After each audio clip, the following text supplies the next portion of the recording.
This e-text is otherwise provided to you, as is no other.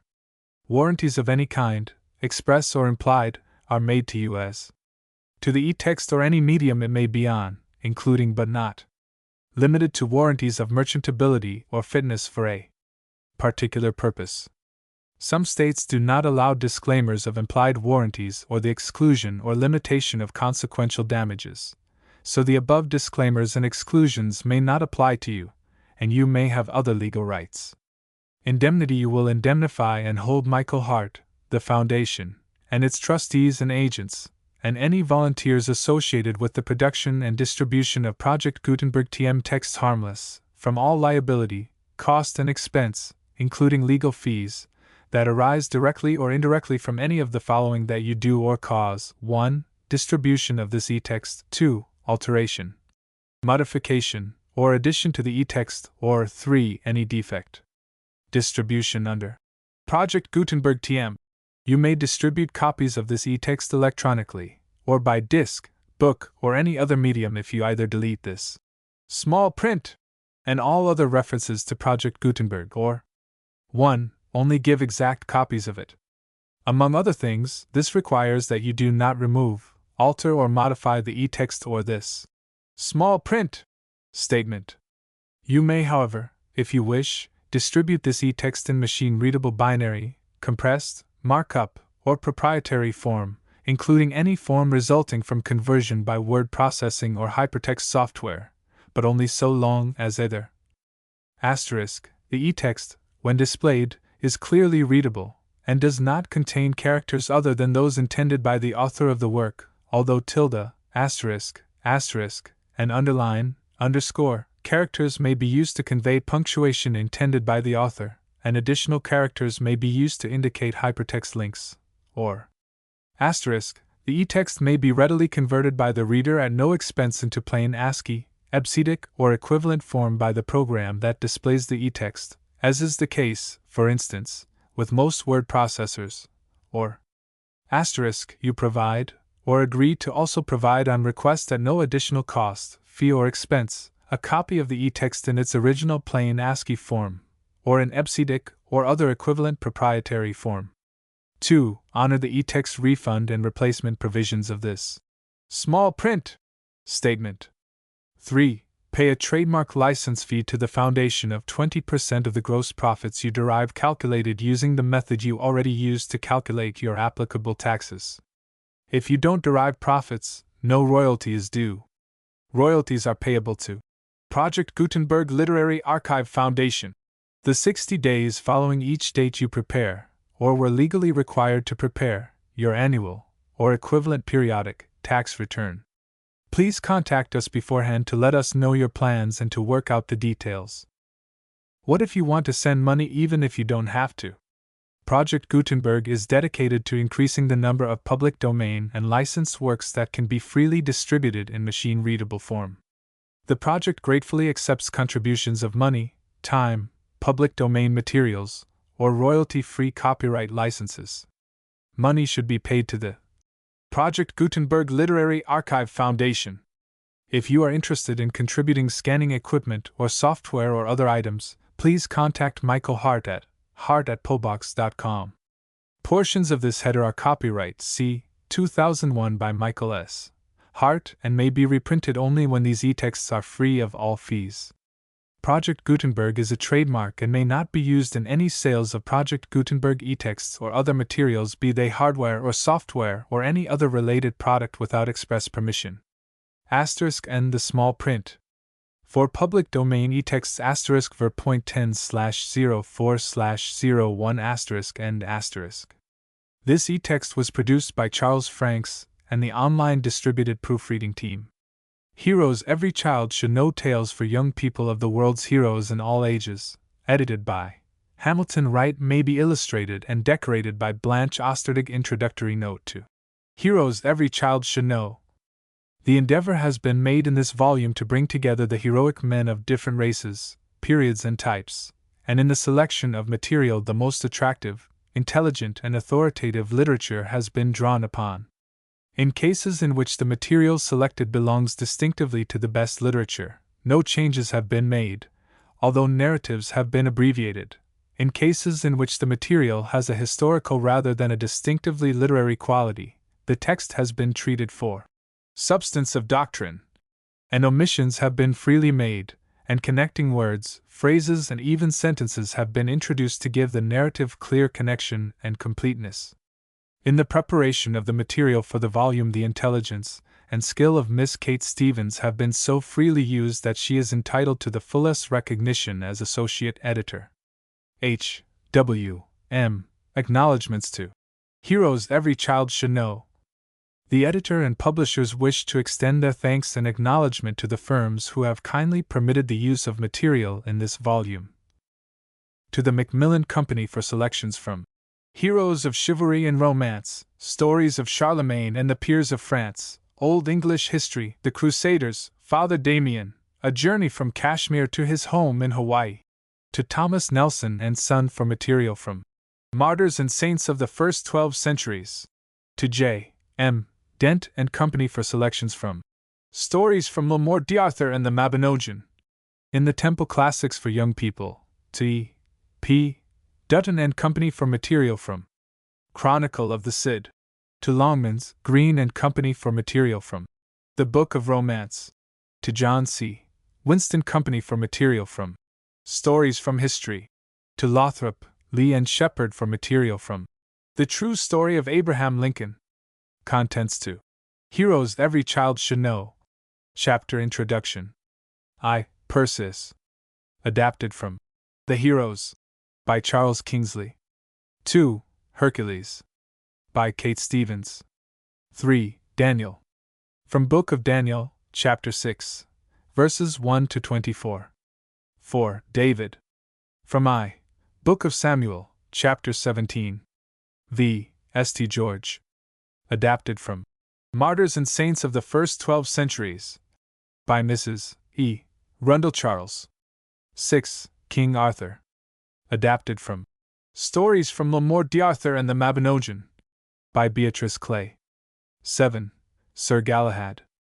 Adapted from Stories from Le Morte d'Arthur and the Mabinogion by Beatrice Clay, followed by Sir Galahad by Alfred Tennyson. 8. Siegfried.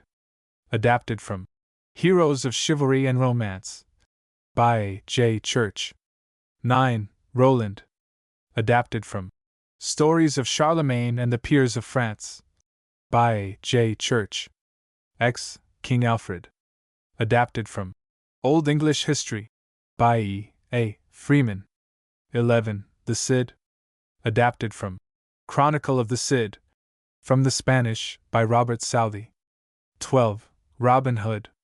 Adapted from Book of Romance, edited by Andrew Lang, including a version of the popular ballad Robin Hood and the Butcher. 13. Richard the Lion-Hearted. Adapted from The Crusaders by A. J. Church. 14. St. Louis. Adapted from The Crusaders by A. J. Church. 15. William Tell. Adapted from Stories from History by Agnes Strickland. 16. Robert Bruce. Adapted from Tales of a Grandfather from Scottish History by Sir Walter Scott. 17. George Washington. Adapted from Recollections and Private Memoirs of Washington by G. W. Parke Custis. 18. Robert E. Lee. From Letters and Recollections of General Lee by Captain Robert E. Lee. 19. Abraham Lincoln. Adapted from The True Story of Abraham Lincoln by Elbridge S. Brooks. XX. Father Damien. Adapted from Father Damien, A Journey from Kashmir to His Home in Hawaii by Edward Clifford. Introduction to Heroes Every Child Should Know. If there had been no real heroes, there would have been created imaginary ones, for men cannot live without them. The hero is just as necessary as the farmer, the sailor, the carpenter, and the doctor. Society could not get on without him. There have been a great many different kinds of heroes, for in every age and among every people the hero has stood for the qualities that were most admired and sought after by the bravest and best, and all ages and peoples have imagined or produced heroes as inevitably as they have made plows for turning the soil, or ships for getting through the water, or weapons with which to fight their enemies. To be some kind of a hero has been the ambition of spirited boys from the beginning of history, and if you want to know what the men and women of a country care for most, you must study their heroes. To the boy the hero stands for the highest success. To the grown man and woman he stands for the deepest and richest life. Men have always worked with their hands, but they have never been content with that kind of work. They have looked up from the fields and watched the sun and stars. They have cut wood for their fires in the forest, but they have noticed the life which goes on among the trees, and they have heard the mysterious sounds which often fill the air in the remotest places. From the beginning men have not only used their hands but their intellect and their imagination. They have had to work or starve, but they have seen the world, thought about it, and dreamed about it. They had worked and thought and dreamed only a little time before they began to explain the marvelous earth on which they found themselves and the strange things that happened in it, the vastness and beauty of the fields, woods, sky and sea, the force of the wind, the coming and going of the day and night, the warmth of summer when everything grew, and the cold of winter when everything died, the rush of the storm and the terrible brightness of the lightning. They had no idea of what we call law or force. They could not think of anything being moved or any noise being made unless there was someone like themselves to move things and make sounds, and so they made stories of gods and giants and heroes and nymphs and fauns, and the myths, which are poetic explanations of the world and of the life of men in it, came into being. But they did not stop with these great matters. They began to tell stories about themselves and the things they wanted to do, and the kind of life they wanted to lead. They wanted ease, power, wealth, happiness, freedom, so they created genii, built palaces, made magic carpets which carried them to the ends of the earth, and horses with wings which bore them through the air, peopled the woods and fields with friendly, frolicsome or mischievous little people, who made fires for them if they were friendly, or milked cows, overturned bowls, broke dishes and played all kinds of antics and made all sorts of trouble if they were mischievous or unfriendly.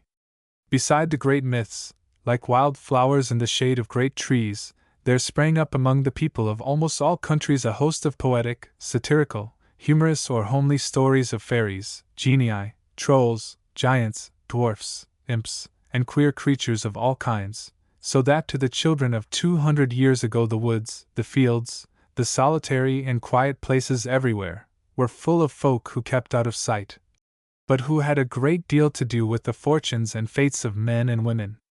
From very early times great honor was paid to courage and strength, qualities which won success and impressed the imagination in primitive not less than in highly developed societies. The first heroes were gods or demigods, or men of immense strength who did difficult things. When men first began to live in the world they were in constant peril and faced hardships of every kind, and from the start they had very hard work to do. There were fields to be cultivated, houses to be built, woods to be explored, beasts to be killed and other beasts to be tamed and set to work. There were many things to be done and no tools to work with. There were great storms to be faced and no houses for protection. There was terrible cold and no fire or clothing. There were diseases and no medicine. There were perils on land, in the water and in the air, and no knowledge of the ways of meeting them. At the very start courage and strength were necessary if life was to be preserved and men were to live together in safety and with comfort. When a strong man appeared he helped his fellows to make themselves more at ease in the world. Sometimes he did this by simply making himself more comfortable, and thus showing others how to do it. Sometimes he did it by working for his fellows. No matter how selfish a man may be, if he does any real work in the world he works not only for himself but for others. In this way a selfish man like Napoleon does the work of a hero without meaning to do it, for the world is so made that no capable man or woman can be entirely selfish, no matter how hard they try to get and keep everything for themselves. It was not long before men saw that strong men could not work for themselves without working for others, and there came in very early the idea of service as part of the idea of heroism, and the demigods, who were among the earliest heroes, were servants as well as masters. Hercules, the most powerful of the heroes to Greek and Roman boys, was set to do the most difficult things not for himself but for others. He destroyed lions, hydras, wild boars, birds with brazen beaks and wings, mad bulls, many-headed monsters, horses which fed on human flesh, dragons. He mastered the three-headed dog Cerberus. He tore asunder the rocks at the Strait of Gibraltar which bear his name to open a channel between the Mediterranean and the Atlantic. He fought the centaur and brought back Alcestis, the wife of Admetus, from the pale regions of death where she had gone to save her husband's life. In all these labors, which were so great that works of extraordinary magnitude have since been called Herculean, the brave, patient, suffering hero was helping other people rather than helping himself. And this was true of Thor, the strong god of the Norsemen, whose hammer was the most terrible weapon in the world, the roll and crash of thunder being the sound of it, and the blinding lightning the flash of it. The gods were the friends of men, giving the light and warmth and fertility of the summer that the fields might bear food for them and the long, bright days might bring them peace and happiness. And the giants were the enemies of men, tirelessly trying to make the fields desolate, and stop the singing of birds and shroud the sky in darkness by driving away summer with the icy breath of winter. In this perpetual conflict Thor was the hero of strength and courage, beating back the giants, defeating their schemes and fighting the battle for gods and men with tireless zeal, counting no peril or hardship too great if there was heroic work to be done. Courage and achievement are the two signs of the hero. He may possess or lack many other qualities, but he must be daring and he must do things and not dream or talk about them. From the days of Hercules to those of Washington and Livingston, men of heroic spirit have not stopped to count the cost when a deed must be done but have done it, usually with very little talk or noise, for heroes, as a rule, are much more interested in getting their work done than in making themselves conspicuous or winning a reputation. Heroes have often been harsh and even brutal, especially in the earliest times when humane feeling and a compassionate spirit had not been developed. Siegfried, Jason, Gustavus Adolphus and von Tromp were often arbitrary and oppressive in their attitude toward men, and in later times, Alfred the Great, William the Silent and Nelson were not without serious defects of temper and sometimes of character. Men are not great or heroic because they are faultless. They are great and heroic because they dare, suffer, achieve and serve. And men love their heroes not because they have been perfect characters under all conditions, but because they have been brave, true, able, and unselfish. A man may have few faults and count for very little in the world, because he lacks force, daring, the greatness of soul which moves before a generation like a flaming torch. A man may lead a stainless life, not because he is really virtuous but because he has very few temptations within or without. Some of the most heroic men have put forth more strength in resisting a single temptation than men of theories and more commonplace natures put forth in a lifetime. The serious faults of heroes are not overlooked or forgotten. The great man is as much the servant of the moral law as the little man, and pays the same price for disobedience. But generosity of spirit, devotion to high aims and capacity for self-sacrifice often outweigh serious offenses. Nelson is less a hero because he yielded to a great temptation, but he remains a hero in spite of the stain on his fame. It is much better not to be profane under any circumstances, but when Washington swore fiercely at Charles Lee on the battlefield of Monmouth, his profanity was the expression of the righteous wrath of a good man. In judging the hero, one must take into account the age in which he lived, the differences in moral standards between the past and the present, and the force of the temptations which come with strength of body, passion, imagination, great position, colossal enterprises. These do not conceal or excuse the faults of heroes, but they explain those faults.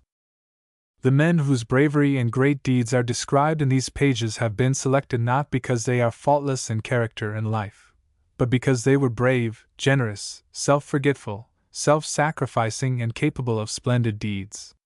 Men love and honor them not only because they owe them a great deal of gratitude, but because they see in their heroes the kind of men they would like to be, for the possibilities of the heroic are in almost all men.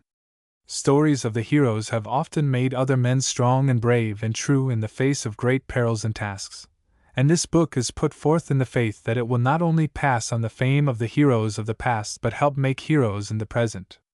H. W. M. Chapter 1 Persis. Once upon a time there were two princes who were twins. Their names were Acrisius and Proetus, and they lived in the pleasant vale of Argos, far away in Hellas. They had fruitful meadows and vineyards, sheep and oxen, great herds of horses feeding down in Lenaphan, and all that men could need to make them blessed, and yet they were wretched, because they were jealous of each other. From the moment they were born they began to quarrel, and when they grew up each tried to take away the other's share of the kingdom, and keep all for himself. But there came a prophet to Acrisius and prophesied against him, and said, "Because you have risen up against your own blood shall rise up against you. Because you have sinned against your kindred, by your kindred you shall be punished. Your daughter Danae shall have a son, and by that son's hands you shall die. So the gods have ordained, and it will surely come to pass." And at that Acrisius was very much afraid, but he did not mend his ways. He had been cruel to his own family, and instead of repenting and being kind to them, he went on to be more cruel than ever, for he shut up his fair daughter Danae in a cavern underground, lined with brass, that no one might come near her. So he fancied himself more cunning than the gods, but you will see presently whether he was able to escape them. Now it came to pass that in time a son came to Danae, so beautiful a babe that any but King Acrisius would have had pity on it. But he had no pity, for he took Danae and her babe down to the seashore, and put them into a great chest and thrust them out to sea, for the winds and the waves to carry them whithersoever they would. The northwest wind blew freshly out of the blue mountains, and down the pleasant vale of Argos, and away and out to sea. And away and out to sea before it floated the mother and her babe, while all who watched them wept, save that cruel father, King Acrisius. So they floated on, and the chest danced up and down upon the billows, and the baby slept upon its mother's breast. But the poor mother could not sleep, but watched and wept, and she sang to her baby as they floated, and the song which she sang you shall learn yourselves some day. And now they are past the last blue headland, and in the open sea, and there is nothing round them but the waves, and the sky, and the wind. But the waves are gentle, and the sky is clear, and the breeze is tender and low. So a night passed, and a day, and a long day it was for Danae, and another night and day beside, till Danae was faint with hunger and weeping, and yet no land appeared. And all the while the babes slept quietly, and at last poor Danae drooped her head and fell asleep likewise with her cheek against the babes. After a while she was awakened suddenly, for the chest was jarring and grinding, and the air was full of sound. She looked up, and over her head were mighty cliffs, all red in the setting sun, and around her rocks and breakers, and flying flakes of foam. She clasped her hands together, and shrieked aloud for help. And when she cried, help met her, for now there came over the rocks a tall and stately man, and looked down wonderingly upon poor Danae tossing about in the chest among the waves. He wore a rough cloak of frieze, and on his head a broad hat to shade his face. In his hand he carried a trident for spearing fish, and over his shoulder was a casting net. But Danae could see that he was no common man by his stature, and his walk, and his flowing golden hair and beard, and by the two servants who came behind him, carrying baskets for his fish. But she had hardly time to look at him before he had laid aside his trident and leapt down the rocks, and thrown his casting net so surely over Danae and the chest, that he drew it, and her, and the baby, safe upon a ledge of rock. Then the fisherman took Danae by the hand, and lifted her out of the chest, and said, O beautiful damsel, what strange chance has brought you to this island in so frail a ship? Who are you, and whence? Surely you are some king's daughter, and this boy has somewhat more than mortal. And as he spoke he pointed to the babe, for its face shone like the morning star. But Danae only held down her head, and sobbed out, Tell me to what land I have come, unhappy that I am, and among what men I have fallen. And he said, This isle is called Seriphos, and I am a Hellen, and dwell in it. I am the brother of Polydectes the king, and men call me Dictys the netter, because I catch the fish of the shore. Then Danae fell down at his feet, and embraced his knees and cried, O sir, have pity upon a stranger, whom a cruel doom has driven to your land, and let me live in your house as a servant, but treat me honorably, for I was once a king's daughter, and this my boy, as you have truly said, is of no common race. I will not be a charge to you, or eat the bread of idleness, for I am more skillful in weaving and embroidery than all the maidens of my land.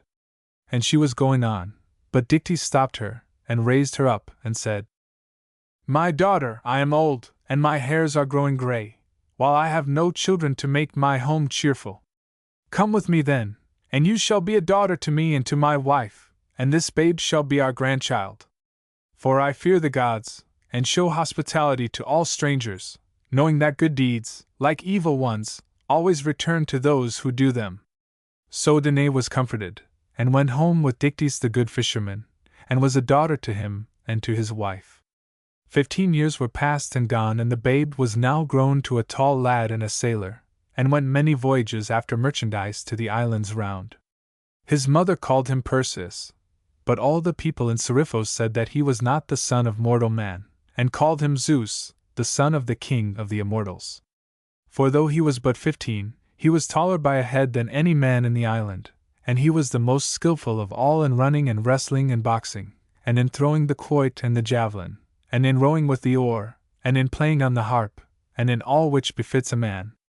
And he was brave and truthful, gentle and courteous, for good old Dictys had trained him well, and well it was for Perseus that he had done so.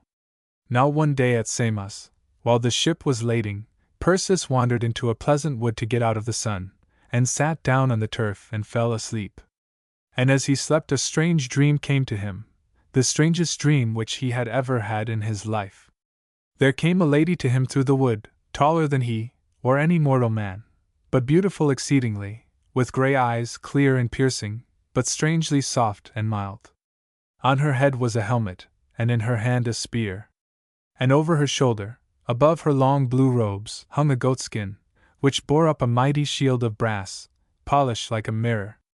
She stood and looked at him with her clear grey eyes, and Perseus saw that her eyelids never moved, nor her eyeballs, but looked straight through and through him, and into his very heart, as if she could see all the secrets of his soul, and knew all that he had ever thought or longed for since the day that he was born. And Perseus dropped his eyes, trembling and blushing, as the wonderful lady spoke. Perseus, you must do an errand for me.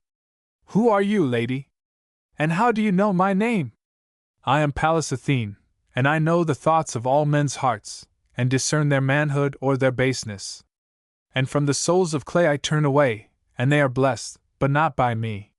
They fatten at ease, like sheep in the pasture, and eat what they did not sow, like oxen in the stall.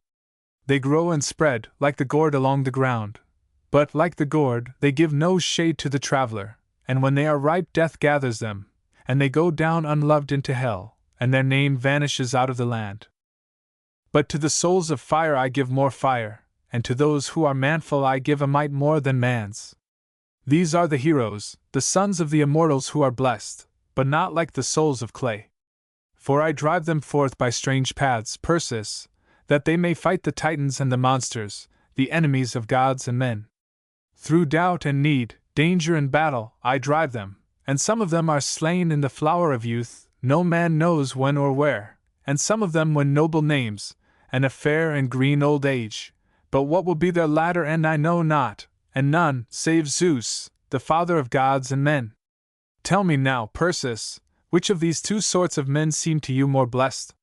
Then Perseus answered boldly, Better to die in the flower of youth, on the chance of winning a noble name, than to live at ease like the sheep, and die unloved and unrenowned.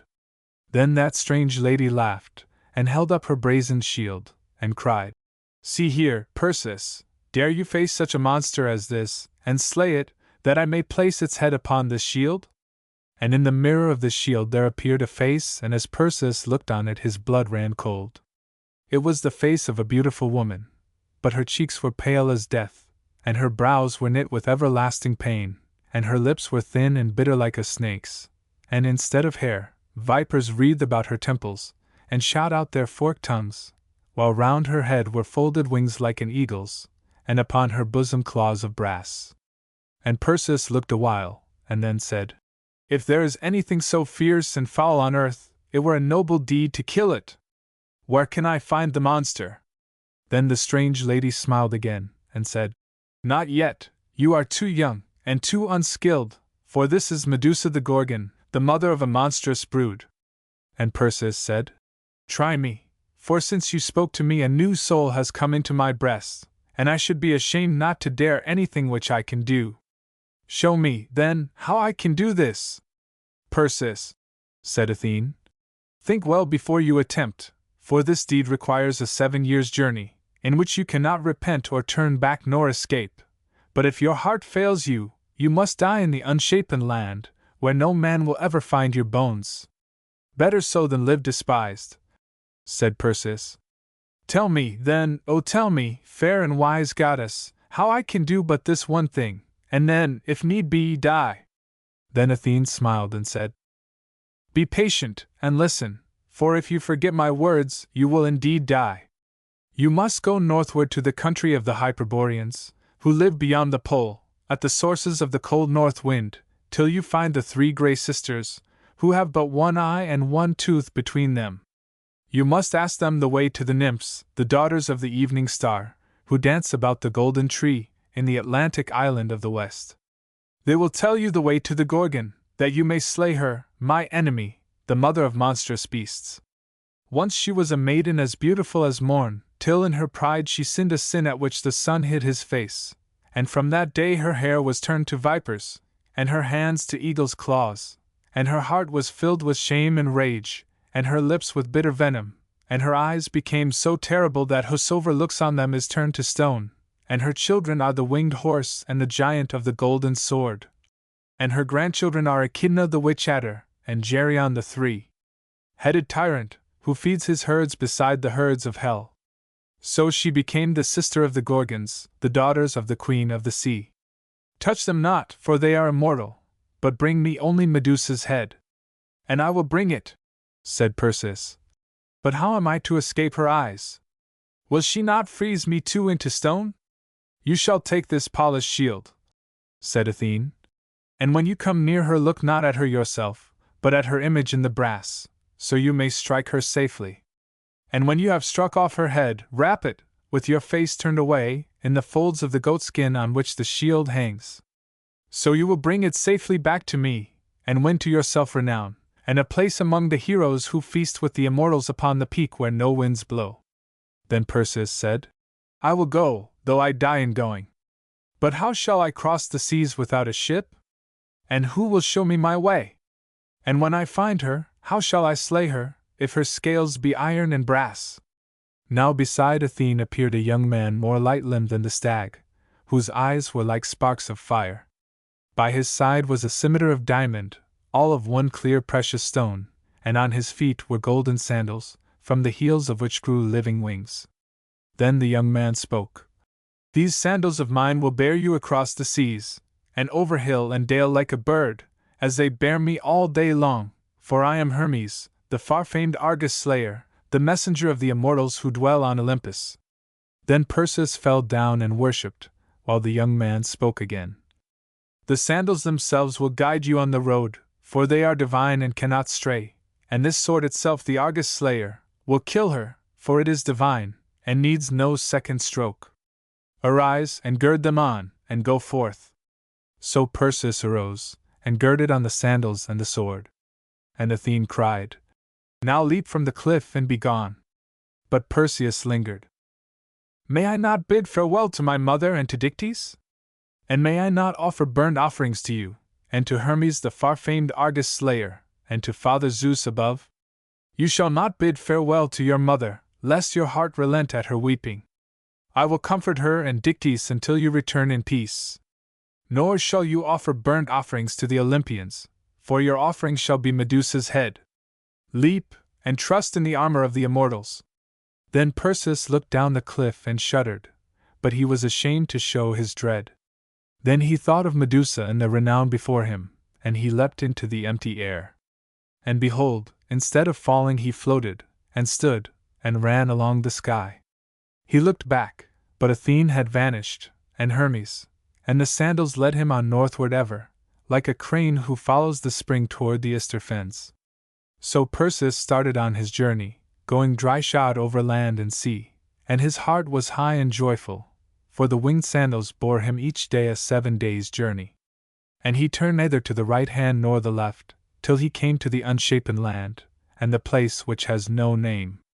And 7 days he walked through it on a path which few can tell, till he came to the edge of the everlasting night, where the air was full of feathers, and the soil was hard with ice, and there at last he found the three Grey Sisters, by the shore of the freezing sea, nodding upon a white log of driftwood, beneath the cold white winter moon, and they chanted a low song together. Why, the old times were better than the new! There was no living thing around them, not a fly, not a moss upon the rocks.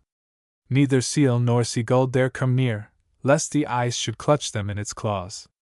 The surge broke up in foam, but it fell again in flakes of snow, and it frosted the hair of the three Grey Sisters, and the bones in the ice cliff above their heads.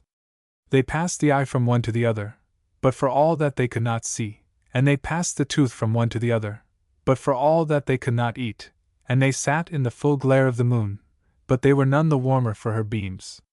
And Perseus pitied the three Grey Sisters, but they did not pity themselves. So he said, "O venerable mothers, wisdom is the daughter of old age. You therefore should know many things. Tell me, if you can, the path to the Gorgon." Then one cried, "Who is this who reproaches us with old age?" And another, "This is the voice of one of the children of men." Then one cried, "Give me the eye, that I may see him." And another, "Give me the tooth, that I may bite him."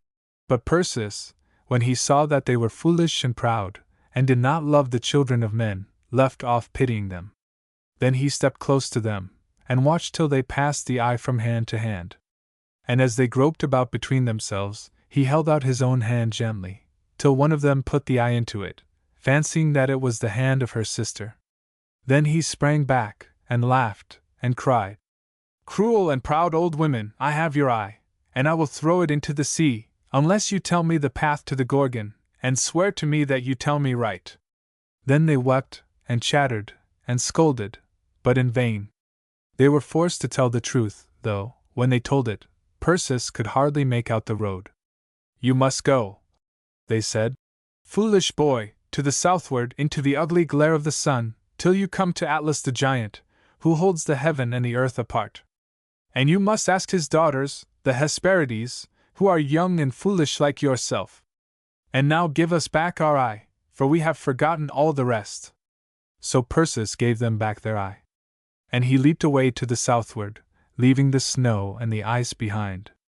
And the terns and the seagulls swept laughing round his head, and called to him to stop and play, and the dolphins gamboled up as he passed, and offered to carry him on their back. And all night long the sea nymphs sang sweetly. Day by day the sun rose higher and leaped more swiftly into the sea at night, and more swiftly out of the sea at dawn, while Perseus skimmed over the billows like a seagull, and his feet were never wetted, and leapt on from wave to wave, and his limbs were never weary, till he saw far away a mighty mountain, all rose-red in the setting sun. Perseus knew that it was Atlas, who holds the heavens and the earth apart. He leapt on shore, and wandered upward, among pleasant valleys and waterfalls. At last he heard sweet voices singing, and he guessed that he was come to the garden of the nymphs, the daughters of the evening star. They sang like nightingales among the thickets, and Perseus stopped to hear their song, but the words which they spoke he could not understand. So he stepped forward and saw them dancing, hand in hand around the charmed tree, which bent under its golden fruit, and round the tree foot was coiled the dragon, old Ladon the sleepless snake, who lies there forever, listening to the song of the maidens, blinking and watching with dry bright eyes. Then Perseus stopped, not because he feared the dragon, but because he was bashful before those fair maids. But when they saw him, they too stopped, and called to him with trembling voices. "Who are you, fair boy? Come dance with us around the tree in the garden which knows no winter, the home of the south wind and the sun. Come hither and play with us a while. We have danced alone here for 1,000 years, and our hearts are weary with longing for a playfellow. I cannot dance with you, fair maidens, for I must do the errand of the immortals. So tell me the way to the Gorgon, lest I wander and perish in the waves." Then they sighed and wept, and answered, "The Gorgon! She will freeze you into stone. It is better to die like a hero than to live like an ox in a stall. The immortals have lent me weapons, and they will give me wit to use them." Then they sighed again and answered, "Fair boy, if you are bent on your own ruin, be it so. We know not the way to the Gorgon, But we will ask the giant Atlas above upon the mountain peak. So they went up the mountain to Atlas their uncle, and Perseus went up with them. And they found the giant kneeling, as he held the heavens and the earth apart. They asked him, and he answered mildly, pointing to the sea board with his mighty hand. I can see the Gorgons lying on an island far away, but this youth can never come near them, unless he has the hat of darkness, which whosoever wears cannot be seen. Then cried Perseus, Where is that hat, that I may find it? But the giant smiled. No living mortal can find that hat, for it lies in the depths of Hades, in the regions of the dead. But my nieces are immortal, and they shall fetch it for you, if you will promise me one thing and keep your faith. Then Perseus promised, and the giant said, When you come back with the head of Medusa, you shall show me the beautiful horror, that I may lose my feeling and my breathing, and become a stone forever, for it is weary labor for me to hold the heavens and the earth apart. Then Perseus promised, and the eldest of the nymphs went down, and into a dark cavern among the cliffs, out of which came smoke and thunder, for it was one of the mouths of hell. And Perseus and the nymphs sat down 7 days and waited trembling, till the nymph came up again, and her face was pale, and her eyes dazzled with the light, for she had been long in the dreary darkness, but in her hand was the magic hat. Then all the nymphs kissed Perseus, and wept over him a long while, but he was only impatient to be gone. And at last they put the hat upon his head, and he vanished out of their sight. But Perseus went on boldly, past many an ugly sight, far away into the heart of the unshapen land, till he heard the rustle of the Gorgons' wings and saw the glitter of their brazen talons. And then he knew that it was time to halt, lest Medusa should freeze him into stone. He thought a while with himself, and remembered Athene's words. He arose aloft into the air, and held the mirror of the shield above his head, and looked up into it that he might see all that was below him. And he saw the 3 Gorgons sleeping. He knew that they could not see him, because the hat of darkness hid him, and yet he trembled as he sank down near them, so terrible were those brazen claws. 2 of the Gorgons were foul as swine, and lay sleeping heavily, with their mighty wings outspread. But Medusa tossed to and fro restlessly, and as she tossed Perseus pitied her. But as he looked, from among her tresses the vipers' heads awoke, and peeped up with their bright dry eyes, and showed their fangs, and hissed, and Medusa, as she tossed, threw back her wings and showed her brazen claws. Then Perseus came down and stepped to her boldly, and looked steadfastly on his mirror, and struck with Herpes stoutly once, and he did not need to strike again. Then he wrapped the head in the goatskin, turning away his eyes, and sprang into the air aloft, faster than he ever sprang before. For Medusa's wings and talons rattled as she sank dead upon the rocks, and her 2 foul sisters woke, and saw her lying dead. Into the air they sprang yelling, and looked for him who had done the deed. They rushed, sweeping and flapping, like eagles after a hare, and Perseus's blood ran cold as he saw them come howling on his track, and he cried, Bear me well now, brave sandals, for the hounds of death are at my heels. And well the brave sandals bore him, aloft through cloud and sunshine, across the shoreless sea, and fast followed the hounds of death.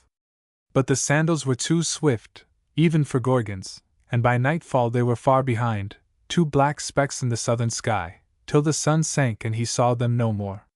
Then he came again to Atlas, and the garden of the nymphs, and when the giant heard him coming he groaned, and said, Fulfill thy promise to me.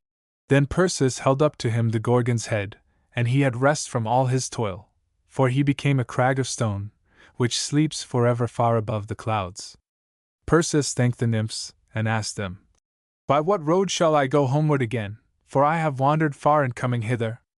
And they wept and cried, Go home no more, but stay and play with us, the lonely maidens, who dwell forever far away from gods and men. But he refused, and they told him his road. And he leapt down the mountain, and went on, lessening and lessening like a sea-gull, away and out to sea. So Perseus flitted onward to the northeast, over many a league of sea, till he came to the rolling sand hills and the dreary Libyan shore. And he flitted on across the desert, over rock ledges, and banks of shingle, and level wastes of sand, and shell drifts bleaching in the sunshine, and the skeletons of great sea monsters, and dead bones of ancient giants, strewn up and down upon the old sea floor. and as he went the blood drops fell to the earth from the Gorgon's head, and became poisonous asps and adders, which breed in the desert to this day. Over the sands he went, till he saw the dwarfs who fought with cranes. Their spears were of reeds and rushes, and their houses of the eggshells of the cranes. And Perseus laughed, and went his way to the northeast, hoping all day long to see the blue Mediterranean sparkling, that he might fly across it to his home. But now came down a mighty wind, and swept him back southward toward the desert. All day long he strove against it, but even the winged sandals could not prevail. So he was forced to float down the wind all night, and when the morning dawned there was nothing but the blinding sun in the blinding blue, and round him there was nothing but the blinding sand. And Perseus said, "Surely I am not here without the will of the immortals, for Athene will not lie. Were not these sandals to lead me in the right road? Then the road in which I have tried to go must be a wrong road." Then suddenly his ears were opened, and he heard the sound of running water. And at that his heart was lifted up, though he scarcely dared believe his ears, and within a bowshot of him was a glen in the sand, and marble rocks, and date trees, and a lawn of gay green grass. And through the lawn a streamlet sparkled and wandered out beyond the trees, and vanished in the sand. And Perseus laughed for joy, and leapt down the cliff and drank of the cool water, and ate of the dates, and slept upon the turf, and leapt up and went forward. Then he towered in the air like an eagle, for his limbs were strong again, and he flew all night across the mountain till the day began to dawn, and rosy-fingered Eos came blushing up the sky. And then, behold, beneath him was the long green garden of Egypt and the shining stream of Nile. And he saw cities walled up to heaven, and temples, and obelisks, and pyramids, and giant gods of stone. And he came down amid fields of barley and flax, and millet, and clambering gourds, and saw the people coming out of the gates of a great city, and setting to work, each in his place, among the watercourses, parting the streams among the plants cunningly with their feet, according to the wisdom of the Egyptians. But when they saw him they all stopped their work, and gathered round him, and cried, "Who art thou, fair youth? And what dearest thou beneath thy goat skin there? Surely thou art one of the immortals, for thy skin is white like ivory, and ours is red like clay. Thy hair is like threads of gold, and ours is black and curled. Surely thou art one of the immortals." And they would have worshipped him then and there, but Perseus said, "I am not one of the immortals, but I am a hero of the Hellenes. And I have slain the Gorgon in the wilderness, and bear her head with me. Give me food, therefore, that I may go forward and finish my work." Then they gave him food and fruit, but they would not let him go. And when the news came into the city that the Gorgon was slain, the priests came out to meet him, and the maidens, with songs and dances, and timbrels and harps, and they would have brought him to their temple and to their king. But Perseus put on the hat of darkness, and vanished away out of their sight. And Perseus flew along the shore above the sea, and he went on all the day, and he went on all the night. And at the dawn of day he looked toward the cliffs, and at the water's edge, under a black rock, he saw a white image stand. "This," thought he, "must surely be the statue of some sea god. I will go near and see what kind of gods these barbarians worship." But when he came near, it was no statue, but a maiden of flesh and blood, for he could see her tresses streaming in the breeze, and as he came closer still, he could see how she shrank and shivered when the waves sprinkled her with cold salt spray. Her arms were spread above her head, and fastened to the rock with chains of brass, and her head drooped on her bosom, either with sleep, or weariness, or grief. But now and then she looked up and wailed, and called her mother, yet she did not see Perseus, for the cap of darkness was on his head. Full of pity and indignation, Perseus drew near and looked upon the maid. And lifting the hat from his head, he flashed into her sight. She shrieked with terror, and tried to hide her face with her hair, for she could not with her hands, but Perseus cried, "Do not fear me, fair one, I am a Hellen, and no barbarian. What cruel men have bound you? But first I will set you free." And he tore at the fetters, but they were too strong for him, while the maiden cried, "Touch me not, I am accursed, devoted as a victim to the sea gods. They will slay you, if you dare to set me free. Let them try." said Perseus, and drawing Herpe from his thigh, he cut through the brass as if it had been flax. No, he said, you belong to me, and not to these sea gods, whosoever they may be. But she only called the more on her mother. Why call on your mother? She can be no mother to have left you here. And she answered, weeping, I am the daughter of Cepheus, king of Iopa, and my mother is Cassiopeia of the beautiful tresses, and they called me Andromeda, as long as life was mine. And I stand bound here, hapless that I am, for the sea monster's food, to atone for my mother's sin. For she boasted of me once that I was fairer than the queen of the fishes, so she in her wrath sent the sea floods, and her brother the fire king sent the earthquakes, and wasted all the land, and after the floods a monster bred of the slime what devours all living things. And now he must devour me, guiltless though I am, me who never harmed a living thing, nor saw a fish upon the shore, but I gave it life, and threw it back into the sea, for in our land we eat no fish, for fear of their queen. Yet the priests say that nothing but my blood can atone for a sin which I never committed.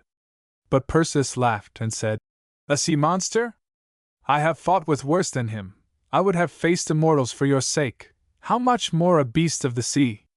Then Andromeda looked up at him, and new hope was kindled in her breast. So proud and fair did he stand with one hand round her, and in the other the glittering sword.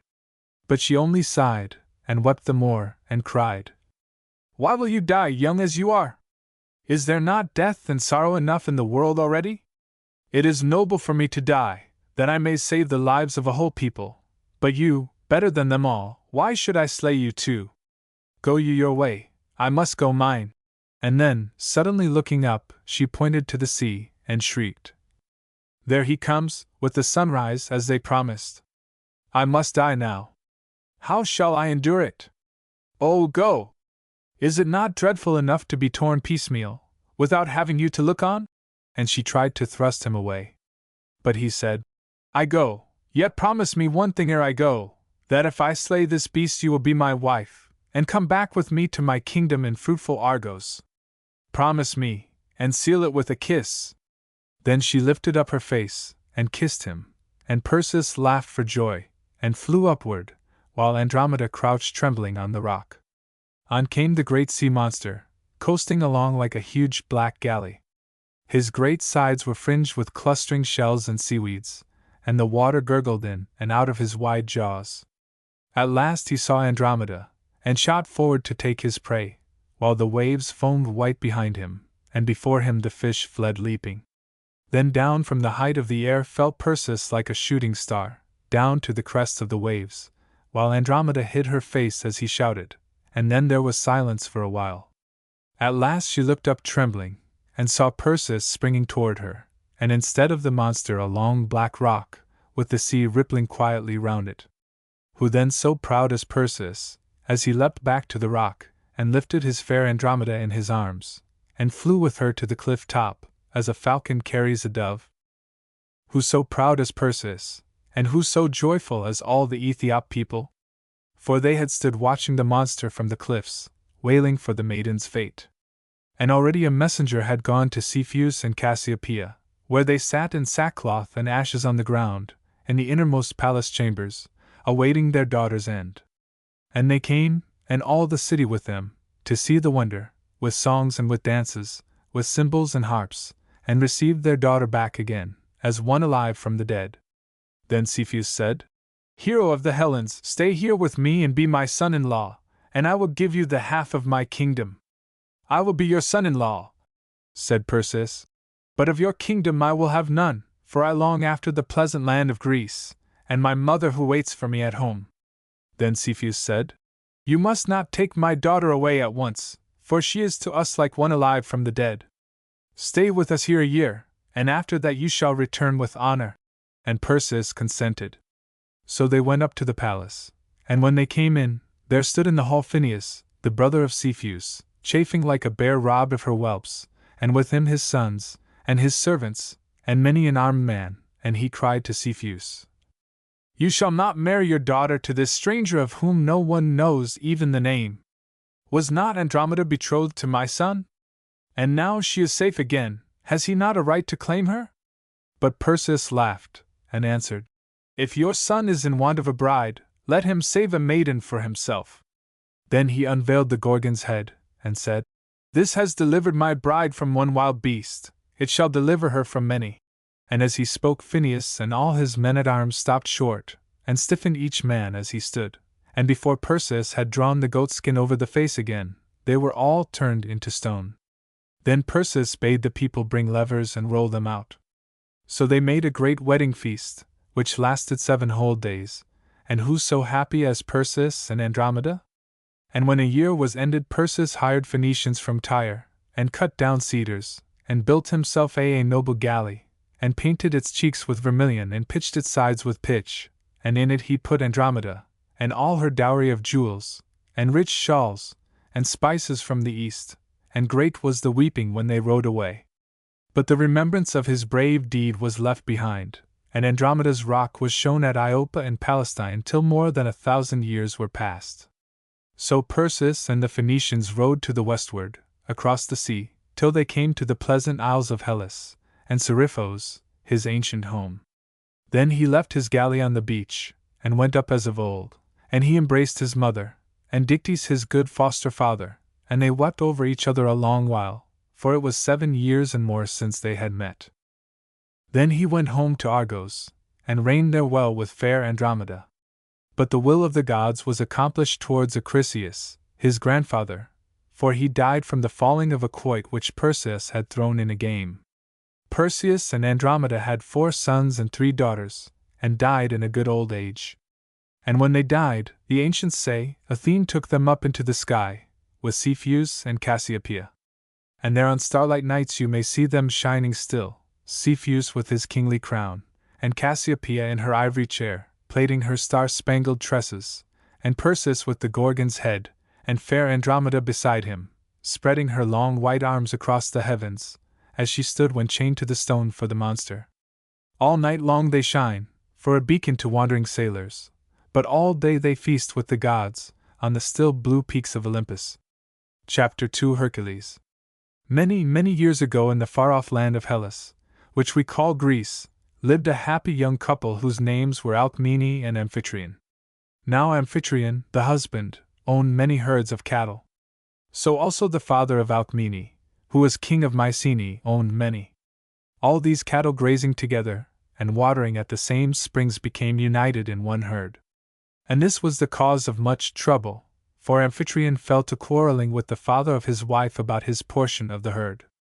At last he slew his father-in-law, and from that day he fled his old home at Mycenae. Alcmene went with her husband, and the young couple settled at Thebes, where were born to them 2 boys, twins, which were later named Hercules and Iphicles. From the child's very birth Zeus, the king of all heaven, that is the air and clouds, and the father of gods and men, from the boy's very birth Zeus loved Hercules. But when Hera, wife of Zeus, who shared his honors, saw this love, she was angry. Especially she was angry because Zeus foretold that Hercules should become the greatest of men. Therefore one night, when the 2 babies were but 8 months old, Hera sent 2 huge serpents to destroy them. The children were asleep in the great shield of brass which Amphitryon carried in battle for his defense. It was a good bed, for it was round and curved toward the center, and filled with soft blankets which Alcmene and the maids of the house had woven at their looms. Forward toward this shield the huge snakes were creeping, and just as they lifted their open mouths above the rim, and were making ready to seize them, the twins opened their eyes. Iphicles screamed with fright. His cries wakened their mother Alcmene, who called in a loud voice for help. But before Amphitryon and the men of the household could draw their swords and rush to the rescue, the baby Hercules, sitting up in the shield unterrified and seizing a serpent in each hand, had choked and strangled them till they died. From his early years Hercules was instructed in the learning of his time. Castor, the most experienced charioteer of his day, taught him, Eurytus also, how to shoot with a bow and arrows, Linus how to play upon the lyre, and Eumolpus, grandson of the north wind, drilled him in singing. Thus time passed to his 18th year when, so great already had become his strength and knowledge, he killed a fierce lion which had preyed upon the flocks of Amphitryon while they were grazing on Mount Cithaeron, and which had in fact laid waste many a fat farm of the surrounding country. But the anger of Hera still followed Hercules, and the goddess sent upon him a madness. In this craze the hero did many unhappy deeds. For punishment, and in expiation he condemned himself to exile, and at last he went to the great shrine of the god Apollo at Delphi to ask whither he should go, and where settle. The Pythia, or priestess in the temple, desired him to settle at Tiryns, to serve as bondman to Eurystheus, who ruled at Mycenae as king, and to perform the great labors which Eurystheus should impose upon him. When these tasks were all accomplished, the inspired priestess added, Hercules should be numbered among the immortal gods. The first labor, wrestling with the Nemean lion. The first task which Eurystheus required of Hercules was to bring him the skin of a lion which no arrow nor other weapon could wound, and which had long been a terror to the good people who lived in Nemea. Hercules set forth armed with bow and quiver, but paused in the outer wood of Nemea long enough to cut himself his famous club. There too he fell in with an honest countryman who pledged him to make a sacrifice to Zeus, the Savior, if he, Hercules, should return victorious. But if he were slain by the monstrous lion, then the countryman should make the sacrifice a funeral offering to himself as a hero. So Hercules proceeded, far into a dense wood, deserted because all people feared the fierce beast it protected. On he went till after many days he sighted the lion at rest near the cave which was its den. Standing behind a tree of great girth, Hercules fitted and let fly an arrow. It struck and glanced, leaving the animal unharmed. Then he tried another shot, aiming at the heart. Again the arrow failed. But the lion was by this time roused, and his eyes shot fiery glances, and the heavy roar from his throat made the woods most horribly resound. Then the devoted Hercules seized his heavy wooden club, and rushing forward drove the lion by the suddenness and fierceness of his assault into his den. But the den had two entrances. Against one Hercules rolled huge stones, and entering the cave by the other he grasped the lion's throat with both hands, and thus held him struggling and gasping for breath till he lay at his feet dead. Hercules swung the mighty bulk upon his shoulders and proceeded to seek the countryman with whom his pledge stood. So great had been his journey, and so hard his search, that he did not find the good man till the last of the 30 days. There he stood just on the point of offering a sheep to Hercules, supposing him dead. Together they sacrificed the sheep to Zeus instead, and Hercules, vigorous and victorious, bore the mighty lion's body to Eurystheus at Mycenae. Entering the place and throwing the carcass down before the king, Hercules so terrified Eurystheus by this token of his wonderful strength that the king forbade him ever again to enter the city. Indeed, some say that the terror of Eurystheus was so great that he had a jar or vessel of brass secretly constructed underground which he might use as a safe retreat in case of danger. This jar was probably a chamber, and its walls covered within with plates of brass. For now in our own day is seen there at Mycenae a room under the earth, and the nails which fastened the brass plates to the walls still remain. Ever after the conquest of this lion Hercules clothed himself with the skin. The second labor, destroying the Lernaean Hydra. The second task of Hercules was to destroy a hydra or water snake which dwelt in the marsh of Lerna, a small lake near Mycenae. The body of this snake was large, and from its body sprang 9 heads. 8 of these heads were mortal, but the 9th head was undying. Hercules stepped into his chariot, and his dear nephew Iolaus, who was permitted by the Delphic priestess to drive for him, took up the reins. The way to Lerna was pleasant. In springtime crocuses and hyacinths sprang by the roadside, and in early summer the nightingales sang in the olive groves, vineyard and forest. That so great and horrible a monster could be near. When Hercules and Iolaus came to Lerna they drew close to ground rising near a spring, and Hercules dismounting and searching found the very hole into which the hydra had retired. Into this he shot fiery arrows. The arrows discomforting the snake, it crawled forth, and darting at him furiously, endeavored to twine itself about his legs. The hero began then to wield his mighty club. He crushed head after head upon the snake's body, but for every one crushed 2 sprang in its place. At length the hydra had coiled so firmly round one leg that Hercules could not move an inch from the spot. And now an enormous crab came from the water out of friendship for the hydra, and that too crept up to Hercules and, seizing his foot, painfully wounded him. Swinging his club with heroic vigor, Hercules beat the crab to death. Then he called to Iolaus to fire a little grove of trees near by. Iolaus at once set the fire, and when the saplings were well aflame he seized them and, standing by the hero, as fast as Hercules cut off a head of the hydra he seared the neck with a flaming brand. The searing prevented the heads from growing again. When all the 8 mortal heads had thus been dispatched, Hercules struck off the one said to be immortal and buried it in the roadway, setting a heavy stone above. The body of the hydra he cut up and dipped his arrows in the gall, which was so full of poison that the least scratch from such an arrow would bring certain death. Eurystheus received the news of the destruction of the water snake with bad grace. He claimed that Hercules had not destroyed the monster alone, but only with the assistance of Iolaus. All the people, however, rejoiced greatly, and they hastened to drain the marsh where the hydra had dwelt so that never again could such an enemy abide upon their lands. The third labor, capturing the Arcadian hind.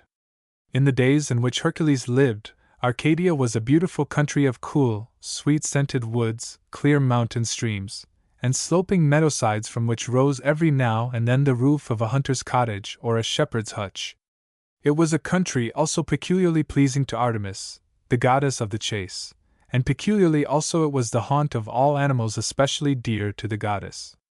A hind was there of such loveliness and grace that Artemis had marked her for her own, and given her a pair of golden horns so that she might be known from all other deer and her life thus preserved. For no good Hellen, or Greek, would slay for food any animal sacred to a god. This beautiful golden-horned hind Eurystheus ordered Hercules to bring to him alive, for the irreverence of the king did not go so far as to demand her dead. So Hercules went forth for the hunting and, not wishing to wound the hind, pursued her for 1 entire year. Uphill he went, down many a mountain dale, across many a gleaming river, through deep forest and open field, and always dancing before him were the golden tips of horns of the hind, near enough to be seen, too far to be seized. At last, tired with the pursuit, the lovely beast one day took refuge upon a mountain side, and there, as she sought the water of a river, Hercules struck her with an arrow. The wound was slight, but it helped the hero to catch the creature, and to lift her to his shoulders. Thereupon, he started for the court of Eurystheus. But the way was long, and it lay through a part of Arcadia where the bush was heavy, and forests were deep, and mountains were high. And while Hercules was pursuing his way and bearing his meek-eyed burden, he one day met the fair goddess to whom the hind was sacred. Her brother, the beautiful god Apollo, was with her. Artemis, seeing her captured deer, cried to the hero, "Mortal, oh ho! Thus wilt thou violate a creature set aside by the gods?" "Mighty Artemis and huntress," answered Hercules, "this hind I know is thine. A 12-month have I chased and at last caught her. But the god necessity forced me. O immortal one, I am not impious. Eurystheus commanded me to catch the hind, and the priestess of Apollo enjoined me to observe the king's command." When Artemis understood how Hercules was bondman, she dismissed her anger, and sent him forward with kind words, and thus he brought the golden-horned hind to Mycenae and sent it in to the king. The fourth labor, capturing the boar of Erymanthus. In the northwestern part of the famed Arcadia where the golden-horned hind roamed was a range of mountains called Erymanthus. Over the high tops of this range wandered also a wild beast, but unlike the lovely hind he was fierce and terrible of aspect and deadly in encounter. He was known as the boar of Erymanthus. This tusked and terrible being, the king of Mycenae, Eurystheus, commanded the mighty Hercules, his bondman, to bring alive to him.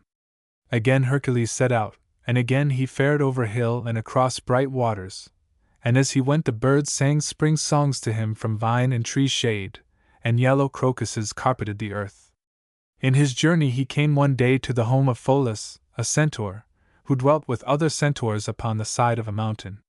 Now the centaurs were, of all the dwellers of that distant land, most unlike us modern folks. For report has it that they were half that noble creature man, and half that noble creature horse. That is to say, they were men as far as the waist, and then came the body of the horse with its swift 4 feet. There are those, indeed, who claimed that the centaurs were men and rode their mountain ponies so deftly that man and horse seemed one whole creature. Be that as it may, upon this mountain side the centaur Pholus dwelt with others of his kind, and there to visit with him came Hercules. The centaur, with his hospitable heart and own hands, prepared a dinner of roast meat for the hungry traveler, and as they sat at the board in genial converse they had much enjoyment. But Hercules was also thirsty, and the sparkling water from the mountain spring seemed not to satisfy him. He asked the centaur for wine. "Ah, wine, my guest friend Hercules," answered Pholus. "I have none of my own. Yonder is a jar of old vintage, but it belongs to all the centaurs of our mountain and I cannot open it." "But friend Pholus," said Hercules pressingly, "I would I had a little for my stomach's sake." Now the centaur had a kind heart, as we have said, and he rejoiced that Hercules had come, and to give the hero his desires he opened the jar. The wine was made from grapes that grew under the fair skies of Arcadia, and its fragrance was like a scent of lilies or of roses, and when the soft winds entered the door, near which Hercules sat drinking, it seized the perfume and bore it over the mountain side. Now hear of all the mischief a little wine may make. The fragrance in the air told the centaurs, wherever each happened to be, that their wine jar had been opened, and they rushed to its resting place, perhaps to defend it from any wayfaring thief, perhaps to help drink it, we do not know. But each came angrily to the mouth of the cave of Pholus, and all were armed with stones and staves which they had seized as they hastened onward. When they first entered, with raging cries and threatening gesture Hercules grasped the brands burning on the hospitable hearth, and drove them back. As others pressed behind them, the hero drew forth his arrows poisoned with the gall of the Lernaean hydra, and sent among them many a shaft. Thus they fought, retreating, and they fleeing and Hercules pursuing, came finally to the dwelling of Chiron, most famed of all the centaurs and a teacher of Hercules in his youth, teacher of his great art of surgery. The wine raging in the veins of Hercules made him for the moment forgetful of all the good Chiron had bestowed upon him, and still letting fly his poisonous arrows he, aiming at another, hit the noblest of the centaurs. Grief seized Hercules when he saw what he had done, and he ran and drew out the arrow and applied a soft ointment which Chiron himself had taught him to make.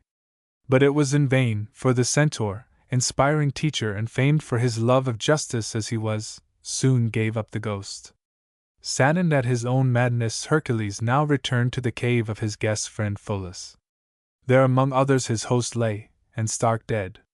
He had drawn an arrow from the body of one who had died from its wound, and while examining it, and wondering how so slight a shaft could be so fatal, had accidentally dropped it out of his hand.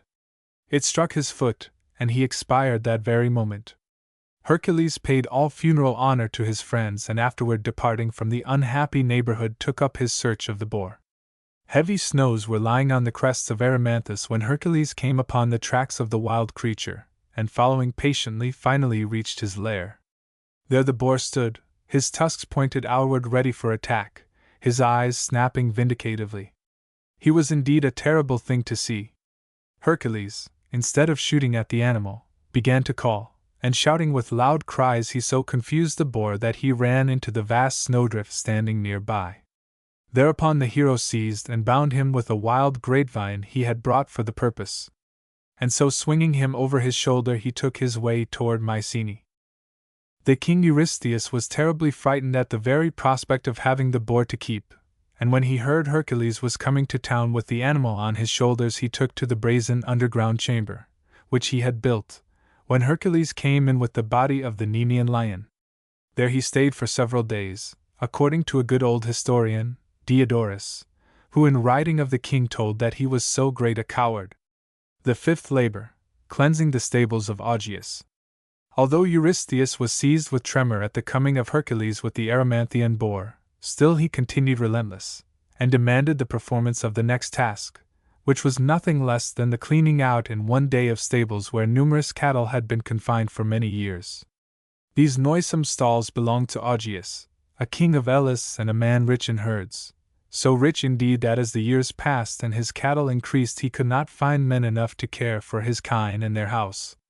Thus the animals had continued, and had so littered their abiding place that it had become well nigh intolerable and a source of disease and even of pestilence to the people.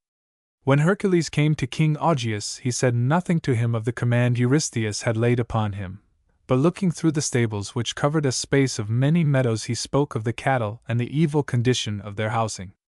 "The moon-eyed kine will do better in clean stables," said the wise Hercules. "And if thou wilt pledge me 1/10 of thy herds, I will clean out thy stalls in a day." To this Augeas delightedly agreed, and speaking as they were in the presence of the young son of the king, Hercules called upon the prince to witness the pact.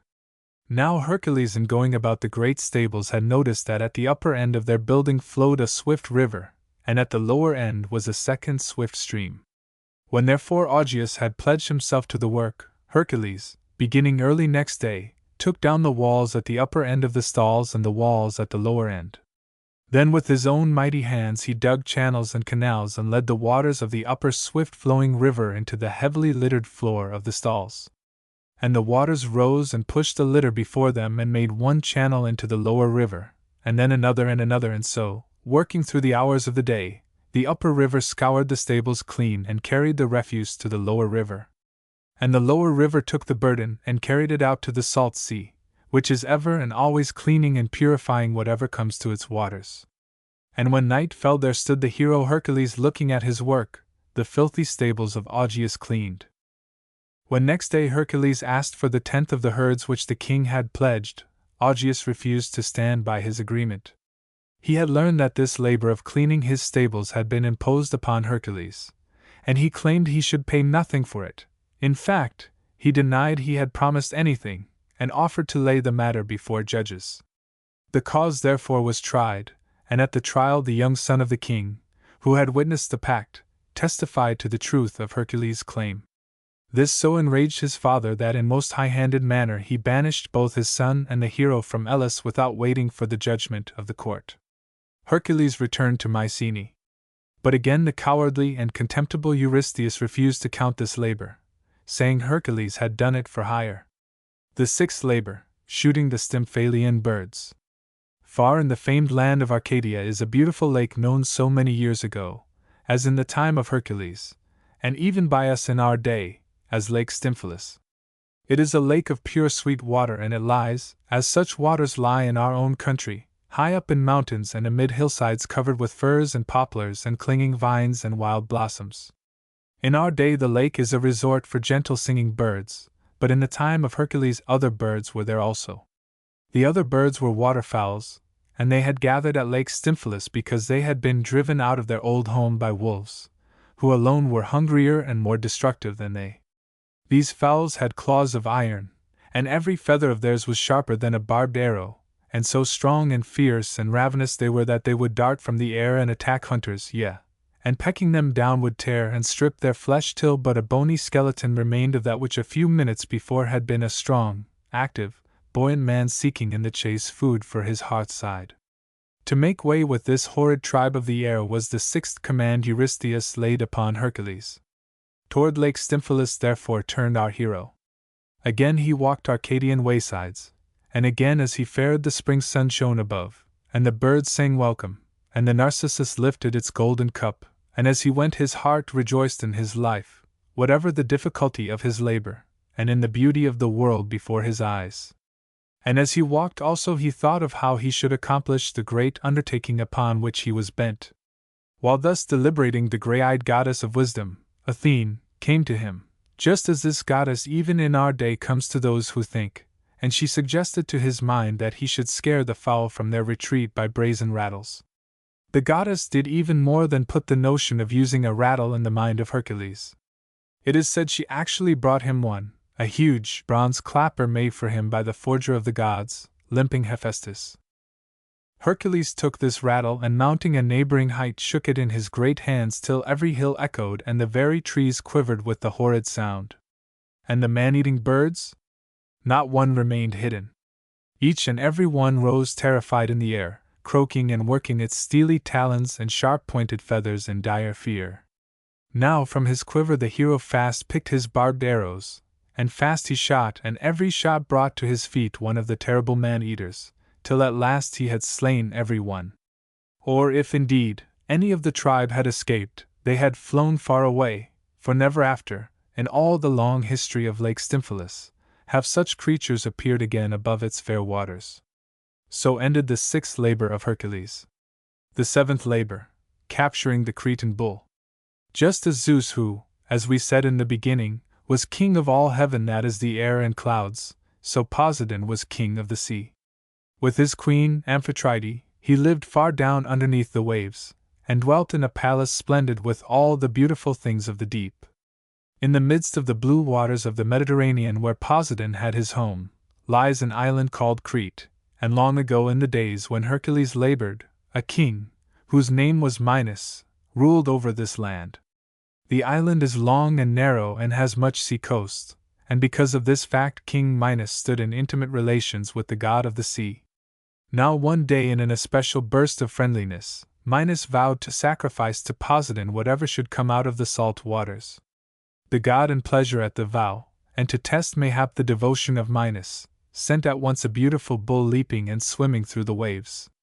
When the creature had come to the rocky coast and made land, its side shone with such beauty, and its ivory white horns garlanded with lilies set so like a crown above its graceful head, that Minos and all the people who saw it marveled that anywhere could have grown such a bull. And a sort of greed and deceit seized Minos as he gazed, and for his sacrifice to Poseidon he resolved to use another bull. And so he ordered his herdsmen to take this fair creature that had come from the sea and to put it among his herd, and also to bring forth another for the offering. Because of this avarice of Minos, the god below the waves was angry, and he made the bull wild and furious, so that no herdsman dared approach to feed or care for it. For his 7th task Eurystheus commanded Hercules to fetch him this mad bull of Crete. Hercules accordingly boarded one of the ships that plied in that far-off day, as well as in this time of ours, between the rocky coast of Crete and the fair land of Hellas, and in due time the hero came to Minos' court. "I have come, sire," said Hercules, "for the mad bull that terrifies thy herdsmen and is rumored beyond capture." "Aye, young man," cried the king, "thou hast come for my bull, and my bull shalt thou have. When thou hast taken it, it is thine." And the king laughed grimly, for the strength and fury of the creature he deemed beyond any man's control. Hercules sought the grove where Poseidon's gift had strayed from its fellows, and there deftly seizing it by the horns, he bound its feet with stout straps of bull's hide, and its horns he padded with moss of the sea from which it came, and so having made it powerless he lifted it to his shoulders and carried it to the shore. A swift black ship was just spreading sail from Crete, and entering upon it the hero soon ended his journey, and laid his capture before Eurystheus. A day or two later Hercules loosed the bull, which, after wandering through the woodlands of Arcadia, crossed the isthmus and came to the plains of Marathon, whence, after doing much damage, it swam off to sea and was never heard of after. So far we have told how Hercules accomplished 7 of the tasks laid upon him. Space does not permit us to recount in detail the other 5. The 8th task was to bring to Eurystheus the man-eating Mares of the king of windy Thrace. The 9th task was to fetch a girdle which Ares, god of war, had given the queen of the Amazons, an exceedingly difficult labor, for the Amazons were a nation of women warriors renowned for valor. For the 10th task Eurystheus demanded the purple oxen of a famous giant who dwelt on an island far out in the ocean.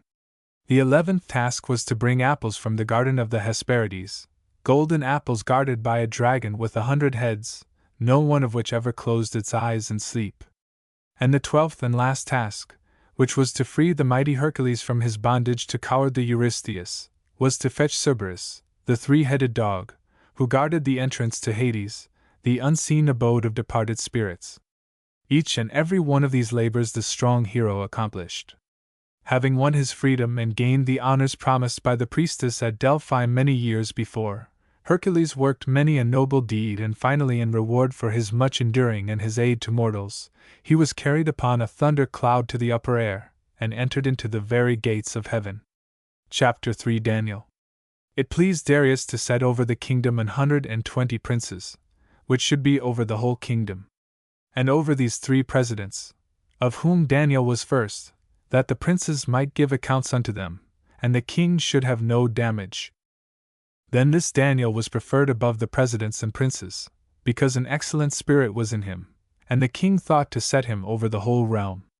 Then the presidents and princes sought to find occasion against Daniel concerning the kingdom, but they could find none occasion nor fault, forasmuch as he was faithful, neither was there any error or fault found in him. Then said these men, We shall not find any occasion against this Daniel, except we find it against him concerning the law of his God. Then these presidents and princes assembled together to the king, and said thus unto him, King Darius, live forever. All the presidents of the kingdom, the governors, and the princes, the counselors, and the captains, have consulted together to establish a royal statute, and to make a firm decree, that whosoever shall ask a petition of any god or man for 30 days, save of thee, O king, he shall be cast into the den of lions. Now, O king, establish the decree, and sign the writing, that it be not changed, according to the law of the Medes and Persians, which altereth not. Wherefore King Darius signed the writing and the decree. Now when Daniel knew that the writing was signed, he went into his house, and his windows being open in his chamber toward Jerusalem, he kneeled upon his knees 3 times a day, and prayed, and gave thanks before his God, as he did aforetime. Then these men assembled, and found Daniel praying and making supplication before his God. Then they came near, and spake before the king concerning the king's decree. Hast thou not signed a decree, that every man that shall ask a petition of any god or man within 30 days, save of thee, O king, shall be cast into the den of lions? The king answered and said, The thing is true, according to the law of the Medes and Persians, which altereth not. Then answered they and said before the king, that Daniel, which is of the children of the captivity of Judah, regardeth not thee, O king, nor the decree that thou hast signed, but mocketh his petition 3 times a day. Then the king, when he heard these words, was sore displeased with himself, and set his heart on Daniel to deliver him, and he labored till the going down of the sun to deliver him.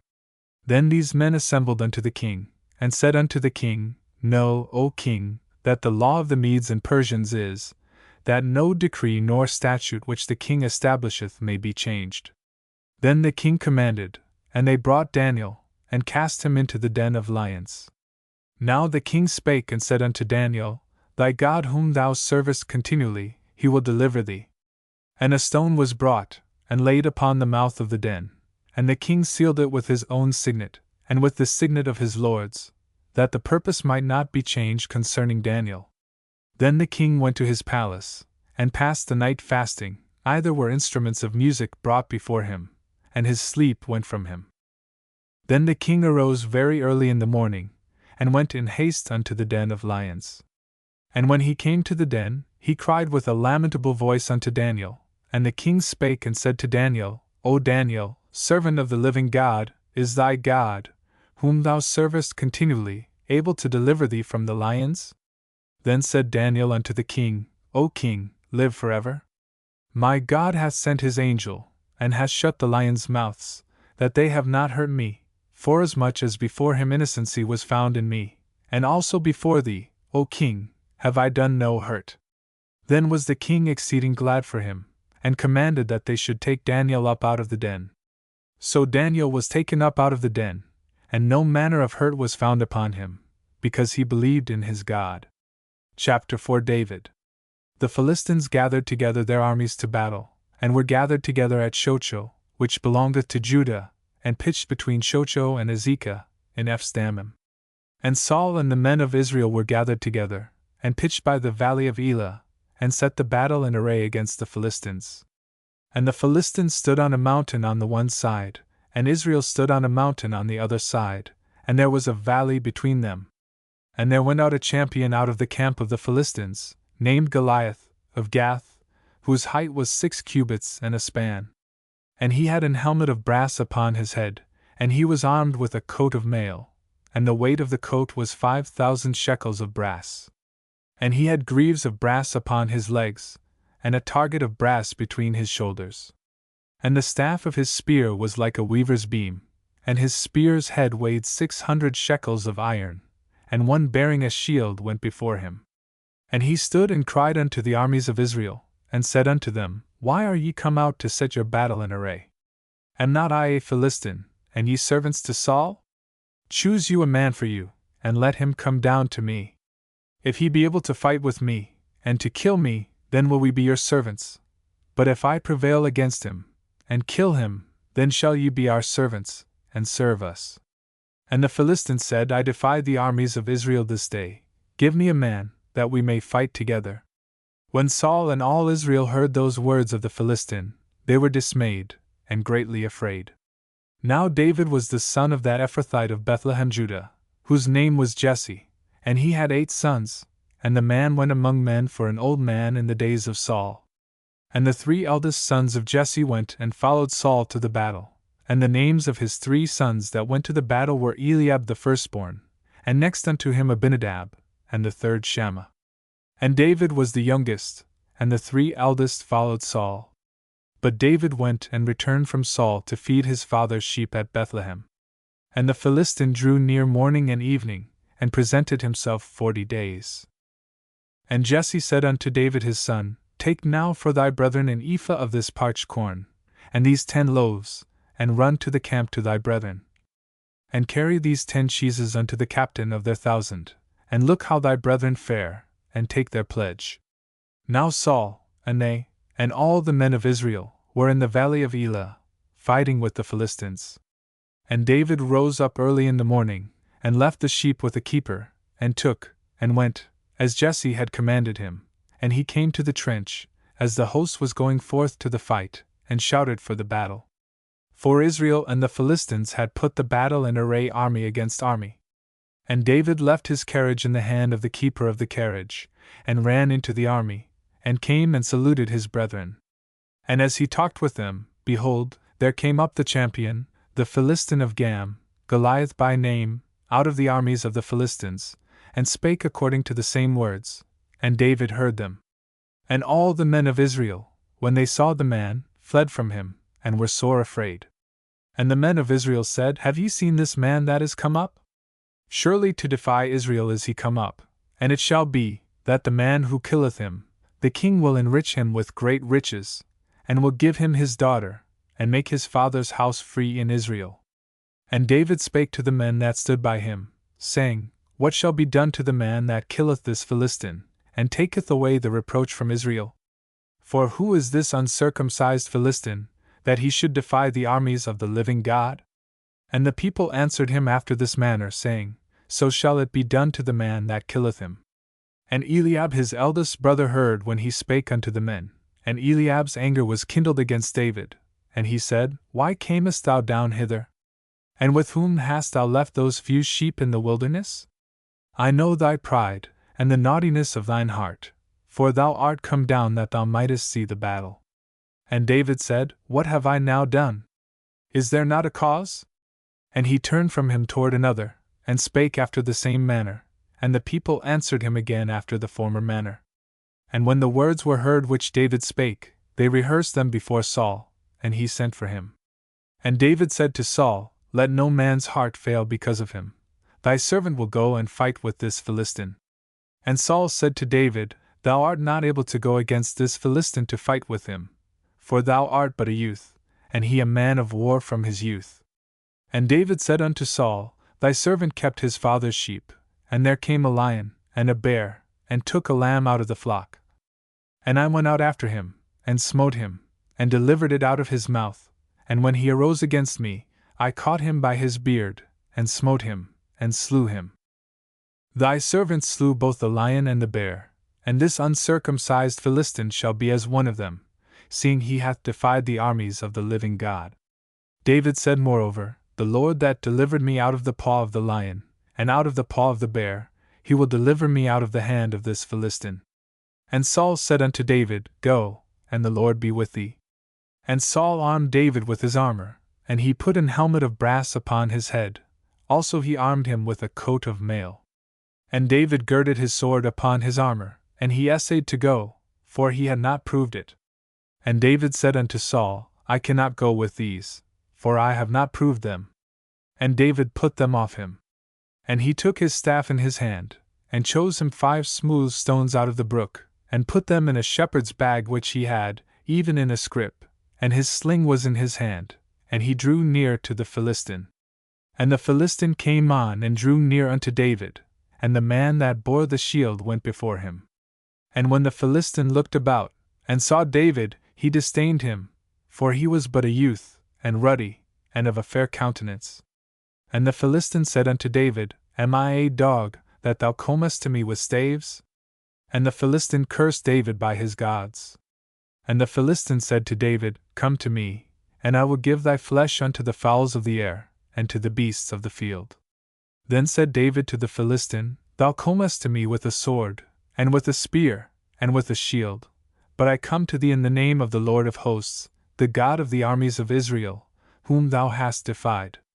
This day will the Lord deliver thee into mine hand, and I will smite thee, and take thine head from thee, and I will give the carcasses of the host of the Philistines this day unto the fowls of the air, and to the wild beasts of the earth, that all the earth may know that there is a God in Israel. And all this assembly shall know that the Lord saveth not with sword and spear, for the battle is the Lord's, and he will give you into our hands. And it came to pass, when the Philistine arose, and came and drew nigh to meet David, that David hasted, and ran toward the army to meet the Philistine. And David put his hand to his bag, and took thence a stone, and slang it, and smote the Philistine in his forehead, that the stone sunk into his forehead, and he fell upon his face to the earth. So David prevailed over the Philistine with a sling and with a stone, and smote the Philistine, and slew him. But there was no sword in the hand of David.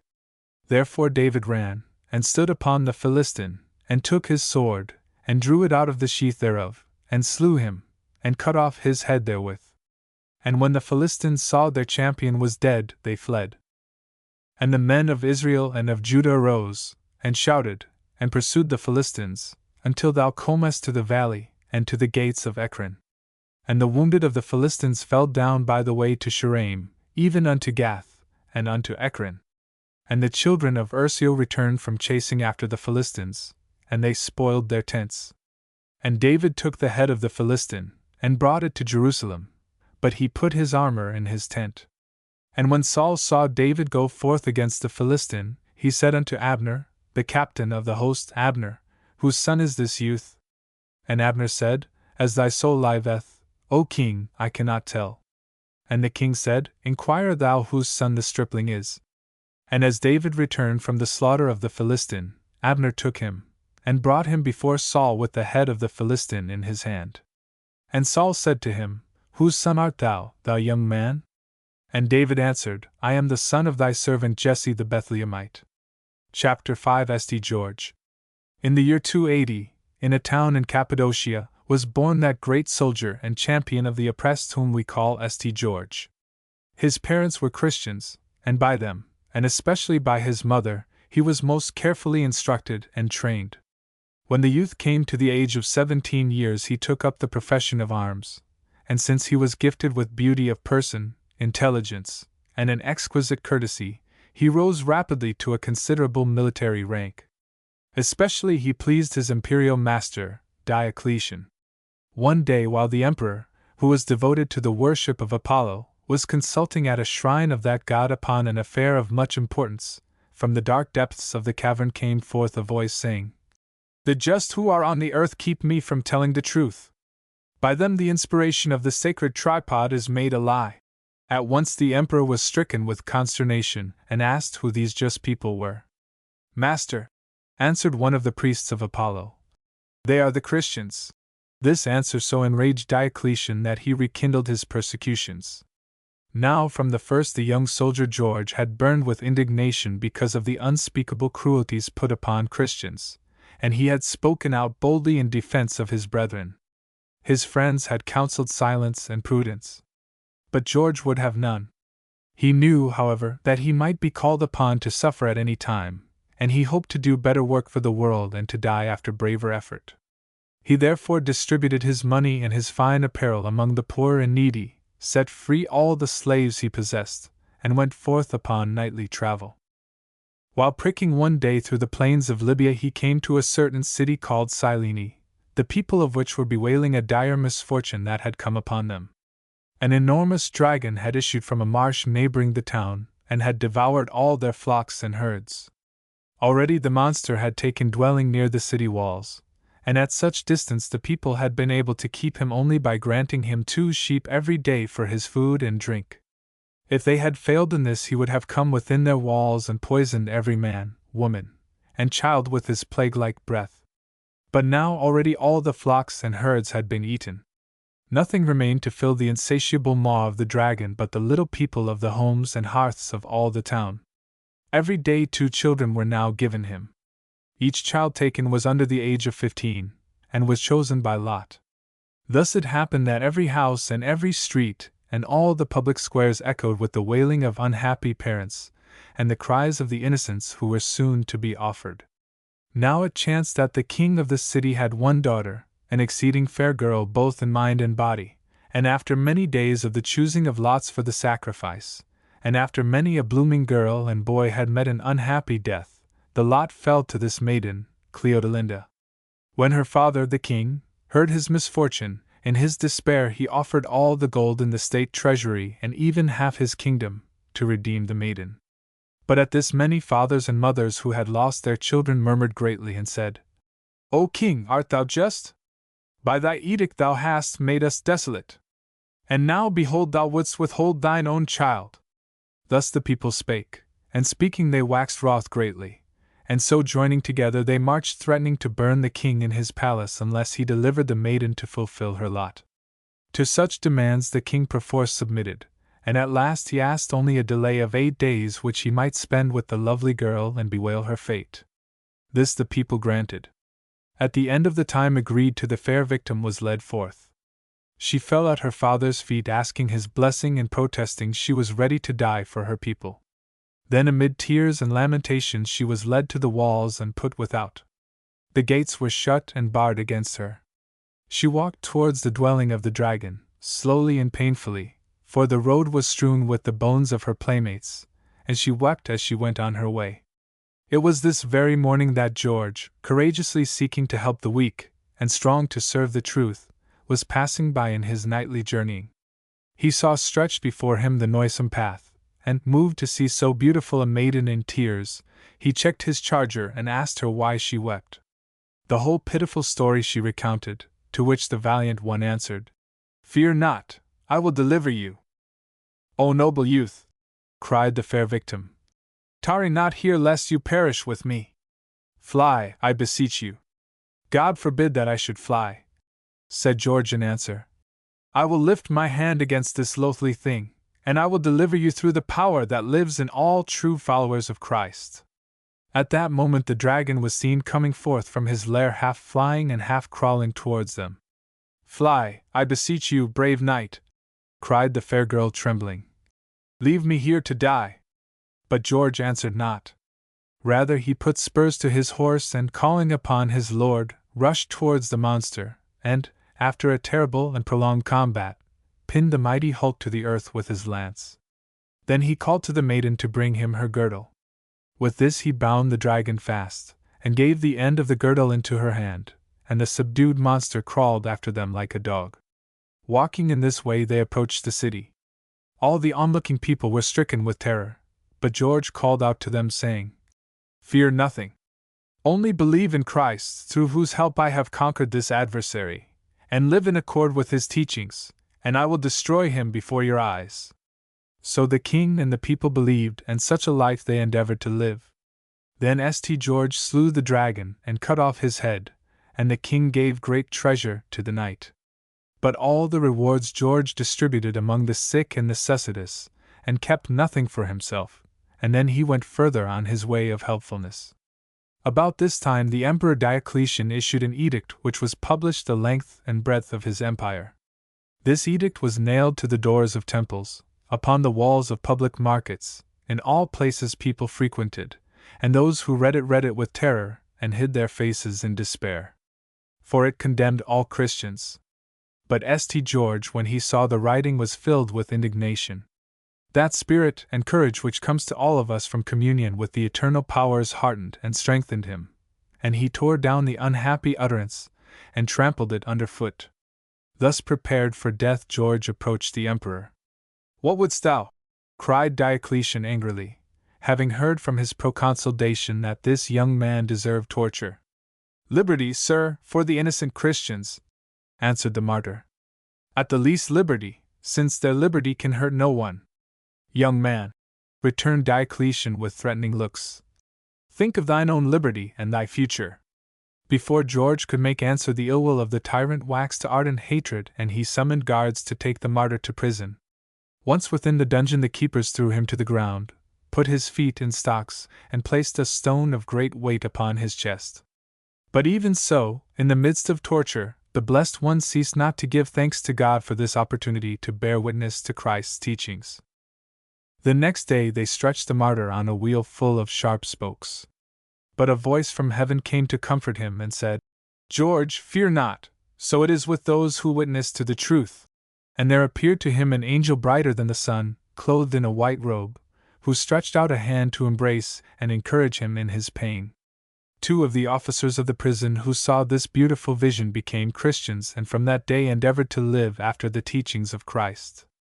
There is still another tale, that after George had been comforted by the angel who descended from heaven, his tormentors flung him into a cauldron of boiling lead, and when they believed they had subdued him by the force of his agonies, they brought him to a temple to assist in their worship, and the people ran in crowds to behold his humiliation, and the priests mocked him.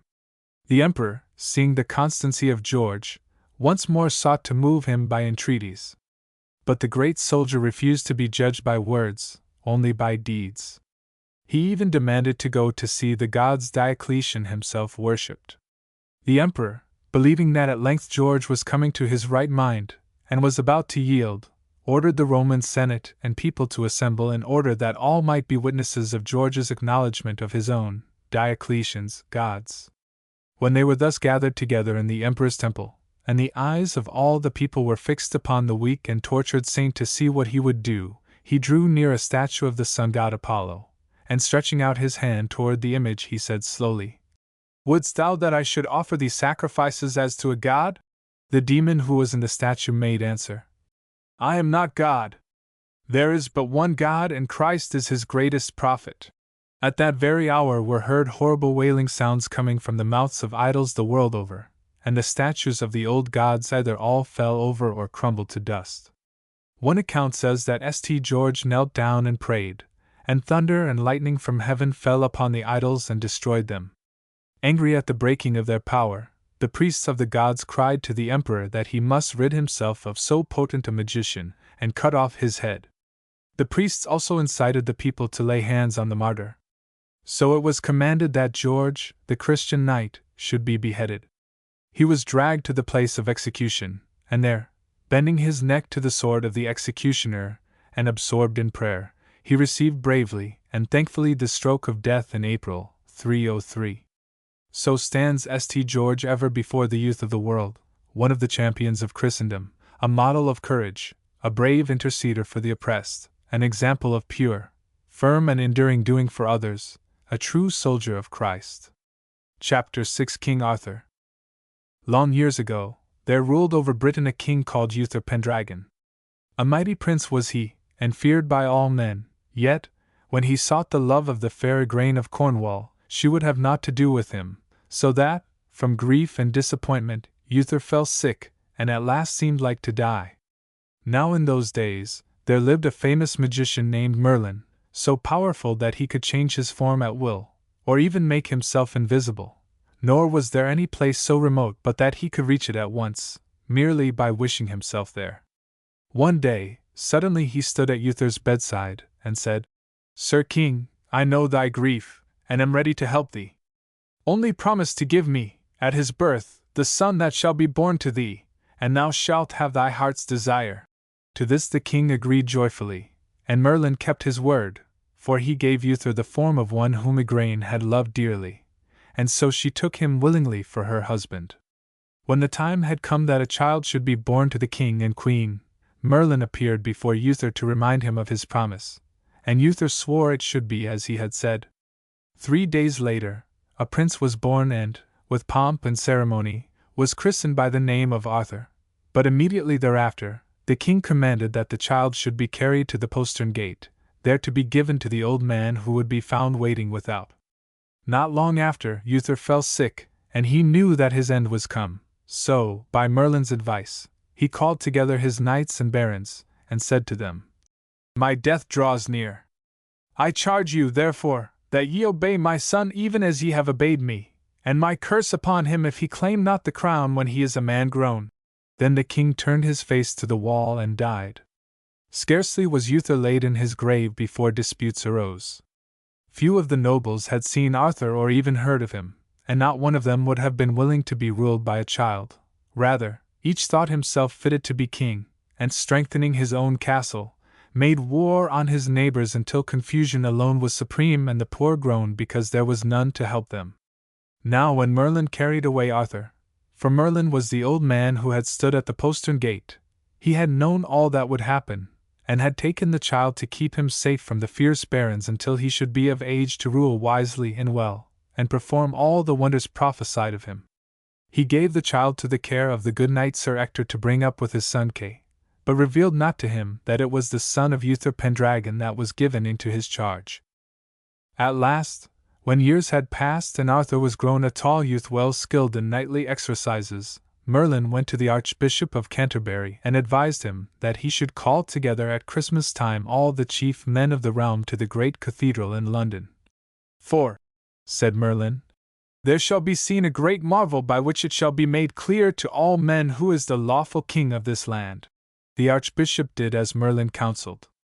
Under pain of a fearful curse, he bade barons and knights come to London to keep the feast, and to pray heaven to send peace to the realm.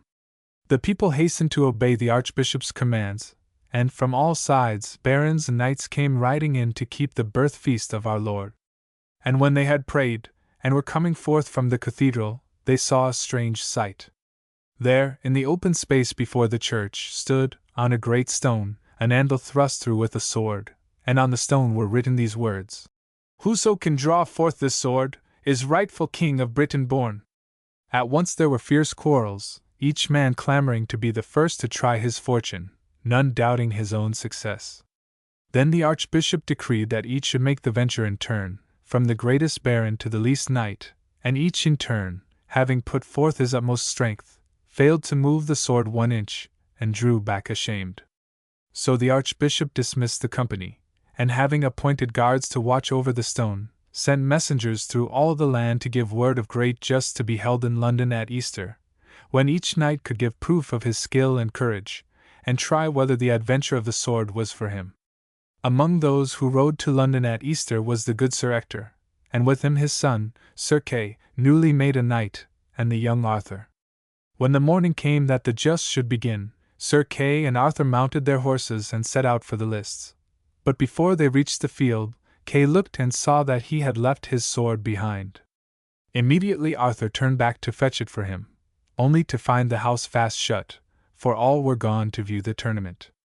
Sore vexed was Arthur, fearing lest his brother Kay should lose his chance of gaining glory, till, of a sudden, he bethought him of the sword in the great anvil before the cathedral. Thither he rode with all speed, and the guards having deserted their posts to view the tournament, there was none to forbid him the adventure. He leapt from his horse, seized the hilt, and instantly drew forth the sword as easily as from a scabbard.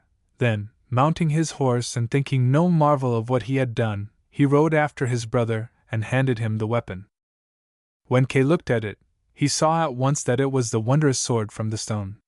In great joy he sought his father, and showing it to him, said, "Then must I be king of Britain." But Sir Ector bade him say how he came by the sword, and when Sir Kay told how Arthur had brought it to him, Sir Ector bent his knee to the boy, and said, "Sir, I perceive that ye are my king, and here I tender you my homage." And Kay did as his father. Then the three sought the Archbishop, to whom they related all that had happened, and he, much marveling, called the people together to the great stone, and bade Arthur thrust back the sword and draw it forth again in the presence of all, which he did with ease. But an angry murmur arose from the barons, who cried that what a boy could do, a man could do. So, at the Archbishop's word, the sword was put back, and each man, whether baron or knight, tried in his turn to draw it forth, and failed. Then, for the third time, Arthur drew forth the sword. Immediately there arose from the people a great shout. "Arthur is king! Arthur is king! We will have no king but Arthur!" And though the great barons scowled and threatened, they fell on their knees before him, while the Archbishop placed the crown upon his head, and swore to obey him faithfully as their lord and sovereign.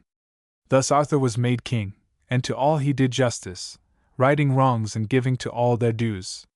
Nor was he forgetful of those that had been his friends, for Kay, whom he loved as a brother, he made seneschal and chief of his household, and to Sir Ector, his foster father, he gave broad lands. Thus Arthur was made king, but he had to fight for his own, for 11 great kings drew together and refused to acknowledge him as their lord, and chief amongst the rebels was King Lot of Orknev, who had married Arthur's sister, Belisent. By Merlin's advice, Arthur sent for help overseas, to Ban and Bors, the 2 great kings who ruled in Gaul. With their aid, he overthrew his foes in a great battle near the river Trent, and then he passed with them into their own lands and helped them drive out their enemies. So there was ever great friendship between Arthur and the kings Ban and Bors, and all their kindred, and afterwards some of the most famous knights of the Round Table were of that kin. Then King Arthur set himself to restore order throughout his kingdom. To all who would submit and amend their evil ways, he showed kindness, but those who persisted in oppression and wrong he removed, putting in their places others who would deal justly with the people. And because the land had become overrun with forests during the days of misrule, he cut roads through the thickets, that no longer wild beasts and men, fiercer than the beasts, should lurk in their gloom, to the harm of the weak and defenseless. Thus it came to pass that soon the peasant plowed his fields in safety, and where had been wastes, men dwelt again in peace and prosperity. Amongst the lesser kings whom Arthur helped to rebuild their towns and restore order, was King Leodegrance of Cameliard. Now Leodegrance had one fair child, his daughter Guinevere, and from the time that first he saw her, Arthur gave her all his love. So he sought counsel of Merlin, his chief adviser. Merlin heard the king sorrowfully, and he said, "Sir King, when a man's heart is set, he may not change. Yet had it been well if he had loved another." So the king sent his knights to Leodegrance, to ask of him his daughter, and Leodegrance consented, rejoicing to wed her to so good and knightly a king. With great pomp, the princess was conducted to Canterbury, and there the king met her, and they two were wed by the archbishop in the great cathedral, amid the rejoicings of the people. On that same day did Arthur found his Order of the Round Table, the fame of which was to spread throughout Christendom, and endure through all time. Now the Round Table had been made for King Uther Pendragon by Merlin, who had meant thereby to set forth plainly to all men the roundness of the earth. After Uther died, King Leodegrance had possessed it, but when Arthur was wed, he sent it to him as a gift, and great was the king's joy at receiving it. 150 knights might take their places about it, and for them Merlin made sieges, or seats. 128 did Arthur knight at that great feast. Thereafter, if any sieges were empty, at the high festival of Pentecost new knights were ordained to fill them, and by magic was the name of each knight found inscribed, in letters of gold, in his proper siege. One seat only long remained unoccupied, and that was the Siege Perilous. No knight might occupy it until the coming of Sir Galahad, for, without danger to his life, none might sit there who was not free from all stain of sin. With pomp and ceremony did each knight take upon him the vows of true knighthood, to obey the king, to show mercy to all who asked it, to defend the weak, and for no worldly gain to fight in a wrongful cause, and all the knights rejoiced together, doing honor to Arthur and to his queen. Then they rode forth to right the wrong and help the oppressed, and by their aid the king held his realm in peace, doing justice to all. Now, as time passed, King Arthur gathered into his Order of the Round Table knights whose peers shall never be found in any age, and foremost amongst them all was Sir Launcelot du Lac. Such was his strength that none against whom he laid lance in rest could keep the saddle, and no shield was proof against his sword dint. But for his courtesy even more than for his courage and strength, Sir Launcelot was famed far and near. Gentle he was and ever the first to rejoice in the renown of another, and in the justs, he would avoid encounter with the young and untried knight, letting him pass to gain glory if he might. It would take a great book to record all the famous deeds of Sir Launcelot, and all his adventures. He was of Gaul, for his father, King Ban, ruled over Benwick. He was named Launcelot du Lac by the Lady of the Lake who reared him when his mother died. Early he won renown, then, When there was peace in his own land, he passed into Britain, to Arthur's court, where the king received him gladly, and made him Knight of the Round Table and took him for his trustiest friend. And so it was that, when Guinevere was to be brought to Canterbury, to be married to the king, Lancelot was chief of the knights sent to wait upon her, and of this came the sorrow of later days. For, from the moment he saw her, Sir Lancelot loved Guinevere, for her sake remaining wifeless all his days, and in all things being her faithful knight. But busybodies and mischief-makers spoke evil of Sir Lancelot and the Queen, and from their talk came the undoing of the king and the downfall of his great work. But that was after long years, and after many true knights had lived their lives, honoring the king and queen, and doing great deeds. Before Merlin passed from the world of men, he had uttered many marvelous prophecies, and one that boded ill to King Arthur, for he foretold that, in the days to come, a son of Arthur's sister should stir up bitter war against the king, and at last a great battle should be fought, when many a brave knight should find his doom. Now, among the nephews of Arthur, was one most dishonorable. His name was Mordred. No knightly deed had he ever done, and he hated to hear the good report of others because he himself was a coward and envious. But of all the Round Table there was none that Mordred hated more than Sir Lancelot du Lac, whom all true knights held in most honor, and not the less did Mordred hate Lancelot that he was the knight whom Queen Guinevere had in most esteem.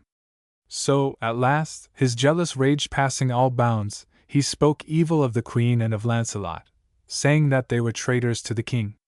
Now Sir Gawain and Sir Gareth, Mordred's brothers, refused to give ear to these slanders, holding that Sir Lancelot, in his knightly service of the Queen, did honor to King Arthur also, but by ill fortune another brother, Sir Agravain, had ill will to the Queen, and professed to believe Mordred's evil tales. So the two went to King Arthur with their ill stories. Now when Arthur had heard them, he was wroth, for never would he lightly believe evil of any, and Sir Lancelot was the knight whom he loved above all others. Sternly then he bade them begone and come no more to him with improven tales against any, and least of all, against Sir Lancelot and their lady, the Queen. The two departed, but in their hearts was hatred against Lancelot and the Queen, more bitter than ever for the rebuke they had called down upon themselves. Great was the king's grief. Despite all that Mordred could say, he was slow to doubt Sir Lancelot, whom he loved, but his mind was filled with forebodings, and well he knew that their kin would seek vengeance on Sir Lancelot, and the noble fellowship of the Round Table be utterly destroyed. All too soon it proved even as the king had feared. Many were found to hold with Sir Mordred, some from envy of the honor and worship of the noble Sir Lancelot, and among them even were those who dared to raise their voice against the Queen herself, calling for judgment upon her as leagued with a traitor against the king, and as having caused the death of so many good knights. Now in those days the law was that if any one were accused of treason by witnesses, or taken in the act, that one should die the death by burning, be it man or woman, knight or churl. So then the murmurs grew to a loud clamor that the law should have its course, and that King Arthur should pass sentence on the Queen. Then was the king's woe doubled. For, said he, I sit as king to be a rightful judge and keep all the law, wherefore I may not do battle for my own queen, and now there is none other to help her. So a decree was issued that Queen Guinevere should be burnt at the stake outside the walls of Carlisle. Forthwith, King Arthur sent for his nephew, Sir Gawain, and said to him, Fair nephew, I give it in charge to you to see that all is done as has been decreed.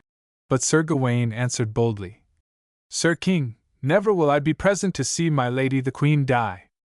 It is of ill counsel that ye have consented to her death. Then the king bade Gawain send his two young brothers, Sir Gareth and Sir Gaheris, to receive his commands, and these he desired to attend the Queen to the place of execution. So Gareth made answer for both. My lord the king, we owe you obedience in all things, but know that it is sore against our wills that we obey you in this, nor will we appear in arms in the place where that noble lady shall die. Then sorrowfully they mounted their horses and rode to Carlisle. When the day appointed had come, the Queen was led forth to a place without the walls of Carlisle, and there she was bound to the stake to be burned to death. Loud were her lady's lamentations, and many a lord was found to weep at that grievous sight of a queen brought so low, Yet was there none who dared come forward as her champion, lest he should be suspected of treason. As for Gareth and Gaheris, they could not bear the sight and stood with their faces covered in their mantles. Then, just as the torch was to be applied to the faggots, there was a sound as of many horses galloping, and the next instant a band of knights rushed upon the astonished throng, their leader cutting down all who crossed his path until he had reached the Queen, whom he lifted to his saddle and bore from the press. Then all men knew that it was Sir Launcelot, come knightly to rescue the Queen, and in their hearts they rejoiced. So with little hindrance they rode away, Sir Launcelot and all his kin with the Queen in their midst, till they came to the castle of the Joyous Guard, where they held the Queen in safety and all reverence. At last Sir Launcelot desired of King Arthur assurance of liberty for the Queen, as also safe conduct for himself and his knights, that he might bring Dame Guinevere, with due honour, to the king at Carlisle, and thereto the king pledged his word. So Launcelot set forth with the Queen, and behind them rode 100 knights arrayed in green velvet, the housings of the horses of the same all studded with precious stones. Thus they passed through the city of Carlisle, openly, in the sight of all, and there were many who rejoiced that the Queen was come again and Sir Launcelot with her, though they of Gawaine's party scowled upon him. When they were come into the great hall where Arthur sat, with Sir Gawaine and other great lords about him, Sir Launcelot led Guinevere to the throne and both knelt before the king. Then, rising, Sir Launcelot lifted the Queen to her feet, and thus he spoke to King Arthur, boldly and well before the whole court. My lord, Sir Arthur, I bring you here your Queen, than whom no truer nor nobler lady ever lived, and here stand I, Sir Launcelot du Lac, ready to do battle with any that dare gainsay it. And with these words Sir Launcelot turned and looked upon the lords and knights present in their places, but none would challenge him in that cause, not even Sir Gawaine, for he had ever affirmed that Dame Guinevere was a true and honourable lady. Then Sir Launcelot spoke again. Now, my lord Arthur, in my own defence it behooves me to say that never in aught have I been false to you. Peace, said the king to Sir Launcelot. We give you 15 days in which to leave this kingdom. Then Sir Launcelot sighed heavily and said, Full well I see that nothing availeth me. Then he went to the Queen where she sat, and said, Madam, the time is come when I must leave this fair realm that I have loved. Think well of me, I pray you, and send for me if ever there be aught in which a true knight may serve lady. Therewith he turned him about, and without greeting to any, passed through the hall, and with his faithful knights rode to the Joyous Guard, though ever thereafter, in memory of that sad day, he called it the Dolorous Guard. In after times, when the king had passed overseas to France, leaving Sir Mordred to rule Britain in his stead, there came messengers from Britain bearing letters for King Arthur, and more evil news than they brought might not well be, for they told how Sir Mordred had usurped his uncle's realm. First, he had caused it to be noised abroad that King Arthur was slain in battle with Sir Launcelot, and since there be many ever ready to believe any idle rumour and eager for any change, it had been no hard task for Sir Mordred to call the lords to a parliament, and persuade them to make him king. But the Queen could not be brought to believe that her lord was dead, so she took refuge in the Tower of London from Sir Mordred's violence, nor was she to be induced to leave her strong refuge for aught that Mordred could promise or threaten. Forthwith, King Arthur bade his host make ready to move, and when they had reached the coast, they embarked and made sail to reach Britain with all possible speed. Sir Mordred, on his part, had heard of their sailing, and hasted to get together a great army. It was grievous to see how many a stout knight held by Mordred, aye, even many whom Arthur himself had raised to honour and fortune, for it is the nature of men to be fickle. Thus it was that, when Arthur drew near to Dover, he found Mordred with a mighty host, waiting to oppose his landing. Then there was a great sea fight, those of Mordred's party going out in boats, to board King Arthur's ships and slay him and his men or ever they should come to land. Right valiantly did King Arthur bear him, as was his wont, and boldly his followers fought in his cause, so that at last they drove off their enemies and landed at Dover in spite of Mordred and his array. Now, by this time, many that Mordred had cheated by his lying reports, had drawn unto King Arthur, to whom at heart they had ever been loyal, knowing him for a true and noble king and hating themselves for having been deceived by such a false usurper as Sir Mordred. One night, as King Arthur slept, he thought that Sir Gawaine stood before him, looking just as he did in life, and said to him, My uncle and my king, God in his great love has suffered me to come unto you, to warn you that in no wise ye fight on the morrow, for if ye do, ye shall be slain, and with you the most part of the people on both sides. Make ye therefore a treaty. Immediately, the king awoke and called to him the best and wisest of his knights. Then all were agreed that, on any terms whatsoever, a treaty should be made with Sir Mordred, even as Sir Gawain had said. And with the dawn, messengers went to the camp of the enemy, to call Sir Mordred to a conference. So it was determined that the meeting should take place in the sight of both armies, in an open space between the two camps, and that King Arthur and Mordred should each be accompanied by 14 knights. Little enough faith had either in the other, so when they set forth to the meeting, they bade their hosts join battle if ever they saw a sword drawn. Now as they talked, it befell that an adder, coming out of a bush hard by, stung a knight in the foot, and he, seeing the snake, drew his sword to kill it, and thought no harm thereby.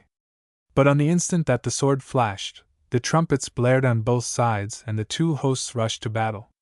Never was there fought a fight of such enmity, for brother fought with brother, and comrade with comrade, and fiercely they cut and thrust, with many a bitter word between, while King Arthur himself, his heart hot within him, rode through and through the battle, seeking the traitor Mordred. So they fought all day, till at last the evening fell.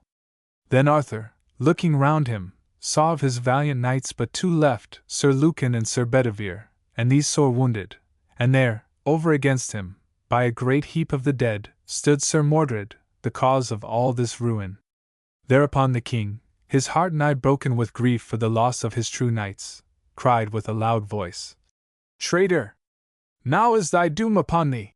And with his spear gripped in both hands, he rushed upon Sir Mordred and smote him that the weapon stood out a fathom behind. And Sir Mordred knew that he had his death wound. With all the might that he had, he thrust him up the spear to the haft, and with his sword struck King Arthur upon the head, that the steel pierced the helmet and bit into the head. Then Mordred fell back, stark and dead. Sir Lucan and Sir Bedivere went to the king where he lay, swooning from the blow, and bore him to a little chapel on the seashore. As they laid him on the ground, Sir Lucan fell dead beside the king, and Arthur, coming to himself, found but Sir Bedivere alive beside him. So King Arthur lay wounded to the death, grieving, not that his end was come, but for the desolation of his kingdom and the loss of his good knights. And looking upon the body of Sir Lucan, he sighed and said, Alas! True knight, dead for my sake! If I lived, I should ever grieve for thy death, but now mine own end draws nigh. Then, turning to Sir Bedivere, who stood sorrowing beside him, he said, Leave weeping now, for the time is short and much to do. Hereafter shalt thou weep if thou wilt. But take now my sword Excalibur, hasten to the water side, and fling it into the deep. Then, watch what happens and bring me word thereof. My lord, said Sir Bedivere, your command shall be obeyed. And taking the sword, he departed. But as he went on his way, he looked on the sword, how wondrously it was formed and the hilt all studded with precious stones. And, as he looked, he called to mind the marvel by which it had come into the king's keeping.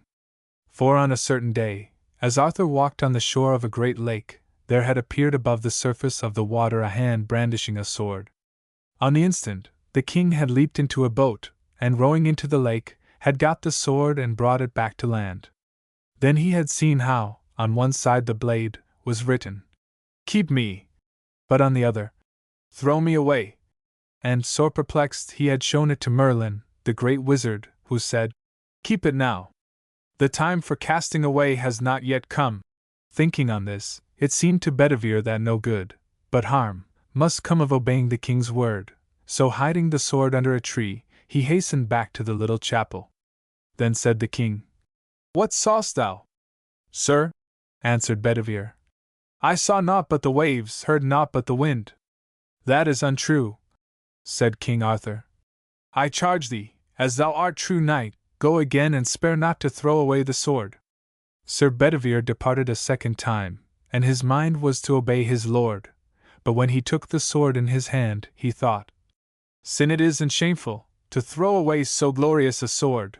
Then, hiding it again, he hastened back to the king. What saw'st thou? said Sir Arthur. Sir, I saw the water lap on the crags. Then spoke the king in great wrath.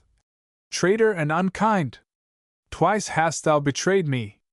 Art dazzled by the splendor of the jewels, thou that, till now, hast ever been dear and true to me? Go yet again, but if thou fail me this time, I will arise and, with mine own hands, slay thee. Then Sir Bedivere left the king, and that time, he took the sword quickly from the place where he had hidden it, and, forbearing even to look upon it, he twisted the belt about it, and flung it with all his force into the water. A wondrous sight he saw, for, as the sword touched the water, a hand rose from out the deep, caught it, brandished it thrice, and drew it beneath the surface.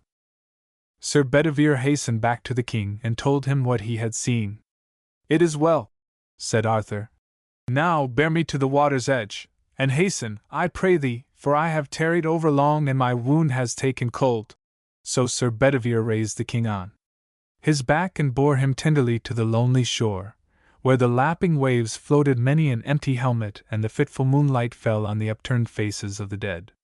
Scarce had they reached the shore when there hove in sight a barge, and on its deck stood 3 tall women, robed all in black and wearing crowns on their heads. Place me in the barge, said the king, and softly Sir Bedivere lifted the king into it. And these 3 queens wept sore over Arthur, and one took his head in her lap and chafed his hands, crying, Alas! My brother, thou hast been overlong in coming, and I fear me, that wound has taken cold. Then the barge began to move slowly from the land. When Sir Bedivere saw this, he lifted up his voice and cried with a bitter cry, Ah! My lord Arthur, thou art taken from me! And I, whither shall I go? Comfort thyself, said the king, for in me is no comfort more. I pass to the valley of Avilion, to heal me of my grievous wound. If thou sayest me never again, pray for me.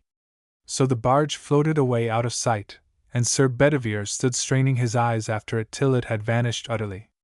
Then he turned him about and journeyed through the forest until, at daybreak, he reached a hermitage. Entering it, he prayed the holy hermit that he might abide with him, and there he spent the rest of his life in prayer and holy exercise. But of King Arthur is no more known. Some men, indeed, say that he is not dead, but abides in the happy valley of Avilion until such time as his country's need is sorest, when he shall come again and deliver it. Others say that, of a truth, he is dead, and that, in the far west, his tomb may be seen, and written on it these words, Here lies Arthur, once king and king to be. Chapter 7 Sir Galahad. Many times had the feast of Pentecost come round, and many were the knights that Arthur had made after he founded the Order of the Round Table. Yet no knight had appeared who dared claim the seat named by Merlin the Siege Perilous. At last, one vigil of the great feast, a lady came to Arthur's court at Camelot, and asked Sir Lancelot to ride with her into the forest hard by, for a purpose not then to be revealed. Lancelot consenting, they rode together until they came to a nunnery hidden deep in the forest, and there the lady bade Lancelot dismount, and led him into a great and stately room. Presently there entered 12 nuns, and with them a youth, the fairest that Lancelot had ever seen. Sir, said the nuns, we have brought up this child in our midst, and now that he is grown to manhood, we pray you make him knight, for of none worthier could he receive the honor. Is this thy own desire? Asked Lancelot of the young squire, and when he said that so it was, Lancelot promised to make him knight after the great festival had been celebrated in the church next day. So on the morrow, after they had worshipped, Lancelot knighted Galahad, for that was the youth's name, and asked him if he would ride at once with him to the king's court. But the young knight excusing himself, Sir Lancelot rode back alone to Camelot, where all rejoiced that he was returned in time to keep the feast with the whole Order of the Round Table. Now, according to his custom, King Arthur was waiting for some marvel to befall before he and his knights sat down to the banquet. Presently a squire entered the hall and said, Sir King, a great wonder has appeared. There floats on the river a mighty stone, as it were a block of red marble, and it is thrust through by a sword, the hilt of which is set thick with precious stones. On hearing this, the king and all his knights went forth to view the stone and found it as the squire had said. Moreover, looking closer, they read these words, None shall draw me hence, but only he by whose side I must hang, and he shall be the best knight in all the world. Immediately, all bade Lancelot draw forth the sword. But he refused, saying that the sword was not for him. Then, at the king's command, Sir Gawain made the attempt and failed, as did Sir Percivale after him. So the knights knew the adventure was not for them, and returning to the hall, took their places about the round table. No sooner were they seated than an aged man, clothed all in white, entered the hall, followed by a young knight in red armor, by whose side hung an empty scabbard. The old man approached King Arthur and bowing low before him said, "Sir, I bring you a young knight of the house and lineage of Joseph of Arimathea, and through him shall great glory be won for all the land of Britain." Greatly did King Arthur rejoice to hear this, and welcomed the two right royally. Then when the young knight had saluted the king, the old man led him to the Siege Perilous and drew off its silken cover, and all the knights were amazed, for they saw that where had been engraved the words, "The Siege Perilous," was written now in shining gold, "This is the siege of the noble prince Sir Galahad." Straightway the young man seated himself there where none other had ever sat without danger to his life, and all who saw it said, one to another, "Surely this is he that shall achieve the Holy Grail." Now the Holy Grail was the blessed dish from which our Lord had eaten the Last Supper, and it had been brought to the land of Britain by Joseph of Arimathea. But because of men's sinfulness, it had been withdrawn from human sight, only that, from time to time, it appeared to the pure in heart. When all had partaken of the royal banquet, King Arthur bade Sir Galahad come with him to the river's brink, and showing him the floating stone with the sword thrust through it, told him how his knights had failed to draw forth the sword. "Sir," said Galahad, "it is no marvel that they failed, for the adventure was meant for me, as my empty scabbard shows." So saying, lightly he drew the sword from the heart of the stone, and lightly he slid it into the scabbard at his side. While all yet wondered at this adventure of the sword, there came riding to them a lady on a white palfrey who, saluting King Arthur, said, "Sir King, Nation the Hermit sends thee word that this day shall great honor be shown to thee in all thine house, for the Holy Grail shall appear in thy hall, and thou and all thy fellowship shall be fed therefrom."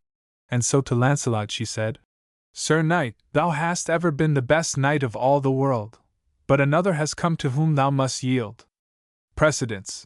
Then Lancelot answered humbly, "I know well I was never the best." "Aye, of a truth thou wast and art still, of sinful men," said she, and rode away before any could question her further.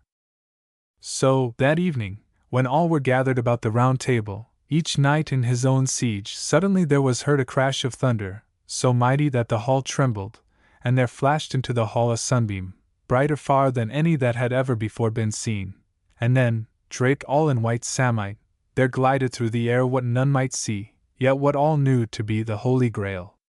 And all the air was filled with sweet odors, and on every one was shed a light in which he looked fairer and nobler than ever before. So they sat in an amazed silence, till presently King Arthur rose and gave thanks to God for the grace given to him, and to his court. Then up sprang Sir Gawain and made his avow to follow for a year and a day the quest of the Holy Grail, if perchance he might be granted the vision of it. Immediately other of the knights followed his example, binding themselves to the quest of the Holy Grail until, in all, 150 had vowed themselves to the adventure. Then was King Arthur grieved, for he foresaw the ruin of his noble order.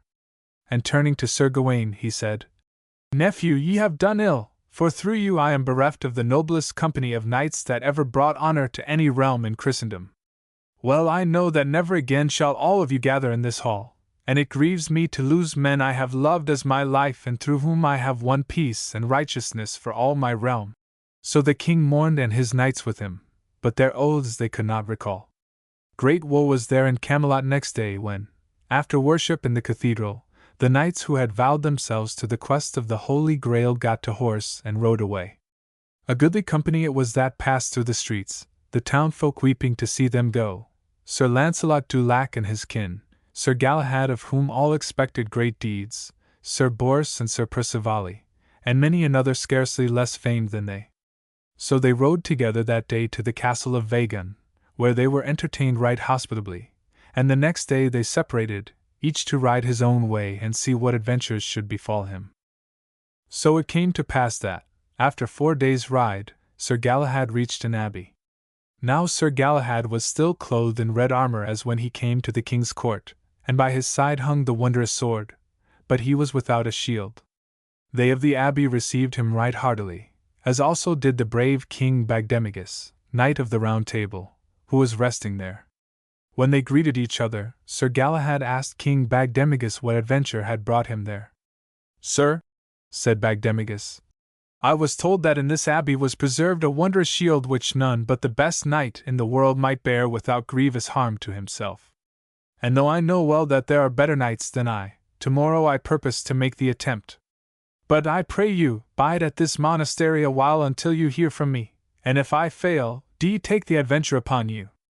"So be it," said Sir Galahad. The next day, at their request, Sir Galahad and King Bagdemagus were led into the church by a monk and shown where, behind the altar, hung the wondrous shield, whiter than snow save for the blood-red cross in its midst. Then the monk warned them of the danger to any who, being unworthy, should dare to bear the shield. But King Bagdemagus made answer, "I know well that I am not the best knight in the world, yet will I try if I may bear it." So he hung it about his neck, and bidding farewell, rode away with his squire. The two had not journeyed far before they saw a knight approach, armed all in white mail and mounted upon a white horse. Immediately he laid his spear in rest and, charging King Bagdemagus, pierced him through the shoulder and bore him from his horse, and standing over the wounded knight he said, "Knight, thou hast shown great folly, for none shall bear this shield save the peerless knight, Sir Galahad." Then, taking the shield, he gave it to the squire and said, "Bear this shield to the good knight Galahad and greet him well from me." "What is your name?" asked the squire. "That is not for thee or any other to know. One thing I pray you," said the squire. "Why may this shield be borne by none but Sir Galahad without danger?" "Because it belongs to him only," answered the stranger knight, and vanished. Then the squire took the shield and setting King Bagdemagus on his horse, bore him back to the abbey where he lay long, sick unto death. To Galahad the squire gave the shield, and told him all that had befallen.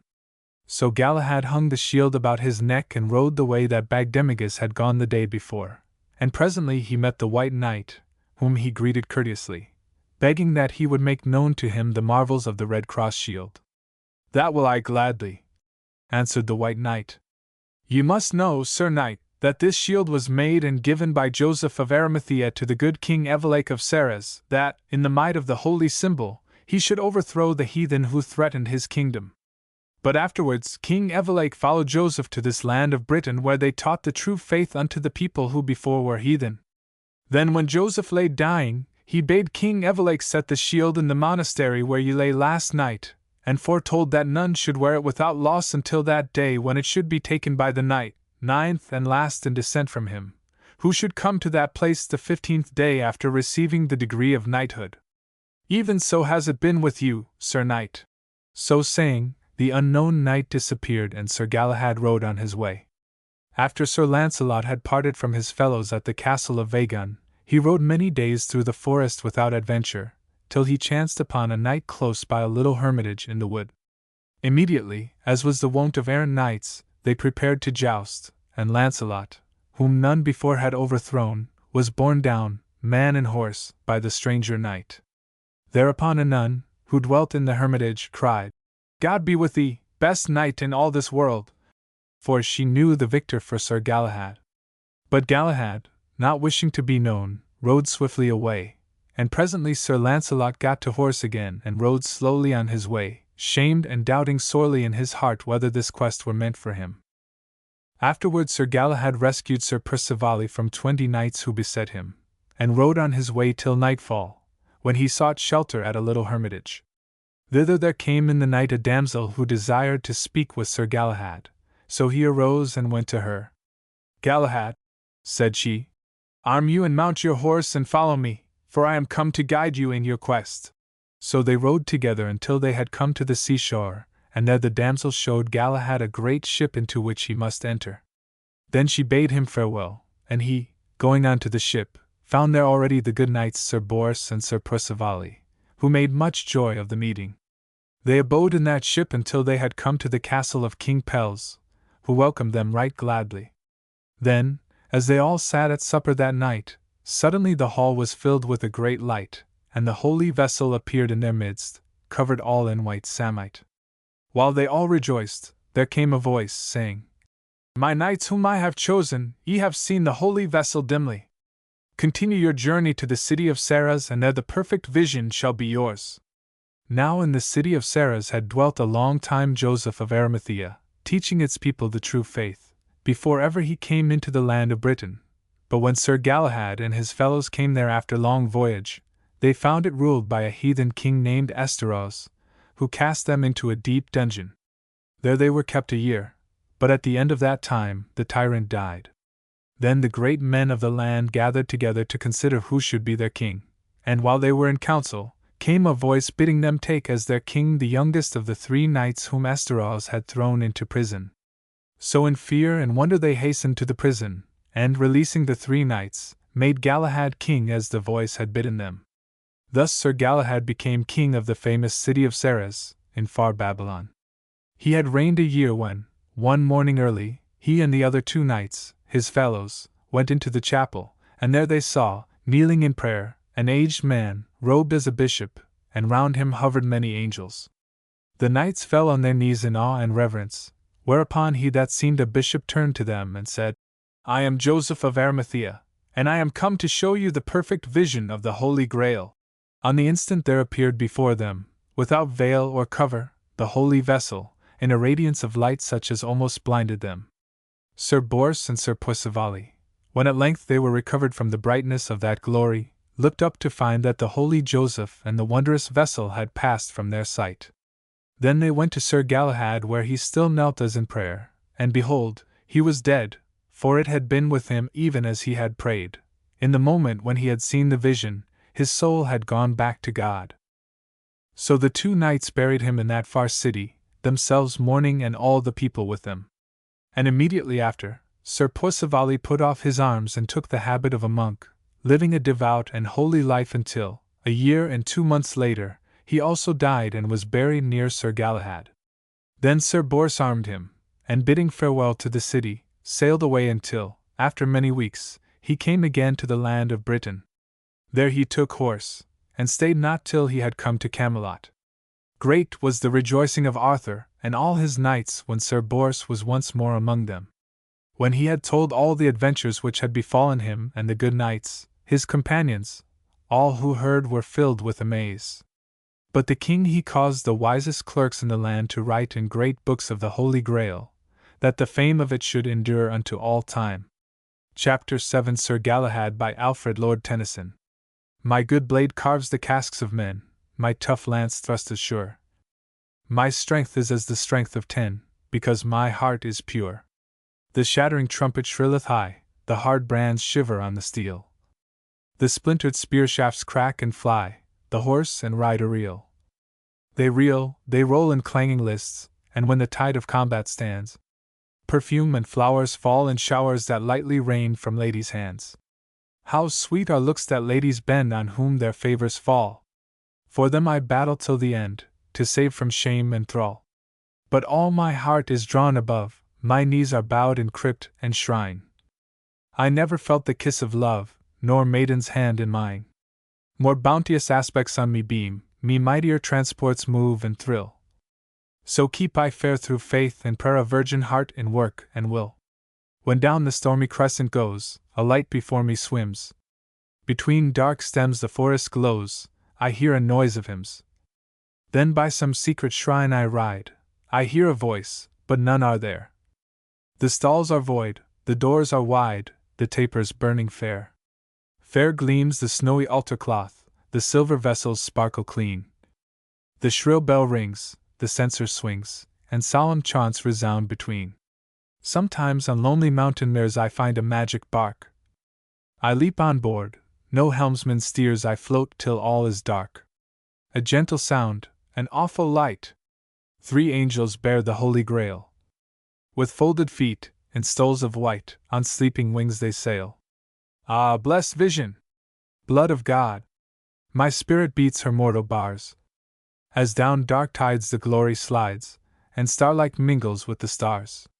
when on my goodly charger borne through dreaming towns I go. The cock crows ere the Christmas morn, the streets are dumb with snow. The tempest crackles on the leads, and ringing, spins from brand and mail. But o'er the dark a glory spreads, and gilds the driving hail. I leave the plain, I climb the height, no branchy thicket shelter yields. But blessed forms and whistling storms fly o'er waste fens and windy fields. A maiden night, to me is given such hope, I know not fear. I yearn to breathe the airs of heaven that often meet me here. I muse on joy that will not cease, pure spaces clothed in living beams, pure lilies of eternal peace, whose odors haunt my dreams. And stricken by an angel's hand, this mortal armor that I wear, this weight and size, this heart and eyes are touched, are turned to finest air. The clouds are broken in the sky, and through the mountain walls a rolling organ harmony swells up, and shakes and falls. Then move the trees, the copses nod, wings flutter, voices hover clear. O just and faithful knight of God! Ride on! The prize is near. So pass I hostel, hall, and grange, by bridge and ford, by park and pale. All armed I ride, whatever betide, until I find the Holy Grail. Chapter 8 Siegfried. Now there dwelt in a castle in the Netherland a certain king, Siegmund by name, who had to wife a fair lady Sieglind. These two had a son whom they called Siegfried, a very gallant prince. Very carefully did they train and teach him, but the root of the matter was in the lad himself, for he had an honest and good heart, and was in all things a very perfect knight.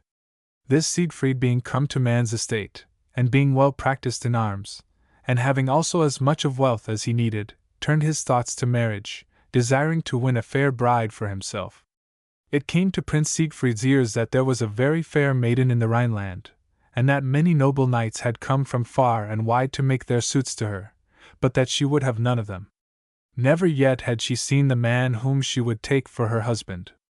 All this the prince heard, and he said, "This Kriemhild will I have for my wife." But King Siegmund, when he heard of his son's purpose, was not a little troubled thereat, and Queen Sieglind wept, for she knew the brother of Kriemhild, and she was aware of the strength and valor of his warriors. So they said to the prince, "Son, this is not a wise wooing."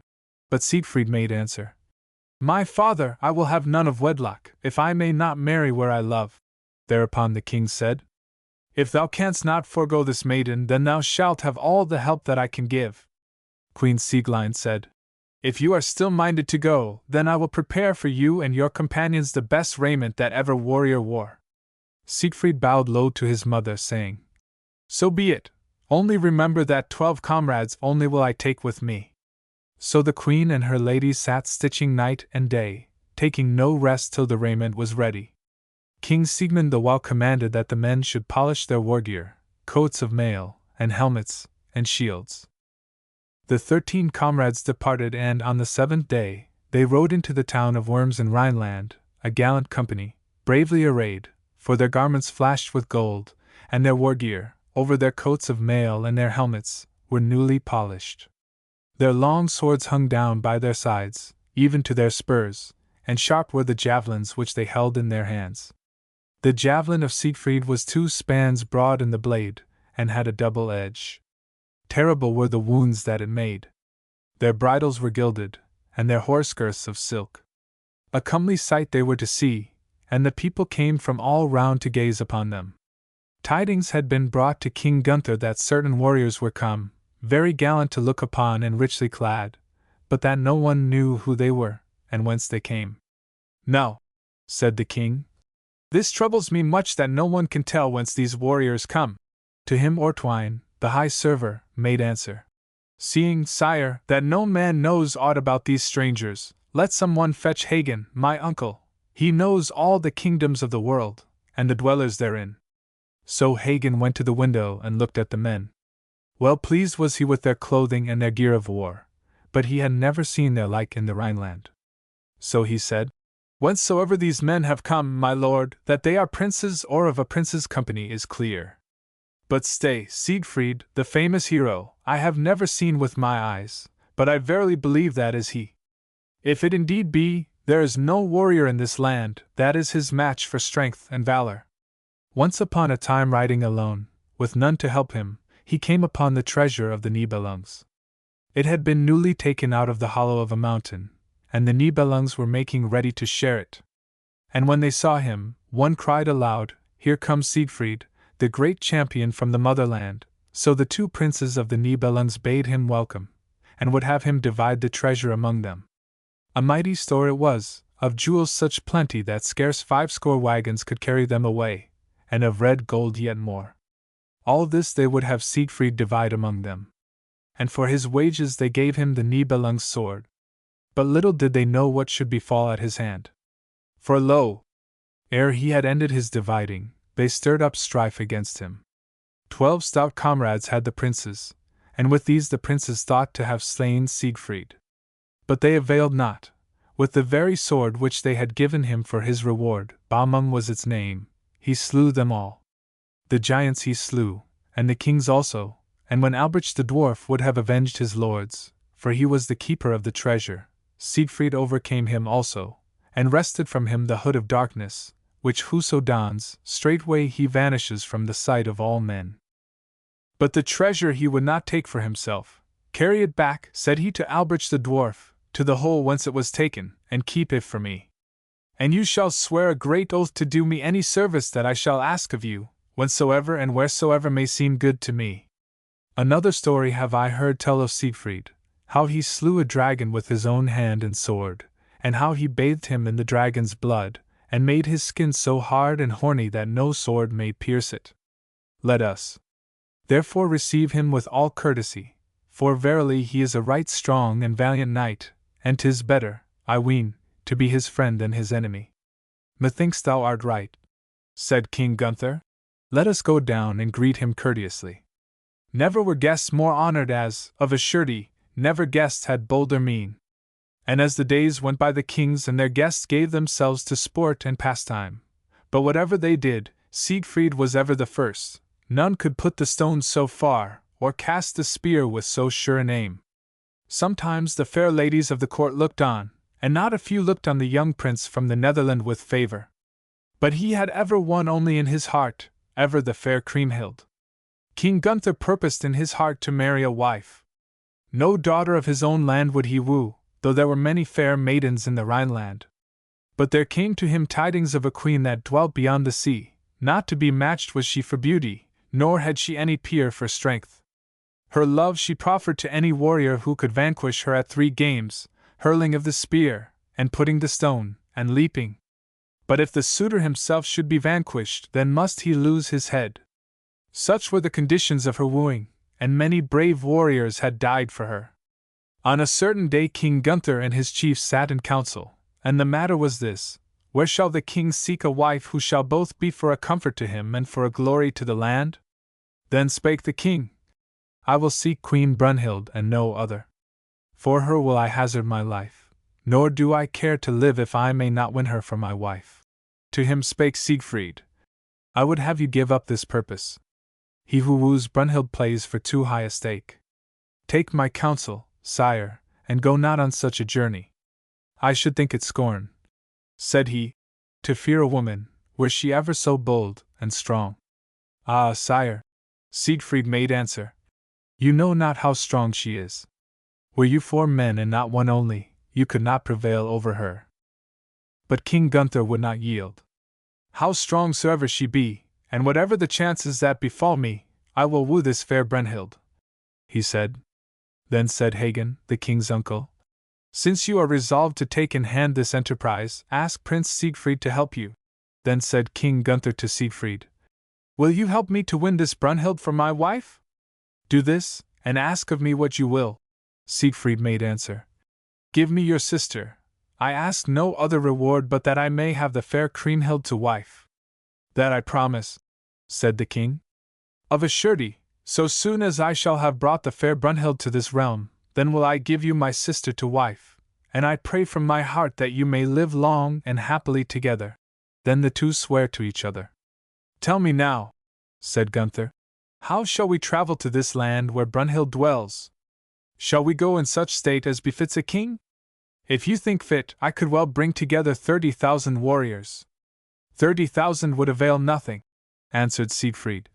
So strong she is and savage. We will take no army, but go as simple knights, taking 2 companions with us, and the 2 shall be Sir Hagen and Sir Dankwart. And wherewithal shall we be clothed? Said King Gunther. As richly as Mabie, answered Siegfried. My mother has a great store of goodly raiment, said the king. Then spake Hagen. Nay, sire, go not to the queen, but rather to your sister. She will provide all things that you need. So they went to the Lady Kriemhild and told her all their purpose, and how they should need goodly raiment, 3 changes for the day, and that for 4 days. With good will did the fair Kriemhild receive them, and promised that she would give them what they needed. As she promised, so she did, for she and her ladies, 30 maids skillful in the work of the needle, labored night and day to furnish a rich store of apparel. The fair Kriemhild planned them and cut them to just measure with her own hand, and her ladies sewed them. Silks there were, some from Arabia, white as snow, and from the Lesser Asia others, green as grass, and strange skins of fishes from distant seas, and fur of the ermine, with black spots on snowy white, and precious stones and gold of Arabia. In 7 weeks all was prepared, both apparel and also arms and armor, and there was nothing that was either over long or over short, or that could be surpassed for comeliness. Great thanks did the warriors give to each fair seamstress, and to Kriemhild the beautiful the greatest thanks of all. So the 4 companions embarked on their ship, with Siegfried for their helmsman, for he knew all the tides and currents of Rhine. Well furnished were they with food and wine and all things that they needed, and prosperous was their voyage, both while they sailed down the river and while they crossed the sea. On the 12th morning they came to the land of Queen Brunhild. And when King Gunther saw how the coast stretched far away, and how on every height there stood a fair castle, he said to Siegfried, Tell me, Siegfried, if you can, whose are those castles, and this fair land? Never in all my life, I assure you, have I seen castles so fairly planned and built so well. Siegfried made answer. These castles and this fair land are Queen Brunhild's, and this strong fortress that you see is Eisenstein. And now, my comrades, I have a counsel for your ears. Today we shall stand in Queen Brunhild's court, and we must be wise and wary when we stand before her. Let therefore one and the same story be found in the mouth of all, that Gunther is my master, and that I am Gunther's man. If we would win our purpose, there is no surer plan than this. So spake Siegfried to his comrades. And to the king he said, Mark, I pray you, what I do for the love of your fair sister. While they talked one to the other, the bark drifted so near to the shore that they could see the maidens standing at the castle windows. Who are these? Said King Gunther to Siegfried. Said Siegfried, Look with all your eyes at these fair ladies, and tell me which of them pleases you best, and which, could you win her, you would choose for your wife. Gunther made answer, One that I see at yonder window in a snow-white vest is surely the loveliest of all. She, if I can win her, shall surely be my wife. You have chosen well, said Siegfried. That maiden in the snow-white vest is Brunhild, the fairest and fiercest of women. Meanwhile the queen had bidden her maidens depart from the windows. 'Tis a shame, said she, that ye should make yourselves a sight for strangers. And now came the 4 comrades from their bark to the castle. Siegfried led a noble charger by the bridle, and stood by the stirrup till King Gunther had mounted, serving him as a vassal serves his lord. This Brunhild marked from where she stood. A noble lord, thought she in her heart, whom such a vassal serves. Then Siegfried mounted his own steed, and Hagen and Dankwart did the like. A fairer company never was seen. The king and Siegfried were clothed in white, and white were their horses, and their shields flashed far as they moved. So, in lordly fashion, they rode to the hall of Queen Brunhild, and the bells of gold that hung from their saddles tinkled as they went. Hagen and Dankwart, on the other hand, wore black apparel, and their chargers were black. Meanwhile the fair Brunhild inquired of her nobles who these strangers might be that had come across the sea, and on what errand they had come. One of them answered, Fair lady, I have never seen these stout warriors, save one only, who is greatly like to the noble Siegfried. If this be he, I would have you give him a hearty welcome. Next to him is a man of right royal mien, a king, I trow, who rules with his sceptre mighty lands and herd. The third has a lowering brow, but is a stout warrior withal. The fourth is young and modest of look, but for all his gentle bearing, we should all rue it, I trow, if wrong were done to him. Then spake Queen Brunhild. Bring me now my royal vesture. If Siegfried seeks to woo me for his wife, he must risk his life on the cast. I fear him not so much as to yield to him without a struggle.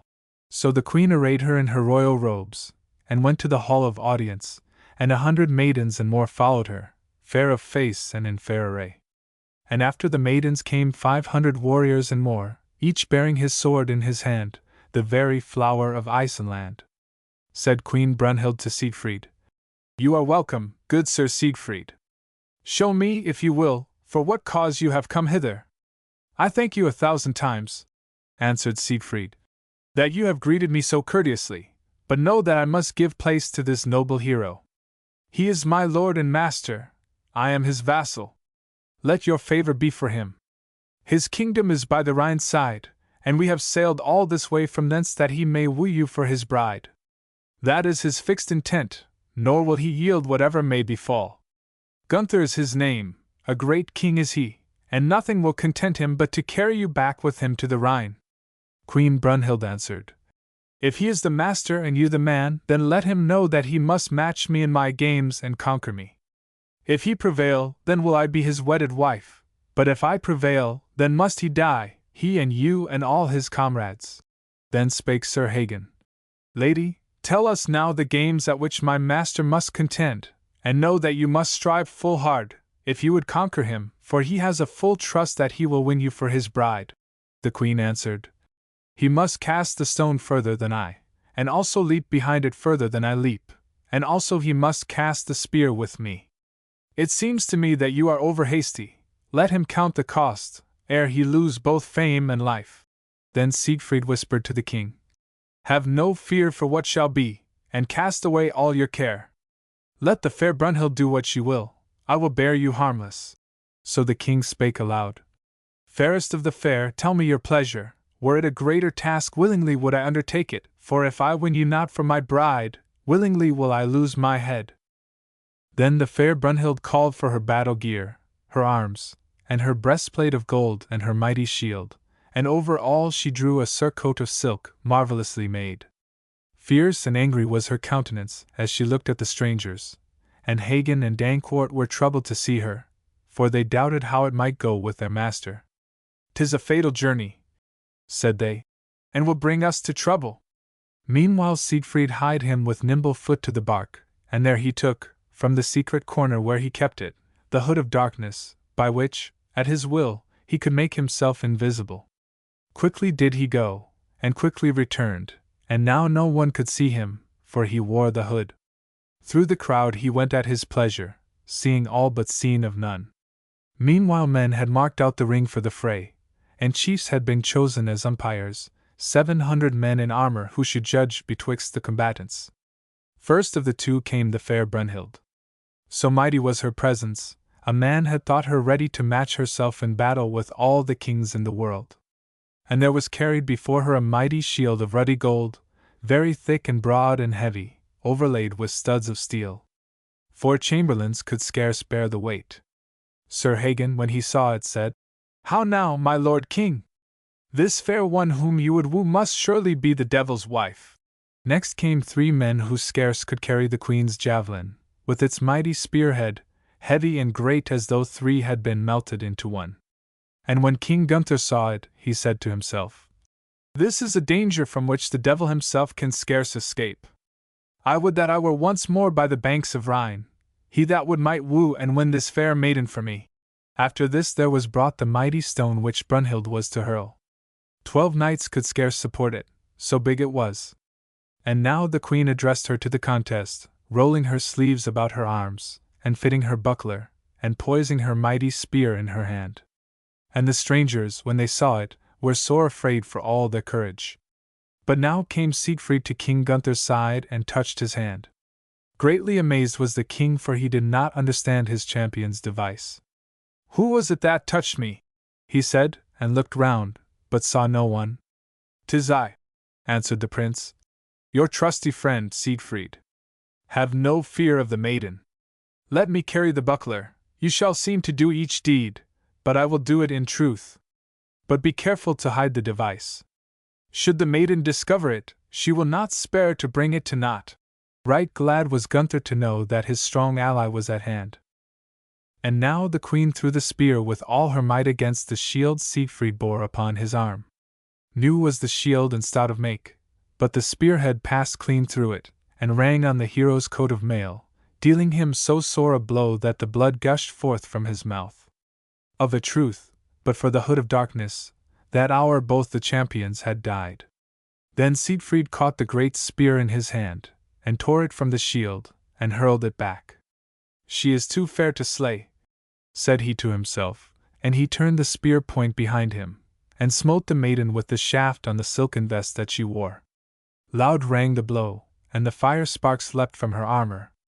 Never could Gunther, for all his strength, have dealt such a blow, for it felled the strong Brunhild to the ground. Lightly did she leap up again, crying, King Gunther, I thank you for the blow, 'twas shrewdly given. For she thought that the king had dealt it. But great was the wrath in her heart to find that her spear had sped in vain. And now she turned to the great stone where it lay, and poised it in her hand, and hurled it with all her might. And having hurled it, she herself leapt after it. 12 full arms' length hurtled the great stone through the air, so mighty was the maiden, and she herself overpassed it by a pace. Then came Gunther to the place, with Siegfried unseen by his side.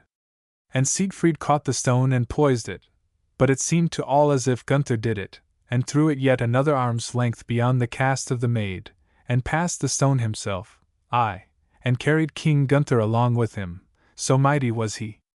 But when the queen saw that she was vanquished, she flushed with shame and wrath, and turning to her lords she spake aloud.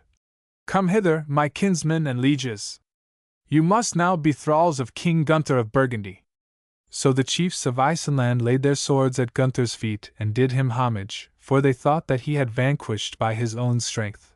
And he, for he was a very gentle, courteous knight, greeted the maid right pleasantly, and she, for her part, took him by the hand and said, Henceforth, Sir King, all the rule and power that I have held is yours.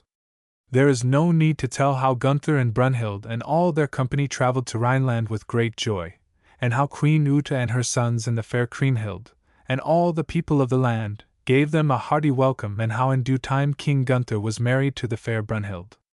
Nor is there need of many words to relate how Siegfried also took to wife the beautiful Kriemhild, as it had been promised him. Nor were there any to gainsay save Brunhild only, for she grudged that her husband's sister should be given to a vassal, for such in truth she deemed him to be.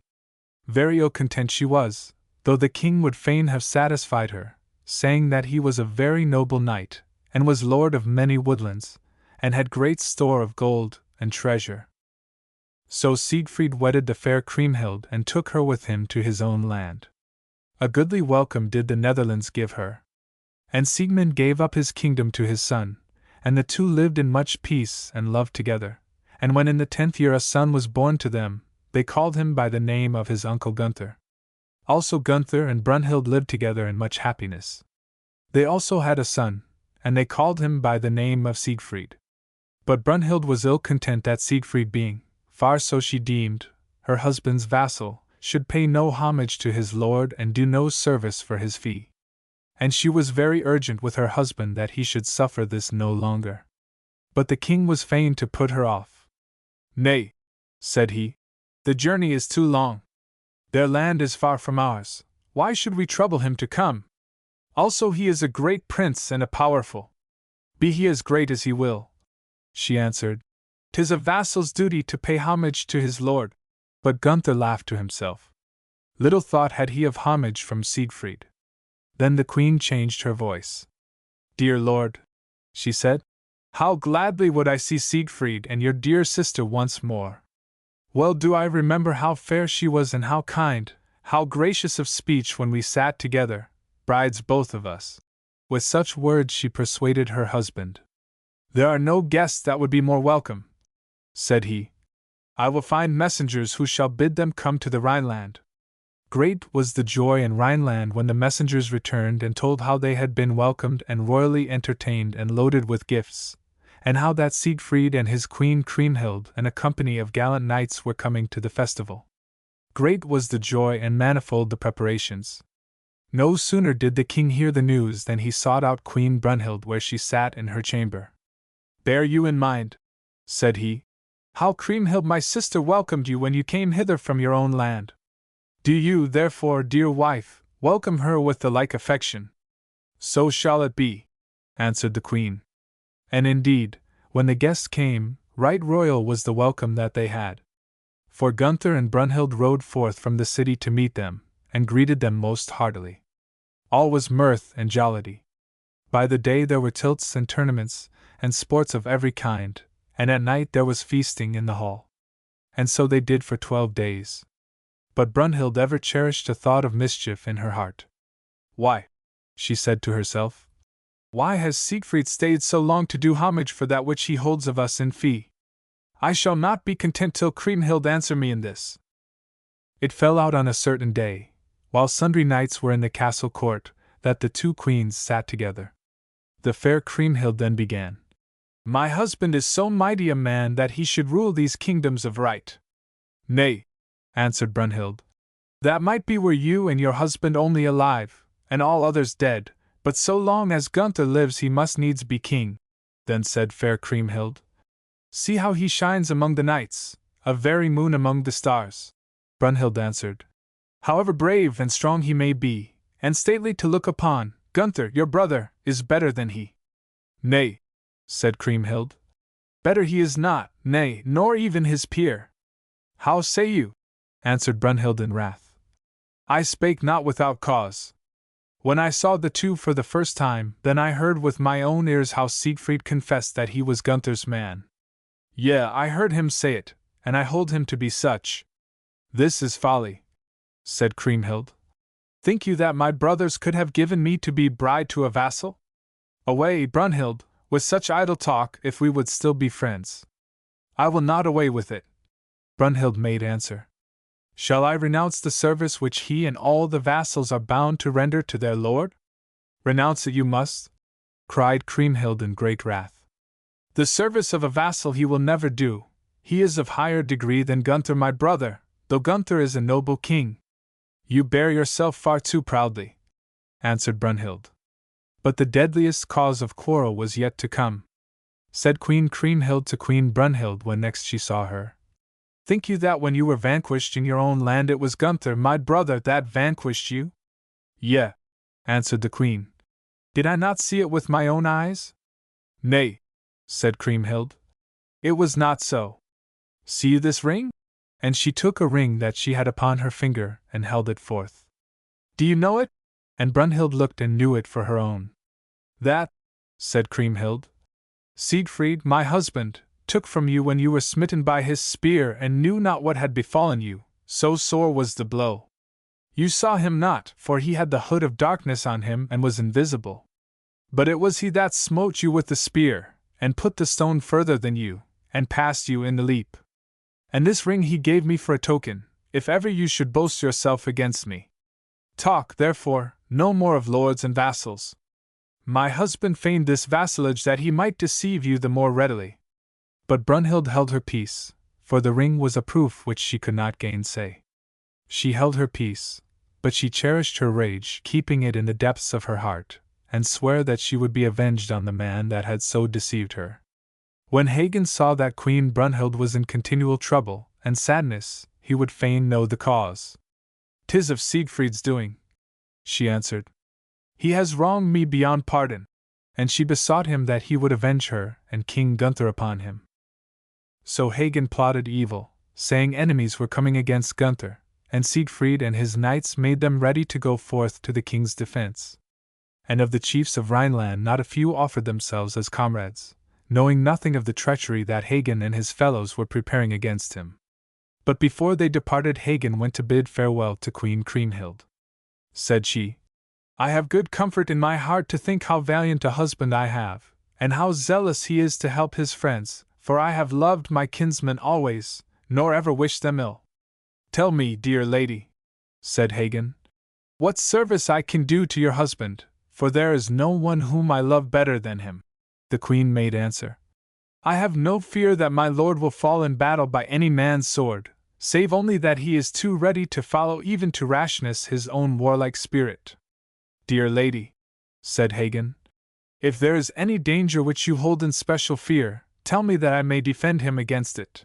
Then Kriemhild, in the simpleness of her heart, told him the secret. In years gone by, said she, my husband slew a dragon among the mountains, and when he had slain the monster, he bathed himself in its blood. So mighty was the charm, that thenceforth no steel had power to wound him. And yet, for all this, I am ever in fear lest by some mischance a weapon should pierce him. Hearken now, my cousin, for you are of my kindred, hearken, and see how I put my trust in your honor. While Siegfried washed his limbs in the blood of the dragon, there fell a leaf from a linden tree between his shoulders. There and there only can steel harm him. 'Tis easy, said the false Hagen, for me to defend so small a spot. Only do you sew a little token on his cloak, that I may the better know the spot that most needs protection when we stand together in the fight. I will do so, said the queen. I will sew a little cross with threads of silk on his cloak, and you will guard him when he fights in the throng of his foes. That will I do, dear lady, said the traitor. Hagen went straightway to King Gunther and said, I have learnt that which I needed to know. Put off this march, let us go on a hunt. So that which we would do will be easier done. I will order that, answered the king. Siegfried, before he set out for the hunting, bade farewell to his wife. God grant, said he, that we may soon meet happily again, meanwhile be merry among your kinsfolk here. But Kriemhild thought of how she had discovered the secret to Hagen, and was sore afraid, yet dared not tell the truth. Only she said to her husband, I pray you to leave this hunting. Only this night past I had an evil dream. I saw 2 wild boars pursuing you over the heath, and the flowers were red as with blood. Greatly I fear some treason, my Siegfried. Nay, said he, there is not one in Rhineland here that bears me ill will. Whom have I wronged? I know not, answered the queen, but yet my heart bodes evil. For I had yet another dream. I seemed to see 2 mountains fall with a terrible noise on your head. If you go, you will break my heart. But he laughed at her fears, and kissed her, and so departed. Then Siegfried went on the hunting, and Gunther and Hagen went with him, and a company of hunters and hounds. When they came to the forest, Siegfried said, Now who shall begin the hunting? Hagen made answer, Let us divide into 2 companies ere we begin, and each shall beat the coverts as he will, so shall we see who is the more skillful in the chase. I need no pack, said Siegfried. Give me one well-trained hound that can track the game through the coverts. That will suffice for me. So a lime hound was given to him. All that the good hound started did Siegfried slay. No beast could outrun him or escape him. A wild boar first he slew, and next to the boar a lion. He shot an arrow through the beast from side to side. After the lion he slew a buffalo and 4 elks, and a great store of game besides, so that the huntsman said, Leave us something in our woods, Sir Siegfried. King Gunther bade blow the horn for breakfast. When Siegfried's huntsman heard the blast, he said, Our hunting time is over, we must back to our comrades. So they went with all speed to the trysting place. The whole company sat down to their meal. There was plenty of every kind, but wine was wanting. How is this? Said Siegfried. The kitchen is plentiful, but where is the wine? Said Gunther the king. 'Tis Hagen's fault, who makes us all go dry. True, Sir King, said Hagen. My fault it is. But I know of a runnel, cold and clear, that is hard by. Let us go thither and quench our thirst. Then Siegfried rose from his place, for his thirst was sore, and would have sought the place. Said Hagen, when he saw him rise, I have heard say that there is no man in all the land so fleet of foot as Siegfried.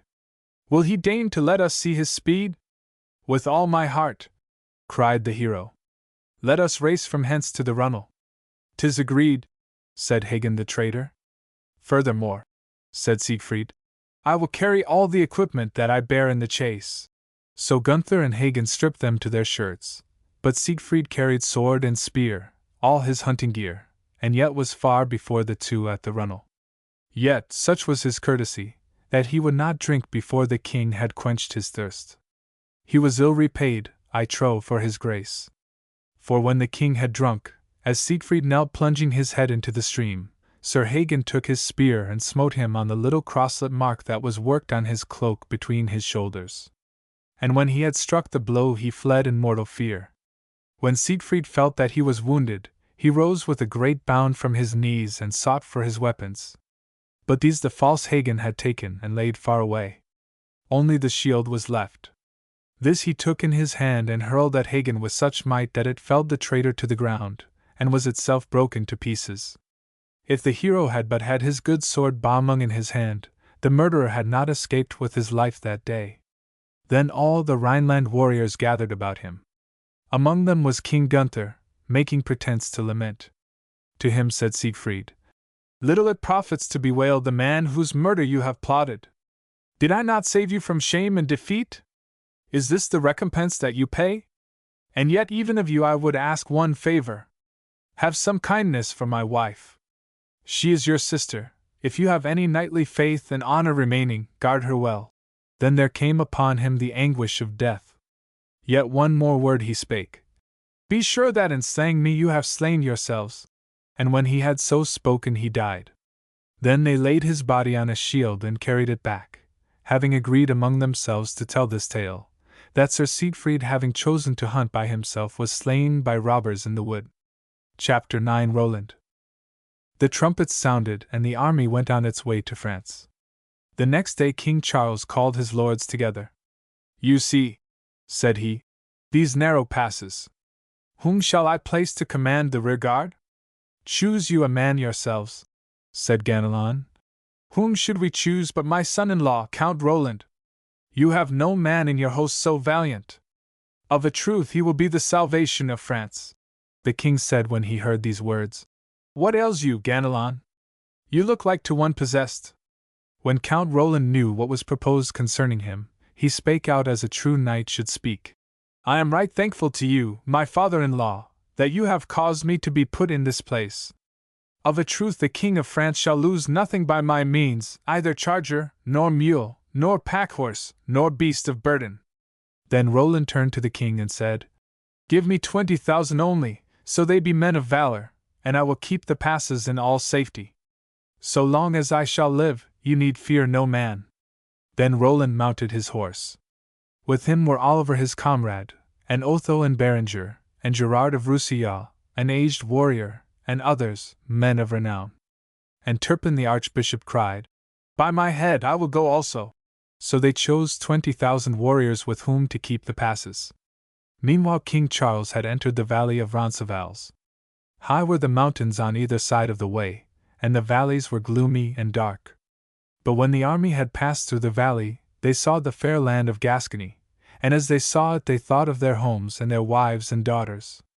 There was not one of them but wept for very tenderness of heart. But of all that company there was none sadder than the king himself, when he thought how he had left his nephew Count Roland behind him in the passes of Spain. And now the Saracen king Marsilas began to gather his army. He laid a strict command on all his nobles and chiefs that they should bring with them to Saragossa as many men as they could gather together. And when they were come to the city, it being the third day from the issuing of the king's command, they saluted the great image of Mahomet, the false prophet, that stood on the topmost tower. This done they went forth from the city gates. They made all haste, marching across the mountains and valleys of Spain till they came in sight of the standard of France, where Roland and Oliver and the 12 peers were ranged in battle array. The Saracen champions donned their coats of mail, of double substance most of them, and they set upon their heads helmets of Saragossa of well-tempered metal, and they girded themselves with swords of Vienna. Fair were their shields to view, their lances were from Valencia, their standards were of white, blue, and red. Their mules they left with the servants, and mounting their chargers so moved forwards. Fair was the day and bright the sun, as their armor flashed in the light, and the drums were beaten so loudly that the Frenchmen heard the sound.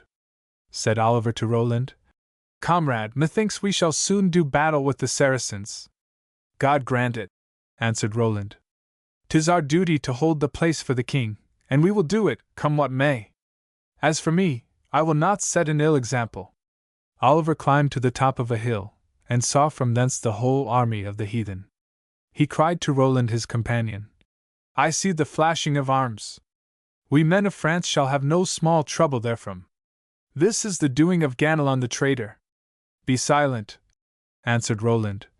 Till you shall know, say no more about him. Oliver looked again from the hilltop, and saw how the Saracens came on. So many there were that he could not count their battalions. He descended to the plain with all speed, and came to the array of the French, and said, I have seen more heathen than man ever yet saw together upon the earth. There are 100,000 at the least. We shall have such a battle with them as has never before been fought.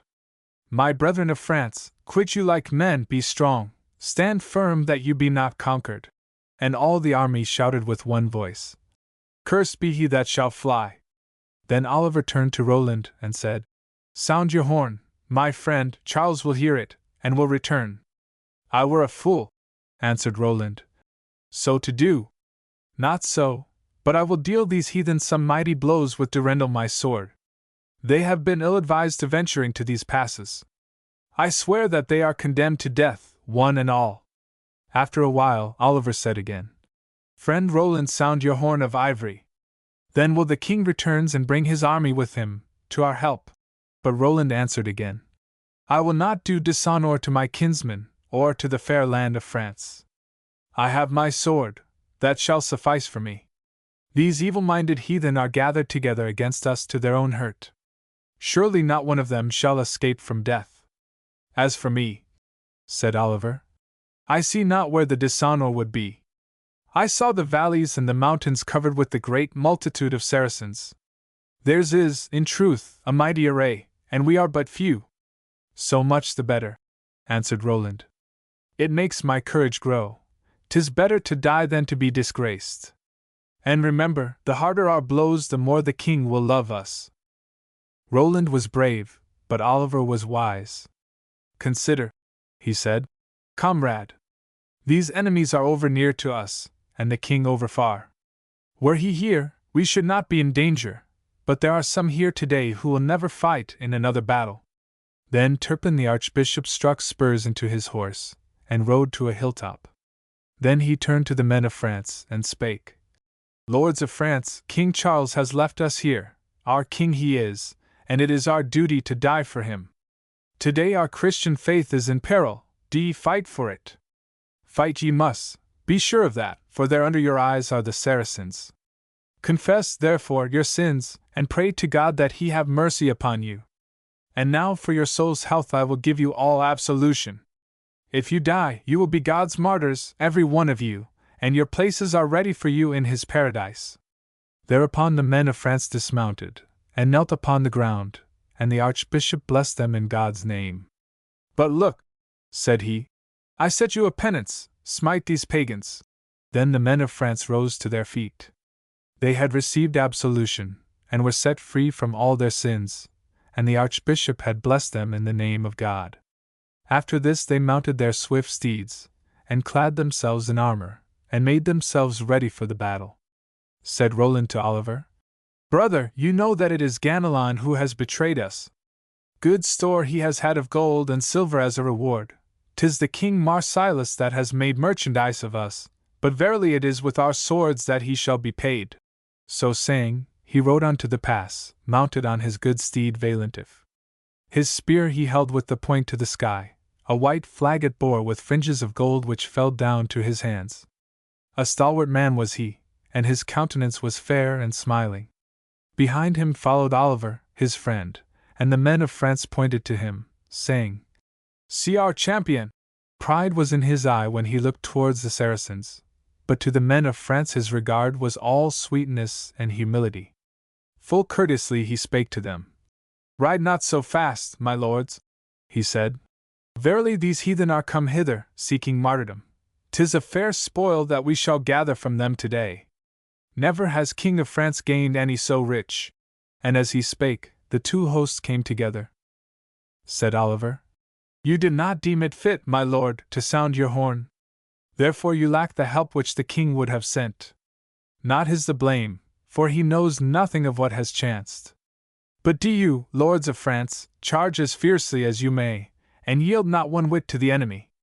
Think upon these two things only, how to deal a straight blow and to take it. And let us not forget King Charles's cry of battle. Then all the men of France with one voice cried out, Mount je! He that heard them so cry had never doubted that they were men of valor. Proud was their array as they rode on to battle, spurring their horses that they might speed the more. And the Saracens, on their part, came forward with a good heart. Thus did the Frenchmen and the heathen meet in the shock of battle. Full many of the heathen warriors fell that day. Not one of the 12 peers of France but slew his man. But of all none bare himself so valiantly as Roland. Many a blow did he deal to the enemy with his mighty spear, and when the spear was shivered in his hand, 15 warriors having fallen before it, then he seized his good sword Durendal, and smote man after man to the ground. Red was he with the blood of his enemies, red was his hauberk, red his arms, red his shoulders, aye, and the neck of his horse. Not one of the 12 lingered in the rear, or was slow to strike, but Count Roland was the bravest of the brave. Well done, sons of France! Cried Turpin the Archbishop, when he saw them lay on in such sort. Next to Roland for valor and hardihood came Oliver, his companion. Many a heathen warrior did he slay, till at last his spear was shivered in his hand. What are you doing, comrade?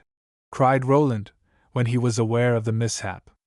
A man wants no staff in such a battle as this. 'Tis the steel and nothing else that he must have. Where is your sword Hawkclear, with its hilt of gold and its pommel of crystal? On my word, said Oliver, I have not had time to draw it, I was so busy with striking. But as he spake he drew the good sword from its scabbard, and smote a heathen knight, Justin of the Iron Valley. A mighty blow it was, cleaving the man in twain down to his saddle, aye, and the saddle itself with its adorning of gold and jewels, and the very backbone also of the steed whereon he rode, so that horse and man fell dead together on the plains. Well done! Cried Roland. You are a true brother of mine. 'Tis such strokes as this that make the king love us. Nevertheless, for all the valor of Roland and his fellows, the battle went hard with the men of France. Many lances were shivered, many flags torn, and many gallant youths cut off in their prime. Never more would they see mother and wife. It was an ill deed that the traitor Ganelon wrought when he sold his fellows to King Marsilas. And now there befell a new trouble. King Almaris, with a great host of heathen, coming by an unknown way, fell upon the rear of the host where there was another pass.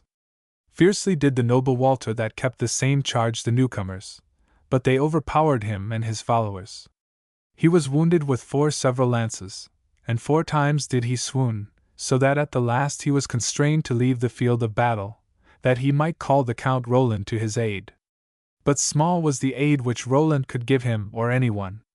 Valiantly he held up the battle, and with him Oliver, and Turpin the Archbishop, and others also, but the lines of the men of France were broken, and their armor thrust through, and then, spears shivered, and their flags trodden in the dust. For all this they made such slaughter among the heathen that King Almaris, who led the armies of the enemy, scarcely could win back his way to his own people, wounded in 4 places and sorely spent. A right good warrior was he, had he but been a Christian, but few had matched him in battle. Count Roland saw how grievously his people had suffered and spake thus to Oliver his comrade. Dear comrade, you see how many brave men lie dead upon the ground. Well may we mourn for fair France, widowed as she is of so many valiant champions. But why is our king not here? O Oliver, my brother, what shall we do to send him tidings of our state? I know not, answered Oliver. Only this I know, that death is to be chosen rather than dishonor. After a while Roland said again, I shall blow my horn, King Charles will hear it, where he has encamped beyond the passes, and he and his host will come back. That would be ill done, answered Oliver, and shame both you and your race. When I gave you this counsel you would have none of it. Now I like it not. 'Tis not for a brave man to sound the horn and cry for help now that we are in such case. The battle is too hard for us, said Roland again. And I shall sound my horn, that the king may hear. And Oliver answered again, When I gave you this counsel, you scorned it. Now I myself like it not. 'Tis true that had the king been here, we had not suffered this loss. But the blame is not his, 'tis your folly, Count Roland, that has done to death all these men of France. But for that we should have conquered in this battle, and have taken and slain King Marsilas. But now we can do nothing for France and the king. We can but die. Woe is me for our country, aye, and for our friendship, which will come to a grievous end this day. The archbishop perceived that the two friends were at variance, and spurred his horse till he came where they stood. Listen to me, he said, Sir Roland and Sir Oliver. I implore you not to fall out with each other in this fashion. We, sons of France, that are in this place, are of a truth condemned to death. Either will the sounding of your horn save us, for the king is far away, and cannot come in time. Nevertheless, I hold it to be well that you should sound it. When the king and his army shall come, they will find us dead, that I know full well. But they will avenge us, so that our enemies shall not go away rejoicing. And they will also recover our bodies, and will carry them away for burial in holy places, so that the dogs and wolves shall not devour them. You say well, cried Roland, and he put his horn to his lips, and gave so mighty a blast upon it, that the sound was heard 30 leagues away. King Charles and his men heard it, and the king said, Our countrymen are fighting with the enemy. But Ganelon answered, Sire, had any but you so spoken, I had said that he spoke falsely. Then Roland blew his horn a second time. With great pain and anguish of body he blew it, and the red blood gushed from his lips. But the sound was heard yet further than at first. Again the king heard it, and all his nobles, and all his men. That, said he, is Roland's horn. He never had sounded it were he not in battle with the enemy. But Ganelon answered again, Believe me, sire, there is no battle. You are an old man, and you have the fancies of a child. You know what a mighty man of valor is this Roland. Think you that any one would dare to attack him? No one, of a truth. Ride on, sire, why halt you here? The fair land of France is yet far away. Roland blew his horn a third time, and when the king heard it he said, He that blew that horn drew a deep breath. And Duke Naimes cried out, Roland is in trouble, on my conscience he is fighting with the enemy. Some one has betrayed him, 'tis he, I doubt not, that would deceive you now. To arms, sire! Utter your war cry, and help your own house and your country. You have heard the cry of the noble Roland.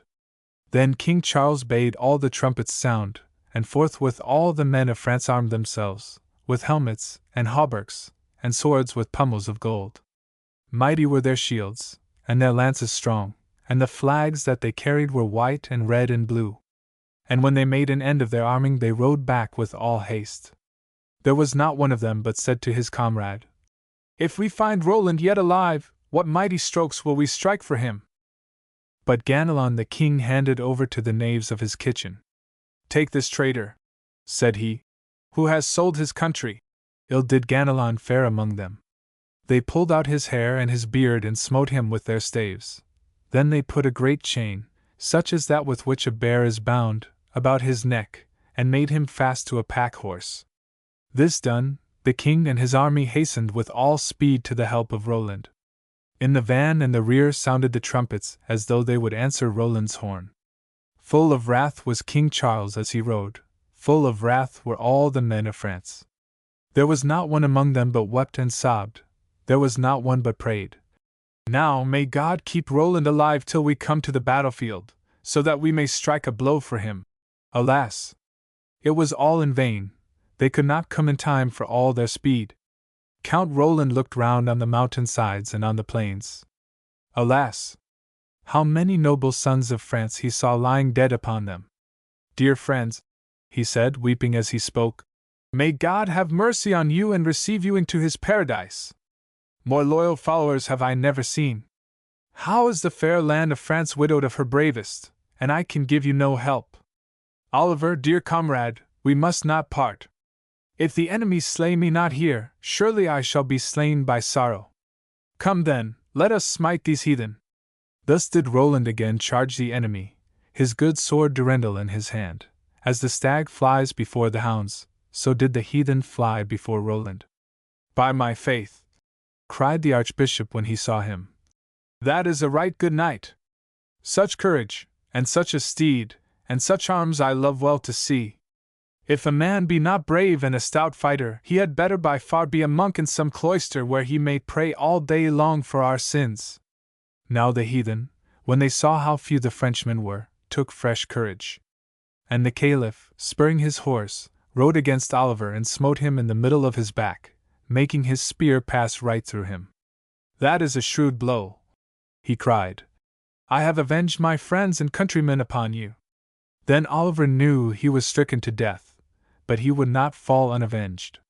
With his great sword hawk clear, he smote the Caliph on his head and cleft it to the teeth. "Curse on you, pagan!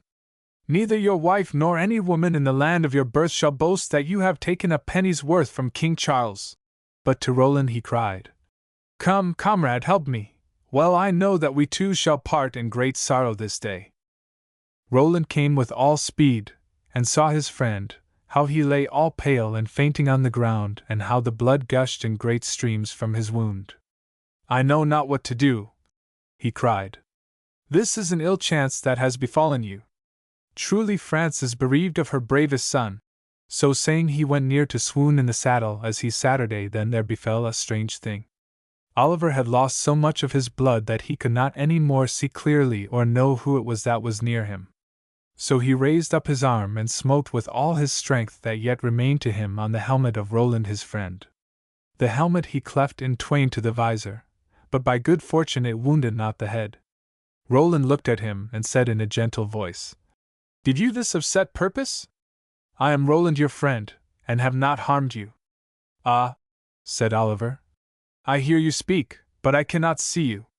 Pardon me that I struck you, it was not done of set purpose." "It harmed me not," answered Roland. "With all my heart and before God I forgive you."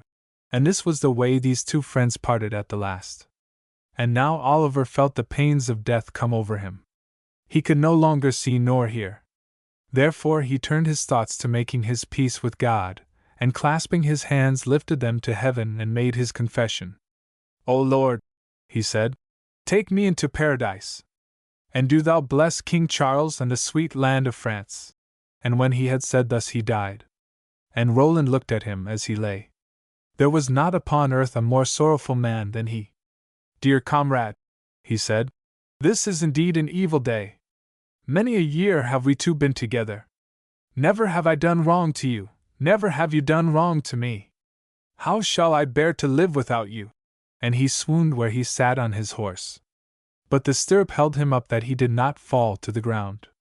When Roland came to himself he looked about him, and saw how great was the calamity that had befallen his army. For now there were left alive to him two only, Turpin the archbishop and Walter of Hum. Walter had but that moment come down from the hills where he had been fighting so fiercely with the heathen that all his men were dead. Now he cried to Roland for help. "Noble Count, where are you? I am Walter of Hum, and am not unworthy to be your friend. Help me therefore. For see how my spear is broken and my shield cleft in twain, my hauberk is in pieces, and my body sorely wounded. I am about to die, but I have sold my life at a great price." When Roland heard him cry he set spurs to his horse and galloped to him. "Walter," said he, "you are a brave warrior and a trustworthy.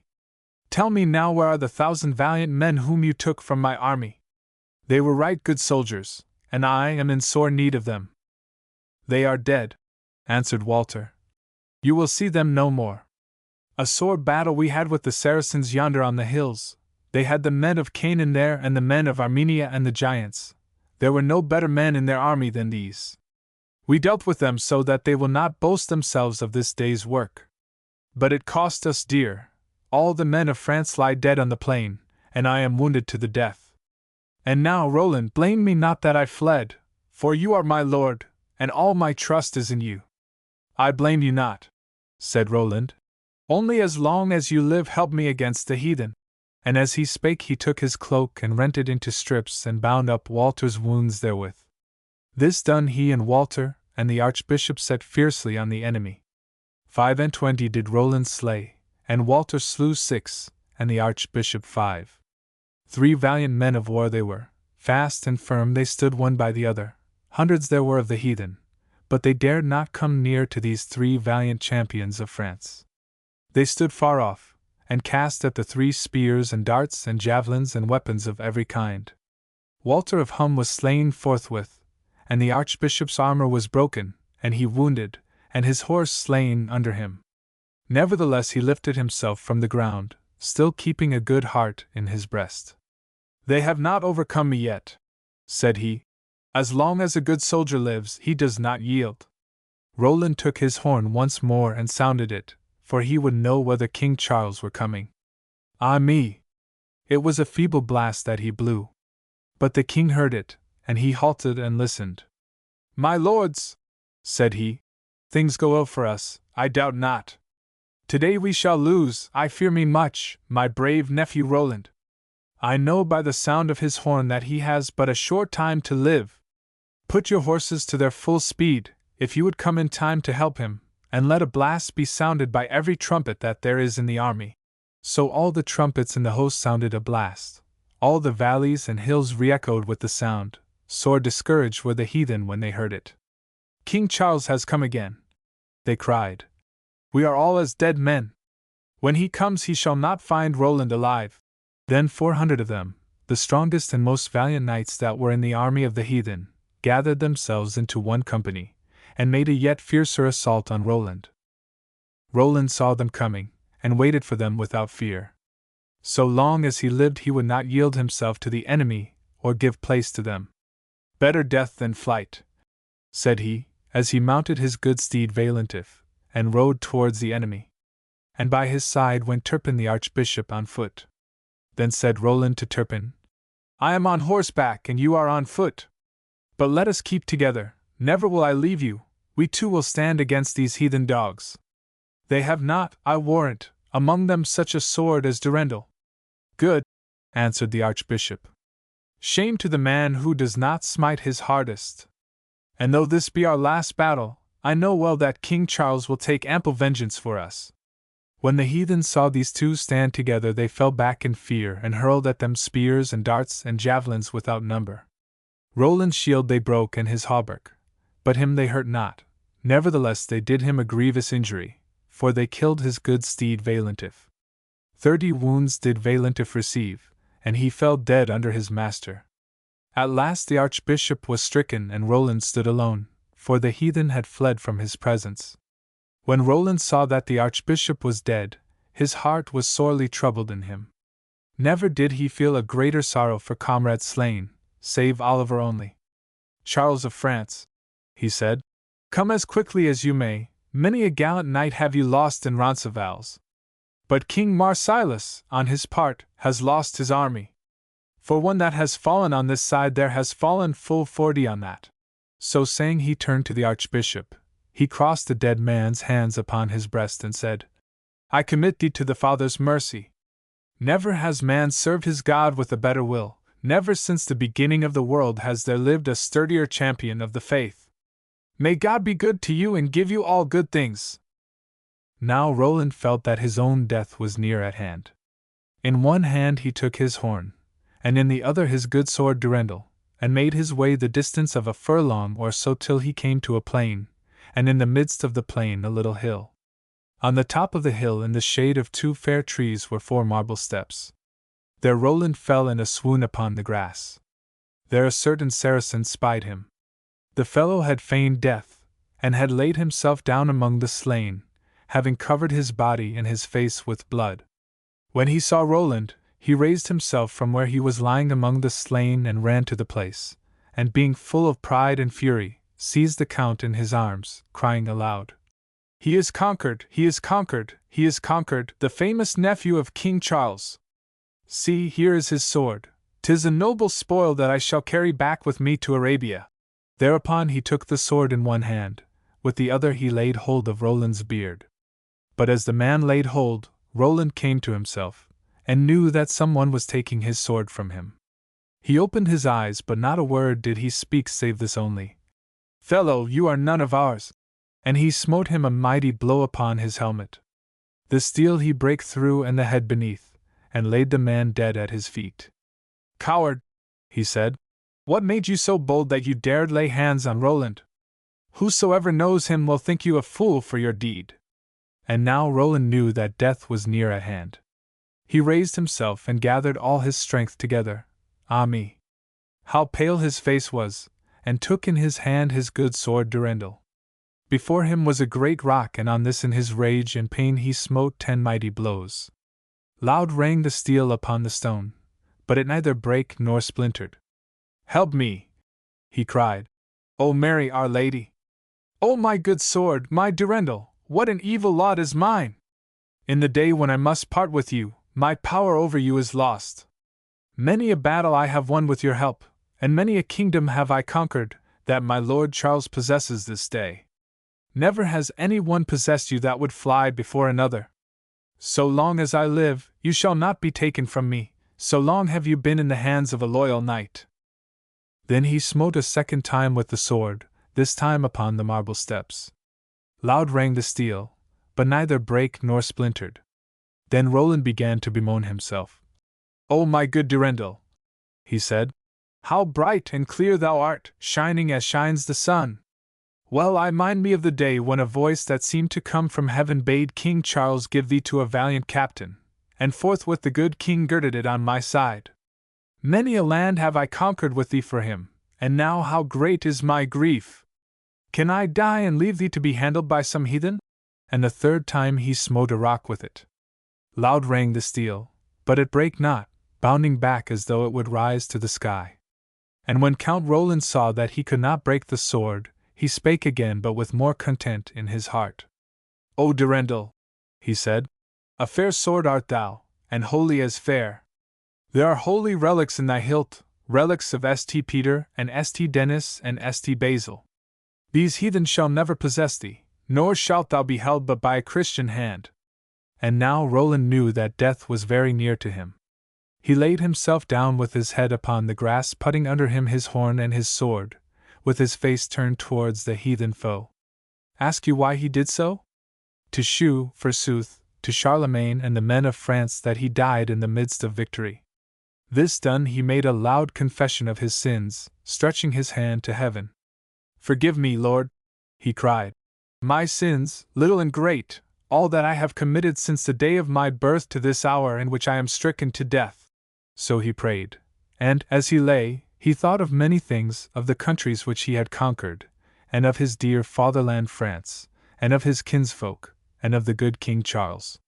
Nor, as he thought, could he keep himself from sighs and tears, yet one thing he remembered beyond all others, to pray for forgiveness of his sins.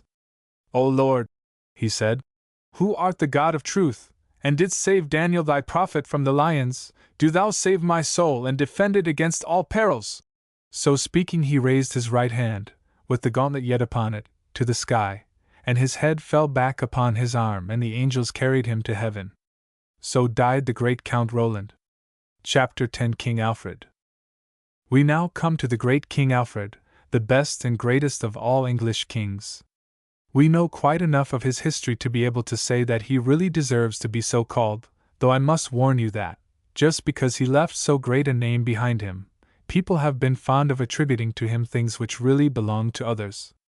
Thus you may sometimes see nearly all English laws and customs attributed to Alfred, as if he had invented them all for himself.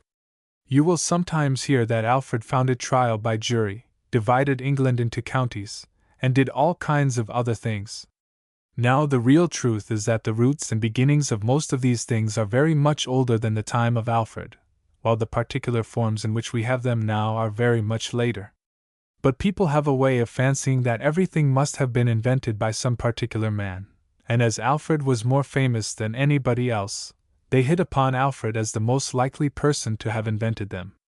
But putting aside fables, there is quite enough to show that there have been very few kings, and very few men of any sort, so great and good as King Alfred. Perhaps the only equally good king we read of is St. Louis of France, and though he was quite as good, we cannot set him down as being so great and wise as Alfred. Certainly no king ever gave himself up more thoroughly than Alfred did fully to do the duties of his office. His whole life seems to have been spent in doing all that he could for the good of his people in every way. And it is wonderful in how many ways his powers showed themselves. That he was a brave warrior is in itself no particular praise in an age when almost every man was the same. But it is a great thing for a prince so large a part of whose time was spent in fighting to be able to say that all his wars were waged to set free his country from the most cruel enemies. And we may admire too the wonderful way in which he kept his mind always straight and firm, never either giving way to bad luck or being puffed up by good luck. We read of nothing like pride or cruelty, or injustice of any kind either towards his own people or towards his enemies. And if he was a brave warrior, he was many other things besides. He was a lawgiver, at least he collected and arranged the laws, and caused them to be most carefully administered. He was a scholar, and wrote and translated many books for the good of his people. He encouraged trade and enterprise of all kinds, and sent men to visit distant parts of the world, and bring home accounts of what they saw. And he was a thoroughly good man and a devout Christian in all relations of life. In short, one hardly knows any other character in all history so perfect. There is so much that is good in so many different ways, and though no doubt Alfred had his faults like other people, yet he clearly had none, at any rate in the greater part of his life, which took away at all seriously from his general goodness. One wonders that such a man was never canonized as a saint. Most certainly many people have received that name who did not deserve it nearly so well as he did. Alfred, or, as his name should really be spelled, Alfred, that is, the reed or council of the elves. A great many Old English names are called after the elves or fairies. Was the youngest son of King Ethelwulf, and was born at Wantage in Berkshire in 849. His mother was Osper, daughter of Oslac the king's cupbearer, who came of the royal house of the Jutes in White. Up to the age of 12 years Alfred was fond of hunting and other sports, but he had not been taught any sort of learning, not so much as to read his own tongue. But he loved the old English songs, and one day his mother had a beautiful book of songs with rich pictures and fine painted initial letters, such as you may often see in ancient books. And she said to her children, "I will give this beautiful book to the one of you who shall first be able to read it." And Alfred said, "Mother, will you really give me the book when I have learned to read it?" And Osper said, "Yes, my son." So Alfred went and found a master, and soon learned to read.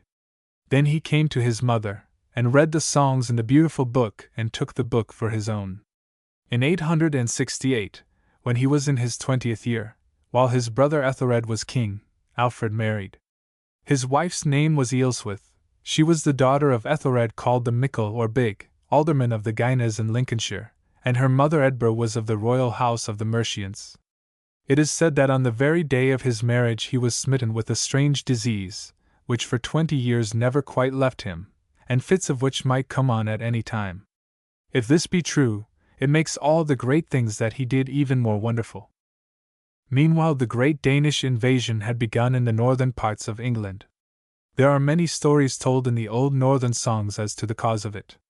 Some tell how Ragnar Lodbrog, a great hero of these northern tales, was seized by Ella, king of the Northumbrians, and was thrown into a dungeon full of serpents, and how, while he was dying of the bites of the serpents, he sang a wonderful death song, telling of all his old fights, and calling on his sons to come and avenge him.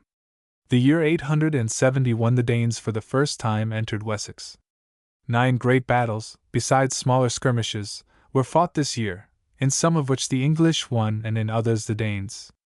One famous battle was at Ashdown, in Berkshire. We are told that the heathen men were in 2 divisions. One was commanded by their 2 kings Bagsec and Halfdene, and the other by 5 earls, Sidroc the Old, Sidroc the Young, Osbeorn, Frena, and Harold. And King Ethelred was set against the kings and Alfred the Etheling against the earls. And the heathen men came on against them. But King Ethelred heard mass in his tent. And men said, "Come forth, O king, to the fight, for the heathen men press hard upon us." And King Ethelred said, "I will serve God first and man after, so I will not come forth till all the words of the mass be ended." So King Ethelred abode praying, and the heathen men fought against Alfred the Etheling. And Alfred said, I cannot abide till the king my brother comes forth. I must either flee, or fight alone with the heathen men. So Alfred the Etheling and his men fought against the 5 earls. Now the heathen men stood on the higher ground and the Christians on the lower. Yet did Alfred go forth trusting in God, and he made his men hold close together with their shields, and they went forth like a wild boar against the hounds. And they fought against the heathen men and smote them, and slew the 5 earls, Sidroc the Old, Sidroc the Young, Osbjorn, Frena, and Harold. Then the mass was over, and King Ethelred came forth and fought against the 2 kings, and slew Bagsec the king with his own hand, and smote the heathen men with a great slaughter, and chased them even unto Reading. In 871, on Ethelred's death, Alfred became king of the West Saxons and overlord of all England, as his father had appointed so long before with the consent of his wise men. The Danes did not come again into Wessex till 876. But though the West Saxons had no fighting by land during these years, things were not quite quiet, for in 875 King Alfred had a fight at sea against some of the Danish pirates. This sea fight is worth remembering as being, I suppose, the first victory won by the Englishmen at sea, where Englishmen have since won so many victories. King Alfred then fought against 7 Danish ships, of which he took 1 and put the rest to flight. It is somewhat strange that we do not hear more than we do of warfare by sea in these times, especially when we remember how in earlier times the Angles and Saxons had roved about in their ships, very much as the Danes and other Northmen were doing now. It would seem that the English, after they settled in Britain, almost left off being a seafaring people. We find Alfred and other kings doing what they could to keep up a fleet and to stir up a naval spirit among their people. And in some degree they did so. Still we do not find the English, for a long while after this time, doing nearly so much by sea as they did by land. This was a pity, for ships might then, as in later times, have been wooden walls. It is much better to meet an enemy at sea, and to keep him from landing in your country, than to let him land, even if you can beat him when he has landed. But in 876 the Danes came again into Wessex, and we thus come to the part of Alfred's life which is at once the saddest and the brightest. It is the time when his luck was lowest, and when his spirit was highest. The army under Guthorm or Guthrum, the Danish king of East Anglia, came suddenly to Wareham in Dorsetshire. The chronicle says that they bestole, that is, came secretly or escaped, from the West Saxon army, which seems to have been waiting for them. This time Alfred made peace with the Danes, and they gave him some of their chief men for hostages, and they swore to go out of the land. They swore this on the holy bracelet, which was the most solemn oath in use among the heathen Northmen, and on which they had never before sworn at any of the times when they had made peace with the English. But they did not keep their oath any better for taking it in this more solemn way. The part of the host which had horses best stole away. King Alfred rode after the Danish horse as far as Exeter, but he did not overtake them till they had got there, and were safe in the stronghold. Then they made peace, swearing oaths, and giving as many hostages as the king asked for. And now we come to the terrible year 878, the greatest and saddest and most glorious in all Alfred's life. In the very beginning of the year, just after Twelfth Night, the Danish host again came suddenly, bestole, as the chronicle says, to Chippenham. Then they rode through the West Saxons' land, and there sat down, and mickle of the folk over the sea they drove, and of the others the most deal they rode over, all but the King Alfred. He with a little band hardly fared, went after the woods and on the more fastnesses.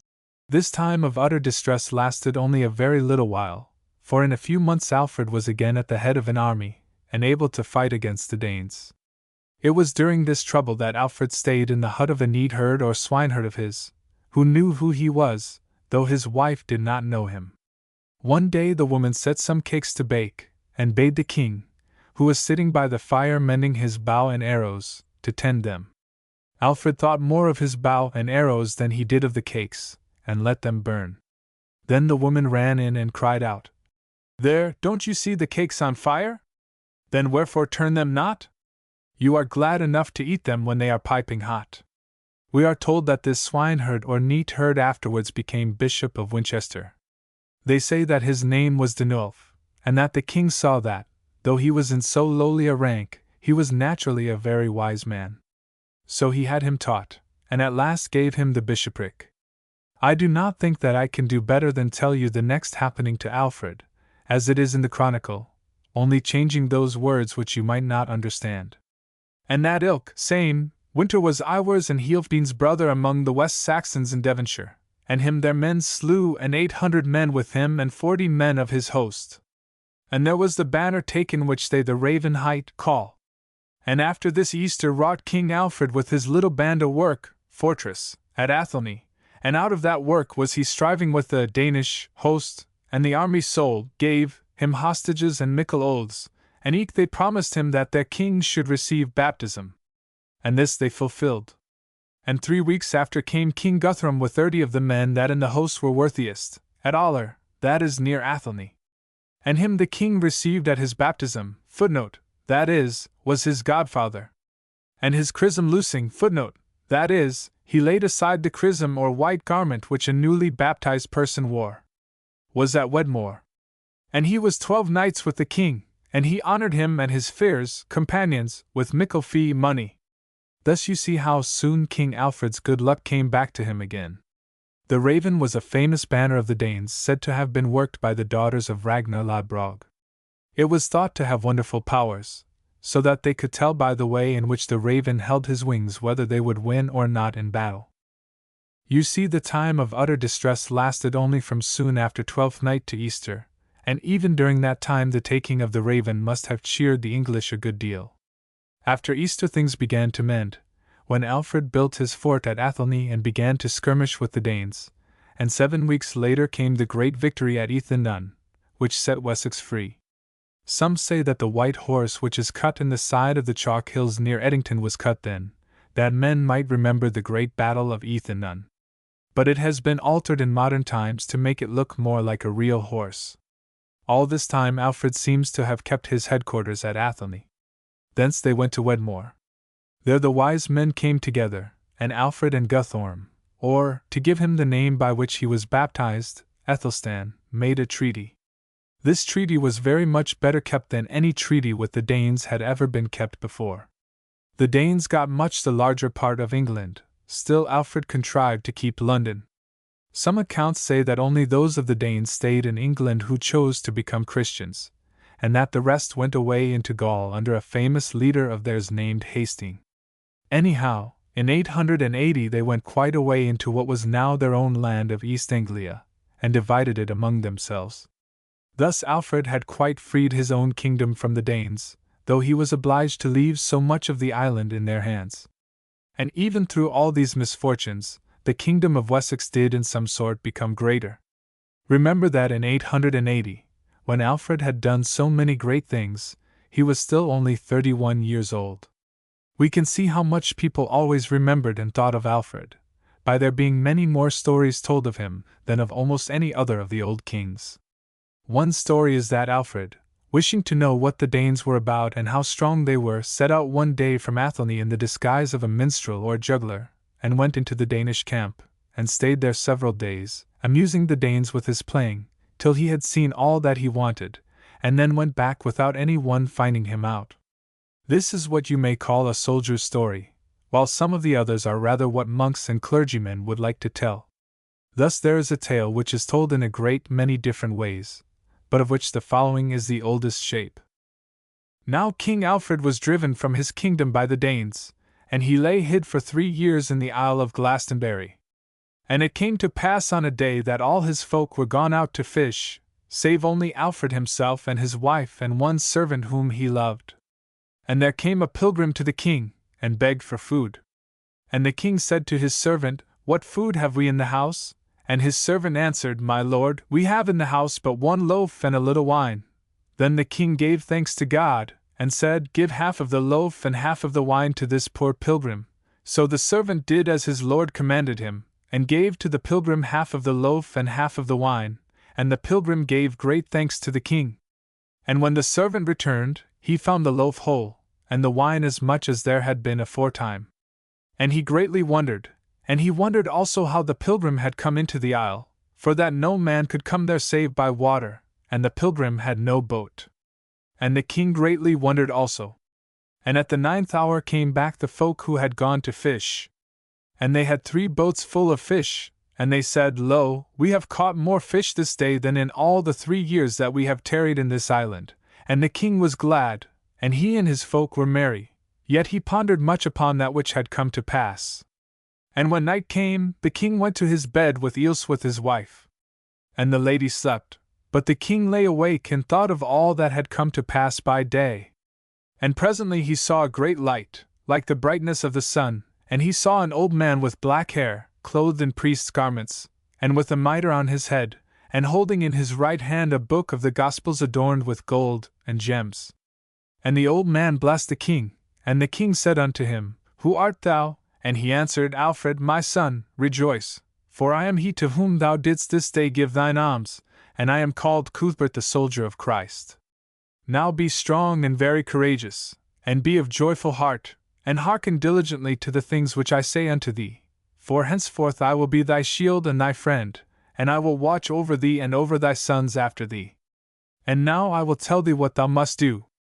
Rise up early in the morning, and blow thine horn thrice, that thy enemies may hear it and fear, and by the 9th hour thou shalt have around thee 500 men harnessed for the battle. And this shall be a sign unto thee that thou mayest believe.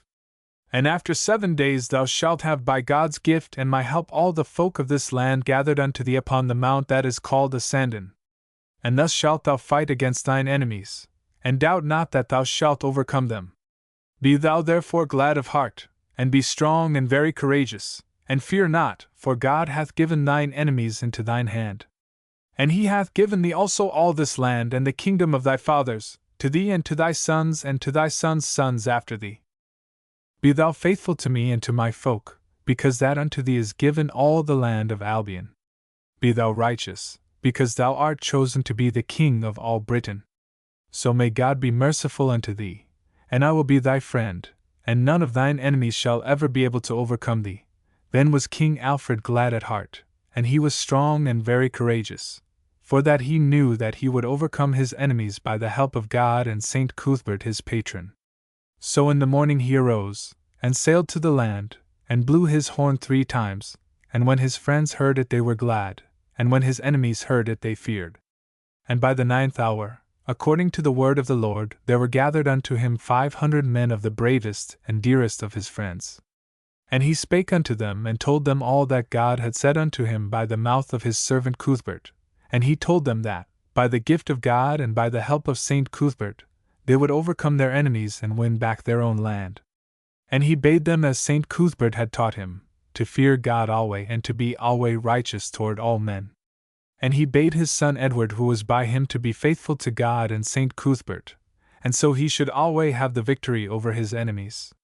So they went forth to battle and smote their enemies and overcame them, and King Alfred took the kingdom of all Britain, and he ruled well and wisely over the just and the unjust for the rest of his days. Now is there any truth in all this story? I think there is thus much, that Alfred, for some reason or other, thought he was under the special protection of Saint Cuthbert. For several years after 880 there was peace in the land, and for a good many more years still there was much less fighting than there had been before. It was no doubt at this time that Alfred was able to do all those things for the good of his people of which we hear so much. He had now more time than either before or after for making his laws, writing his books, founding his monasteries, and doing all that he did. You may wonder how he found time to do so much, but it was by the only way by which anybody can do anything, namely, by never wasting his time, and by having fixed times of the day for everything. Alfred did not, like most other writers of that time, write in Latin, so that hardly anybody but the clergy could read or understand what he wrote. He loved our own tongue, and was especially fond of the old English songs, and all that he wrote in English that all his people might understand. His works were chiefly translations from Latin books.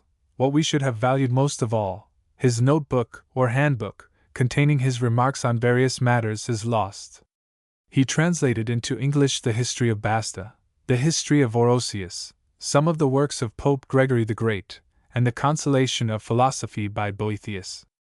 Perhaps you will ask why he did not rather translate some of the great and famous Greek and Latin writers of earlier times. Now we may be sure that King Alfred did not understand Greek at all. Very few people in those days in the west of Europe knew any Greek, except those who needed to use the language for dealing with the men in the Eastern Empire who still spoke it. Indeed, Alfred complains that, when he came to the crown, very few people, even among the clergy, understood even Latin at all well. And as for Latin books, no doubt Alfred thought that the writings of Christians would be more edifying to his people than those of the old heathens. He chose the history of Orosius, as a general history of the world, and that of Basta, as a particular history of England. Boethius was a Roman consul in the beginning of the 6th century, who was put to death by the great Theodoric, king of the East Goths, who then ruled over Italy. While he was in prison, he wrote the book which King Alfred translated. He seems not to have been a Christian, at least there is not a single Christian expression in his book.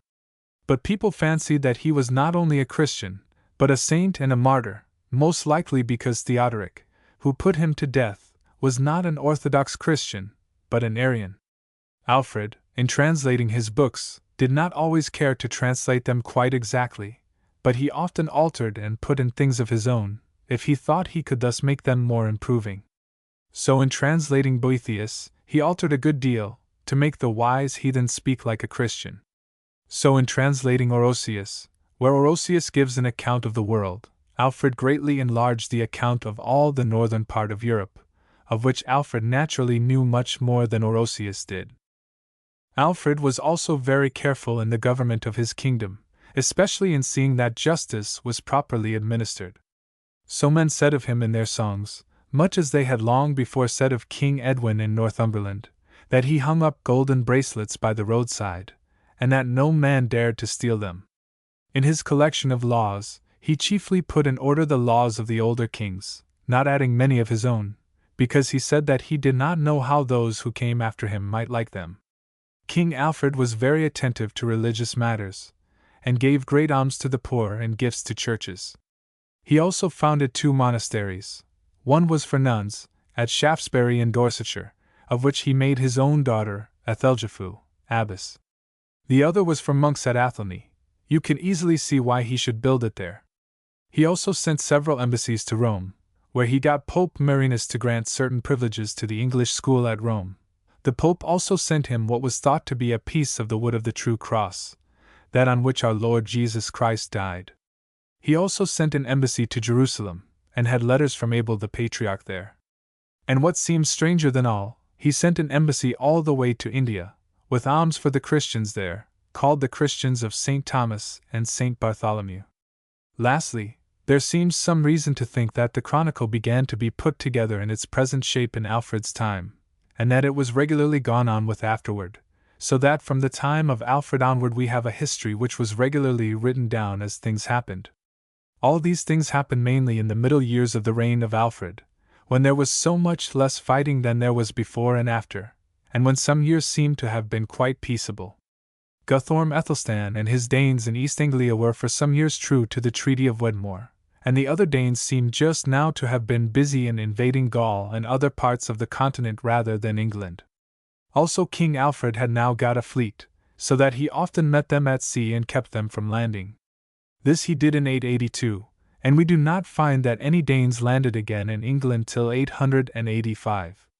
In that year part of the army which had been plundering along the coast of Flanders and Holland came over to England, landed in Kent, and besieged Rochester. But the citizens withstood them bravely, and Alfred gathered an army and drove the Danes to their ships. They seem then to have gone to Essex and to have plundered there with their ships, getting help from the Danes who were settled in East Anglia, or at least from such of them as still were heathens. Alfred's fleet, however, quite overcame them and took away their treasure, but his fleet was again attacked and defeated by the East Anglian Danes. It would seem that in some part of this war Guthorm Aethelstan was helped by Rolf, otherwise called Rollo, the great northern chief. The Danish wars began again in 893. For years now there was a great deal of fighting. 2 large bodies of Danes, one of them under the famous chief Hasting, landed in Kent in 893 and fixed themselves in fortresses which they built. And the Danes who had settled in Northumberland and East Anglia helped them, though they had all sworn oaths to King Alfred, and those in East Anglia had also given hostages. There was fighting all over the south of England throughout 894, and the king had to go constantly backward and forward to keep up with the Danes. One time Alfred took a fort in Kent, in which were the wife and 2 sons of Hasting. Now Hasting had not long before given oaths and hostages to Alfred, and the 2 boys had been baptized, the king being godfather to one of them and Alderman Ethelred to the other. But Hasting did not at all keep to his oath, but went on plundering all the same. Still, when the boys and their mother were taken, Alfred would not do them any harm, but gave them up again to Hasting. In 897 we read that Alfred made some improvements in his ships. They were full nigh twice as long as the others, some had 60 oars, some more. They were both swifter and steadier and eke higher than the others. They were either on the Frisian shape nor on the Danish, but as himself thought that the useful might be. These new ships seemed to have done good service, though one time they got aground, seemingly because they were so large, and the Danes were therefore able to sail out before them. These sea fights along the south coast were nearly the last things that we hear of in Alfred's reign. The crews of 2 Danish ships were brought to Winchester to Alfred and there hanged. One cannot blame him for this, as these Danes were mere pirates, not engaged in any lawful war, and many of them had been spared, and had made oaths to Alfred, and had broken them, over and over again. This was in 897. The rest of King Alfred's reign seems to have been spent in peace. In 901 the great king died himself. He was then only 52 years old. Alfred's wife, the Lady Ealhswith, lived a little while after her husband, till 903 or 905. King Alfred was buried at Winchester in the new minster which he himself began to found and which was finished by his son Edward. It then stood close to the old minster, that is, the cathedral church. Afterward it was moved out of the city, and was called Hyde Abbey. But you cannot see King Alfred's grave there now, because everything has been destroyed, and the bones of the great king have been turned out, to make room for a prison. Chapter 11 The Cid. Afterwards the Castilians arrived, and they kissed his hands in homage, all, save only my Cid. And when King Don Alfonso saw that the Cid did not do homage and kiss his hand, as all the other chief persons had done, he said, "Since now ye have all received me for your lord, and given me authority over ye, I would know of the Cid Rudis why he will not kiss my hand and acknowledge me, for I would do something for him, as I promised unto my father King Don Ferrando, when he commended him to me and to my brethren." And the Cid arose and said, "Sir, all whom you see here present suspect that by your counsel the King Don Sancho your brother came to his death, and therefore I say unto you that, unless you clear yourself of this, as by right you should do, I will never kiss your hand, nor receive you for my lord." Then said the king, "Cid, what you say pleases me well, and here I swear to God and to St. Mary, that I never slew him, nor took counsel for his death. And I beseech ye therefore all, as friends and true vassals, that ye tell me how I may clear myself." And the chiefs who were present said that he and 12 of the knights who came with him from Toledo should make this oath in the church at St. Gadea at Burgos, and that so he should be cleared. So the king and all his company took horse and went to Burgos. And when the day appointed for the oath was come, the king came forward upon a high stage that all the people might see him, and my Cid came to him to receive the oath. And my Cid took the book of the Gospels and opened it, and laid it upon the altar, and the king laid his hands upon it, and the Cid said unto him, "King Don Alfonso, you come here to swear concerning the death of King Don Sancho your brother, that you neither slew him nor took counsel for his death. Say now you and these hidalgos if ye swear this." And the king and the hidalgos answered and said, "Yea, we swear it." And the Cid said, "If ye knew of this thing, or gave command that it should be done, may you die even such a death as your brother the King Don Sancho, by the hand of a villain whom you trust, one who is not a hidalgo, from another land, not a Castilian." And the king and the knights who were with him said, "Amen." And the king's color changed, and the Cid repeated the oath unto him a second time. And the king and the 12 knights said, "Amen," to it in like manner, and in like manner the countenance of the king was changed again.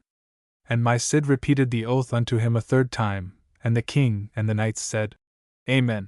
But the wrath of the king was exceedingly great, and he said to the Cid, Rudys, why dost thou thus press me, man? Today thou swearest me, and tomorrow thou wilt kiss my hand. And from that day forward there was no love toward my Cid in the heart of the king. After this King Don Alfonso assembled together all his power, and went against the Moors. And the Cid should have gone with him, but he fell sick and perforce therefore abode at home. And while the king was going through Andalusia, having the land at his mercy, a great power of the Moors assembled together on the other side, and entered the land, and did much evil. At this time the Cid was gathering strength, and when he heard that the Moors were in the country, laying waste before them, he gathered together what force he could, and went after them, and the Moors, when they heard this, began to fly. And the Cid followed them as far as Toledo, slaying and burning, and plundering and destroying, and laying hands on all whom he found, so that he brought back 7,000 prisoners, men and women, and he and all his people returned rich and with great honor. But when the king of Toledo heard of the hurt which he had received at the hands of the Cid, he sent to King Don Alfonso to complain thereof. And the king was greatly troubled. And he went with all speed to Burgos, and sent from thence to bid the Cid come unto him. Now my Cid knew the evil disposition of the king toward him, and when he received his bidding he made answer that he would meet him between Burgos and Bivar. And the king went out from Burgos and came nigh unto Bivar, and the Cid came up to him and would have kissed his hand, but the king withheld it, and said angrily unto him, Rudys, quit my land. Then the Cid clapped spurs to the mule upon which he rode, and vaulted into a piece of ground which was his own inheritance, and answered, Sir, I am not in your land, but in my own. And the king replied full wrathfully, Go out of my kingdoms without any delay. And the Cid made answer, Give me then 30 days' time, as is the right of the hidalgos. And the king said he would not, but that if he were not gone in 9 days' time he would come and look for him. The counts were well pleased at this, but all the people of the land were sorrowful. And then the king and the Cid parted. And the Cid sent for all his friends and his kinsmen and vassals, and told them how King Don Alfonso had banished him from the land, and asked of them who would follow him into banishment, and who would remain at home. Then Alvar-Fanez, who was his cousin german, came forward and said, Cid, we will all go with you, through desert and through peopled country, and never fail you. In your service will we spend our mules and horses, our wealth and our parments, and ever while we live be unto you loyal friends and vassals. And they all confirmed what Alvar-Fanez had said, and the Cid thanked them for their love, and said that there might come a time in which he should guerdon them. And as he was about to depart he looked back upon his own home, and when he saw his hall deserted, the household chests unfastened, the doors open, no cloaks hanging up, no seats in the porch, no hawks upon the perches, the tears came into his eyes, and he said, My enemies have done this! God be praised for all things! And he turned toward the east and knelt and said, Holy Mary Mother, and all saints, pray to God for me, that he may give me strength to destroy all the pagans, and to win enough from them to requite my friends therewith, and all those who follow and help me. Then he called for Alvar-Fanez and said unto him, Cousin, the poor have no part in the wrong which the king hath done us. See now that no wrong be done unto them along our road. And he called for his horse. My Cid Rudys entered Burgos, having 60 streamers in his company. And men and women went forth to see him. And the men of Burgos and the women of Burgos were at their windows, weeping, so great was their sorrow, and they said with one accord, God, how good a vassal if he had but a good lord! And willingly would each have bade him come in, but no one dared so to do. For King Don Alfonso in his anger had sent letters to Burgos, saying that no man should give the Cid a lodging, and that whosoever disobeyed should lose all that he had, and moreover the eyes in his head. Great sorrow had these Christian folk at this, and they hid themselves when he came near them because they did not dare speak to him. And my Cid went to his posada, and when he came to the door he found it fastened, for fear of the king.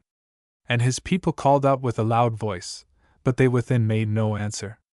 And the Cid rode up to the door, and took his foot out of the stirrup, and gave it a kick, but the door did not open with it, for it was well secured. A little girl of 9 years old then came out of one of the houses and said unto him, O Cid, the king hath forbidden us to receive you. We dare not open our doors to you, for we should lose our houses and all that we have, and the eyes in our head. Cid, our evil would not help you, but God and all his saints be with you. And when she had said this, she returned into the house. And when the Cid knew what the king had done, he turned away from the door and rode up to St. Mary's, and there he alighted and knelt down, and prayed with all his heart, and then he mounted again and rode out of the town and pitched his tent near Arlanzon, upon the sands. My Cid Ruydiez, he who in a happy hour first girt on his sword, took up his lodging upon the sands, because there was none who would receive him within their door. He had a good company round about him, and there he lodged. Moreover, the king had given orders that no food should be sold them in Burgos, so that they could not buy even a pennyworth. But Martin Antolínez, who was a good Burgalese, he supplied my Cid and all his company with bread and wine abundantly. Campeador, said he to the Cid, tonight we will rest here, and tomorrow we will be gone. I shall be accused for what I have done in serving you, and shall be in the king's displeasure. But following your fortunes, sooner or later the king will have me for his friend, and if not, I do not care a fig for what I leave behind. Now this Martin Antolínez was nephew unto the Cid, being the son of his brother, Ferrando Diaz. And the Cid said unto him, Martin Antolínez, you are a bold lancier. If I live, I will double you your pay. You see I have nothing with me, and yet must provide for my companions. I will take 2 chests and fill them with sand, and do you go in secret to Rachel and Vidas, and tell them to come hither privately, for I cannot take my treasures with me because of their weight, and will pledge them in their hands. Let them come for the chests at night, that no man may see them. God knows that I do this thing more of necessity than of wilfulness, but by God's good help I shall redeem all. Now Rachel and Vidas were rich Jews, from whom the Cid used to receive money for his spoils. And Martin Antolínez went in quest of them, and he passed through Burgos and entered into the castle. And when he saw them, he said, Ah, Rachel and Vidas, my dear friends! Now let me speak with ye in secret. And they 3 went apart. And he said to them, Give me your hands that you will not discover me, either to Moor nor Christian. I will make you rich men forever.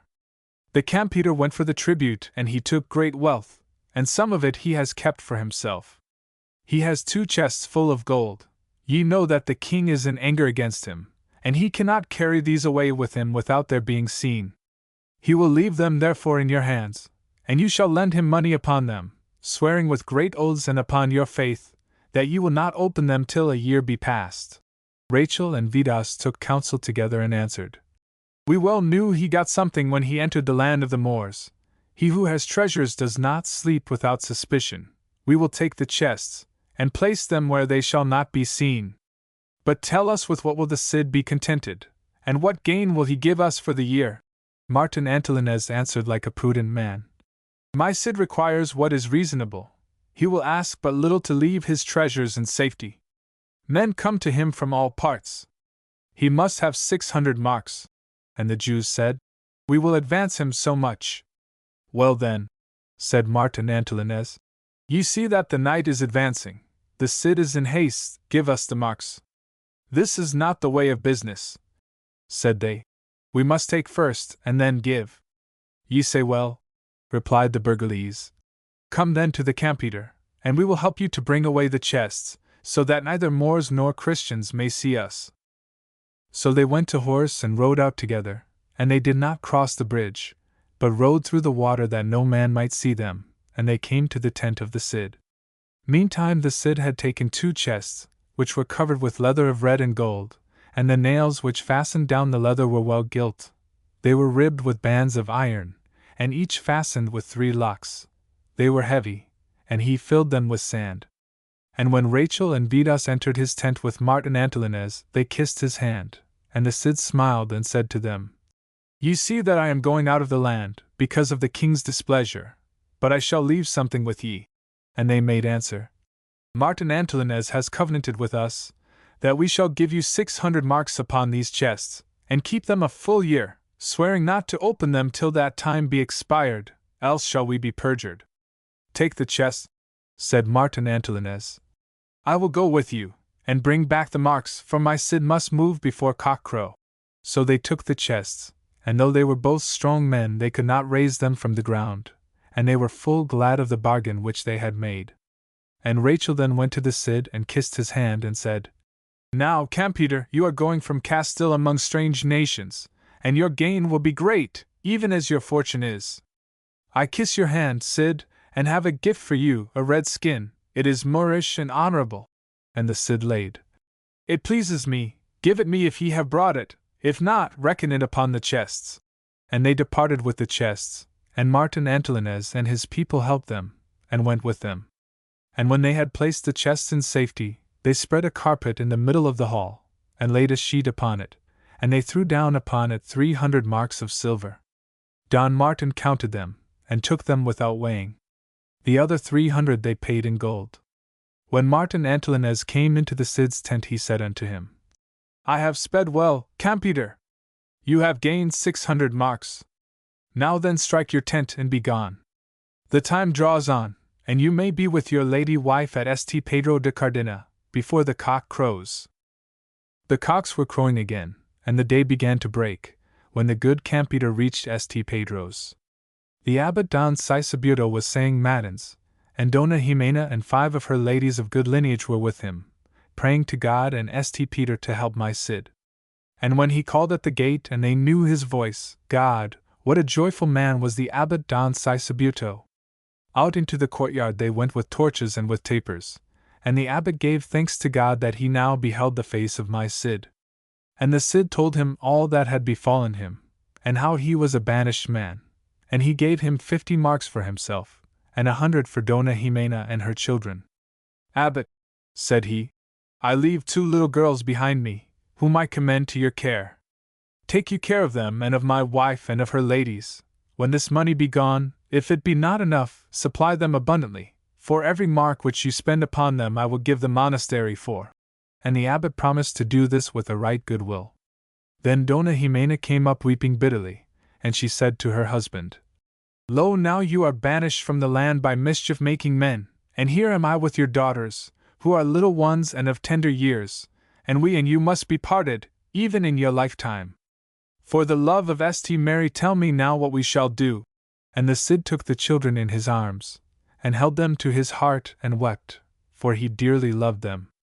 Please God and St. Mary, said he, I shall yet live to give these my daughters in marriage with my own hands, and to do you service yet, my honored wife, whom I have ever loved, even as my own soul.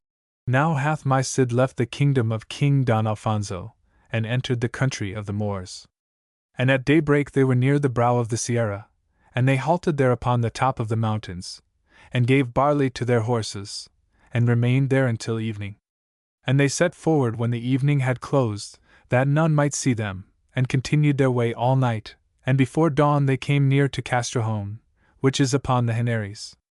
And Alvar Fanez said unto the Cid that he would take with him 200 horsemen, and scour the country and lay hands on whatever he could find, without fear either of King Alfonso or of the Moors.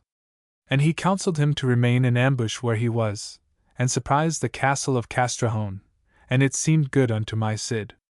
Away went Alvar Fanez, and the 200 horsemen, and the Cid remained in ambush with the rest of his company. And as soon as it was morning, the Moors of Castrejón, knowing nothing of these who were so near them, opened the castle gates, and went out to their work as they were wont to do. And the Cid rose from ambush and fell upon them, and took all their flocks, and made straight for the gates, pursuing them. And there was a cry within the castle that the Christians were upon them, and they who were within ran to the gates to defend them. But my Cid came up sword in hand. 11 Moors did he slay with his own hand, and they forsook the gate and fled before him to hide themselves within, so that he won the castle presently, and took gold and silver, and whatever else he would. Alvar Fanez meantime scoured the country along the Henares as far as Alcala, and he returned driving flocks and herds before him, with great stores of wearing apparel, and of other plunder. And when the Cid knew that he was nigh at hand, he went out to meet him, and praised him greatly for what he had done, and gave thanks to God. And he gave order that all the spoils should be heaped together, both what Alvar Fanez had brought, and what had been taken in the castle, and he said to him, Brother, of all this which God hath given us, take you the fifth, for you well deserve it. But Maniah would not, saying, You have need of it for our support. And the Cid divided the spoil among the knights and foot soldiers, to each his due portion, to every horseman 100 marks of silver, and half as much to the foot soldiers.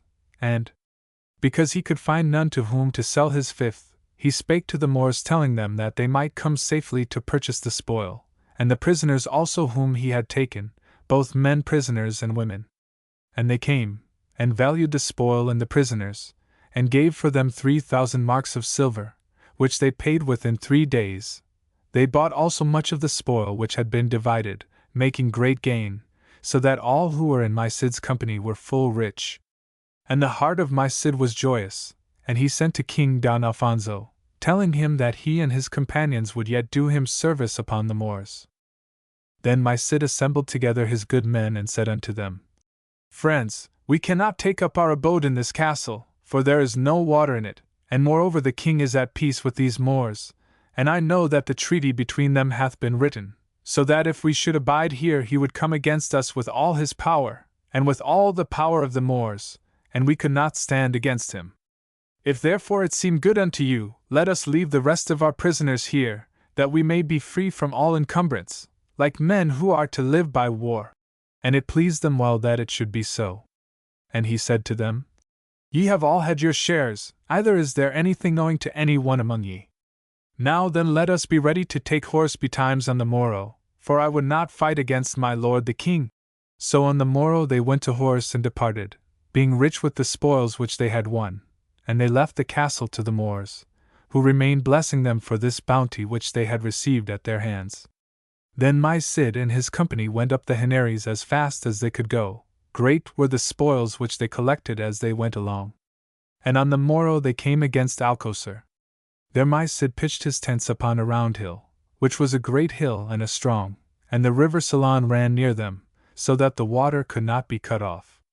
My Cid thought to take Alcocer, so he pitched his tents securely, having the Sierra on one side, and the river on the other, and he made all his people dig a trench, that they might not be alarmed, either by day nor by night. When my Cid had thus encamped, he went to look at the Alcazar, and see if he could by any means enter it. And the Moors offered tribute to him, if he would leave them in peace, but this he would not do, and he lay before the town. And news went through all the land that the Cid was come among them. And my Cid lay before Alcocer 15 weeks, and when he saw that the town did not surrender, he ordered his people to break up their camp, as if they were flying, and they took their way along the Salon, with their banners spread. And when the Moors saw this they rejoiced greatly, and they praised themselves for what they had done in withstanding him, and said that the Cid's bread and barley had failed him, and he had fled away, and left one of his tents behind him. And they said among themselves, Let us pursue them and spoil them. And they went out after him, great and little, leaving the gates open and shouting as they went, and there was not left in the town a man who could bear arms. And when my Cid saw them coming he gave orders to quicken their speed, as if he was in fear, and would not let his people turn till the Moors were far from the town. But when he saw that there was a good distance between them and the gates, he bade his banner turn, and spurred toward them crying, Lay on, knights, by God's mercy the spoil is our own. God! What a good joy was theirs that morning!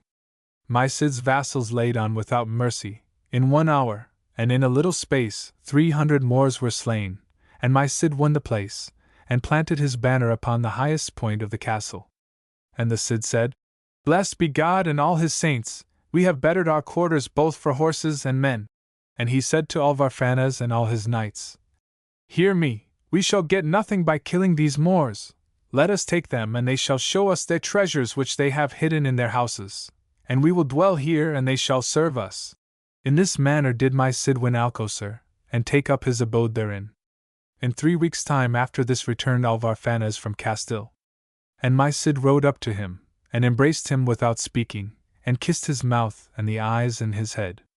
God, how joyful was that whole host because Alvarfanez was returned! For he brought them greetings from their kinswomen and their brethren and the fair comrades whom they had left behind. God, how joyful was my Cid with the fleecy beard, that Maniah had purchased 1,000 masses, and had brought him the biddings of his wife and daughters. God, what a joyful man was he! Now it came to pass that the days of King Almidafar were fulfilled, and he left his 2 sons Zulema and Abinophang, and Zulema had the kingdom of Zaragoza, and Abinophang the kingdom of Denia. And Zulema put his kingdom under my Cid's protection, and bade all his people obey him even as they would himself. Now there began to be great enmity between the 2 brethren, and they made war upon each other. And the Count Don Ramon Berenguer of Barcelona helped Abinophang, and was enemy to the Cid because he defended Zulema. And my Cid chose out 200 horsemen and went out by night, and fell upon the lands of Alcanes and brought away great booty. Great was the talk among the Moors, how my Cid was overrunning the country. When Don Ramon Berenguer the Count of Barcelona heard this, it troubled him to the heart, and he held it for a great dishonor, because that part of the land of the Moors was in his keeping. And he spake boastfully, saying, Great wrong doth that Cid of Bivar offer unto me. He ravages the lands which are in my keeping, and I have never renounced his friendship. But since he goes on in this way, I must take vengeance. So he and King Abinophang gathered together a great power both of Moors and Christians, and went in pursuit of the Cid, and after 3 days and 2 nights they came up with him in the pine forest of Tabar. And when the Cid heard this, he sent to Don Ramon, saying that the booty which he had won was none of his, and bidding him let him go on his way in peace. But the Count made answer that my Cid should now learn whom he had dishonored. Then my Cid sent the booty forward, and bade his knights make ready. They are coming upon us, said he, with a great power both of Moors and Christians, to take from us the spoils which we have so hardly won, and without doing battle we cannot be quit of them, for if we should proceed they would follow till they overtook us. Therefore let the battle be here, and I trust in God that we shall win more honor, and something to boot. They come down the hill, drayest in their hose, with their gay saddles, and their girths wet. Before they get upon the plain ground let us give them the points of our lances, and Ramon Berenguer will then see whom he has overtaken today in the pine forest of Tabar, thinking to despoil him of booty won from the enemies of God and of the faith. While my Cid was speaking, his knights had taken their arms, and were ready on horseback for the charge. Presently they saw the Frenchmen coming down the hill, and when they had not yet set foot upon the plain ground, my Cid bade his people charge, which they did with a right good will, thrusting their spears so stiffly, that by God's good pleasure not a man whom they encountered but lost his seat. The Count's people stood firm round their lord, but my Cid was in search of him, and when he saw where he was, he made up to him, clearing the way as he went, and gave him such a stroke with his lance that he felled him. When the Frenchmen saw their lord in this plight they fled away and left him, and the pursuit lasted 3 leagues, and would have been continued farther if the conquerors had not had tired horses. Thus was Count Ramon Berenguer made prisoner, and my Cid won from him that day the good sword Colada, which was worth more than 1,000 marks of silver. That night did my Cid and his men make merry, rejoicing over their gains. And the Count was taken to my Cid's tent, and a good supper was set before him. Nevertheless he would not eat, though my Cid besought him so to do. And on the morrow my Cid ordered a feast to be made, that he might do pleasure to the Count, but the Count said that for all Spain he would not eat one mouthful, but would rather die, since he had been beaten in battle by such a set of ragged fellows. And Ruddy said to him, Eat and drink, Count, for this is the chance of war. If you do as I say you shall be free, and if not you will never return again into your own lands. And Don Raymond answered, Eat you, Don Rodrigo, for your fortune is fair and you deserve it. Take you your pleasure, but leave me to die. And in this mood he continued for 3 days, refusing all food. But then my Cid said to him, Take food, Count, and be sure that I will set you free, you and any 2 of your knights, and give you wherewith to return into your own country. And when Don Raymond heard this, he took comfort and said, If you will indeed do this thing I shall marvel at you as long as I live. Eat then, said Riddies, and I will do it, but mark you, of the spoil which we have taken from you I will give you nothing, for to that you have no claim either by right nor custom, and besides we want it for ourselves, being banished men, who must live by taking from you and from others as long as it shall please God. Then was the Count full joyful, being well pleased that what should be given him was not of the spoils which he had lost. And he called for water and washed his hands, and chose 2 of his kinsmen to be set free with him. And my Cid sate at the table with them, and said, If you do not eat well, Count, you and I shall not part yet. Never since he was Count did he eat with better will than that day. And when they had done, he said, Now, Cid, if it be your pleasure, let us depart. And my Cid clothed him and his kinsmen well with goodly skins and mantles, and gave them each a goodly palfrey, with rich caparisons, and he rode out with them on their way. And when he took leave of the Count, he said to him, Now go freely, and I thank you for what you have left behind. If you wish to play for it again, let me know, and you shall either have something back in its stead, or leave what you bring to be added to it. The Count answered, Cid, you jest safely now, for I have paid you and all your company for this 12 months, and shall not be coming to see you again so soon. Then Count Raymond pricked on more than a pace, and many times looked behind him, fearing that my Cid would repent what he had done, and send to take him back to prison, which the perfect one would not have done for the whole world, for never did he do disloyal thing. At last, after long and pitiful fighting, it was bruited abroad throughout all lands, how the Cid Rudis had won the noble city of Valencia. And now the Cid bethought him of Dona Ximena his wife, and of his daughters Dona Elvira and Dona Sol, whom he had left in the monastery of St. Pedro de Cardena, and he called for Alvar Fanez and Martin Antolínez of Burgos, and spake with them, and besought them that they would go to Castile, to King Don Alfonso, and take him a present from the riches which God had given them, and the present should be 100 horses, saddled and bridled, and that they would kiss the king's hand for him, and beseech him to send to him his wife Dona Ximena, and his daughters, and that they would tell the king all the mercy which God had shown him, and how he was at his service with Valencia and with all that he had. Moreover, he bade them take 1,000 marks of silver to the monastery of St. Pedro de Cardena, and give them to the abbot, and 30 marks of gold for his wife and daughters, that they might prepare themselves and come in honorable guise. And he ordered 300 marks of gold to be given them, and 300 marks of silver, to redeem the chests full of sand which he had pledged in Burgos to the Jews, and he bade them ask Rachel and Vidas to forgive him the deceit of the sand, for he had done it because of his great need. Then Alvar Fanez and Martin Antolínez despeded themselves of the king, and took their way toward Burgos. When they reached Burgos, they sent for Rachel and for Vidas, and demanded from them the chests, and paid unto them the 300 marks of gold, and the 300 of silver as the Cid had commanded, and they besought them to forgive the Cid the deceit of the chests, for it was done because of his great necessity. And they said they heartily forgave him, and held themselves well paid, and they prayed God to grant him long life and good health, and to give him power to advance Christendom, and put down pagandom. And when it was known through the city of Burgos the goodness and the gentleness which the Cid had shown to these merchants in redeeming from them the chests full of sand and earth and stones, the people held it for a great wonder, and there was not a place in all Burgos where they did not talk of the gentleness and loyalty of the Cid, and they besought blessings upon him, and prayed that he and his people might be advanced in honor. When they had done this, they went to the monastery of St. Pedro de Cardena, and the porter of the king went with them, and gave order everywhere that everything which they wanted should be given them. If they were well received, and if there was great joy in St. Pedro de Cardena over them, it is not a thing to ask, for Dona Ximena and her daughters were like people beside themselves with the great joy which they had, and they came running out on foot to meet them, weeping plenteously. After a long lifetime of adventure, the Cid sickened of a malady.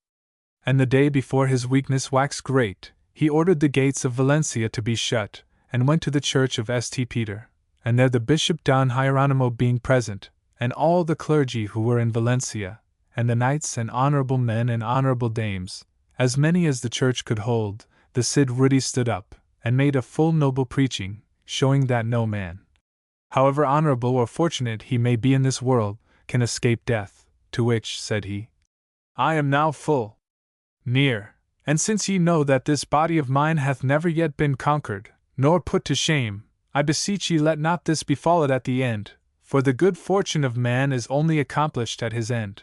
Then he took leave of the people, weeping plenteously, and returned to the Alcazar, and betook himself to his bed, and never rose from it again, and every day he waxed weaker and weaker. He called for the caskets of gold in which was the balsam and the myrrh which the Sultan of Persia had sent him, and when these were put before him he bade them bring him the golden cup, of which he was wont to drink, and he took of that balsam and of that myrrh as much as a little spoonful, and mingled it in the cup with rosewater, and drank of it. And for the 7 days which he lived he neither ate nor drank aught else than a little of that myrrh and balsam mingled with water. And every day after he did this, his body and his countenance appeared fairer and fresher than before, and his voice clearer, though he waxed weaker and weaker daily, so that he could not move in his bed. On the 29th day, being the day before he departed, he called for Dona Ximena, and for the Bishop Don Hieronimo, and Don Alvar-Fanez Minaya, and Pero Bermudez, and his trusty Gil Diaz, and when they were all 5 before him, he began to direct them what they should do after his death, and he said to them, Ye know that King Bucer will presently be here to besiege this city, with 37 kings whom he bringeth with him, and with a mighty power of Moors. Now therefore the first thing which ye do after I have departed, wash my body with rose water many times and well, and when it has been well washed and made clean, ye shall dry it well, and anoint it with this myrrh and balsam, from these golden caskets, from head to foot, so that every part shall be anointed. And you, my Dona Ximena, and your women, see that ye utter no cries, neither make any lamentation for me, that the Moors may not know of my death. And when the day shall come in which King Bucer arrives, order all the people of Valencia to go upon the walls, and sound your trumpets and tambours and make the greatest rejoicings that ye can. For certes ye cannot keep the city, either abide therein after they know of my death. And see that sumpter beasts be laden with all that there is in Valencia, so that nothing which can profit may be left. And this I leave especially to your charge, Gil Diaz. Then saddle ye my horse Bavica, and arm him well, and apparel my body full seemlily, and place me upon the horse, and fasten and tie me thereon so that it cannot fall, and fasten my sword to Zona in my hand. And let the Bishop Don Hieronimo go on one side of me, and my trusty Gil Diaz on the other, and he shall lead my horse. You, Pero Bermudez, shall bear my banner, as you were wont to bear it, and you, Alvar-Fanez, my cousin, gather your company together, and put the host in order as you are wont to do. And go ye forth and fight with King Bucer, for be ye certain and doubt not that ye shall win this battle. God hath granted me this. And when ye have won the fight, and the Moors are discomfited, ye may spoil the field at pleasure. You will find great riches.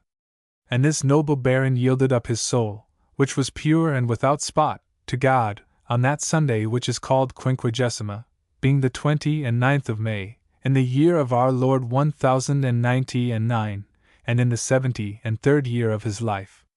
After he had thus made his end, they washed his body and embalmed it, as he had commanded. And then all the honorable men, and all the clergy who were in Valencia, assembled and carried it to the church of St. Mary of the Virtues, which is near the Alcazar, and there kept their vigil, and said prayer and performed masses, as was meet for so honorable a man. 3 days after the Cid had departed, King Bucer came into the port of Valencia, and landed with all his power. And there came with him 36 kings, and 1 Moorish queen, and she brought with her 200 horsewomen, all negresses like herself, all having their hair shorn save a tuft on the top, and they were all armed in coats of mail and with Turkish bows. King Bucer ordered his tents to be pitched round about Valencia. And his people thought that the Cid dared not come out against them, and they were the more encouraged, and began to think of making engines wherewith to combat the city. All this while the company of the Cid were preparing all things to go into Castile, as he had commanded before his death, and his trusty Gil Diaz did nothing else but labor at this.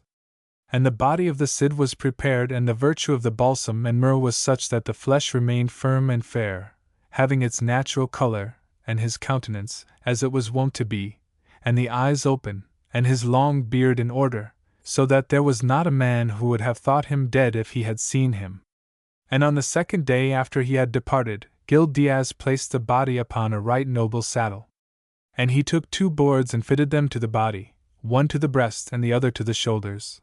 These were so hollowed out and fitted that they met at the sides and under the arms, and these boards were fastened into the saddle, so that the body could not move.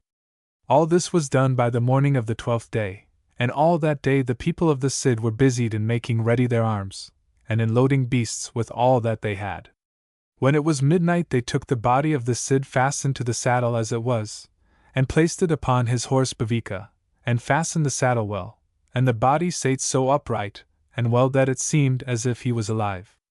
And it had on painted hose of black and white, so cunningly painted that no man who saw them would have thought but that they were greaves, unless he had laid his hand upon them, and they put on it a surcoat of green sandal, having his arms blazoned thereon, and a helmet of parchment, which was cunningly painted that every one might have believed it to be iron, and his shield was hung around his neck, and they placed the sword Tizona in his hand.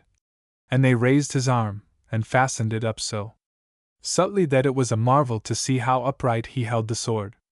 And the Bishop Don Hieronymo went on one side of him, and the trusty Gil Diaz on the other, and he led the horse Bavica, as the Cid had commanded him. And when all this had been made ready, they went out from Valencia at midnight through the gate of Roseros, which is towards Castile. Pero Bermudez went first with the banner of the Cid, and with him 500 knights who guarded it, all well appointed.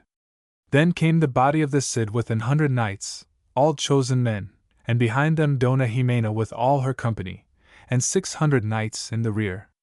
All these went out so silently, and with such a measured pace, that it seemed as if there were only a score. And by the time that they had all gone out it was broad day.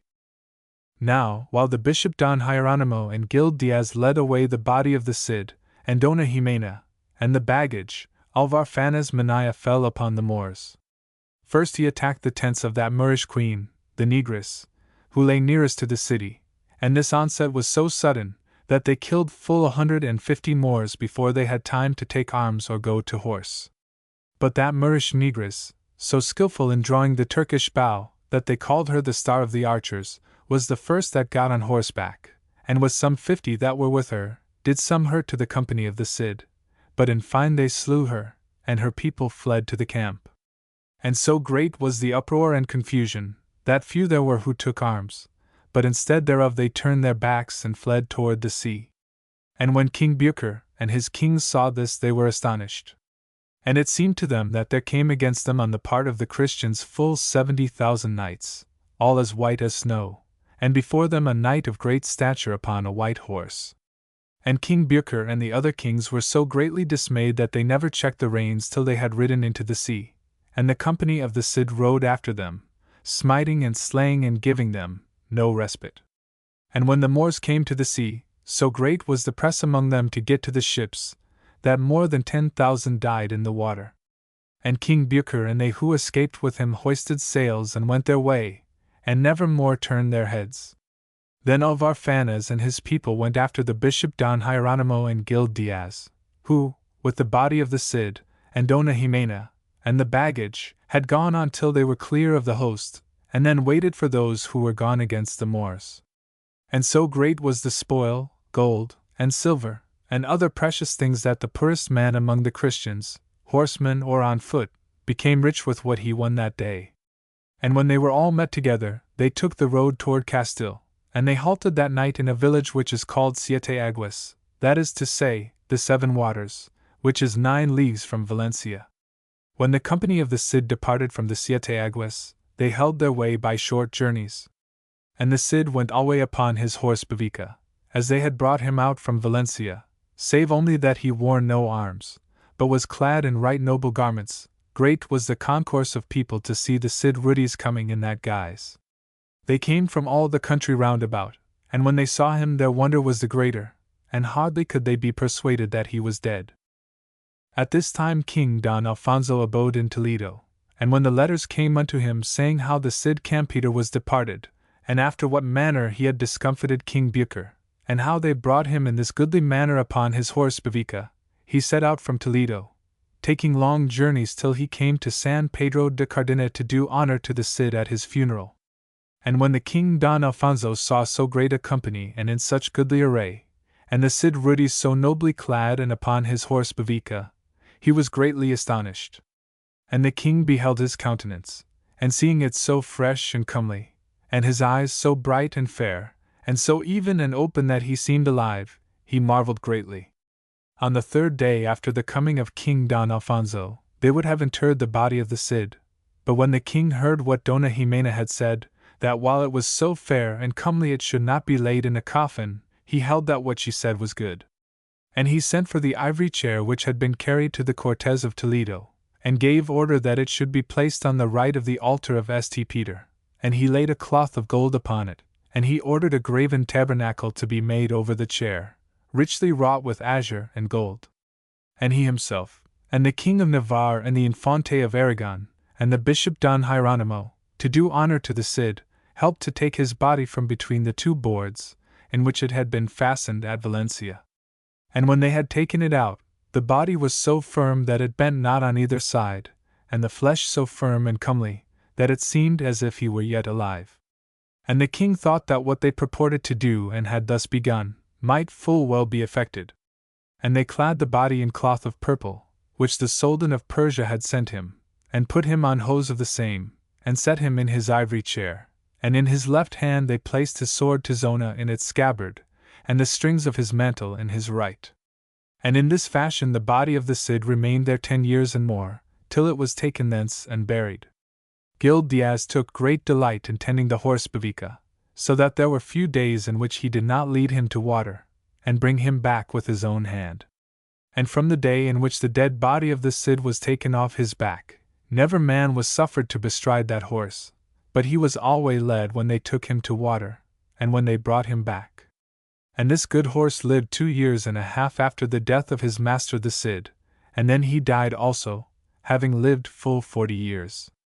And Gil Diaz buried him before the gate of the monastery, in the public place, on the right hand, and he planted 2 elms upon the grave, the one at his head and the other at his feet, and these elms grew and became great trees, and are yet to be seen before the gate of the monastery.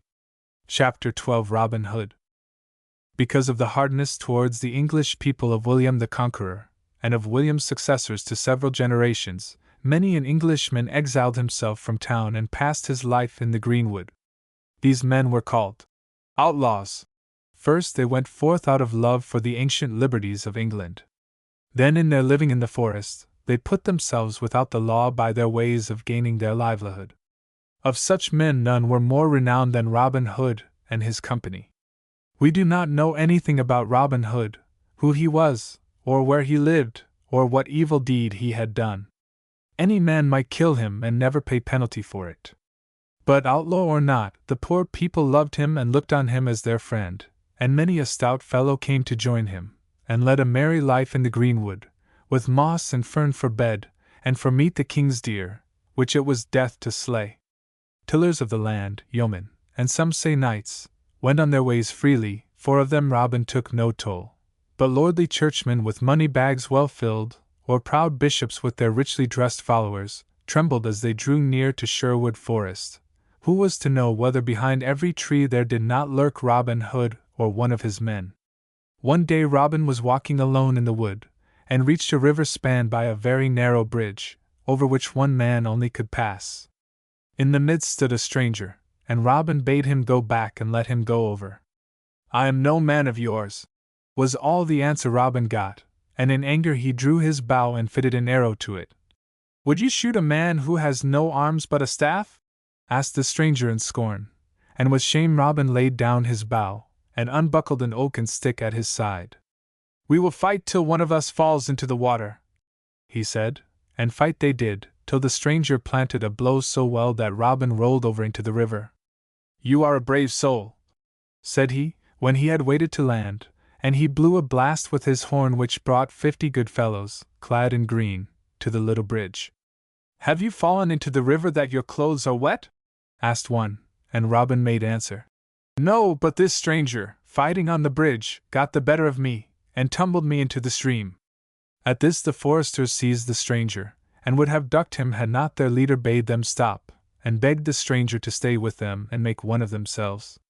"Here is my hand," replied the stranger, "and my heart with it. My name, if you would know it, is John Little." "That must be altered," cried Will Scarlet. "We will call a feast, and henceforth, because he is full 7 feet tall and round the waist at least an ell, he shall be called Little John." And thus it was done, But at the feast Little John, who always liked to know exactly what work he had to do, put some questions to Robin Hood. "Before I join hands with you, tell me first what sort of life is this you lead? How am I to know whose goods I shall take, and whose I shall leave? Whom I shall beat, and whom I shall refrain from beating?" And Robin answered, "Look that you harm not any tiller of the ground, nor any yeoman of the greenwood, no knight, no squire, unless you have heard him ill spoken of. But if bishops or archbishops come your way, see that you spoil them, and mark that you always hold in your mind the High Sheriff of Nottingham." This being settled, Robin Hood declared Little John to be second in command to himself among the Brotherhood of the Forest, and the new outlaw never forgot to hold in his mind the High Sheriff of Nottingham, who was the bitterest enemy the foresters had. The Ballad of Robin Hood, the Butcher, and the Sheriff. Upon a time it chanced so, bold Robin in forest did spy a jolly butcher, with a bonny fine mare, with his flesh to the market did hie. "Good morrow, good fellow," said jolly Robin. "What food hast thou? Tell unto me, thy trade to me tell, and where thou dost dwell, for I like well thy company." The butcher he answered jolly Robin, "No matter where I dwell, for a butcher I am, and to Nottingham I am going my flesh to sell." "What's the price of thy flesh?" said jolly Robin. "Come, tell it soon unto me, and the price of thy mare, be she never so dear, for a butcher fain would I be." "The price of my flesh," the butcher replied, "I soon will tell unto thee, with my bonny mare, and they are not dear, for marks thou must give unto me." "For marks I will give thee," said jolly Robin.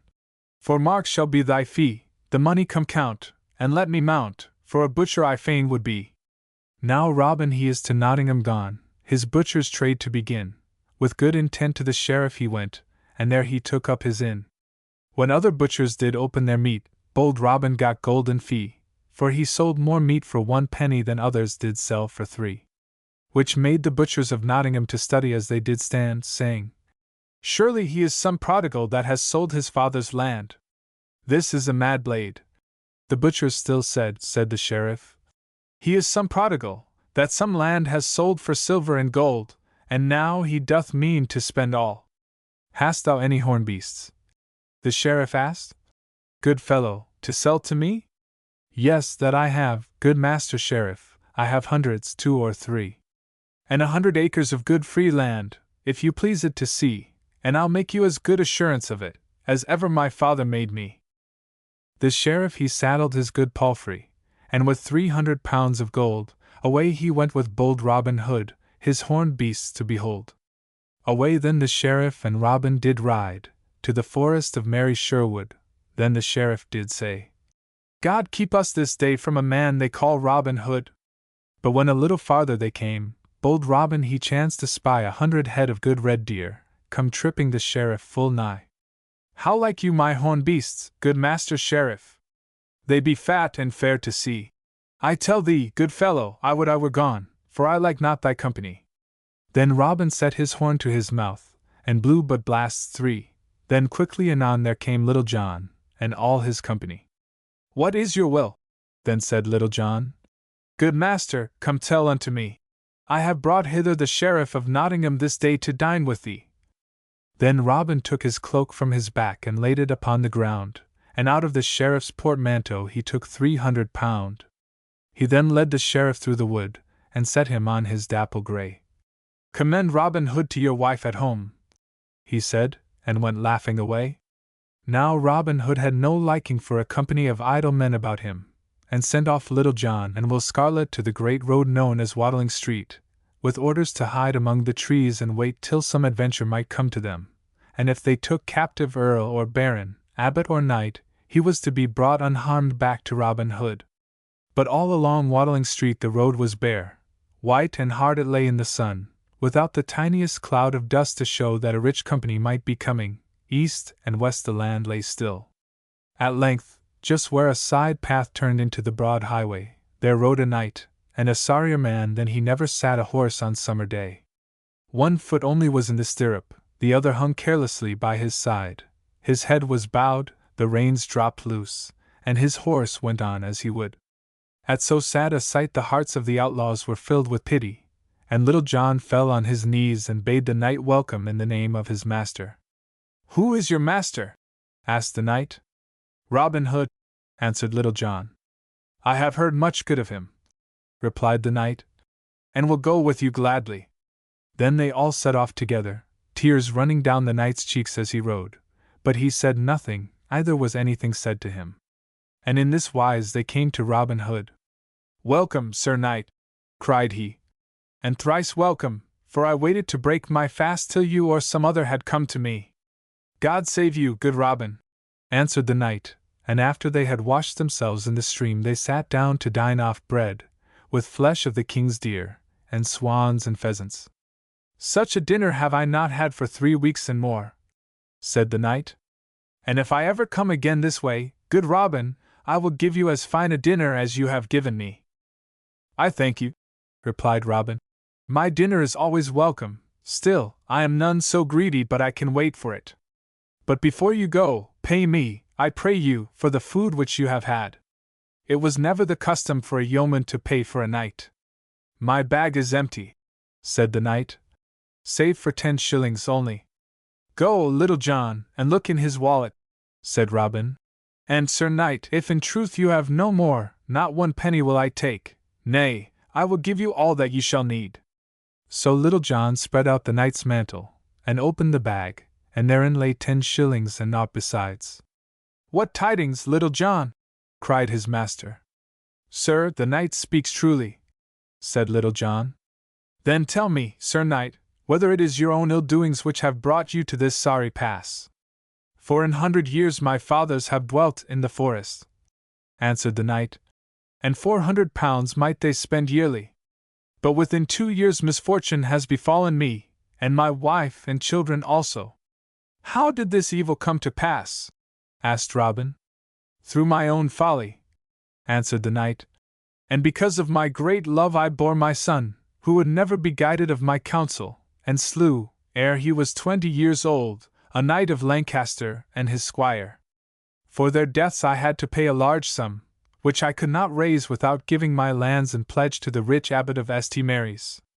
If I cannot bring him the money by a certain day they will be lost to me forever." "What is the sum?" asked Robin. "Tell me truly." "It is 400 pounds," said the knight. "And what will you do if you lose your lands?" asked Robin again.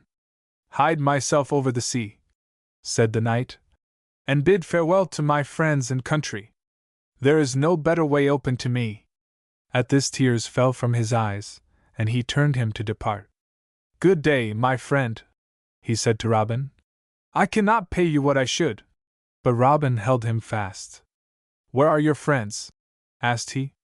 "Sir, they have all forsaken me since I became poor, and they turn away their heads if we meet upon the road, though when I was rich they were ever in my castle." When Little John and Will Scarlet and the rest heard this they wept for very shame and fury. "Little John," said Robin, "go to my treasure chest, and bring me thence 400 pounds. And be sure you count it truly." So Little John went, and Will Scarlet, and they brought back the money. "Sir," said Little John, when Robin had counted it, and found it no more and no less, "look at his clothes, how thin they are! You have stores of garments, green and scarlet, in your coffers no merchant in England can boast the like. I will measure some out with my bow." And thus he did. "Master," spoke Little John again, "there is still something else. You must give him a horse, that he may go as beseems his quality to the abbey." "Take the grey horse," said Robin, "and put a new saddle on it, and take likewise a good palfrey and a pair of boots, with gilt spurs on them. And as it were a shame for a knight to ride by himself on this errand, I will lend you Little John as squire, perchance he may stand you in yeoman's stead." "When shall we meet again?" asked the knight. "This day 12 months," said Robin, "under the greenwood tree." Then the knight rode on his way, with Little John behind him, and as he went he thought of Robin Hood and his men, and blessed them for the goodness they had shown towards him. "Tomorrow," he said to Little John, "I must be at the Abbey of St. Mary, which is in the city of York, for if I am but so much as a day late my lands are lost forever, and though I were to bring the money I should not be suffered to redeem them." Now the abbot had been counting the days as well as the night, and the next morning he said to his monks, "This day year there came a knight and borrowed of me 400 pounds, giving his lands in surety. And if he come not to pay his debt ere midnight tolls, they will be ours forever." "It is full early yet," answered the prior. "He may still be coming." "He is far beyond the sea," said the abbot, "and suffers from hunger and cold. How is he to get here?" "It were a shame," said the prior, "for you to take his lands. And you do him much wrong if you drive such a hard bargain." "He is dead or hanged," spake a fat-headed monk who was the cellarer, "and we shall have his 400 pounds to spend on our gardens and our wines." And he went with the abbot to attend the court of justice, wherein the knight's lands would he declared forfeited by the high justiciar. "If he come not this day," cried the abbot, rubbing his hands, "if he come not this day, they will be ours." "He will not come yet," said the justiciar, but he knew not that the knight was already at the outer gate, and Little John with him. "Welcome, Sir Knight," said the porter. "The horse that you ride is the noblest that ever I saw. Let me lead them both to the stable, that they may have food and rest." "They shall not pass these gates," answered the knight sternly, and he entered the hall alone, where the monks were sitting at meat, and knelt down and bowed to them. "I have come back, my lord," he said to the abbot, who had just returned from the court.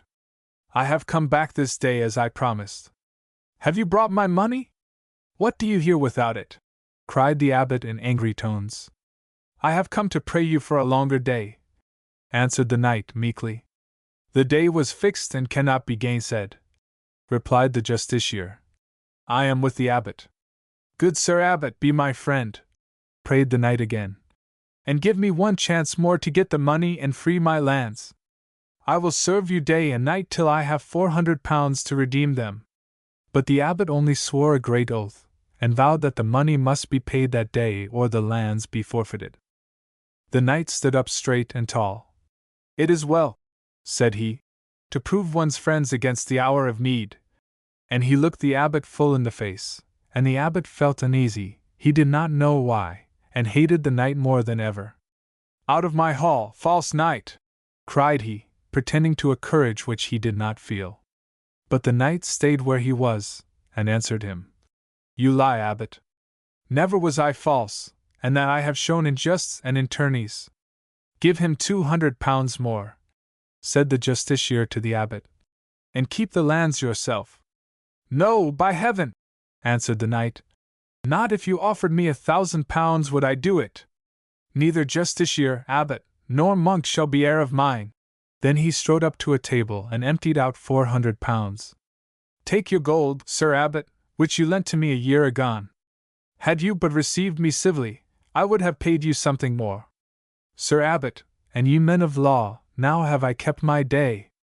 Now shall I have my land again, for aught that you may say." So he passed out of the hall singing merrily, leaving the abbot staring silently after him, and rode back to his house in Barrisdale, where his wife met him at the gate. "Welcome, my lord," said his lady. "Sir, lost is all your good." "Be merry, dame," said the knight, "and pray for Robin Hood.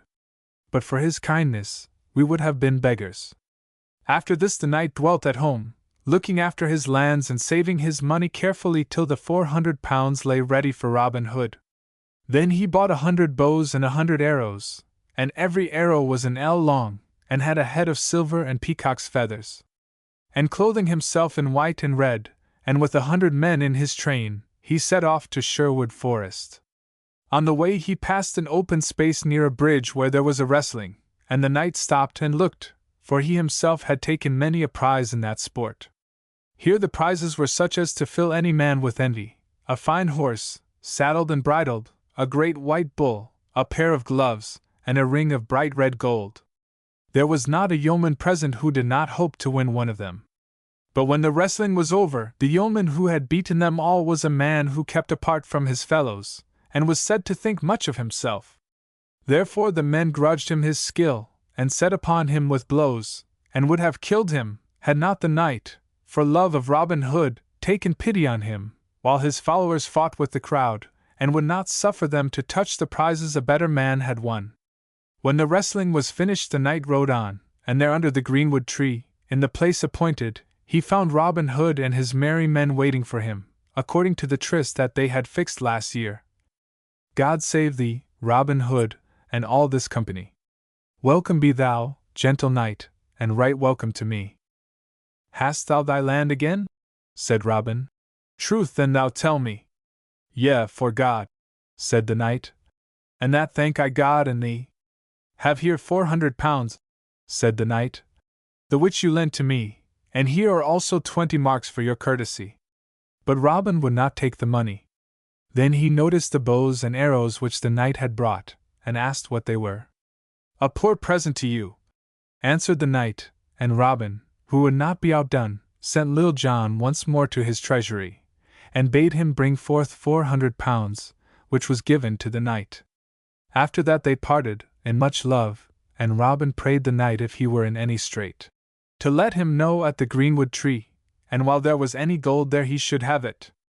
Now the king had no mind that Robin Hood should do as he willed, and called his knights to follow him to Nottingham, where they would lay plans how best to take captive the felon. Here they heard sad tales of Robin's misdoings, and how of the many herds of wild deer that had been wont to roam the forest. In some places scarce one remained. This was the work of Robin Hood and his merry men, on whom the king swore vengeance with a great oath. I would I had this Robin Hood in my hands, cried he, and an end should soon be put to his doings. So spake the king, but an old knight, full of days and wisdom, answered him and warned him that the task of taking Robin Hood would be a sore one, and best let alone. The king, who had seen the vanity of his hot words the moment that he had uttered them, listened to the old man, and resolved to bide his time, if perchance some day Robin should fall into his power. All this time and for 6 weeks later that he dwelt in Nottingham the king could hear nothing of Robin, who seemed to have vanished into the earth with his merry men, though one by one the deer were vanishing too. At last one day a forester came to the king, and told him that if he would see Robin he must come with him, and take 5 of his best knights. The king eagerly sprang up to do his bidding, and the 6 men clad in monk's clothes mounted their palfreys and rode down to the abbey, the king wearing an abbot's broad hat over his crown and singing as he passed through the greenwood. Suddenly at the turn of the path Robin and his archers appeared before them. By your leave, Sir Abbot, said Robin, seizing the king's bridle, you will stay a while with us. Know that we are yeomen, who live upon the king's deer, and other food have we none. Now you have abbeys and churches, and gold in plenty, therefore give us some of it, in the name of holy charity. I have no more than 40 pounds with me, answered the king. But sorry I am it is not 100, for you should have had it all. So Robin took the 40 pounds, and gave half to his men, and then told the king he might go on his way. I thank you, said the king, but I would have you know that our liege lord has bid me bear you his seal, and pray you to come to Nottingham. At this message Robin bent his knee. I love no man in all the world so well as I do my king, he cried. And, Sir Abbot, for thy tidings, which fill my heart with joy, today thou shalt dine with me, for love of my king. Then he led the king into an open place, and Robin took a horn and blew it loud, and at its blast 70 of young men came speedily to do his will. They are quicker to do his bidding than my men are to do mine, said the king to himself. Speedily the foresters set out the dinner, venison and white bread, and Robin and Little John served the king. Make good cheer, Abbot, for charity, said Robin, and then you shall see what sort of life we lead, that so you may tell our king. When he had finished eating the archers took their bows, and hung rose garlands up with a string, and every man was to shoot through the garland. If he failed, he should have a buffet on the head from Robin. Good bowmen as they were, few managed to stand the test. Little John and Will Scarlet, and Much, all shot wide of the mark, and at length no one was left in but Robin himself and Gilbert of the White Hand. Then Robin fired his last bolt, and it fell 3 fingers from the garland. Master, said Gilbert, you have lost, stand forth and take your punishment. I will take it, answered Robin. But, Sir Abbot, I pray you that I may suffer it at your hands. The king hesitated.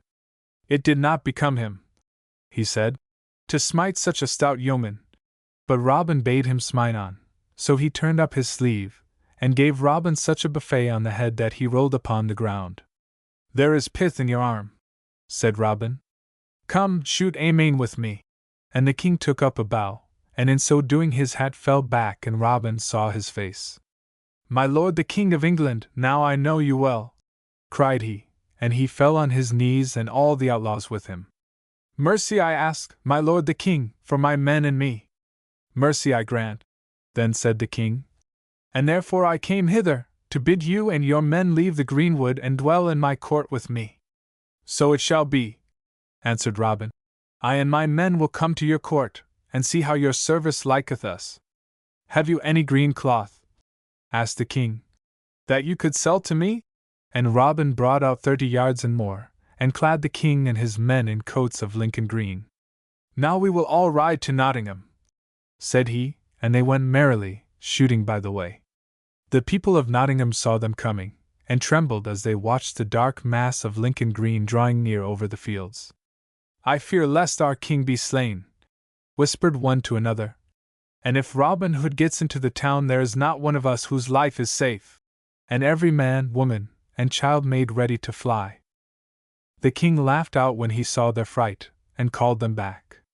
Right glad were they to hear his voice, and they feasted and made merry. A few days later the king returned to London, and Robin dwelt in his court for 12 months. By that time he had spent £100, for he gave largely to the knights and squires he met, and great renown he had for his open-handedness. But his men who had been born under the shadow of the forest could not live amid streets and houses. One by one they slipped away, till only Little John and Will Scarlet were left. Then Robin himself grew homesick, and at the sight of some young men shooting thought upon the time when he was accounted the best archer in all England, and went straightway to the king and begged for leave to go on a pilgrimage to Bernistdale. "I may not say you nay," answered the king. "7 nights you may be gone and no more." And Robin thanked him, and that evening set out for the greenwood. It was early morning when he reached it at last, and listened thirstily to the notes of singing birds, great and small. "It seems long since I was here," he said to himself. "It would give me great joy if I could bring down a deer once more." And he shot a great hart, and blew his horn, and all the outlaws of the forest came flocking round him. "Welcome," they said, "our dear master, back to the greenwood tree." And they threw off their caps and fell on their knees before him in delight at his return. For 22 years Robin Hood dwelt in Sherwood Forest after he had run away from court, and naught that the king could say would tempt him back again. At the end of that time he fell ill. He neither ate nor drank, and had no care for the things he loved. "I must go to Mary Kirkley," said he, "and have my blood let." But Will Scarlet, who heard his words, spoke roundly to him. "Not by my leave, nor without 100 bowmen at your back. For there abides an evil man, who is sure to quarrel with you, and you will need us badly. If you are afraid, Will Scarlet, you may stay at home for me," said Robin. "And in truth no man will I take with me, save Little John only, to carry my bow." "Bear your bow yourself, master, and I will bear mine." "Very well, let it be so," said Robin, and they went on merrily enough till they came to some women weeping sorely near a stream. "What is the matter, good wives?" said Robin Hood. "We weep for Robin Hood and his dear body, which today must let blood," was the answer. "Pray why do you weep for me?" asked Robin. "The prioress is the daughter of my aunt, and well I know she would not do me harm for all the world." And he passed on, with Little John at his side. Soon they reached the priory, where they were let in by the prioress herself, who bade them welcome heartily, and not the less because Robin handed her £20 in gold as payment for his stay, and told her if he cost her more, she was to let him know of it. Then she began to bleed him, and for long Robin said nothing, giving her credit for kindness and for knowing her art, but at length so much blood came from him that he suspected treason. He tried to open the door, for she had left him alone in the room, but it was locked fast, and while the blood was still flowing he could not escape from the casement. So he lay down for many hours, and none came near him, and at length the blood stopped. Slowly Robin uprose and staggered to the lattice window, and blew thrice on his horn. But the blast was so low, and so little like what Robin was wont to give, that Little John, who was watching for some sound, felt that his master must be nigh to death. At this thought he started to his feet, and ran swiftly to the priory. He broke the locks of all the doors that stood between him and Robin Hood, and soon entered the chamber where his master lay, white, with nigh all his blood gone from him. "I crave a boon of you, dear master," cried Little John. "And what is that boon?" said Robin Hood. "Which Little John begs of me?" And Little John answered, "It is to burn Kirkley Hall, and all the nunnery." But Robin Hood, in spite of the wrong that had been done him, would not listen to Little John's cry for revenge. "I never heard a woman in all my life," he said, "nor a man that was in her company. But now my time is done. That know I well. So give me my bow and a broad arrow, and wheresoever it falls there shall my grave be digged. Lay a green sod under my head and another at my feet, and put beside me my bow, which ever made sweetest music to my ears, and see that green and gravel make my grave. And, Little John, take care that I have length enough and breadth enough to lie in." So Robin he loosened his last arrow from the string. He then died. And where the arrow fell Robin was buried. Chapter 13. Richard the Lion-Hearted. King Richard, with his chief nobles, disembarked at Acre an hour before noon on the 8th day of June, 1191. I had the good fortune to see him without difficulty, by the favor of one who has a charge in the ordering of the harbor.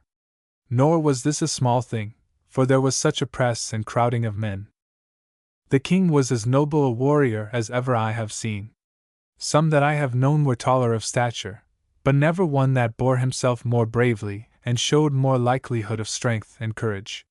They that are learned in such things said that his arms were over long for the height of his body, but this is scarce a fault in a swordsman, another inch of length adding I know not how much of strength to a blow.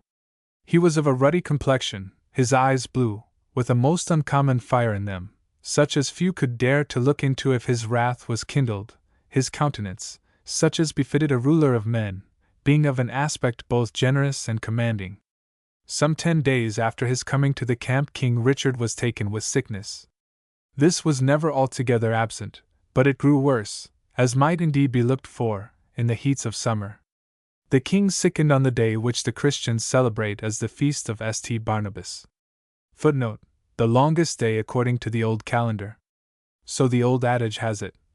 Barnaby bright, longest day and shortest night. I was called to see him, having, as I have said, no small fame as a healer. Never have I seen a sick man more intractable. My medicine he swallowed readily, I may say, even greedily. Had I suffered it, he would have taken it at intervals shorter by far than I ordered. Doubtless he thought that the more a man has of a good thing, the better it is for him. So indeed many believe, and of other things besides medicine, but wholly without reason.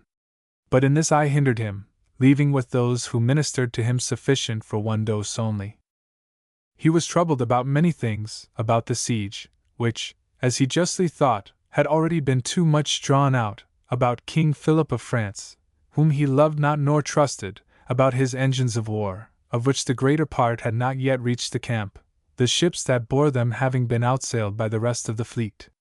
His fever was of the intermittent sort, coming upon him on alternate days.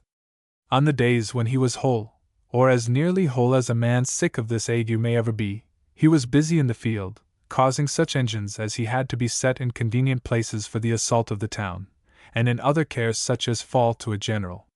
When he was perforce shut in his pavilion by access of the fever, he suffered himself to take no rest. Messengers were coming and going from morning to night with news of the siege. He could never hear enough of the doings of the French king, and there were always near him men skillful in the working and making of engines. One would show him some new thing pictured upon paper, another would bring a little image, so to speak, of an engine, made in wood or iron.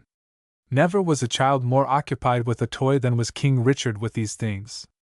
I am myself no judge of such matters, but I have heard it said by men well acquainted with them, that the king had a marvelous understanding of such contrivances. But these cares were a great hindrance to recovery. So at least I judged, and doubtless it had been thus in the case of most men. But the king was not as others, and, as it seemed to me, he drove away his disease by sheer force of will. On a certain evening when King Richard was mending a pace of his fever one carn to his tent, an English knight, Hugh Brown by name, who brought the news that the King of the French had commanded that a general assault should be made on the town the very next day. The king would fain know the cause of this sudden resolve. "Well," said the English knight, "it came about, as I understand, in this fashion. The Turks have this day destroyed 2 engines of King Philip on which he had spent much time and gold." "Aye," said King Richard, "I know the 2, the cat and the mantlet. They are pretty contrivings the both of them, but I set not such store on them as does my brother of France. And here I should say that the cat was like to a tent made of hides long and narrow and low upon the ground, with a pointed end as it might be a plowshare, which could be brought up to the walls by men moving it from within, and so sheltered from the stones and darts of the enemy. As for the mantlet, it was made in somewhat the same fashion, only it was less in size, nor was it to be brought near to the wall. King Philip loved dearly to sit in it, crossbow in hand. The French, I noted, like rather the crossbow, the English the longbow, and would shoot his bolts at any Turk that might show himself upon the walls. But to come back to the knight's story. An hour or so after noon, when the cat had been brought close to the wall, and the mantlet was in its accustomed place, some 50 yards distant, the Turks made an attack on both at the same moment of time. On to the cat they dropped a heavy beam, and when this with its weight had broken in the roof, or I should rather say the back of the cat, a great quantity of brushwood, and after the brushwood a whole pailful of Greek fire, footnote, a composition, supposedly of asphalt, niter and sulfur. It burnt under water. The machine was over near to the wall, so that these things could be dropped on it from above. At the mantlet they aimed bolts from a strong engine which they had newly put in place, and by ill luck broke it through. And verily before the nimblest tongued priest in the whole realm of England could say a hunting mass, both were in a blaze. What the man might mean by the priest and the hunting mass I knew not then, but heard after, that when a noble will go forth hunting, the service which they call the mass is shortened to the utmost, and the priest that can say it more speedily than his brethren is best esteemed. "And my brother of France," cried the king, "how fared he?" "He had as narrow an escape with his life," answered the knight, "as ever had Christian king. His mantle, nay his very hair was singed, and as for his crossbow, he was constrained to leave it behind." "And he gave commands for the assault in his anger?" said the king. "'Tis even so," answered Sir Hugh. "My brother of France is, methinks, too greedy of gain and glory. If he had been willing to ask our help, he had done better." But King Richard sorrowed for the brave men, fellow soldiers of the cross with him, who had fallen to no purpose. Nevertheless, in his secret heart, he was not ill-pleased that the French king had not taken the town of Acre. On the second day after the failure of the French assault upon the town, King Richard would make his own essay.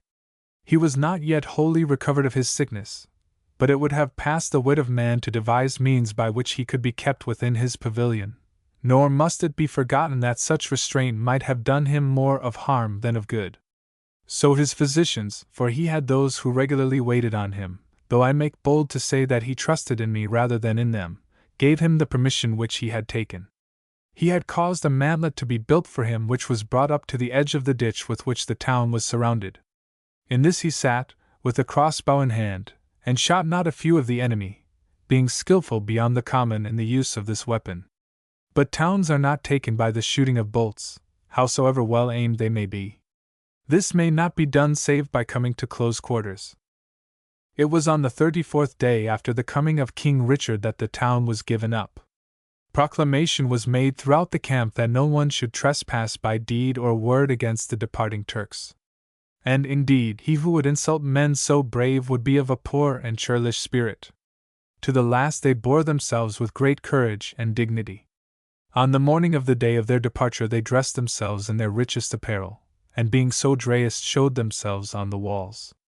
This done, they laid aside their garments, piling them in a great heap in the market-place, and so marched forth from the town, each clad in his shirt only, but with a most cheerful countenance.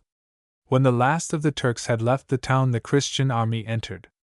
Half of it was given to the French king, who had for his own abode the house of the Templars, and half to King Richard, to whom was assigned the palace of the Caliph. In like manner the prisoners and all the treasure were equally divided. For one shameful deed the English king must answer. Of this deed I will now tell the story. When the army had had sufficient rest, and the king knew well that no army must have more than is sufficient, suffering more from excess than from defect in this matter, and it was now time to advance, there arose a great question touching the agreement made when the town was given up. There was much going to and fro of messengers and embassies between the English king and the Caliph Saladin, much debating, and many accusations bandied to and fro. Even to this day no man can speak certainly of what was done or not done in this matter. What I write according to the best of my knowledge. First, then, it is beyond all doubt that the Caliph did not send either the Holy Cross or the money which had been covenanted, or the prisoners whom he had promised to deliver up. But as to the cause wherefore he did not send them, there is no agreement, the Christians affirming one thing, the followers of Muhammad another. As to the Holy Cross, let that be put out of the account. No man that I ever talked with, and I have talked with many, ever saw it. 'Tis much to be doubted whether it was in being. As to the money, that the Caliph had it, or a great portion of it, at hand, is certainly true. It was seen and counted by King Richard's own envoys. As to the prisoners, it is hard to discover the truth. For my part, I believe that the Caliph was ready to deliver up all that he had in his own hands or could find elsewhere, but that he had promised more in respect of this than he was able to perform. Many of those whom he had covenanted to restore were dead, either of disease or by violence. As for disease, it must be noted that a sick man was likely to fare worse in the hands of Turks. As for violence, there was not much diversity between the Christians and the followers of Muhammad. But this may be said that one who invades the land of others is like to suffer worse injury should he come into their power than he would have the disposition to inflict upon them. Whatever, then, the cause, the Caliph had engaged in this matter far more than he was able to perform. But he did not fail from want of good faith. I take it that it was from the matter of the money that there came the breaking of the agreement. To put it very shortly, the Caliph said, "Restore to me the hostages and you shall receive the gold." King Richard said, "Send on the gold and you shall receive the hostages." And neither was the Caliph willing to trust the good faith of the king, nor the king the good faith of the Caliph. So there was delay after delay, much talk to no purpose, and the hearts of men, both on one side and on the other, growing more hot with anger from day to day. And there was also the need which increased from day to day, as, indeed, it needs must, for the Christians to be about the business on which they came. They had taken the town of Acre, but that was but the beginning of their enterprise, for they had to conquer the whole land. And how could the army march with a whole multitude of prisoners in their hands? It would need no small number of men to keep watch over them, lest they should escape, or, what was more to be feared, do an injury to the army. What could be worse in a doubtful battle than that there should be these enemies in its very midst? I set these things down because I would not do an injustice to the English king, whom I have always held as one to be greatly admired. Nevertheless, I say again that in the matter of the prisoners he did a shameful deed. For on the 20th day of August he commanded that all the prisoners that were in his hands, whether they had been taken in battle, or delivered up as hostages for the fulfillment of the covenant, should be led out of the city and slain. These were in number between 2,000 and 3,000. Some the king kept alive, for whom, as being of high nobility and great wealth, he hoped to receive a ransom. Others were saved by private persons, a few for compassion's sake, and others in the hope of gain. But the greater part were slain without mercy, the soldiers falling upon them, without arms and helpless as they were. It was soon made plain to all that the spirit of the Caliph and his Turks was not broken by the losing of Acre. Rather were they stirred up by it to more earnestness and courage, nor did they forget how their countrymen had been cruelly slaughtered. For a time they were content to watch the king's army as it went on its way, taking such occasion as offered itself of plundering or slaying. If any lagged behind, falling out of the line of march by reason of weariness, or seeking refreshment on the way, as when there was a spring of water near to the road, or a vineyard with grapes. 'Twas just the time of the ripening of grapes, then the Turkish horsemen would be upon him. Such loiterers escaped but seldom. And for this business the Turks had a particular fitness, so quickly did they come and depart. The Christian knights were clad in armor, a great defense, indeed, against arrows and stones, but a great hindrance if a man would move quickly. The horses also had armor on them. Why do they set men on horses but that they may go speedily to and fro as occasion may call? But these knights are like to fortresses rather than to riders. A man on foot can easily outrun them. As for the Turks who rode on horses from the desert, than which there is no creature on earth lighter and speedier, they flew from the Christian who would pursue them, as a bird flies from a child who would catch it. All this while the Turks were close at hand, and ready to assault the king's army so soon as a convenient occasion would arise. But they did not take King Richard unaware, for indeed he was as watchful as he was brave.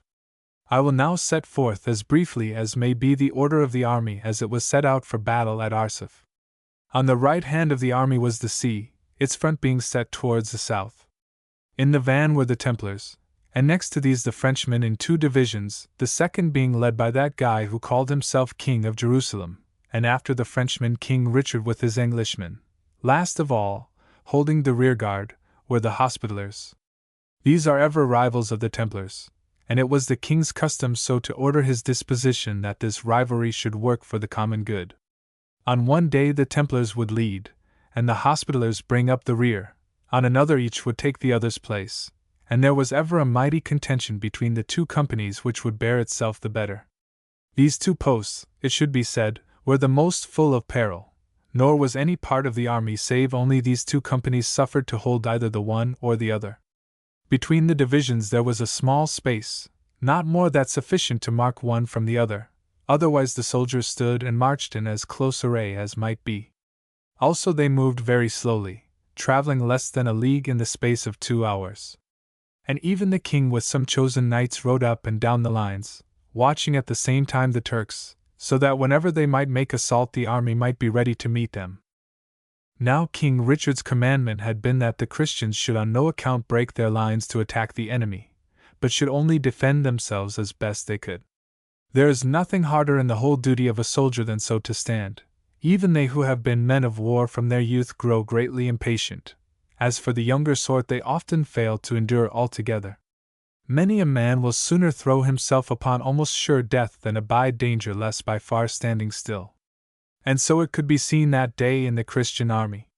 The first to fail were the men that carried the crossbows, nor, indeed, is it to be wondered at that when they had spent their store of bolts, they, having but short swords wherewith to defend themselves, should be ill content to hold their place.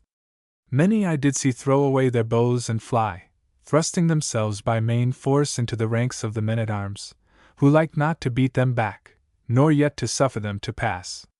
And they themselves had much ado to hold their ground, for it was a very fierce assault that they had to endure. In the first place there was such a shower of darts and stones and arrows that the very light of the sun itself was darkened, a thing which I had always before judged to be a fable, but saw that day to be possible. The greater part of them, it is true, fell without effect to the ground, for of 20 missiles scarce one served its purpose, but some were not cast in vain. As for the number, they lay so thick upon the ground that a man might gather 20 into his hand without moving from his place. About noon the knights Hospitallers themselves, than whom, as I have said, there were no braver men in the whole army, sent word to the king that they could bear up no longer, unless they should be suffered to charge the enemy. But they got small comfort from the king. "Close up your lines," he said to the messenger, "and be patient. Be sure that you shall not miss your reward." A second time did they send to him, the master of the company himself going on the errand, but he also came back with nothing done. Now the king's plan was this, that when the Turks should have spent their strength, and should also, through overconfidence and contempt of their adversaries, have fallen into disorder, then the trumpets should sound, and the whole army with one consent and moving all together, so that the whole of its strength should be put, as it were, into one blow, should fall upon the enemy. 'Twas a wisely conceived plan, save in this that there was needed for the full carrying out more than the king was like to find. he laid upon his soldiers a greater burden of patience than they could bear. As for the king, he was, I can scarce doubt, glad at heart that the season of waiting was over. Certain it is that not only did he not seek to call back his men from the charge, doubtless he knew full well that to do this was beyond the power of mortal, but he himself joined in it with the greatest vehemence. None that saw him but must have believed that the affair was altogether to his liking.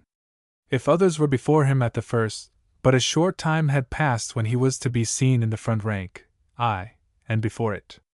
Where he rode, it was as if Azrael had passed, for the dead lay upon the ground on either side.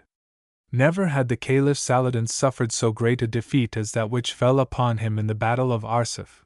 Never, indeed, after that day did he dare to meet King Richard in the open field. Nevertheless, from that very day did the hope of the Christians that they should accomplish the end of their warfare grow less and less. But if any one ask what was the cause of this falling, and who should bear the blame, I, for one, know not what answer should be made to him. There was not one in the whole army more brave and more generous in this matter than King Richard, yet even he, I hold, had not a wholly single heart. He was ever thinking of worldly things. He desired greatly to win the city of Jerusalem, yet he desired it as much for his own sake, for his own glory and renown, and the increase of his royal power, as for any other cause. There is no need to tell of all the combats, skirmishes, and the like that took place, how on one day a company of the Templars fell into an ambush, how on another the Hospitallers suffered some damage. For the most part the Christians had the better in these things, and this not a little because of the great skill and valor of the English king. Nevertheless, the fortunes of the army seemed to go backwards rather than forwards. About this time the king began to have dealings for peace with the Caliph Saladin, sending an embassage to him, and receiving the like from him. But it was ever thus that the king asked more than he looked for the Caliph to give, and the Caliph promised more than he had the purpose to fulfill. There were many courtesies passed between them, and gifts also. King Richard would send a set of hawks, and indeed, he had not much that he could give, but the presents that came from the Caliph were of exceeding richness and splendor. There was a tent made of cloth of gold, and horses such as kings only have in their stalls, and rare beasts and birds, and snow from Lebanon, for the cooling of wines, and many other things, both for show and for use, of which it were long to tell. And these things, for all that they were costly, served the Caliph's purpose well, and for this reason, they seemed to show his good will, and all the while he was busy destroying the towns and laying waste the country. Of these things the king heard something, but not all, for in the matter of news he was ill served.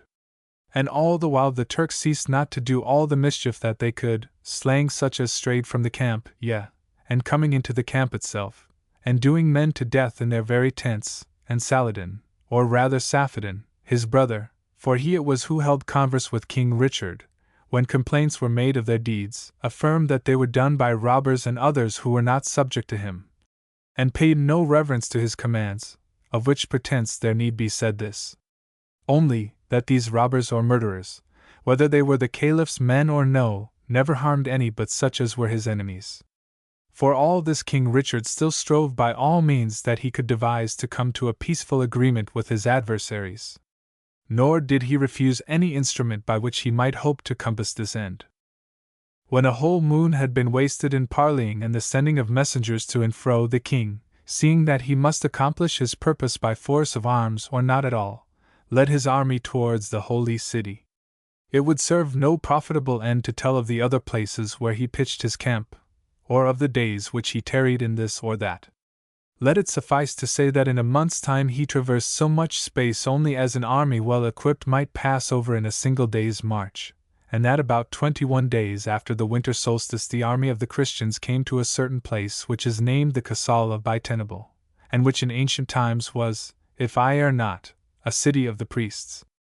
There it tarried some 12 days, being much troubled by storms and rains, for the winds blew and the rains fell during the whole of this time, in such a fashion as I have never seen. As for the tents, only such as were appointed with ropes and so forth could be kept in their place, so violent were the blasts, so that the greater part of the army lay under the open sky, not a little to the damage of their health. The horses also were in evil case. These creatures, all men know, suffer from much sickness, and multitudes of them perished. Also there was a great scarcity of victuals, for the corn and even the biscuit were spoilt by the rain, and the hog's flesh grew corrupt. Though not a few died of sickness, yet did the host daily grow greater. Many who had stayed behind in various cities, their zeal having grown stale, now came back to the camp, judging that they would do well to take part in an enterprise that was now near to success. Also many that had tarried on the march for the cause of sickness now made shift to come to the camp. Some I saw carried in litters, and others that could scarce set one foot before the other crawled painfully along the road. Many of these were slain by the Turks, but not the less did the rest brave the dangers of the journey. And in the camp there was a great furbishing of arms and armor, and trimming of the plumes of helmets, for it was counted an unseemly thing that any man should enter such a place as the holy city save in his best array. On a certain evening, some 11 days after the coming of the army to Baitenable, there was a council held in the tent of King Richard, at which were present the master of the Templars and the master of the Hospitallers, and other chief men in the army. About an hour after sunset the council came to an end. Darkness had long since fallen, but it chanced to be full moon, and the faces of them that had been present at the council were plain to be seen. Before ever a word was said, it was manifest to all that a great misfortune had befallen them. For the faces of these men were clouded with discouragement. And straightway all the multitude that had been gathered together departed every man to his own place. There needed no proclaiming that neither on the morrow nor on any other day would there be a marching to the holy city. On the 8th day of January the army departed from Baitenable, and on the 20th it came, after much toil and suffering, for the rain and tempest scarcely abated for a single hour through the 12 days, to the city of Ascalon. For some little time, King Richard and his army dwelt in peace in the city of Ascalon. Nor can it be denied that they gathered strength. The sick, being duly handled by their physicians, were restored to a sound body, and they that were wearied with the labors of long-continued warfare had rest and refreshment. Nevertheless it may be doubted whether the king was able to advance the cause at all which he had in hand, namely, the taking of the holy city. And the chief cause was this, that the Christians, not having for the present a common foe with whom to contend, began to quarrel among themselves more grievously than ever. So the king and the French, among whom, now that the French king had departed to his own land, a certain Duke of Burgundy was chief, fell out, and this with such heat, that the Duke departed from Ascalon to Acre in great haste, and all the Frenchmen followed him. Now about this same time there came a messenger to King Richard bearing a letter from one that he had set to rule in England in his stead while he should be absent from his kingdom. In this letter there were written many things about the doings of Prince John the king's brother, how he had commerce with the French to the king's damage, and was troubling all loyal men, and had taken all the money that was in the treasury. When the king heard these things he was sore distraught. And indeed he was in a great strait. On the one hand there was the purpose for which he had come on his present journey, the taking again of the holy city, and on the other there was the loss of his own kingdom at home. For in the letter it was plainly written that if he was not speedy in returning, all the realm of England would be lost to him. At the first he made no doubt of departing with but as little delay as might be. "I must be gone," he said, "or my kingdom will not be worth a silver penny." But before many days his purpose was changed. 'Twas said that a holy man, a priest of the land of France, took courage to speak to him and set before him his duty in this matter. He said that the hearts of all were sorely troubled by the king's purpose to depart, and this was most certainly true, seeing that they who were most jealous of the king and chafed most at his command were not less dismayed by the news of his departure than were his best friends. "Think too," he is reported to have spoken, "how that you will greatly dim your kingly renown. You have done well, O king, and God has manifestly bestowed his blessings on you. Will you then be ungrateful, and if your royal grace will suffer me to say so much, unfaithful to him? Verily there is a great reward laid up for him that recovers the holy city out of the hands of the heathen, and will you give this up on the bare rumor of mischief that may befall your estate in this world?" So the holy man is reported to have spoken. Such words may have had weight with the king, who was ever greatly moved by eloquent words. But I also believe that when he came to himself he judged that there was no great need of haste in the matter, that the Prince John his brother was not greatly loved, nor was ever like to be, that when the people of England had had a year's trial of his rule, if such should come to pass, they would be the less likely to stand by him, and moreover, that if Richard should go back to his country in high esteem among all men, as having set up yet again a Christian kingdom in the Holy City, his enemies would be brought not by the mere rumor of his coming. Certain it is that, let the cause be what it might, he caused it to be made known throughout the army that they would set out for the Holy City in 3 days' time. Again there was great joy in the army, again the sick rose from their beds, and the lame threw away their crutches, that they might go without hindrance on this great journey. Again did the army come almost in sight of the Holy City, again were all things ready for the assault. And then once more the more skillful and prudent of the leaders hindered the matter. It was not well, they said, to run into such danger. It might well be that if they should assail the city they would not take it. It was well nigh certain that even if they should take it, they could not hold it to any good purpose. And so it came to pass that King Richard and the army, having once more come to Bitenable, once more departed, leaving their task unaccomplished. When the leaders had taken this resolve that they would turn back and the army was now about to depart, there came to King Richard a certain man-at-arms, who was well acquainted with the country, for indeed, he had travelled on foot as a pilgrim from the coast to Jerusalem, and this not once only but twice or thrice. This man said, "My lord king, if you are minded to see the Holy City, you can do so at little pains. If you will ride a mile or so you will come to a hill from whence you can see the walls, and the hill on which the temple was built, and other of the holy places." But the king answered, "I thank you much, nor, indeed, is there any sight in the whole world on which I would more gladly look with my eyes, but I am not worthy of so great a favor. If it had been the will of God that I should see his city, I do not doubt that I had done so, not as one who looks upon some spectacle from far, but as the conqueror in some great battle looks upon the thing that he has won. But of this grace I, by reason I doubt not of my sins, have been judged unworthy." And when he had so spoken he turned his horse's head to the west, as being minded to return yet again to the sea-coast. And this he did. I have spoken of the king's courage and skill in arms and wisdom in leadership, nor need I say these things again. But one thing I will add, namely, that of all the men that came to this land from the west none left behind him so great a fame as did King Richard. So if a mother was minded to make a crying child hold his peace, she would say, "Hush, child, or King Richard shall have thee." Or if a horse started unaware, his rider would say, "Dost see King Richard in the bush?" On the 9th day of October, 1192, did King Richard set sail to return to his own country. But it fared ill with him on his journey. For it fell out that he was separated from all his friends, and that when he was in this case a certain duke, with whom he had had a strife, laid hands upon him, and laid him in prison. There he remained for the space of a year and more, fretting much, I doubt not, against his condition, for never surely was a man more impatient of bonds.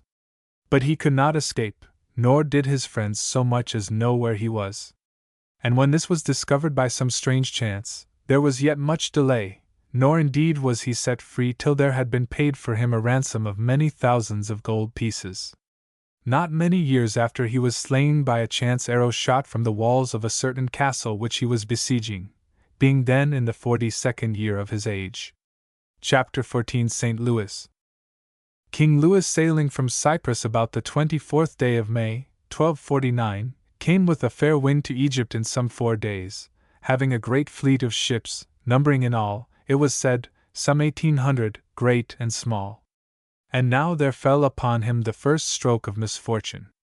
There arose a strong wind from the south which scattered the fleet, so that not more than a third part remained with the king.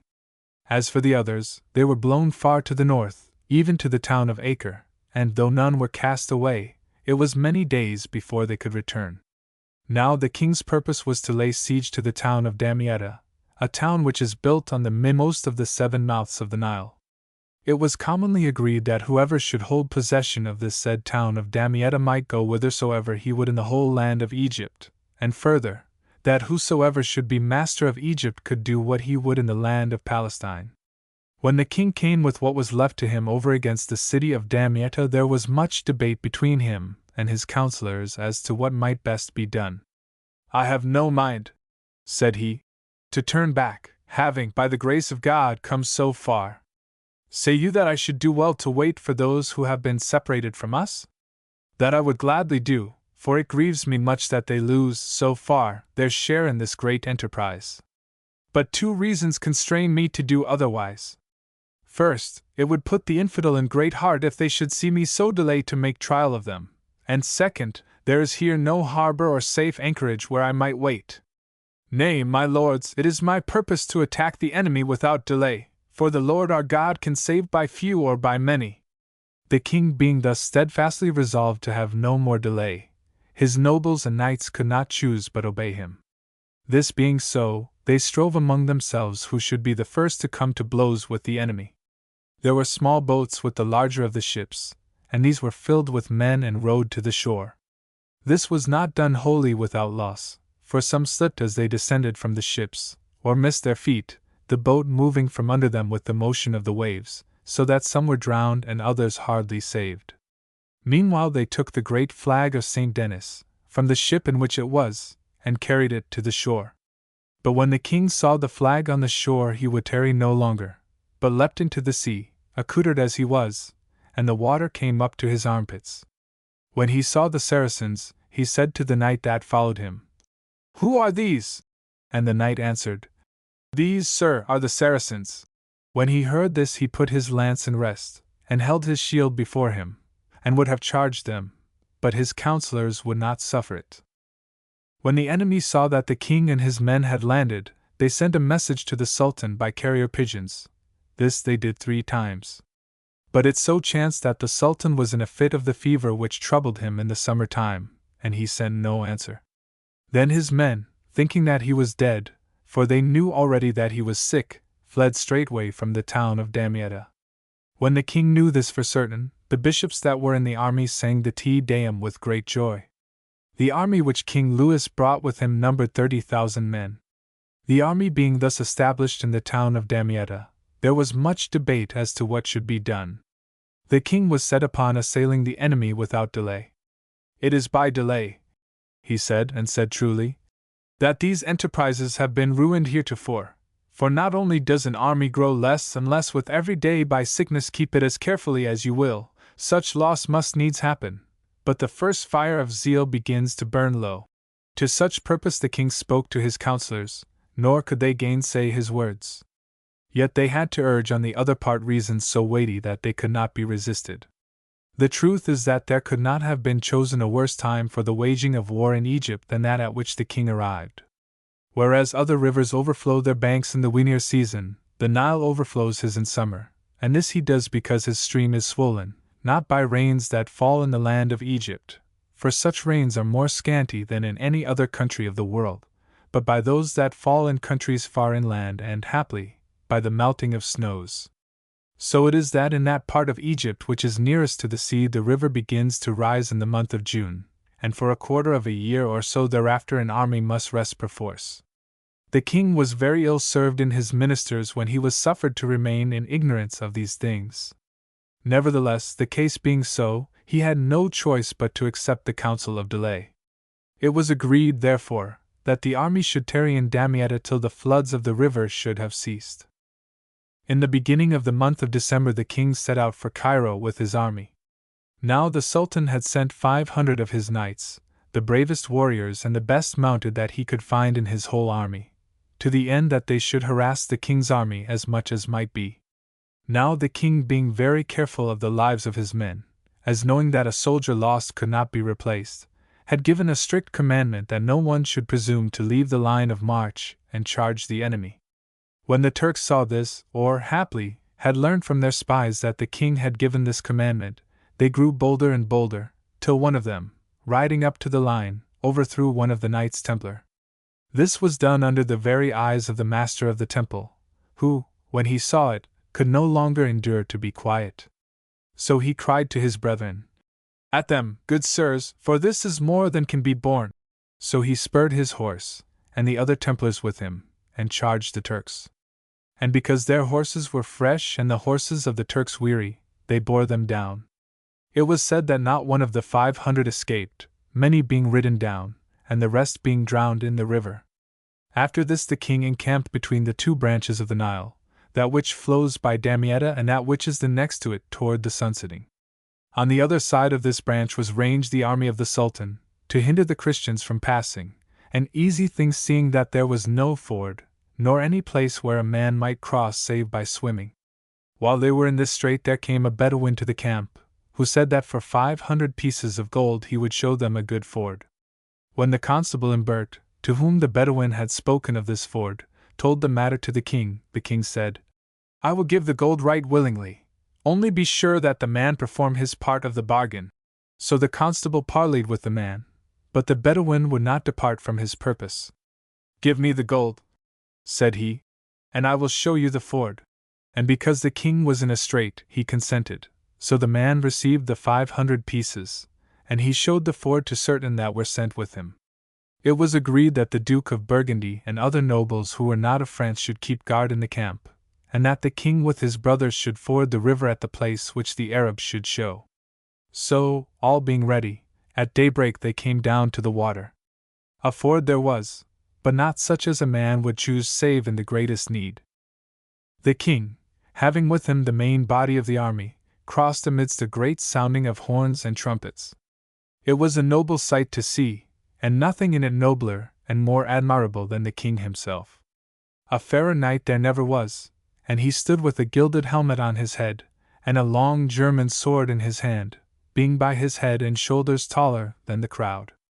Then he and his knights charged the Saracens, who by this time had taken a stand again on the river bank. It was a great feat of arms. No man drew longbow that day or plied crossbow. The Crusaders and the Saracens fought with mace and sword, either keeping their ranks, but all being confused together. But the Crusaders, for all their valor, could scarce hold their own, because the enemy outnumbered them by much. Also there was a division of counsel among them. Also there came a messenger from them that were shut up in Mansoura, telling the king how hard pressed they were, and in what instant need of succor. And now the Saccharans grew more and more confident, for they were greatly the better in numbers, and if, man for man and in the matter of arms and armor, they were scarce equal to the Crusaders, yet the difference was not so great. They pushed on, therefore, and drove the Christians back to the river. These were very hard pressed, and some were for swimming across the river to the camp, but by this time their horses were weary, and not a few perished by drowning. Nevertheless, as time passed, the Crusaders fared somewhat better, for they drew more together, and the enemy, seeing that they still held their ground, and being themselves not a little weary, drew back. In the end the king and such of the chiefs as were left got back into the camp. Right glad they were to rest, for the battle had been long and fierce. But they had but little peace, for that very night the Saracens made an attack upon the camp. A great disturbance they made, and most unwelcome to men who had been fighting all the day. But they did not work much harm. Many valiant deeds were done by the Christians.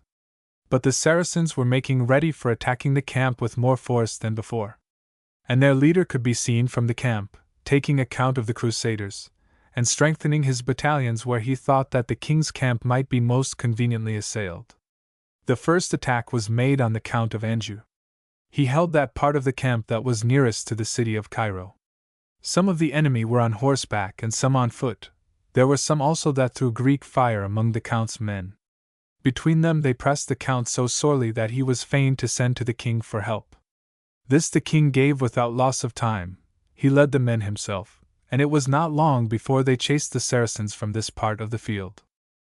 When the battle was over, the king called the barons to his tent, and thanked them for all that they had done, and gave them great encouragement, saying that as they had driven back the Saracens over and again, it would, beyond doubt, go well with them in the end. And now the army was sore distressed for want both of food and of water. In Damietta, indeed, there were yet stores of barley, rice, and other grains, but in the camp scarce anything that could be eaten.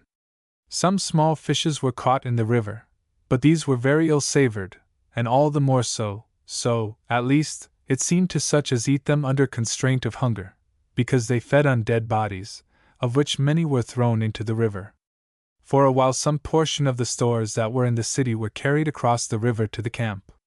But this the Saracens hindered, for by this time their ships had the mastery over the ships of the Christians.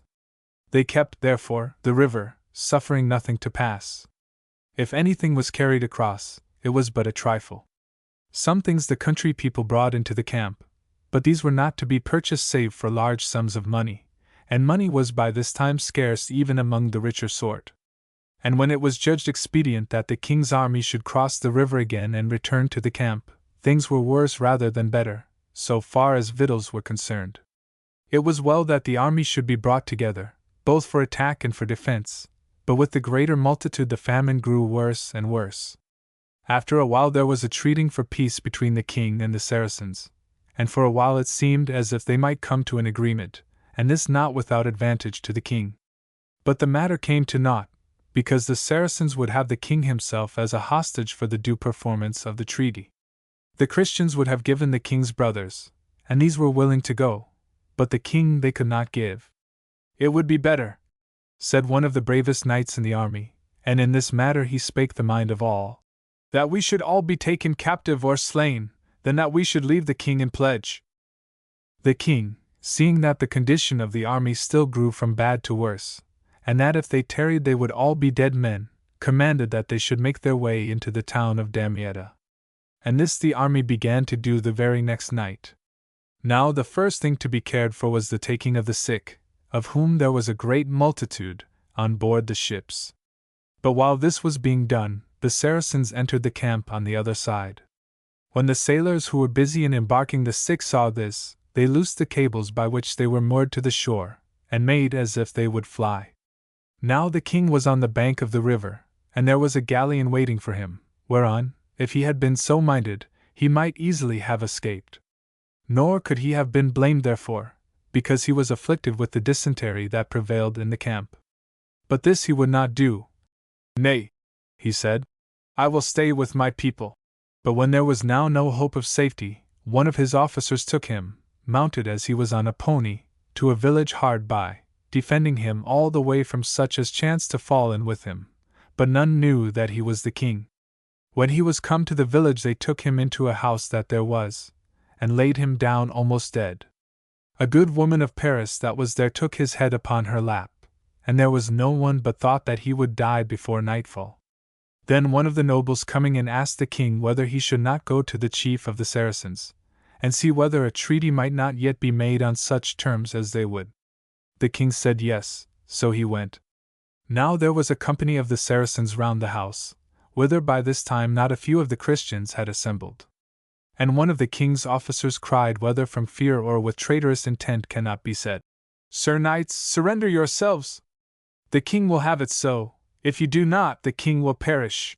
So the knights gave up their swords, and the Saracens took them as prisoners.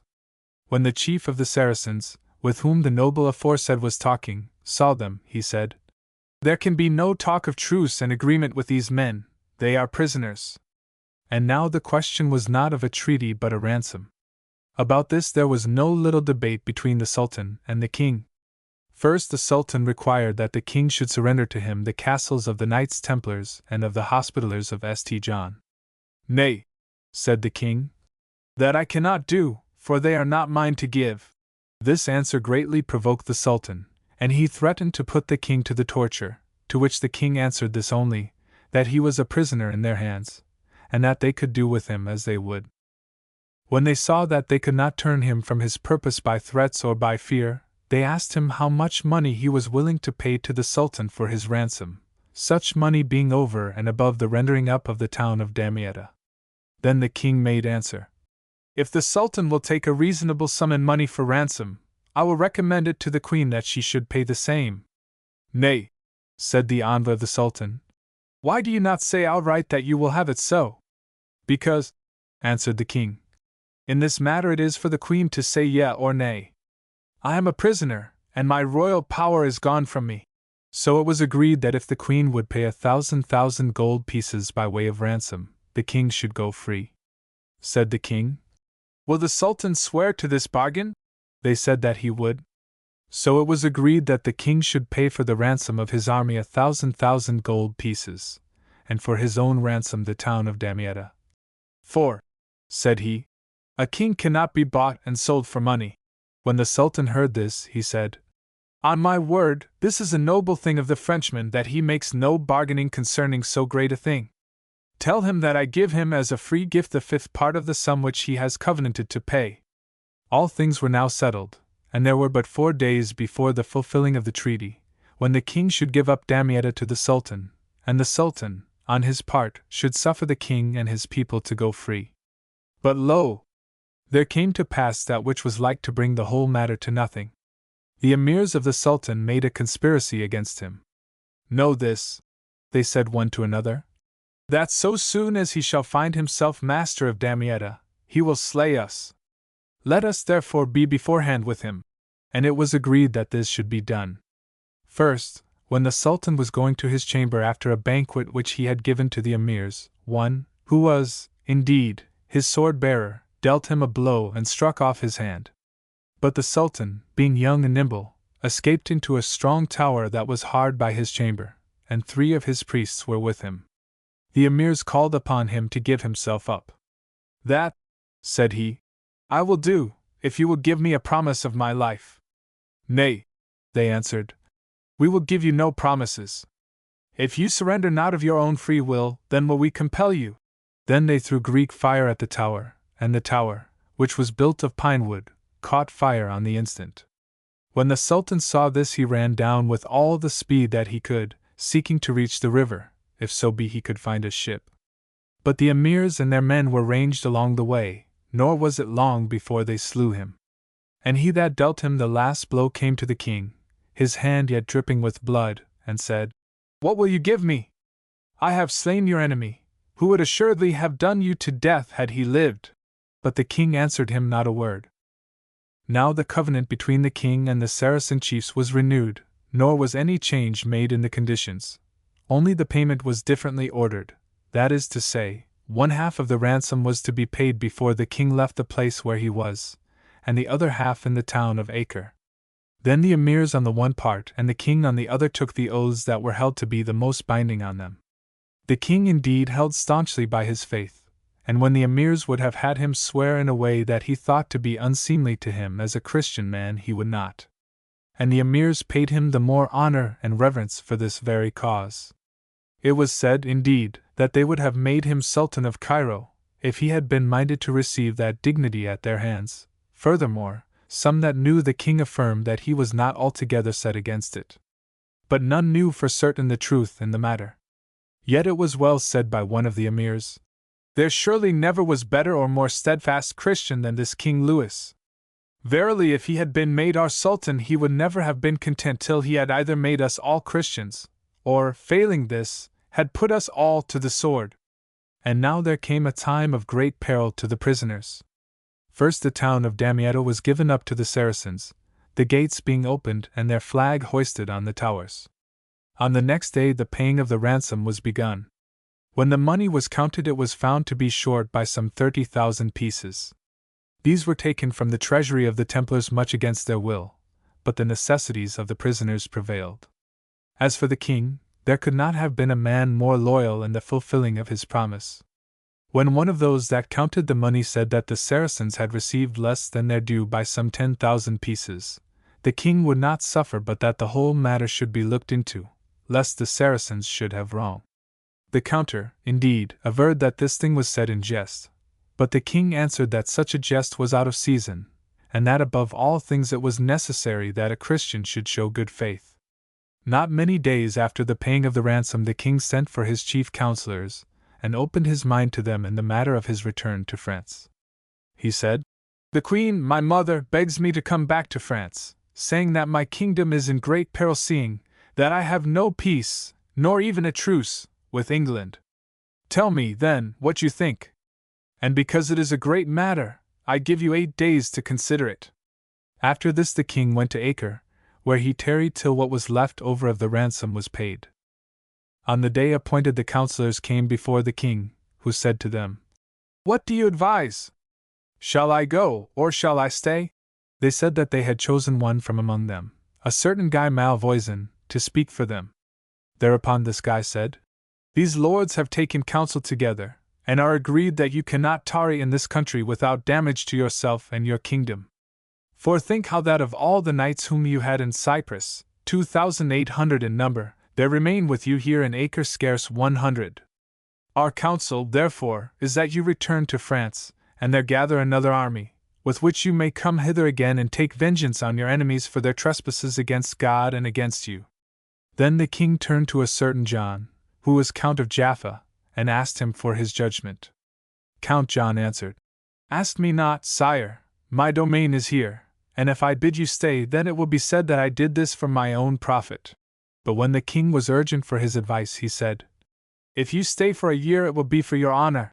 And one other of the counselors gave the same judgment, but all the rest were urgent for the king's return.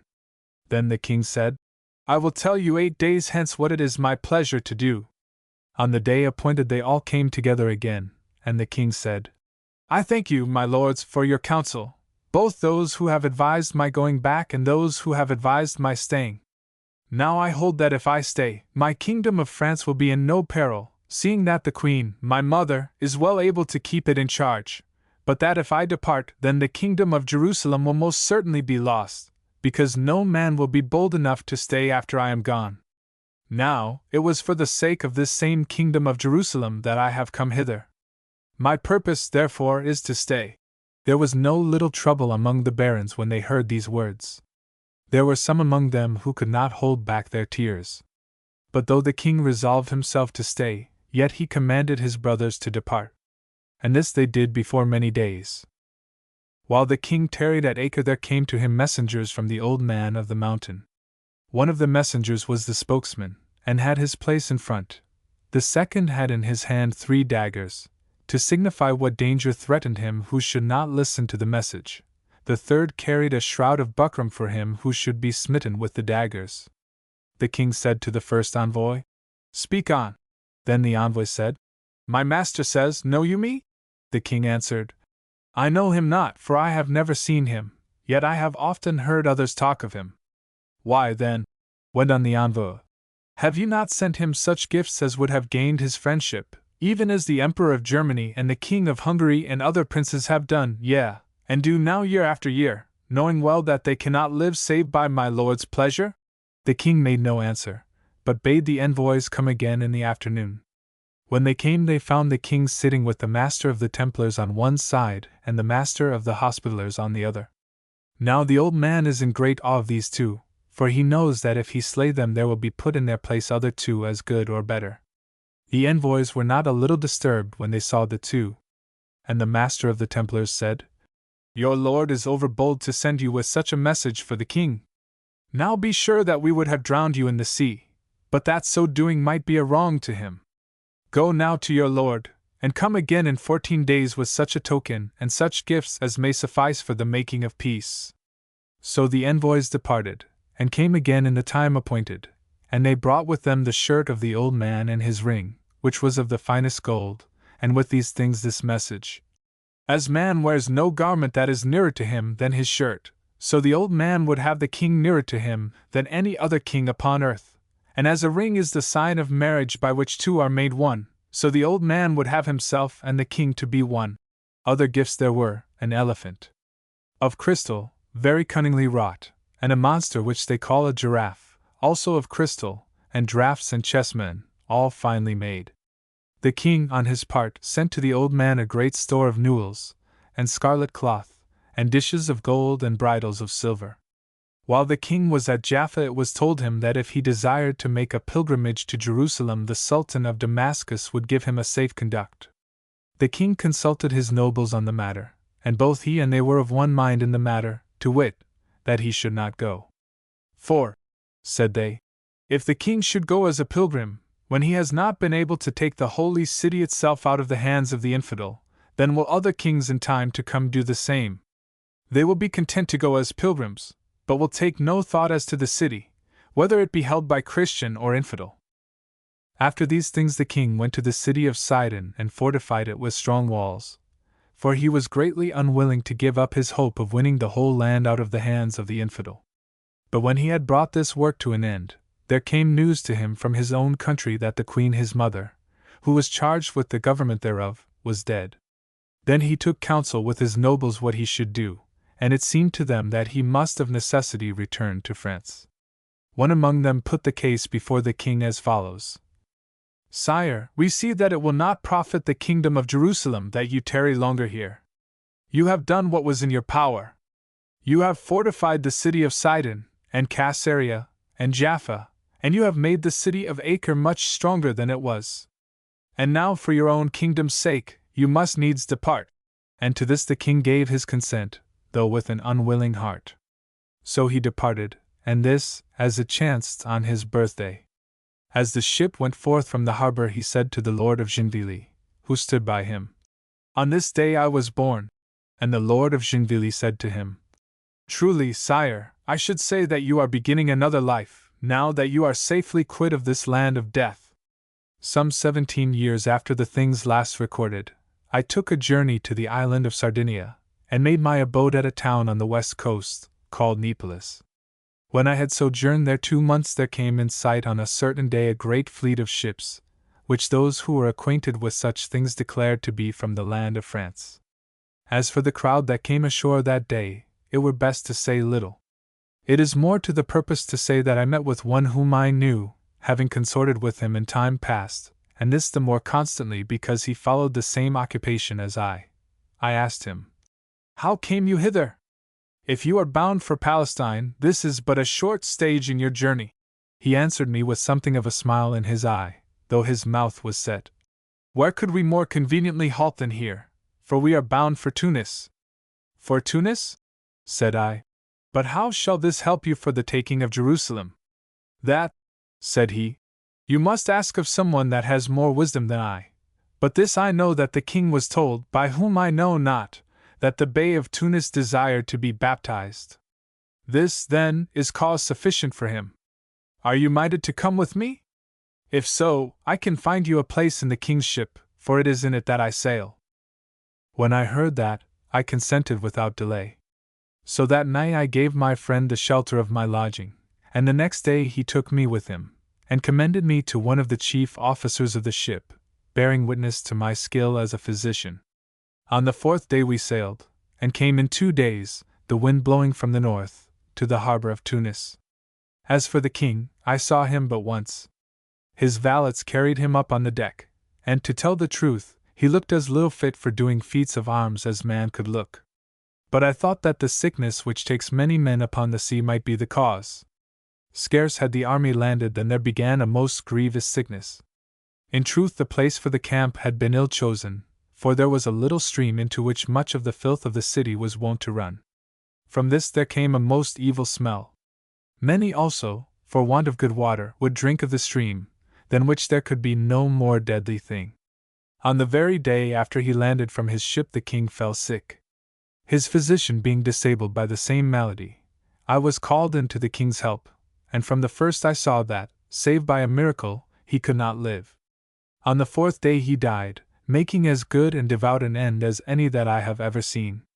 He would know the truth, for he was not one of those who buoy themselves up with false hopes.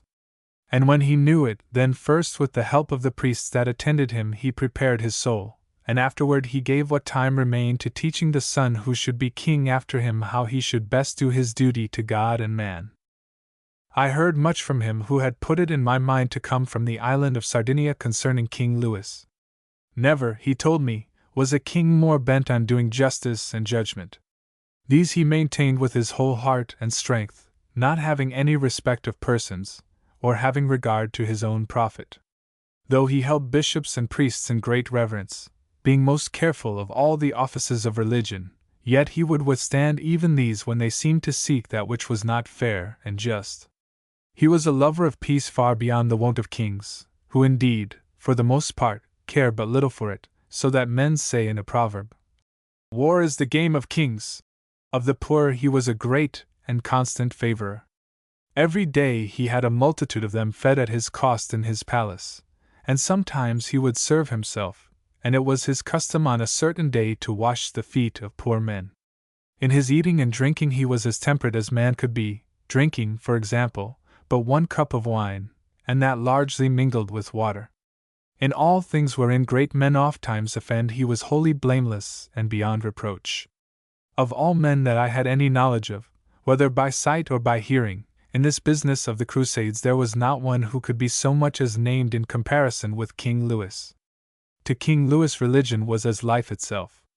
It filled, as it were, his whole soul. He judged of all things by it. He hungered and thirsted after it. And yet of all who bore the cross this man, being, as he was, so much the most faithful to his vow, by far the truest cross-bearer of all, yet failed the most utterly. Of such things I have not the wit to judge, yet this, methinks, is manifest, that the kingdom of God is not set forward by the power of armies. I do believe that if King Louis, being what he was, a man after God's own heart, had come, not with the sword, but preaching the truth by his life, he had done more for the cause that he had at heart. As it was, he furthered it not at all, so far as I can discern, but rather set it back. That he did not gain for Christendom so much as a single foot of earth is not so much to be lamented, as that he made wider the breach between Christian men and the followers of Mahomet.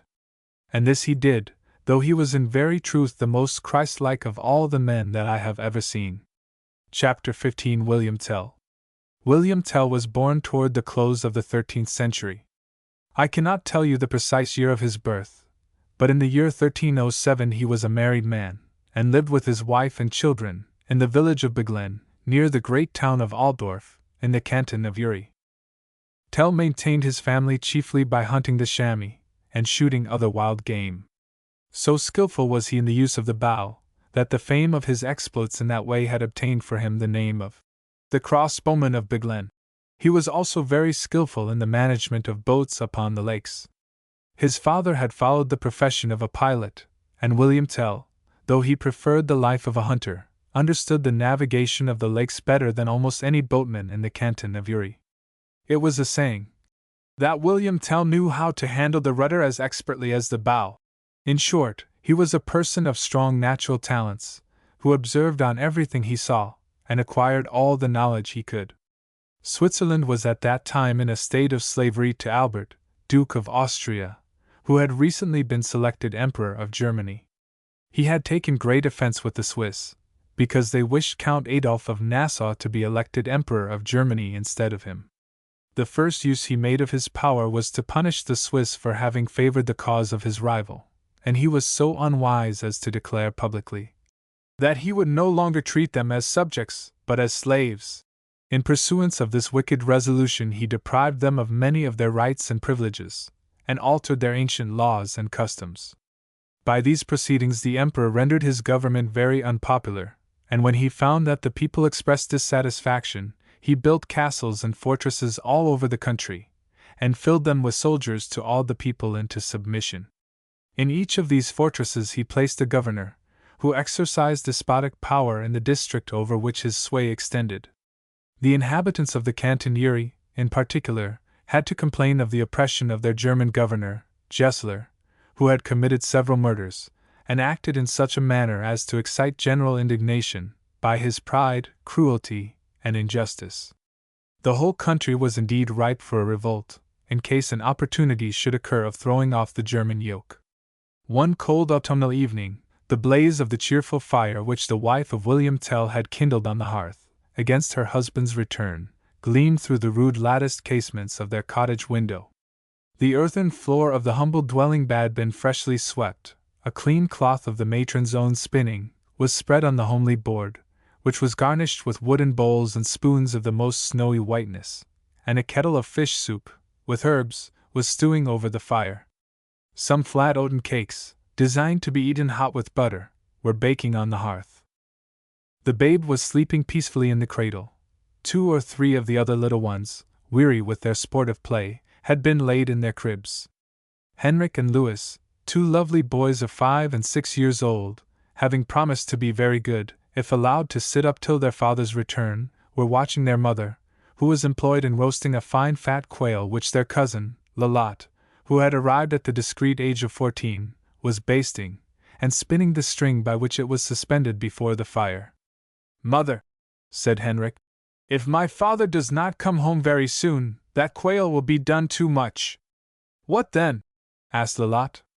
I was thinking, Cousin Lalotte, that it would be a pity for it to be spoiled, after you and Mother have taken so much pains in cooking it, and it smells so very good. Oh, fie! You greedy child, you want to eat the bird that is cooking for your father's supper, said Lalotte. If I were my aunt, I would send you to bed only for thinking of such a thing. You are not the mistress, you are not the mistress, cried the sturdy rebel Henrik. And I shall not go to bed at your desire. But you shall go to bed, young sir, if your cousin Lalotte tells you so to do, said his father, who had entered during the dispute. Alack! Cried Henrik, turning to his little brother. If we had only been patient, Louis, we should have tasted the nice quail, and heard all our father's news into the bargain. There now, see what you have lost by being naughty children, cried Lalotte, as she led the offenders into their little bedroom. Thy father's news is not for thy young ears, my boys, murmured William Tell, as the door closed after the unconscious children. There is a sadness in thy voice and trouble on thy brow, said the anxious wife of Tell, looking earnestly in his face. Wilt thou not trust me with the cause of thy care? Annette, replied Tell, thou hast been a good and faithful wife to me, yea, and a prudent counselor and friend in the time of need. Why, then, should I do a thing and conceal it from thee, my well-beloved? What is it thou hast done, my husband? That for which thou wilt blame me, perchance. Nay, say not so, thou art a good man. Thou knowest, my loving wife, the sad state of slavery to which this unhappy country of Switzerland is reduced by the unlawful oppression of our foreign rulers, said Tell. I do, she replied. But what have peasants to do with matters so much above them? Much, returned Tell. If the good laws made by the worthies of the olden time, for the comfort and protection of all ranks of people, be set at naught by strangers, and all the ancient institutions, which were the pride and the glory of our land, be overthrown, by those to whom we owe neither the love of children, nor the allegiance of subjects, then, methinks, good wife, it becomes the duty of peasants to stand forth in defense of their rights. I have engaged myself, with 33 of my valiant countrymen, who met this night on the little promontory of land that juts into a lonely angle of the lake, to concert with them means for the deliverance of my country. But how can 33 men hope to oppose the power of those who enthrall Switzerland? Asked the wife of Tell. Great objects are often effected by small instruments, replied he. The whole population of Switzerland is exasperated against the German tyrants, who have of late abused their power so far as to rouse the indignation even of women and of children against them. The father of Arnold Melchthal, one of the brothers of Rutli, as our band is called, was recently put to a cruel death by the unjust sentence of Gessler, the governor of our own canton of Uri, and who knoweth, gentle wife, whether his jealous caprice may not induce him to single me out for his next victim? Single thee out, my husband! Exclaimed Annette, turning pale. Nay, what accusation could he bring against thee? That of being the friend of my country, which is, of course, a crime not to be forgiven by a person of Gessler's disposition. But Gessler is too much exalted above our humble sphere of life to be aware of a peasant's sentiments on such matters, said Annette. Gessler will not permit us to indulge the thoughts of our hearts in secret, said Tell, for he hath recently devised a shrewd test, whereby he is enabled to discern the freeman from the slave throughout this province. And what is the test which the governor of Uri employeth for that purpose? Thou hast heard our good pastor read in the scripture of the prophet Daniel, of the golden image, which the tyrant Nebuchadnezzar caused to be erected. He made a decree that all nations and people of the world should bow down and worship it, and that those who refused to do so should be cast into a burning fiery furnace. Rememberest thou this, my beloved? Certainly, Annette replied. But what hath Gessler to do with that presumptuous folly of the king of Babylon? Gessler, replied Tell, imitates the presumption, albeit it is not in his power to rival the grandeur, of Nebuchadnezzar, for he hath set up an idol in the marketplace of Altdorf, to which he requireth blind homage to be paid by fools and cowards. Now, the king of Babylon's idol, the prophet tells us, was of solid gold, a metal which the world is, I grieve to say, too prone to worship, but Gessler's paltry ball is but the empty ducal bonnet of Austria, which he hath exalted on a pole, and he commands the men of Uri to bow down before it, under penalty of death. Wouldst thou wish thy husband to degrade the name of a Swiss, by stooping to such an action? No, she replied. I should blush for thee, if thou wert capable of such baseness. Thou hast spoken like a free woman, he exclaimed. Yea, and thou shalt be the mother of free children. For the first time I go to Altdorf I will resist the edict, which enjoins me and my countrymen to pay homage to the senseless bauble which the German governor hath exalted in the marketplace. But why go to Altdorf at all, my husband? Said the wife to Tell. My business calls me to Altdorf, and I shall go thither like an honest man, in the performance of my duty, replied Tell. Thinkest thou that I am either to confess myself a slave, by bending my body to an empty cap, or to permit it to be a scarecrow, that shall frighten me from entering the capital city of my native province, lest I should draw upon myself the penalty of refusing to perform a contemptible action, enjoined by a wicked man? No, no, my sweet wife, I shall go to Altdorf, when occasion may require, without considering myself bound to observe Gessler's foolish edict. The return of Lolotte put an end to this discourse, and Annette began to assist her in taking up the supper. Lolotte was the orphan of Tell's brother. Her parents had both died when she and her brother Philip were very young, and they had been adopted into the family of her kind uncle soon after his marriage with Annette. Lolotte was affectionate, sprightly, and industrious. She assisted her aunt in the household work and the dairy, and it was her business to take charge of the children, whom she carefully instructed in such things as she knew, and labored to render them virtuous and obedient. Philip, her brother, who was about a year older than herself, had been unfortunately a spoiled child. He was self-willed and intractable, and though far from a bad disposition, was always getting himself and others into scrapes and difficulties. That night his place at the board was vacant, which his uncle observing said, Lolotte, where is your brother Philip? Absent, uncle, I am sorry to say, replied Lolotte. It is not usual for Philip to desert the supper meal, observed Tell, even if he be absent the rest of the day. I am afraid he is after no good. A hasty step was heard, and Lolotte exclaimed, I should not wonder if that were my scapegrace brother. It does not sound well of you to call him so, Lolotte, though he is a sad plague to us all, said Tell. The door was hastily opened, and Philip bounced in out of breath, and covered with mud. He flung himself on a wooden settle beside the fire, and gave way to fits of laughter.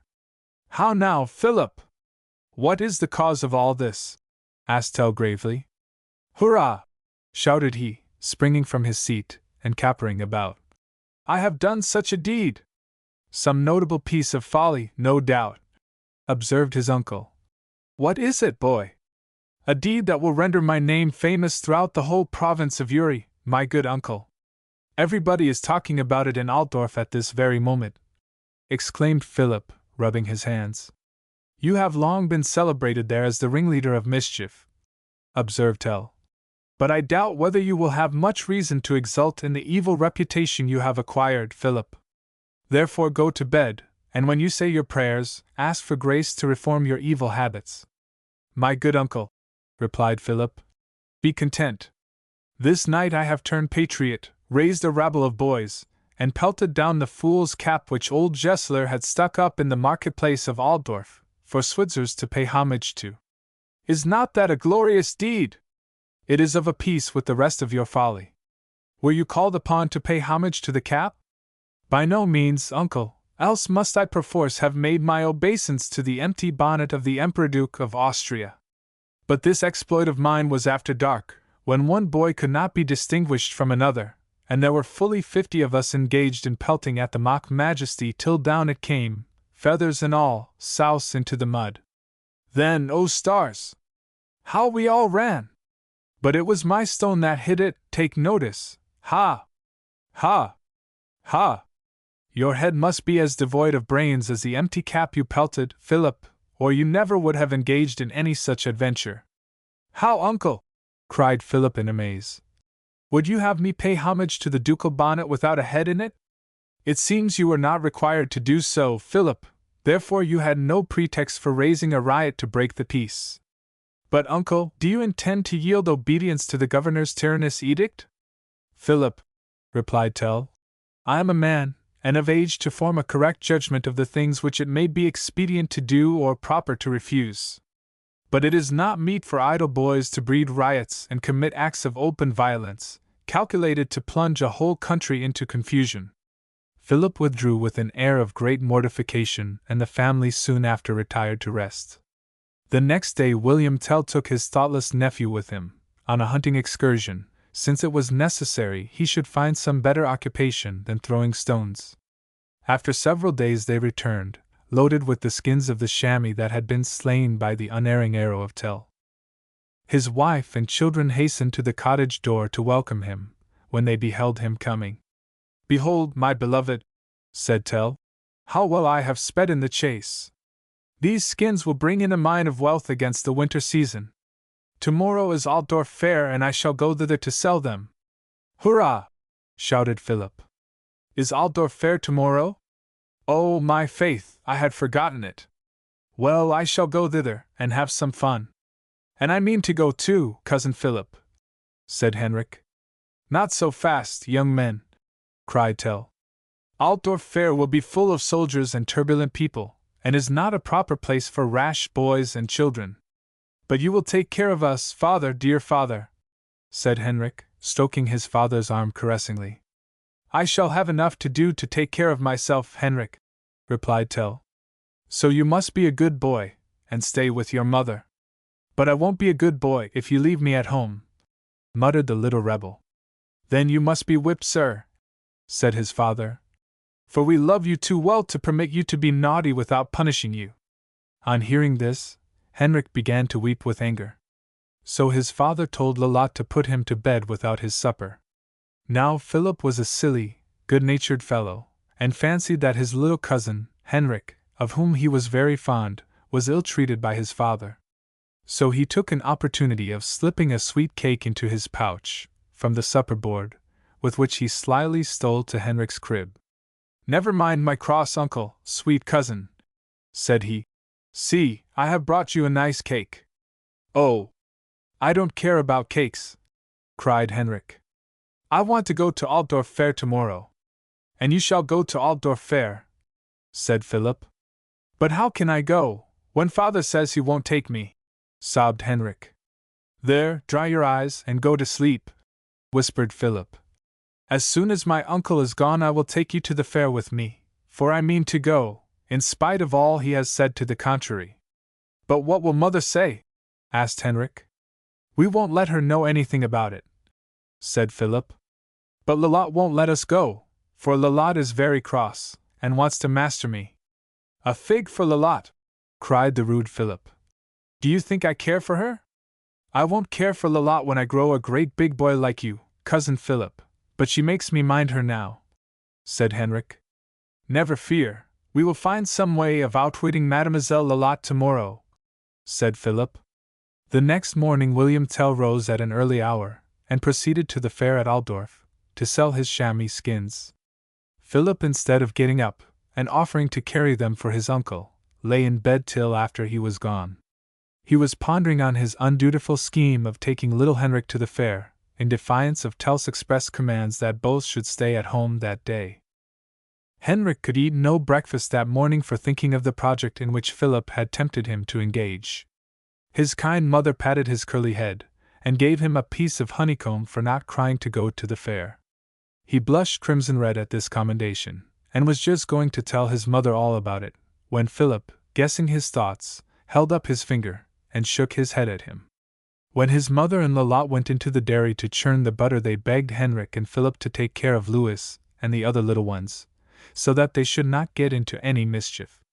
No sooner, however, were they gone, than Philip said, Now, Henrik, is our time to make our escape, and go to the fair. But, said Henrik, my mother gave me some sweet and honeycomb just now, for being a good boy, and it will be very naughty of me to disobey my father's commands after that. So, dear Philip, I was thinking that I would stay at home today, if you would stay too, and make little boats for me to float on the lake. I shall do no such thing, I promise you, replied Philip. For I mean to go to the fair, and see the fun. You may stay at home if you like, for I don't want to be plagued with your company. Oh dear! cried Henrik. But I want very much to go to the fair, and see the fun too. Come along then, said Philip, or we shall not get there in time to see the tumblers, or the apes and dancing bears, or the fire-eaters, or any other of the shows. It was nearly 2 hours before the truants were missed by Henrik's mother and Lolotte, for they were all that time busy in the dairy. At length they heard the children cry, on which Lolotte ran into the room, and found no one with them but Louis. What a shame, cried Lolotte, for that lazy boy Philip, to leave all these little ones, with only you, Louis. Where is Henrik, pray? Oh, Henrik is gone to the fair with cousin Philip, lisped little Louis. Oh, that wicked Philip, cried Lolotte. Aunt, Philip has run off to Altdorf fair, and taken Henrik with him. My dear Lolotte, said her aunt, you must put on your hood and sabots, and run after them. Perhaps, as you are light-footed, you can overtake them, and bring Henrik back. I am sure some mischief will befall him. Lolotte hastily threw her grey serge cloak about her, and drew the hood over her head. She slipped her little feet into her sabots, or wooden shoes, and took the road to Altdorf, hurrying along as fast as she could, in hope of overtaking the truants before they reached the town. More than once the little maiden thought of turning back, but the remembrance of Philip's rash and inconsiderate temper filled her with alarm for the safety of the child whom he had tempted away from home. She reflected that, as her uncle was at Altdorf, it would be her wisest course to proceed thither to seek him out, and to inform him of his little boy being then in the fair.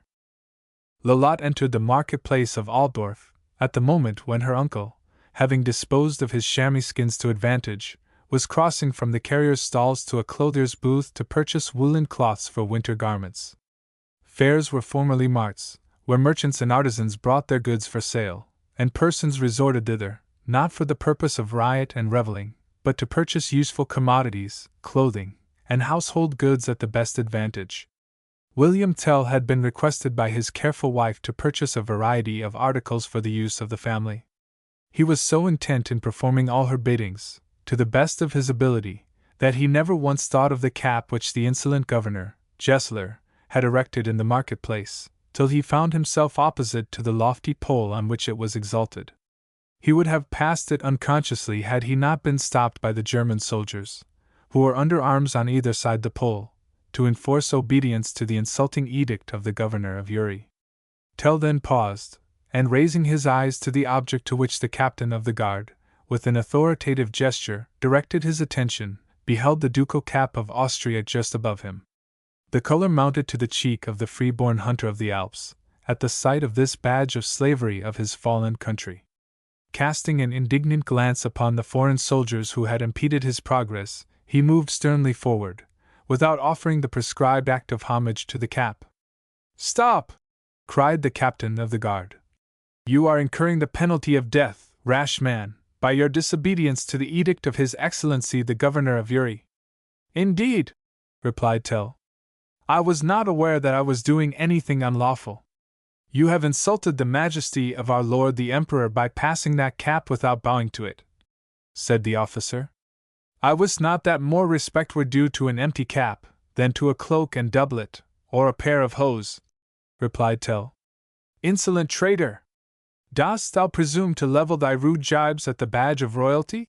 cried the governor, stepping forward from behind the soldiers, where he had been listening to the dispute between Tell and the officer. Poor Lolotte, meantime, having caught a glimpse of her uncle's tall, manly figure through the crowd, had pressed near enough to hear the alarming dialogue in which he had been engaged with the German soldiers. While, pale with terror, she stood listening with breathless attention, she recognized Philip at no great distance, with little Henrik in his arms, among the spectators.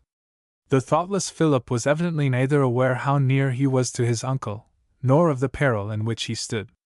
With foolish glee, he was pointing out the cap to little Henrik, and though Lolotte could not hear what he was saying, she fancied he was rashly boasting to the child of the share in the exploit of pelting it down a few nights previous.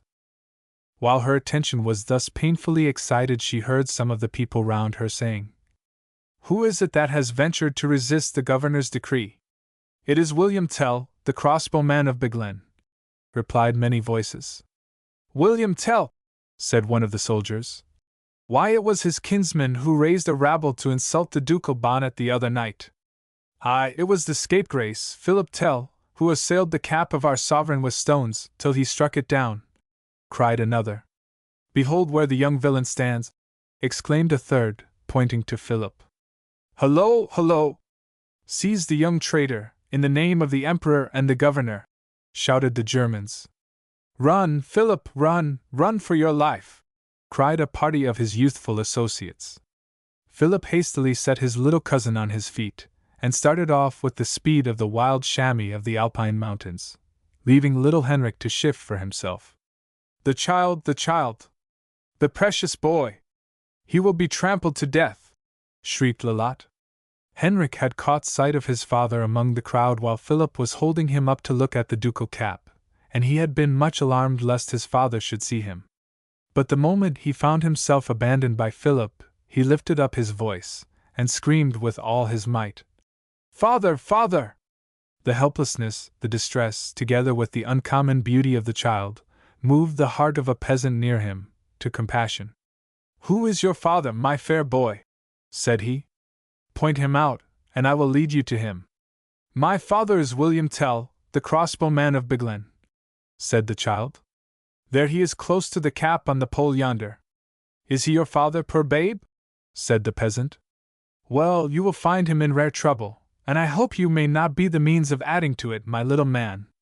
No sooner had the kind man cleared the way through the crowd for his young companion, and conducted him within a few yards of the spot where William Tell stood, than the urchin drew his hand away from his new friend, and running to his father, flung his little arms about his knees, sobbing, "Father, dear father, pray forgive me this once, and I will never disobey you again." Henrik made his appearance at an unlucky moment both for his father and himself, for the cruel governor of Uri, exasperated at the manly courage of Tell, seized the boy by the arm and sternly demanded if he were his son. "Harm not the child, I pray thee," cried Tell. "He is my firstborn." "It is not my intention to do him harm," replied the governor. "If any mischief befall the child, it will be by thy own hand, traitor. Here," cried he to one of his soldiers, "take this boy, tie him beneath yon linden tree in the center of the marketplace, and place an apple on his head." "What means this?" cried Tell. "I am minded to see a specimen of your skill as an archer," replied Gessler. "I am told that you are the best marksman in all Uri, and therefore, your life being forfeited by your presumptuous act of disobedience, I am inclined, out of the clemency of my nature, to allow you a chance of saving it. This you may do, if you can shoot an arrow so truly aimed as to cleave the apple upon thy boy's head. But if thou either miss the apple, or slay the child, then shall the sentence of death be instantly executed." "Unfeeling tyrant!" exclaimed Tell. "Dost thou think that I could endeavor to preserve my own life by risking that of my precious child?" "Nay," replied Gessler. "I thought I was doing thee a great favor by offering thee an alternative, whereby thou mightest preserve thy forfeited life by a lucky chance." "A lucky chance!" exclaimed Tell. "And dost thou believe that I would stake my child's life on such a desperate chance as the cast of an arrow launched by the agitated hand of an anxious father, at such a mark as that? Nay, look at the child thyself, my lord. Though he be no kin to thee, and thou knowest none of his pretty ways and winning wiles, whereby he endeareth himself to a parent's heart, yet consider his innocent countenance, the artless beauty of his features, and the rosy freshness of his rounded cheeks, which are dimpling with joy at the sight of me, though the tears yet hang upon them, and then say, whether thou couldst find in thine heart to aim an arrow that perchance might harm him." "I swear," replied Gessler, "that thou shalt either shoot the arrow, or die." "My choice is soon made," said Tell, dropping the bow from his hand. "Let me die!" "Aye, but the child shall be slain before thy face ere thine own sentence be executed, traitor!" cried the governor. "If thou shoot not at him." "Give me the bow once more!" exclaimed Tell, in a hoarse, deep voice. But in mercy let someone turn the child's face away from me. If I meet the glance of those sweet eyes of his, it will unnerve my hand, and then, perchance, the shaft, on whose true aim his life and mine depend, may err. Lolotte, knowing that all depended on his remaining quiet, as soon as the soldiers had placed him with his face averted from his father, sprang forward, and whispered in Henrik's ear, "Stand firm, dear boy, without moving for 5 minutes, and you will be forgiven for your fault of this morning." There was a sudden pause of awe and expectation among the dense crowd that had gathered round the group planted within a bow-shot of the linden tree beneath which the child was bound. Tell, whose arms were now released, unbuckled the quiver that was slung across his shoulder, and carefully examined his arrows, one by one. He selected 2, one of them he placed in his girdle, the other he fitted to his bowstring, and then he raised his eyes to heaven, and his lips moved in prayer. He relied not upon his own skill, but he asked the assistance of one in whose hands are the issues of life and death, and he did not ask in vain. The trembling, agitated hand that a moment before shook with the strong emotion of a parent's anxious fears, became suddenly firm and steady. His swimming eyes resumed their keen, clear sight, and his mind recovered its wonted energy of purpose at the proper moment. Lolotte's young voice was the first to proclaim, aloud, "The arrow hath cleft the apple in twain, and the child is safe. God hath sped my shaft, and blessed be his name!" exclaimed the pious archer, on whose ear the thunders of applause, with which the assembled multitude hailed his successful shot, had fallen unheeded.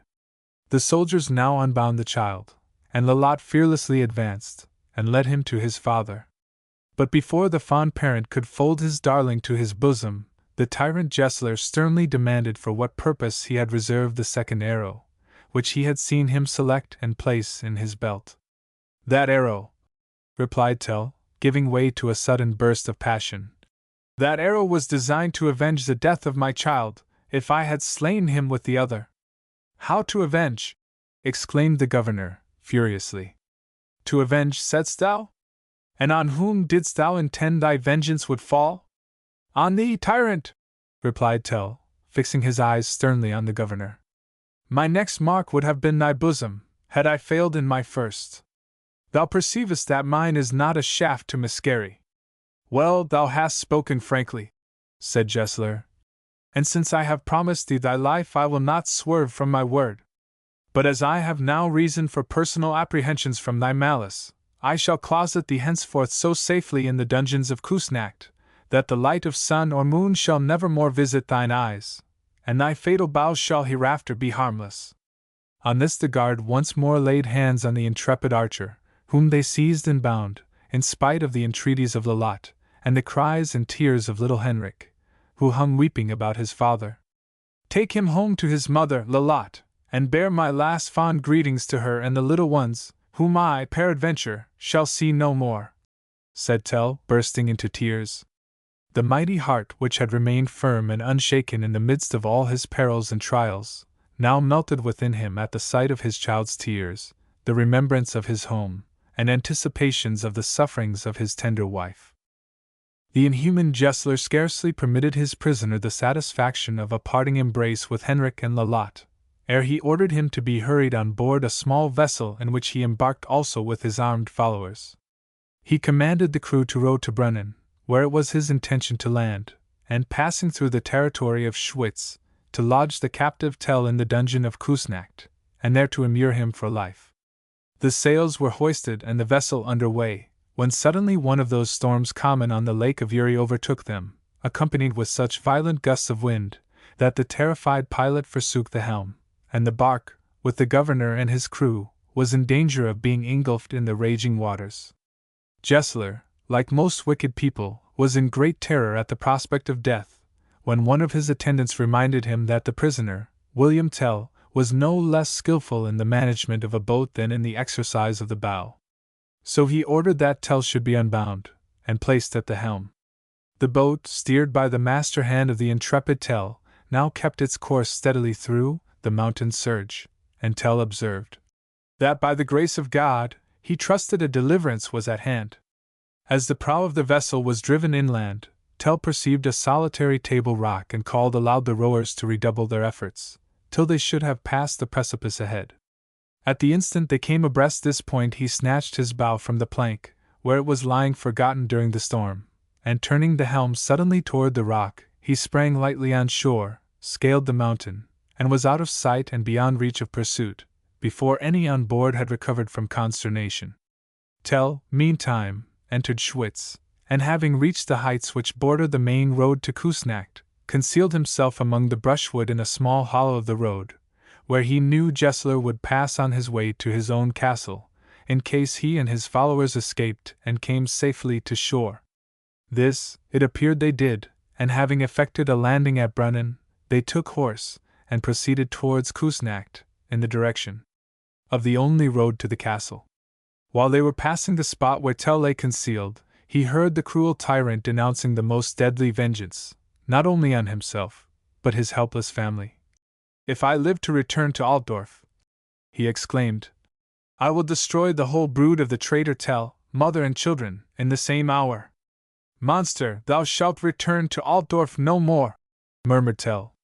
So, raising himself up in his lair, and fitting an arrow to his bow, he took deadly aim at the relentless bosom that was planning the destruction of all his family. The arrow flew as truly to the mark as that which he had shot in the market-place of Altdorf, and the tyrant Gessler fell from his horse, pierced with a mortal wound. The daring archer thought that he had taken his aim unseen by human eye, but to his surprise, a familiar voice whispered in his ear, "Bravo, uncle! That was the best aimed shaft you ever shot. Gessler is down, and we are a free people now." "Thou incorrigible varlet, what brings thee here?" replied Tell, in an under voice, giving Philip a rough grip of the arm. "It is no time to answer questions," returned Philip. "The Rutley band are waiting for thee, if so be thou canst escape from this dangerous place, and my business here was to give thee notice of the same." On this, Tell softly crept from the thicket, and followed by his nephew, took the road to Steenen, which under cover of darkness, they reached that night. Philip, by the way, after expressing much contrition for having seduced little Henrik to go to the fair with him, informed his uncle that Henrik and Lalotte had been safely conducted home by one of the band of the Rutley who chanced to be at Altdorf fair. When they reached Steenen, Tell was received with open arms by Stauffacher, the leader of the Rutley band, and with him and the other confederates, he so well concerted measures for the deliverance of Switzerland from the German yoke, that, in the course of a few days, the whole country was in arms. The Emperor of Germany's forces were everywhere defeated, and on the first day of the year, 1308, the independence of Switzerland was declared. His grateful countrymen would have chosen William Tell for their sovereign, but he nobly rejected the offer, declaring that he was perfectly contented with the station of life in which he was born, and wished to be remembered in history by no other title than that of the deliverer of Switzerland. This true patriot lived happily in the bosom of his family for many years, and had the satisfaction of seeing his children grow up in the fear of God and the practice of virtue. Chapter 16. Robert Bruce. I hope you have not forgotten, my dear child, that all the cruel wars of Scotland arose out of the debate between the great lords who claimed the throne after King Alexander III's death. The Scottish nobility rashly submitted the decision of that matter to King Edward I of England, and thus opened the way to his endeavouring to seize the kingdom of Scotland to himself. It was natural that such of the people as were still determined to fight for the deliverance of their country from the English should look round for some other king, under whom they might unite themselves, to combat the power of England. Amongst these, the principal candidates were two powerful noblemen. The first was Robert Bruce, Earl of Carrick; the other was John Comyn, or Comyn, of Badenoch, usually called the Red Comyn, to distinguish him from his kinsman, the Black Comyn, so named from his swarthy complexion. These two great and powerful barons had taken part with Sir William Wallace in the wars against England, but, after his defeat, being careful of losing their great estates, and considering the freedom of Scotland as beyond the possibility of being recovered, both Bruce and Comyn had not only submitted themselves to Edward, and acknowledged his title as King of Scotland, but even borne arms, along with the English, against such of their countrymen as still continued to resist the usurper. But the feelings of Bruce concerning the baseness of this conduct are said, by the old tradition of Scotland, to have been awakened by the following incident. In one of the numerous battles, or skirmishes, which took place at the time between the English and their adherents on the one side, and the insurgent or patriotic Scots upon the other, Robert the Bruce was present, and assisted the English to gain the victory. After the battle was over, he sat down to dinner among his southern friends and allies, without washing his hands, on which there still remained spots of the blood which he had shed during the action. The English lords, observing this, whispered to each other in mockery, "Look at that Scotsman, who is eating his own blood!" Bruce heard what they said, and began to reflect that the blood upon his hands might be indeed called his own, since it was that of his brave countrymen who were fighting for the independence of Scotland, whilst he was assisting its oppressors, who only laughed at and mocked him for his unnatural conduct. He was so much shocked and disgusted that he arose from table, and going into a neighboring chapel, shed many tears, and asking pardon of God for the great crime he had been guilty of, made a solemn vow that he would atone for it by doing all in his power to deliver Scotland from the foreign yoke. Accordingly, he left, it is said, the English army, and never joined it again, but remained watching an opportunity for restoring the freedom of his country. Now, this Robert the Bruce was held the best warrior in Scotland. He was very wise and prudent, and an excellent general, that is, he knew how to conduct an army, and place them in order for battle, as well or better than any great man of his time. He was generous, too, and courteous by nature, but he had some faults, which perhaps belonged as much to the fierce period in which he lived as to his own character. He was rash and passionate, and in his passion he was sometimes relentless and cruel. Robert the Brace had fixed his purpose, as I told you, to attempt once again to drive the English out of Scotland, and he desired to prevail upon Sir John, the Red Comyn, who was his rival in his pretensions to the throne, to join with him in expelling the foreign enemy by their common efforts. With this purpose, Bruce requested an interview with John Comyn. They met in the church of the Minorites in Dumfries, before the high altar. What passed betwixt them is not known with certainty, but they quarrelled, either concerning their mutual pretensions to the crown, or because Comyn refused to join Bruce in the proposed insurrection against the English, or, as many writers say, because Bruce charged Comyn with having betrayed to the English his purpose of rising up against King Edward.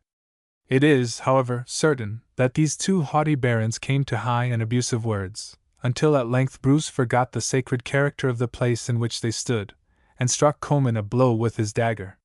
Having done this rash deed, he instantly ran out of the church and called for his horse. Two friends of Bruce were in attendance on him. Seeing him pale, bloody, and in much agitation, they eagerly inquired what was the matter. "I doubt," said Bruce, "that I have slain the Red Comyn." "Do you leave such a matter in doubt?" said one. "I will make sicker." That is, I will make certain. Accordingly, he and his companion rushed into the church and made the matter certain with a vengeance, by dispatching the wounded Comyn with their daggers. His uncle, Sir Robert Comyn, was slain at the same time. This slaughter of Comyn was a rash and cruel action. It was followed by the displeasure of heaven, for no man ever went through more misfortunes than Robert Bruce, although he at length rose to great honor. After the deed was done, Bruce might be called desperate. He had committed an action which was sure to bring down upon him the vengeance of all Comyn's relations, the resentment of the King of England, and the displeasure of the Church, on account of having slain his enemy within consecrated ground. He determined, therefore, to bid them all defiance at once, and to assert his pretensions to the throne of Scotland. He drew his own followers together, summoned to meet him such barons as still entertained hopes of the freedom of the country, and was crowned king at the Abbey of Scone, the usual place where the kings of Scotland assumed their authority. Everything relating to the ceremony was hastily performed. A small circlet of gold was hurriedly made, to represent the ancient crown of Scotland, which Edward had carried off to England. The Earl of Fife, descendant of the brave Macduff, whose duty it was to have placed the crown on the king's head, would not give his attendance, but the ceremonial was performed by his sister, Isabella, Countess of Buchan. Edward was dreadfully incensed when he heard that, after all the pains which he had taken, and all the blood which had been spilled, the Scots were making this new attempt to shake off his authority. Though now old, feeble, and sickly, he made a solemn vow, in presence of all his court, that he would take the most ample vengeance upon Robert the Bruce and his adherents, after which he would never again draw his sword upon a Christian, but would only fight against the unbelieving Saracens for the recovery of the Holy Land. He marched against Bruce accordingly, at the head of a powerful army. The commencement of Bruce's undertaking was most disastrous. He was crowned on the 29th of March, 1306. On the 18th of May he was excommunicated by the Pope, on account of the murder of Comyn within consecrated ground, a sentence which excluded him from all benefits of religion, and authorized anyone to kill him. Finally, on the 19th of June, the new king was completely defeated near Methven by the English Earl of Pembroke. Robert's horse was killed under him in the action, and he was for a moment a prisoner. But he had fallen into the power of a Scottish knight, who, though he served in the English army, did not choose to be the instrument of putting Bruce into their hands, and allowed him to escape. Bruce, with a few brave adherents, among whom was the young Lord of Douglas, who was afterward called the good Lord James, retired into the Highland mountains. The Bruce's wife, now Queen of Scotland, with several other ladies, accompanied her husband and his few followers during their wanderings. There was no way of providing for them save by hunting and fishing. Driven from one place in the Highlands to another, starved out of some districts, and forced from others by the opposition of the inhabitants, Bruce attempted to force his way into Lorne, but he found enemies everywhere. The MacDougals, a powerful family, then called Lords of Lorne, were friendly to the English, and attacked Bruce and his wandering companions as soon as they attempted to enter their territory. The chief, called John of Lorne, hated Bruce on account of his having slain the Red Comyn, to whom this MacDougall was nearly related. Bruce was again defeated by this chief.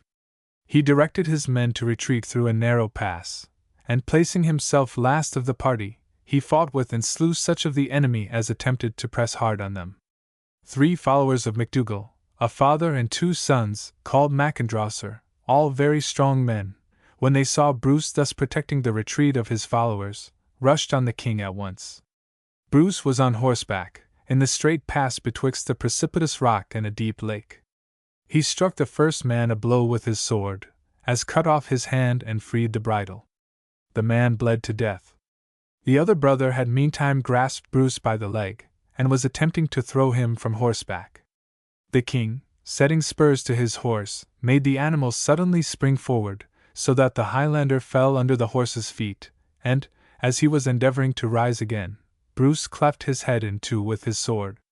The father, seeing his 2 sons thus slain, flew desperately at the king, and grasped him by the mantle so close to his body, that he could not have room to wield his long sword. But with the heavy pummel of that weapon the king struck this third assailant so dreadful a blow, that he dashed out his brains.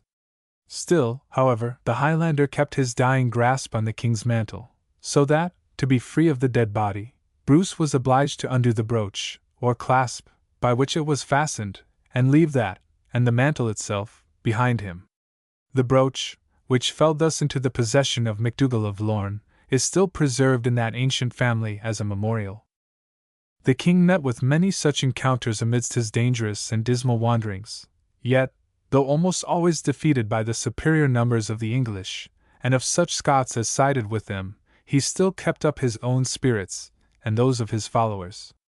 He was a better scholar than was usual in those days, when, except clergymen, few people learned to read and write.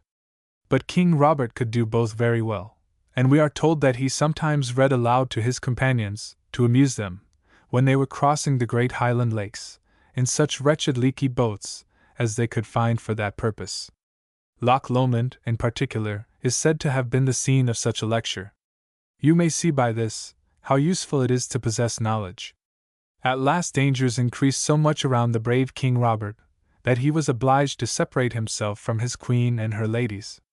So Bruce left his queen, with the Countess of Buchan and others, in the only castle which remained to him, which was called Kildrummie, and is situated near the head of the River Don in Aberdeenshire. The king also left his brother, Nigel Bruce, to defend the castle against the English, and he himself, with his second brother Edward, who was a very brave man, went over to an island called Rachrin, on the coast of Ireland, where Bruce and the few men who followed his fortunes passed the winter of 1306. In the meantime, the castle of Kildrummy was taken by the English, and Nigel Bruce, a beautiful and brave youth, was cruelly put to death by the victors. The ladies who had attended on Robert's queen, as well as the queen herself, and the Countess of Buchan, were thrown into strict confinement. The Countess of Buchan had given Edward great offence by being the person who placed the crown on the head of Robert Bruce. She was imprisoned within the castle of Berwick, in a cage. The cage was a strong wooden and iron piece of framework, placed within an apartment, and resembling one of those places in which wild beasts are confined. There were such cages in most old prisons to which captives were consigned, who were to be confined with peculiar rigor.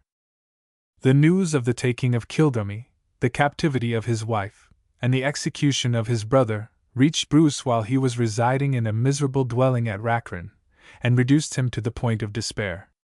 After receiving the intelligence from Scotland, Bruce was lying one morning on his wretched bed, and deliberating with himself whether he had not better resign all thoughts of again attempting to make good his right to the Scottish crown, and dismissing his followers, transport himself and his brothers to the Holy Land, and spend the rest of his life in fighting against the Saracens.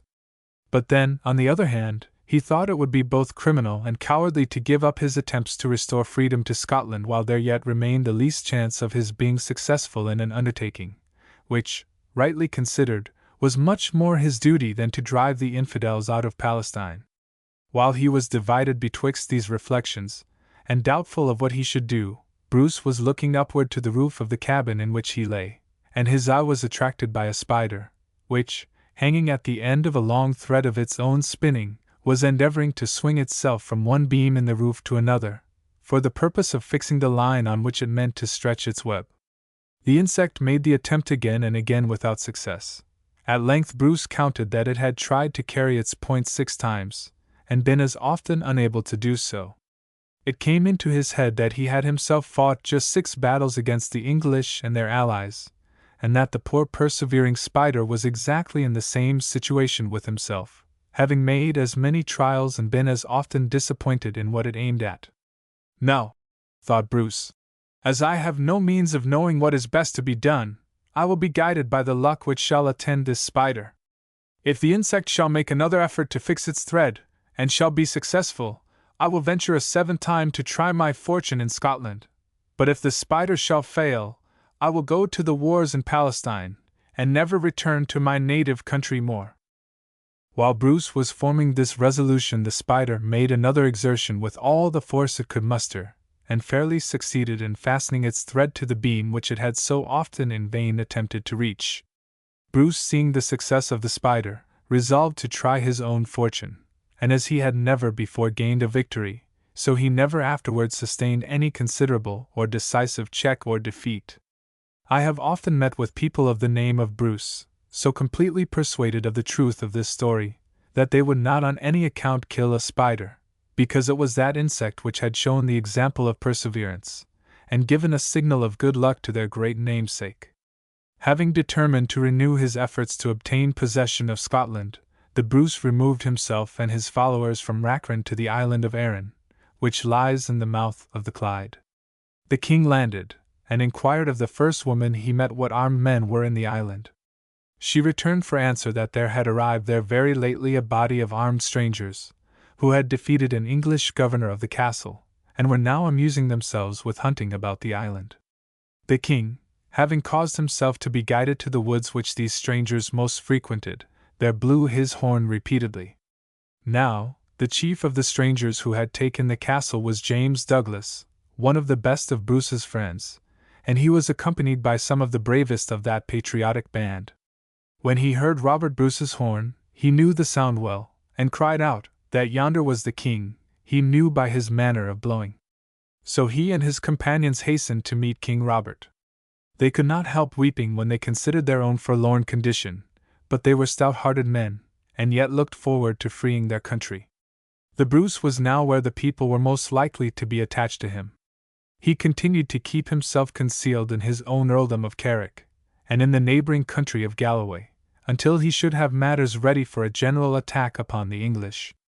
He was obliged, in the meantime, to keep very few men with him, both for the sake of secrecy, and from the difficulty of finding provisions. Now, many of the people of Galloway were unfriendly to Bruce. They lived under the government of one MacDougall, related to the Lord of Lorne, who had defeated Bruce.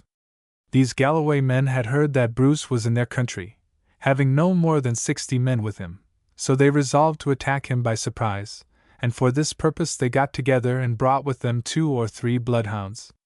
At that time bloodhounds, or sleuthhounds, were used for the purpose of pursuing great criminals.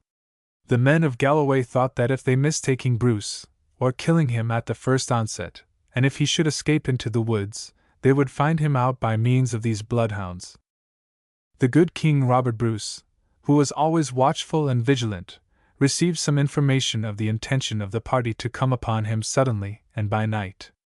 Accordingly, he quartered his little troop of 60 men on the side of a deep and swift-running river that had very steep and rocky banks.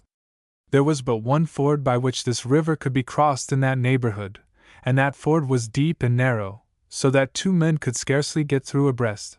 The ground on which they were to land, on the side where the king was steep, and the path which led upward from the water's edge to the top of the bank, extremely narrow and difficult.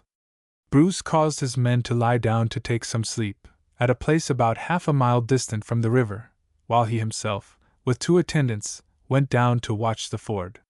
He stood looking at the ford, and thinking how easily the enemy might be kept from passing there, provided it was bravely defended, when he heard, always coming nearer and nearer, the baying of a hound. This was the bloodhound which was tracing the king's steps to the ford where he had crossed, and 200 Galloway men were along with the animal, and guided by it. Bruce at first thought of going back to awaken his men, but then he reflected that it might be only some shepherd's dog. "My men," said he, "are sorely tired. I will not disturb their sleep for the yelping of a cur, till I know something more of the matter." So he stood and listened, and by, as the cry of the hound came nearer, he began to hear a trampling of horses, and the voices of men, and the ringing and clattering of armor, and then he was sure the enemy were coming to the river side.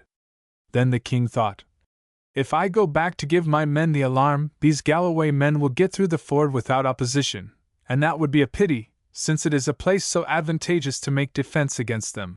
So he looked again at the steep path, and the deep river, and he thought that they gave him so much advantage, that he himself could defend the passage with his own hand, until his men came to assist him. He therefore sent his followers to waken his men, and remained alone by the river. The noise and trampling of the horses increased, and the moon being bright, Bruce beheld the glancing arms of 200 men, on the opposite bank.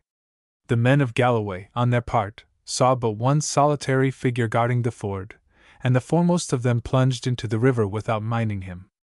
But as they could only pass the ford one by one, the Bruce, who stood high above them on the bank where they were to land, killed the foremost man with a thrust of his long spear, and with a second thrust stabbed the horse, which fell down, kicking and plunging in his agonies, on the narrow path, and so prevented the others who were following from getting out of the river.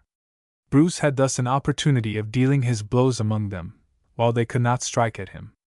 In the confusion, 5 or 6 of the enemy were slain, or, having been borne down with the current, were drowned. The rest were terrified, and drew back. But when the Galloway men looked again, and saw they were opposed by only one man, they themselves being so many, they cried out, that their honor would be lost forever if they did not force their way, and encouraged each other, with loud cries, to plunge through and assault him. But by this time the king's soldiers came up to his assistance, and the Galloway men gave up their enterprise. About the time when the Bruce was yet at the head of but few men, Sir Aymer de Valence, who was Earl of Pembroke, together with Sir John of Lorne, came into Galloway, each of them being at the head of a large body of men. John of Lorne had a bloodhound with him, which it was said had formerly belonged to Robert Bruce himself, and having been fed by the king with his own hands, it became attached to him, and would follow his footsteps anywhere, as dogs are well known to trace their master's steps, whether they be bloodhounds or not. By means of this hound, John of Lorne thought he should certainly find out Bruce, and take revenge on him for the death of his relation Comyn. The king saw that he was followed by a large body, and being determined to escape from them, he made all the people who were with him disperse themselves different ways, thinking thus that the enemy must needs lose trace of him. He kept only one man along with him, and that was his own foster brother, or the son of his nurse. When John of Lorne came to the place where Bruce's companions had dispersed themselves, the bloodhound, after it had sniffed up and down for a little, quitted the footsteps of all the other fugitives, and ran barking upon the track of 2 men out of the whole number. Then John of Lorne knew that one of these 2 must needs be King Robert. Accordingly, he commanded 5 of his men that were speedy of foot to chase after him, and either make him prisoner or slay him. The Highlanders started off accordingly, and ran so fast that they gained sight of Robert and his foster brother. The king asked his companion what help he could give him, and his foster brother answered he was ready to do his best. So these 2 turned on the 5 men of John of Lorne, and killed them all. But by this time Bruce very much fatigued, and yet they dared not sit down to take any rest, for whenever they stopped for an instant, they heard the cry of the bloodhound behind them, and knew by that their enemies were coming up fast after them. At length, they came to a wood, through which ran a small river.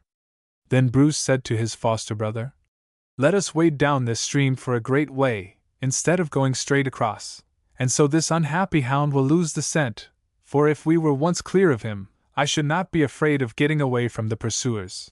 Accordingly, the king and his attendant walked a great way down the stream, taking care to keep their feet in the water, which could not retain any scent where they had stepped. Then they came ashore on the further side from the enemy, and went deep into the wood before they stopped to rest themselves. In the meanwhile, the hound led John of Lorne straight to the place where the king went into the water, but there the dog began to be puzzled, not knowing where to go next. So John of Lorne, seeing the dog had lost track, gave up the chase, and returned to join with Aymer de Valence. But King Robert's adventures were not yet ended. It was now near night, and he went boldly into a farmhouse, where he found the mistress, an old, true-hearted Scotswoman, sitting alone. Upon seeing a stranger enter, she asked him who and what he was. The king answered that he was a traveler, who was journeying through the country. "All travelers," answered the good woman, "are welcome here, for the sake of one." "And who is that one?" said the king. "For whose sake you make all welcome?" "It is our rightful king, Robert the Bruce," answered the mistress. "And although he is now pursued and hunted after with hounds and horns, I hope to live to see him king over all Scotland." "Since you love him so well, madam," said the king, "know that you see him before you. I am Robert the Bruce." "You," said the good woman, in great surprise. "And wherefore are you thus alone? Where are all your men?" "I have none with me at this moment," answered Bruce, "and therefore I must travel alone." "But that shall not be," said the brave old dame, "for I have 2 stout sons, gallant and trusty men, who shall be your servants for life and death." So she brought her 2 sons, and though she well knew the dangers to which she exposed them, she made them swear fidelity to the king. Now, the loyal woman was getting everything ready for the king's supper, when suddenly there was a great trampling of horses heard round the house. They thought it must be some of the English, or John of Lorne's men, and the good wife called upon her sons to fight to the last for King Robert. But shortly after they heard the voice of the good Lord James of Douglas, and of Edward Bruce, the king's brother, who had come with 150 horsemen, according to the instructions that the king had left with them at parting. Robert the Bruce was right joyful to meet his brother, and his faithful friend Lord James, and had no sooner found himself once more at the head of such a considerable body of followers, than he forgot hunger and weariness. There was nothing but mount and ride, and as the Scots rushed suddenly into the village where the English were quartered, they easily dispersed and cut them to pieces. The consequence of these successes of King Robert was that soldiers came to join him on all sides, and that he obtained several victories over English commanders, until at length the English were afraid to venture into the open country, as formerly, unless when they could assemble themselves in considerable bodies. They thought it safer to lie still in the towns and castles which they had garrisoned. Edward I would have entered Scotland at the head of a large army, before he had left Bruce time to conquer back the country. But very fortunately for the Scots, that wise and skilful, though ambitious king, died when he was on the point of marching into Scotland. His son Edward too neglected the Scottish war, and thus lost the opportunity of defeating Bruce, when his force was small. But when Sir Philip Mowbray, the governor of Stirling, came to London, to tell the king that Stirling, the last Scottish town of importance which remained in possession of the English, was to be surrendered if it were not relieved by force of arms before midsummer, then all the English nobles called out, it would be a sin and shame to permit the fair conquest which Edward I had made, to be forfeited to the Scots for want of fighting. King Edward too, therefore, assembled one of the greatest armies which a king of England ever commanded. There were troops brought from all his dominions, many brave soldiers from the French provinces, many Irish, many Welsh, and all the great English nobles and barons, with their followers. The number was not less than 100,000 men. King Robert the Brave summoned all his nobles and barons to join him, when he heard of the great preparations which the King of England was making. They were not so numerous as the English by many thousand men. In fact, his whole army did not very much exceed 30,000, and they were much worse armed than the wealthy Englishmen. But then, Robert was one of the most expert generals of the time, and the officers he had under him were his brother Edward, his faithful follower the Douglas, and other brave and experienced leaders. His men had been accustomed to fight and gain victories under every disadvantage of situation and numbers. The king, on his part, studied how he might supply, by address and stratagem, what he wanted in numbers and strength. He knew the superiority of the English in their heavy-armed cavalry, and in their archers. Both these advantages he resolved to provide against. With this purpose, he led his army down into a plain near Stirling. The English army must needs pass through a boggy country, broken with watercourses, while the Scots occupied hard dry ground. He then caused all the ground upon the front of his line of battle to be dug full of holes, about as deep as a man's knee. They were filled with light brushwood, and the turf was laid on the top, so that it appeared a plain field, while in reality it was as full of these pits as a honeycomb is of holes. He also, it is said, caused steel spikes, called calthrops, to be scattered up and down in the plain, where the English cavalry were most likely to advance, trusting in that manner to lame and destroy their horses. When the Scottish army was drawn up, the line stretched north and south. On the south, it was terminated by the banks of the brook called Bannockburn, which are so rocky that no troops could attack them there. On the left, the Scottish line extended near to the town of Stirling. Bruce reviewed his troops very carefully. He then spoke to the soldiers, and expressed his determination to gain the victory, or to lose his life on the field of battle. He desired that all those who did not propose to fight to the last should leave the field before the battle began, and that none should remain except those who were determined to take the issue of victory or death, as God should send it. When the main body of his army was thus placed in order, the king dispatched James of Douglas and Sir Robert Keith, the mareschal of the Scottish army, in order that they might survey the English force. They returned with information that the approach of that vast host was one of the most beautiful and terrible sights which could be seen, that the whole country seemed covered with men-at-arms on horse and foot.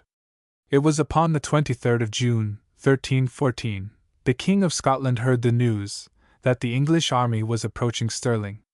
The van now came in sight, and a number of their bravest knights drew near to see what the Scots were doing.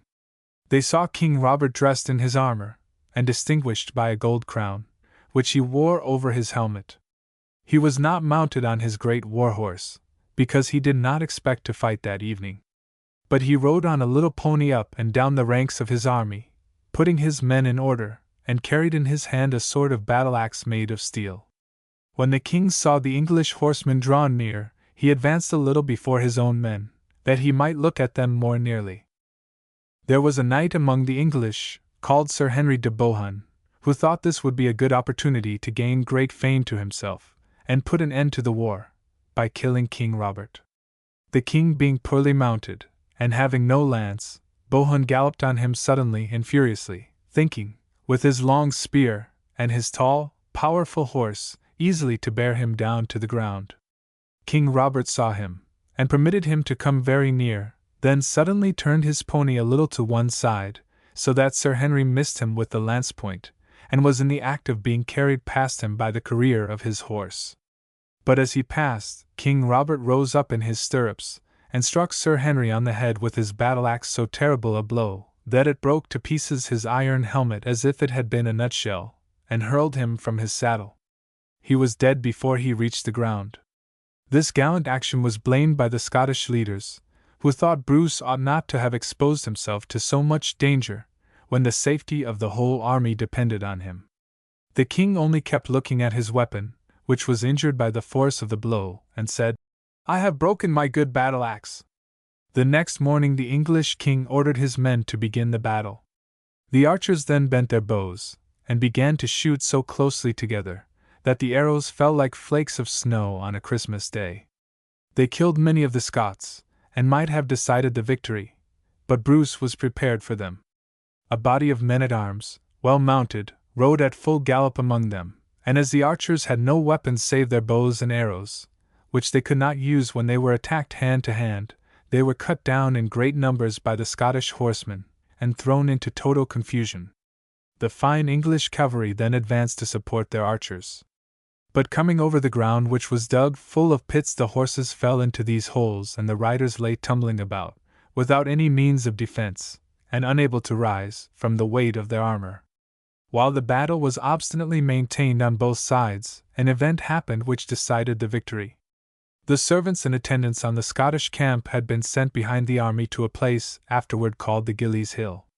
But when they saw that their masters were likely to gain the day, they rushed from their place of concealment with such weapons as they could get, that they might have their share in the victory and in the spoil. The English, seeing them come suddenly over the hill, mistook this disorderly rabble for a new army coming up to sustain the Scots, and losing all heart, began to shift every man for himself. Edward himself left the field as fast as he could ride. The English, after this great defeat, were no longer in a condition to support their pretensions to be masters of Scotland, or to continue to send armies into that country to overcome it. On the contrary, they became for a time scarce able to defend their own frontiers against King Robert and his soldiers.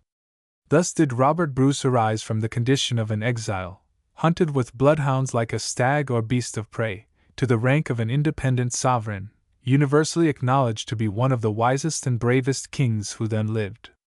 The nation of Scotland was also raised once more from the situation of a distressed and conquered province to that of a free and independent state, governed by its own laws.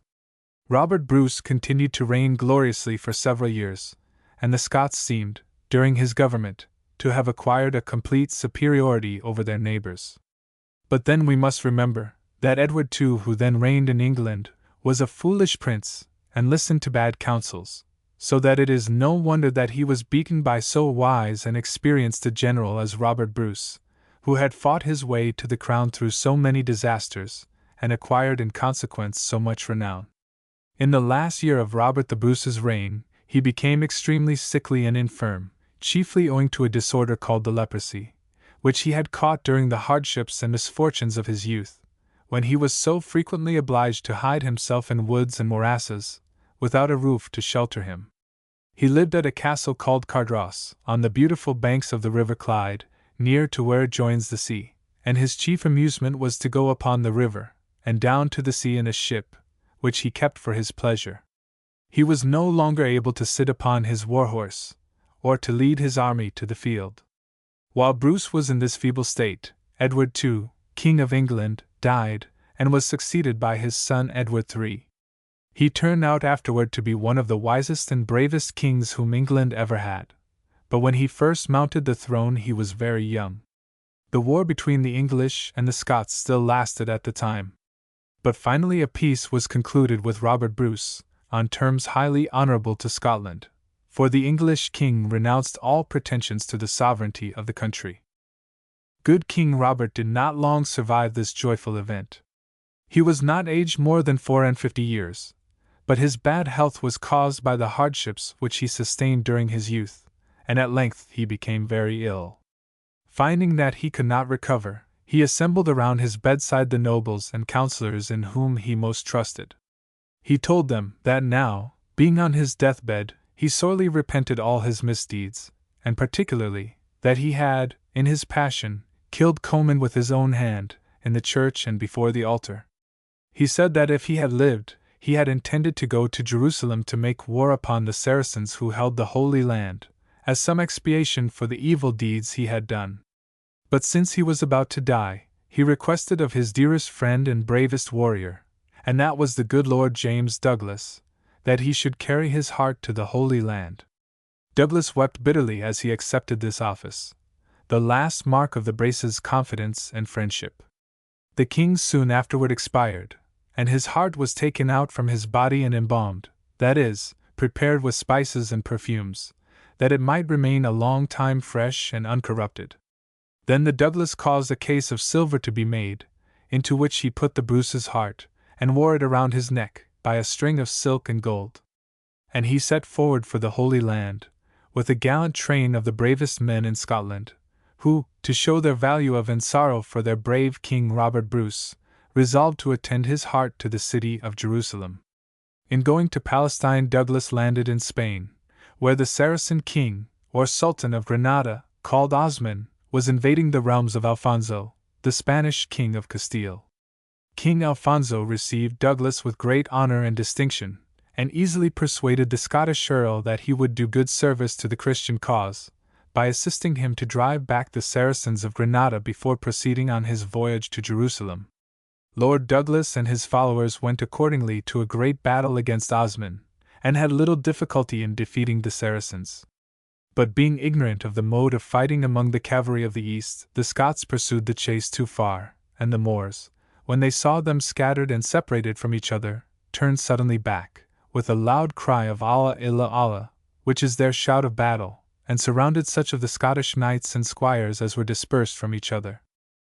In this new skirmish, Douglas saw Sir William St. Clair of Roslin fighting desperately, surrounded by many Moors, who were having at him with their sabres. "Yonder worthy knight will be slain," Douglas said, "unless he have instant help." With that he galloped to his rescue, but presently was himself also surrounded by many Moors. When he found the enemy pressed so thick round him, as to leave him no chance of escaping, the earl took from his neck the Bruce's heart, and speaking to it, as he would have done to the king, had he been alive, "Pass first in fight," he said, "as thou wert wont to do, and Douglas will follow thee or die." He then threw the king's heart among the enemy, and rushing forward to the place where it fell, was there slain. His body was found lying above the silver case, as if it had been his last object to defend the Bruce's heart. Such of the Scottish knights as remained alive returned to their own country. They brought back the heart of the Bruce, and the bones of the good Lord James. The Bruce's heart was buried below the high altar in Melrose Abbey. As for his body, it was laid in the sepulchre in the midst of the church of Dunfermline, under a marble stone. The church afterward becoming ruinous, and the roof falling down with age, the monument was broken to pieces, and nobody could tell where it stood. But when they were repairing the church at Dunfermline, and removing the rubbish, lo! They found fragments of the marble tomb of Robert Bruce. Then they began to dig farther, thinking to discover the body of this celebrated monarch, and at length they came to the skeleton of a tall man, and they knew it must be that of King Robert, both as he was known to have been buried in a winding sheet of cloth of gold, of which many fragments were found about this skeleton, and also because the breastbone appeared to have been sawed through, in order to take the heart. A new tomb was prepared into which the bones were laid with profound respect. Chapter 17. George Washington. On the 4th of March, 1797, Washington went to the inauguration of his successor as President of the United States. The federal government was sitting in Philadelphia at that time, and Congress held sessions in the courthouse on the corner of 6th and Chestnut Streets. At the appointed hour, Washington entered the hall followed by John Adams, who was to take the oath of office. When they were seated, Washington arose and introduced Mr. Adams to the audience, and then proceeded to read in a firm, clear voice his brief valedictory, not his great farewell address, for that had already been published. A lady who sat on the front bench, immediately in front of Washington, describes the scene in these words: "There was a narrow passage from the door of entrance to the room. General Washington stopped at the end to let Mr. Adams pass to the chair. The latter always wore a full suit of bright drab, with loose cuffs to his coat. General Washington's dress was a full suit of black. His military hat had the black cockade. There stood the father of his country, acknowledged by nations the first in war, first in peace, and first in the hearts of his countrymen. No marshals with gold-colored scarfs attended him. There was no cheering, no noise. The most profound silence greeted him, as if the great assembly desired to hear him breathe. Mr. Adams covered his face with both his hands. The sleeves of his coat and his hands were covered with tears. Every now and then there was a suppressed sob. I cannot describe Washington's appearance as I felt it, perfectly composed and self-possessed till the close of his address. Then when strong, nervous sobs broke loose, when tears covered the faces, then the great man was shaken. I never took my eyes from his face. Large drops came from his eyes. He looked as if his heart was with them, and would be to the end. On Washington's retirement from the presidency, one of his first employments was to arrange his papers and letters. Then, on returning to his home, the venerable master found many things to repair. His landed estate comprised 8,000 acres, and was divided into farms, with enclosures and farm buildings. And now, with body and mind alike sound and vigorous, he bent his energies to directing the improvements that marked his last days at Mount Vernon. In his earlier as well as in later life, his tour of the farms would average from 8 to 12 or 14 miles a day. He rode upon his farms entirely unattended, opening his gates, pulling down and putting up his fences as he passed, visiting his laborers at their work, inspecting all the operations of his extensive establishment with a careful eye, directing useful improvements and superintending them in their progress. He usually rode at a moderate pace in passing through his fields.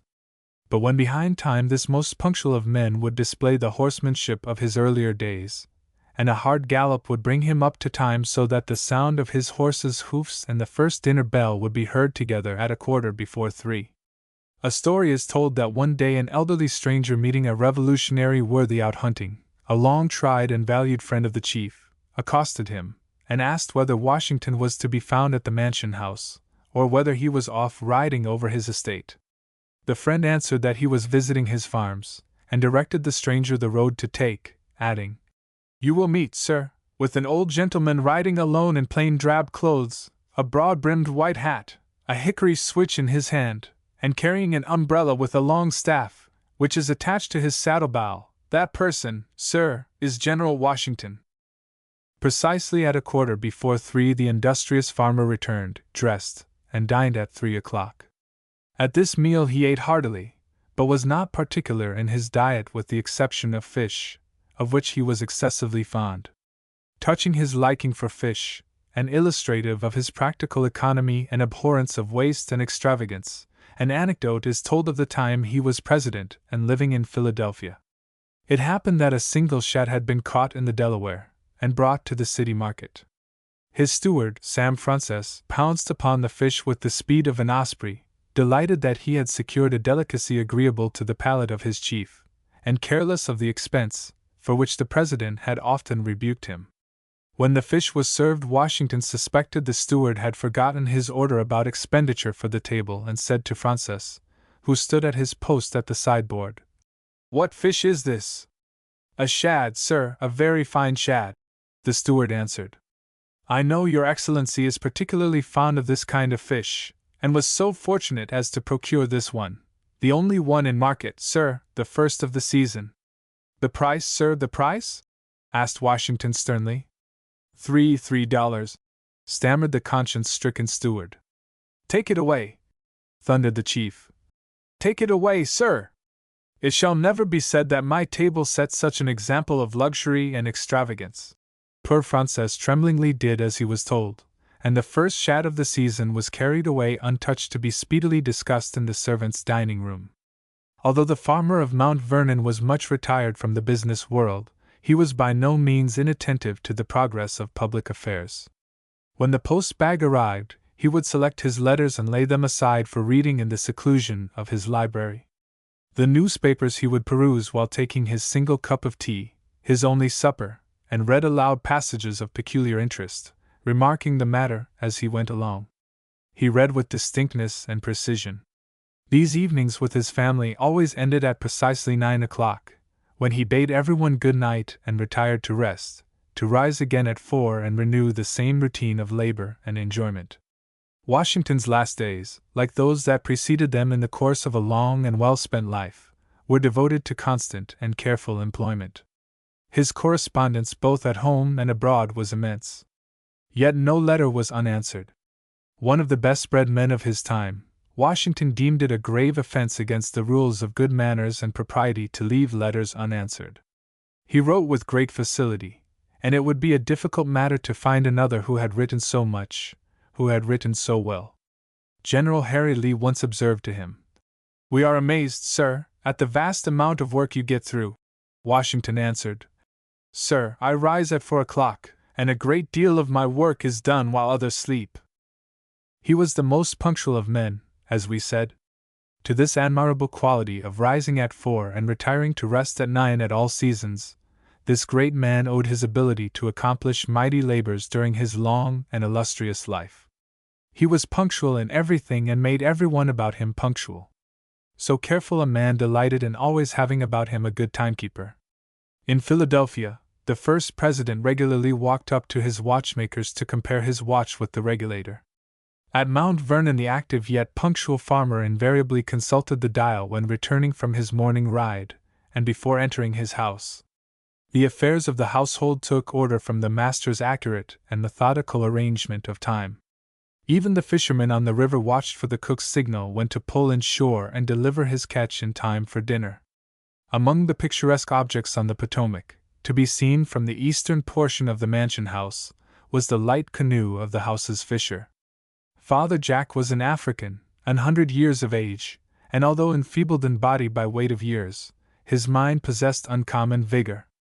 And he would tell of days long past when, under African suns, he was made captive, and of the terrible battle in which his royal sire was slain, the village burned, and himself sent to the slave ship.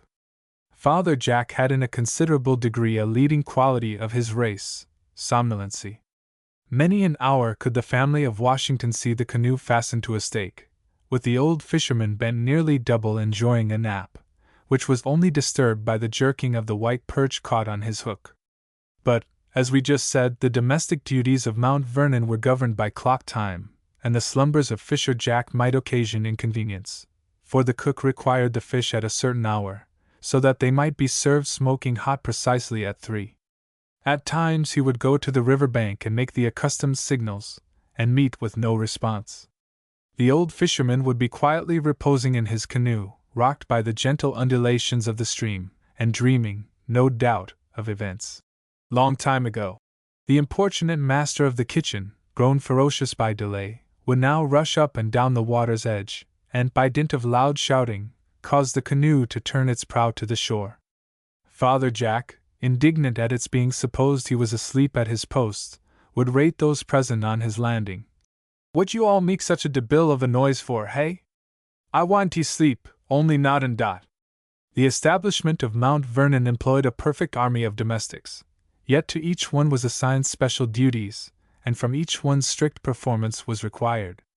There was no confusion where there was order, and the affairs of this estate, embracing thousands of acres and hundreds of dependents, were conducted with as much ease, method, and regularity as the affairs of a homestead of average size. Mrs.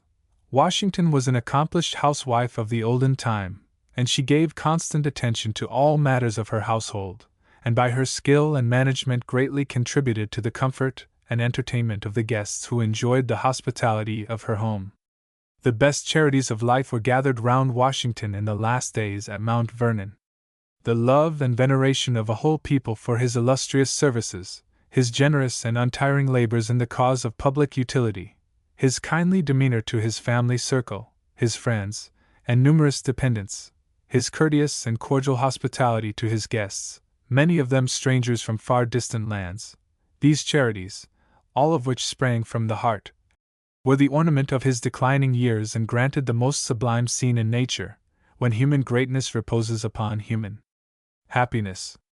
On the morning of the 17th of December, 1799, the general was engaged in making some improvements in the front of Mount Vernon.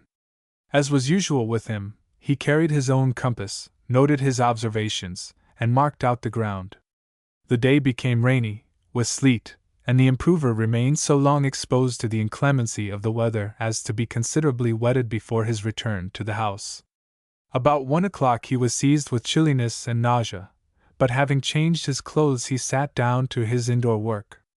At night, on joining his family circle, he complained of a slight indisposition. Upon the night of the following day, having borne acute suffering with composure and fortitude, he died. In person, Washington was unique. He looked like no one else.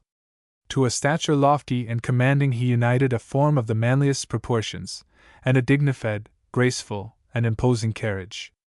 In the prime of life he stood 6 feet, 2 inches. From the period of the Revolution there was an evident bending in his frame, so passing straight before, but the stoop came from the cares and toils of that arduous contest rather than from years. For his step was firm, his appearance noble and impressive long after the time when the physical properties of men are supposed to wane. A majestic height was met by corresponding breadth and firmness.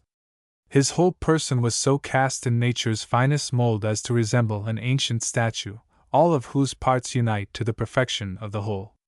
But with all its development of muscular power, Washington's form had no look of bulkiness, and so harmonious were its proportions that he did not appear so tall as his portraits have represented. He was rather spare than full during his whole life. The strength of Washington's arm was shown on several occasions. He threw a stone from the bed of the stream to the top of the Natural Bridge, Virginia, and another stone across the Rappahannock at Fredericksburg. The stone was said to be a piece of slate about the size of $1 with which he spanned the bold river, and it took the ground at least 30 yards on the other side. Many have since tried this feat, but none have cleared the water. In 1772 some young men were contending at Mount Vernon in the exercise of pitching the bar. The colonel looked on for a time, then grasping the missile in his master hand he whirled the iron through the air, and it fell far beyond any of its former limits. "You see, young gentleman," said the chief with a smile, "that my arm yet retains some portion of my early vigor."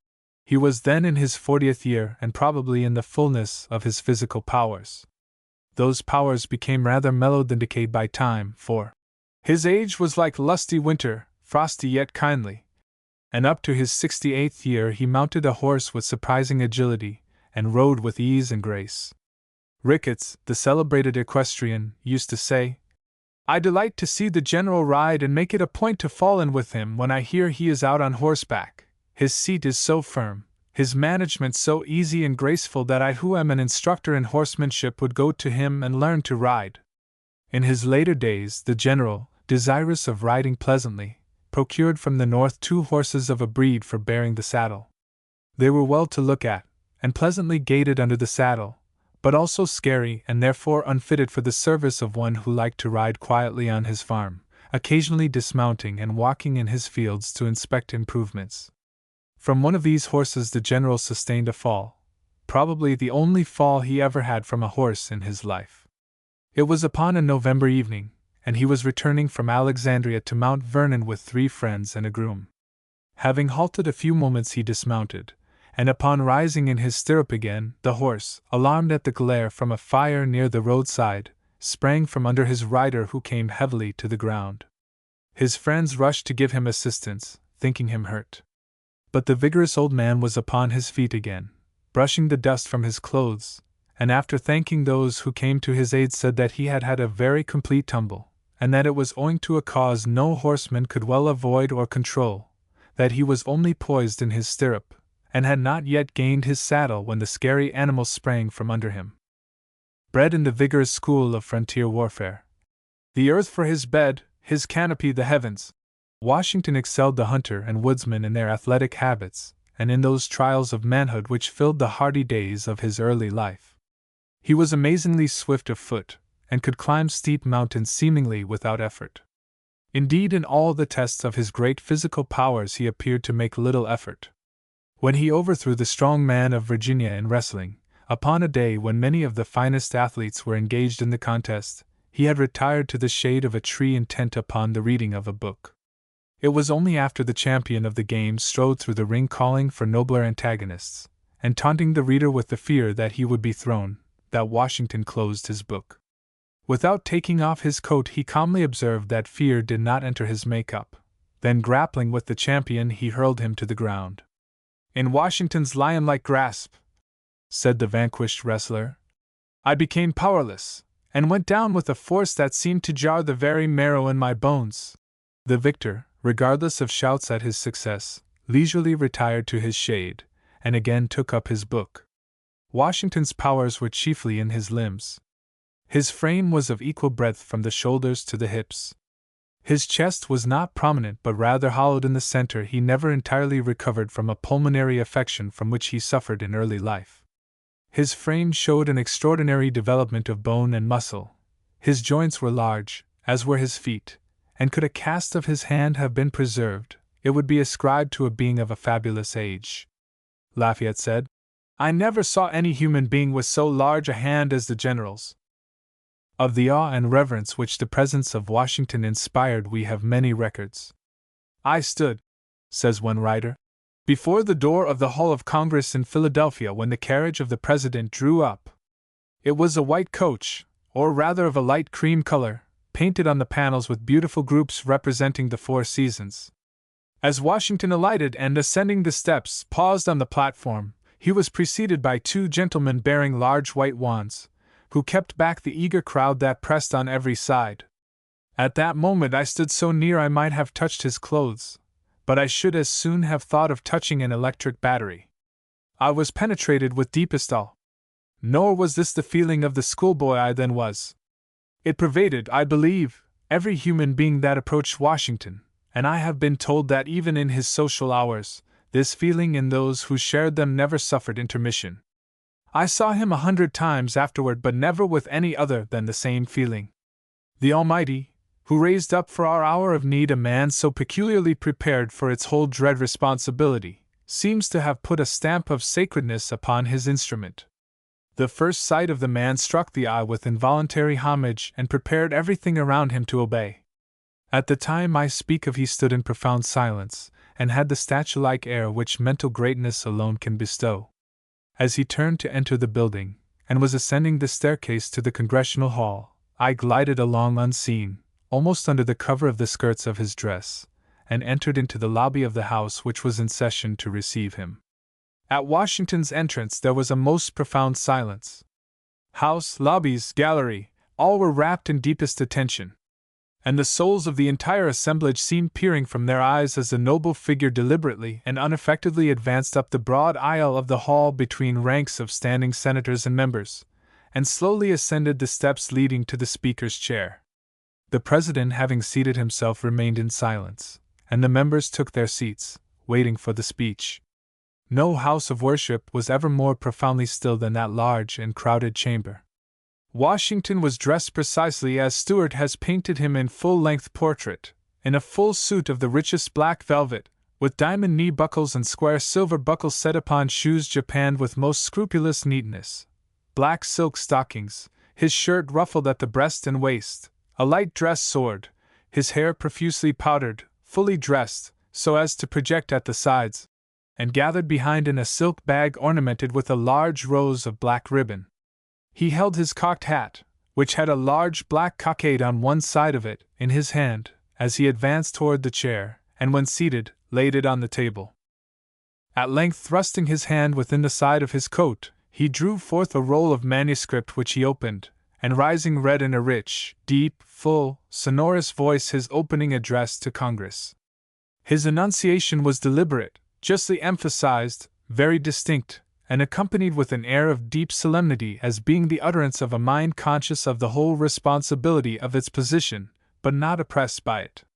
There was ever about the man something which impressed one with the conviction that he was exactly and fully equal to what he had to do. He was never hurried, never negligent, but seemed ever prepared for the occasion, be it what it might.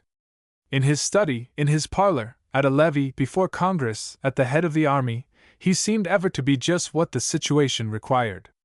He possessed, in a degree never equaled by any human being I ever saw, the strongest, most ever-present sense of propriety. In the early part of Washington's administration, great complaints were made by political opponents of the aristocratic and royal demeanor of the president. Particularly, these complaints were about the manner of his receiving visitors. In a letter, Washington gave account of the origin of his levees. Before the custom was established, he wrote, which now accommodates foreign characters, strangers, and others, who, from motives of curiosity, respect for the chief magistrate, or other cause, are induced to call upon me, I was unable to attend to any business whatever, for gentlemen, consulting their own convenience rather than mine, were calling after the time I rose from breakfast, and often before, until I sat down to dinner. This, as I resolved not to neglect my public duties, reduced me to the choice of one of these alternatives, either to refuse visits altogether or to appropriate a time for the reception of them. To please everybody was impossible. I therefore adopted that line of conduct which combined public advantage with private convenience. These visits are optional, they are made without invitation. Between the hours of 3 and 4 every Tuesday I am prepared to receive them. Gentlemen, often in great numbers, come and go, chat with each other, and act as they please. A porter shows them into the room, and they retire from it when they choose, without ceremony. At their first entrance they salute me, and I them, and as many as I can I talk to. An English gentleman, after visiting President Washington, wrote, there was a commanding air in his appearance which excited respect and forbade too great a freedom toward him, independently of that species of awe which is always felt in the moral influence of a great character. In every movement, too, there was a polite gracefulness equal to any met with in the most polished individuals of Europe, and his smile was extraordinarily attractive. It struck me no man could be better formed for command. A stature of 6 feet, a robust but well-proportioned frame calculated to stand fatigue, without that heaviness which generally attends great muscular strength and abates active exertion, displayed bodily power of no mean standard. A light eye, and full the very eye of genius and reflection. His nose appeared thick, and though it befitted his other features was too coarsely and strongly formed to be the handsomest of its class. His mouth was like no other I ever saw, the lips firm, and the underjaw seeming to grasp the upper with force, as if its muscles were in full action when he sat still. Such Washington appeared to those who saw and knew him. Such he remains to our vision. His memory is held by us in undying honor. Not only his memory alone, but also the memory of his associates in the struggle for American independence. Homage we should have in our hearts for those patriots and heroes and sages who with humble means raised their native land, now our native land, from the depths of dependence, and made it a free nation. And especially for Washington, who presided over the nation's course at the beginning of the great experiment in self-government, and, after an unexampled career in the service of freedom and our humankind, with no dimming of august fame, died calmly at Mount Vernon, the father of his country. Chapter 18. Robert E. Lee, A Boy's Impressions. The first vivid recollection I have of my father is his arrival in Arlington, after his return from the Mexican War. I can remember some events of which he seemed a part, when we lived at Fort Hamilton, New York, about 1846, but they are more like dreams, very indistinct and disconnected, naturally so, for I was at that time about 3 years old. But the day of his return to Arlington, after an absence of more than 2 years, I have always remembered. I had a frock or blouse of some light wash material, probably cotton, a blue ground dotted over with white diamond figures. Of this I was very proud, and wanted to wear it on this important occasion. Eliza, my mammy, objecting, we had a contest and I won.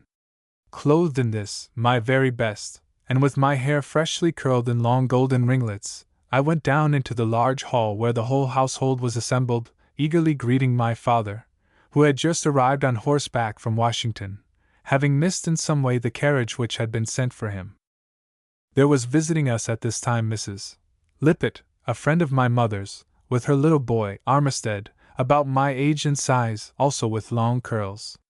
Whether he wore as handsome a suit as mine I cannot remember, but he and I were left together in the background, feeling rather frightened and awed. After a moment's greeting to those surrounding him, my father pushed through the crowd, exclaiming, "Where is my little boy?" He then took up in his arms and kissed, not me his own child, in his best frock with clean face and well-arranged curls, but my little playmate Armistead. I remember nothing more of any circumstances connected with that time, save that I was shocked and humiliated. I have no doubt that he was at once informed of his mistake and made ample amends to me. A letter from my father to his brother, Captain S. Lee, United States Navy, dated Arlington, June 30th, 1848, tells of his coming home. Here I am once again, my dear Smith, perfectly surrounded by Mary and her precious children, who seem to devote themselves to staring at the furrows in my face and the white hairs in my head. It is not surprising that I am hardly recognizable to some of the young eyes around me and perfectly unknown to the youngest. But some of the older ones gaze with astonishment and wonder at me, and seem at a loss to reconcile what they see and what was pictured in their imaginations. I find them, too, much grown, and all well, and I have much cause for thankfulness and gratitude to that good God who has once more united us. My next recollection of my father is in Baltimore, while we were on a visit to his sister, Mrs. Marshall, the wife of Judge Marshall. I remember being down on the wharves, where my father had taken me to see the landing of a Mustang pony which he had gotten for me in Mexico, and which had been shipped from Vera Cruz to Baltimore in a sailing vessel. I was all eyes for the pony, and a very miserable, sad-looking object he was. From his long voyage, cramped quarters, and unavoidable lack of grooming, he was rather a disappointment to me, but I soon got over all that. As I grew older, and was able to ride and appreciate him, he became the joy and pride of my life. I was taught to ride on him by Jim Connolly, the faithful Irish servant of my father, who had been with him in Mexico. Jim used often to tell me, in his quizzical way, that he and Santa Anna, the pony's name, were the first men on the walls of Chapultepec. This pony was pure white, 5 years old, and about 14 hands high. For his inches, he was as good a horse as I ever have seen.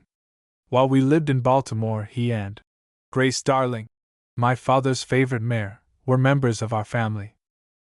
Grace Darling was a chestnut of fine size and of great power, which he had bought in Texas on his way out to Mexico, her owner having died on the march out. She was with him during the entire campaign, and was shot 7 times, at least. As a little fellow I used to brag about that number of bullets being in her, and since I could point out the scars of each one, I presume it was so. My father was very much attached to and proud of her, always petting her and talking to her in a loving way, when he rode her or went to see her in her stall. Of her he wrote on his return home: I only arrived yesterday, after a long journey up the Mississippi, which route I was induced to take for the better accommodation of my horse, as I wished to spare her as much annoyance and fatigue as possible, she already having undergone so much suffering in my service.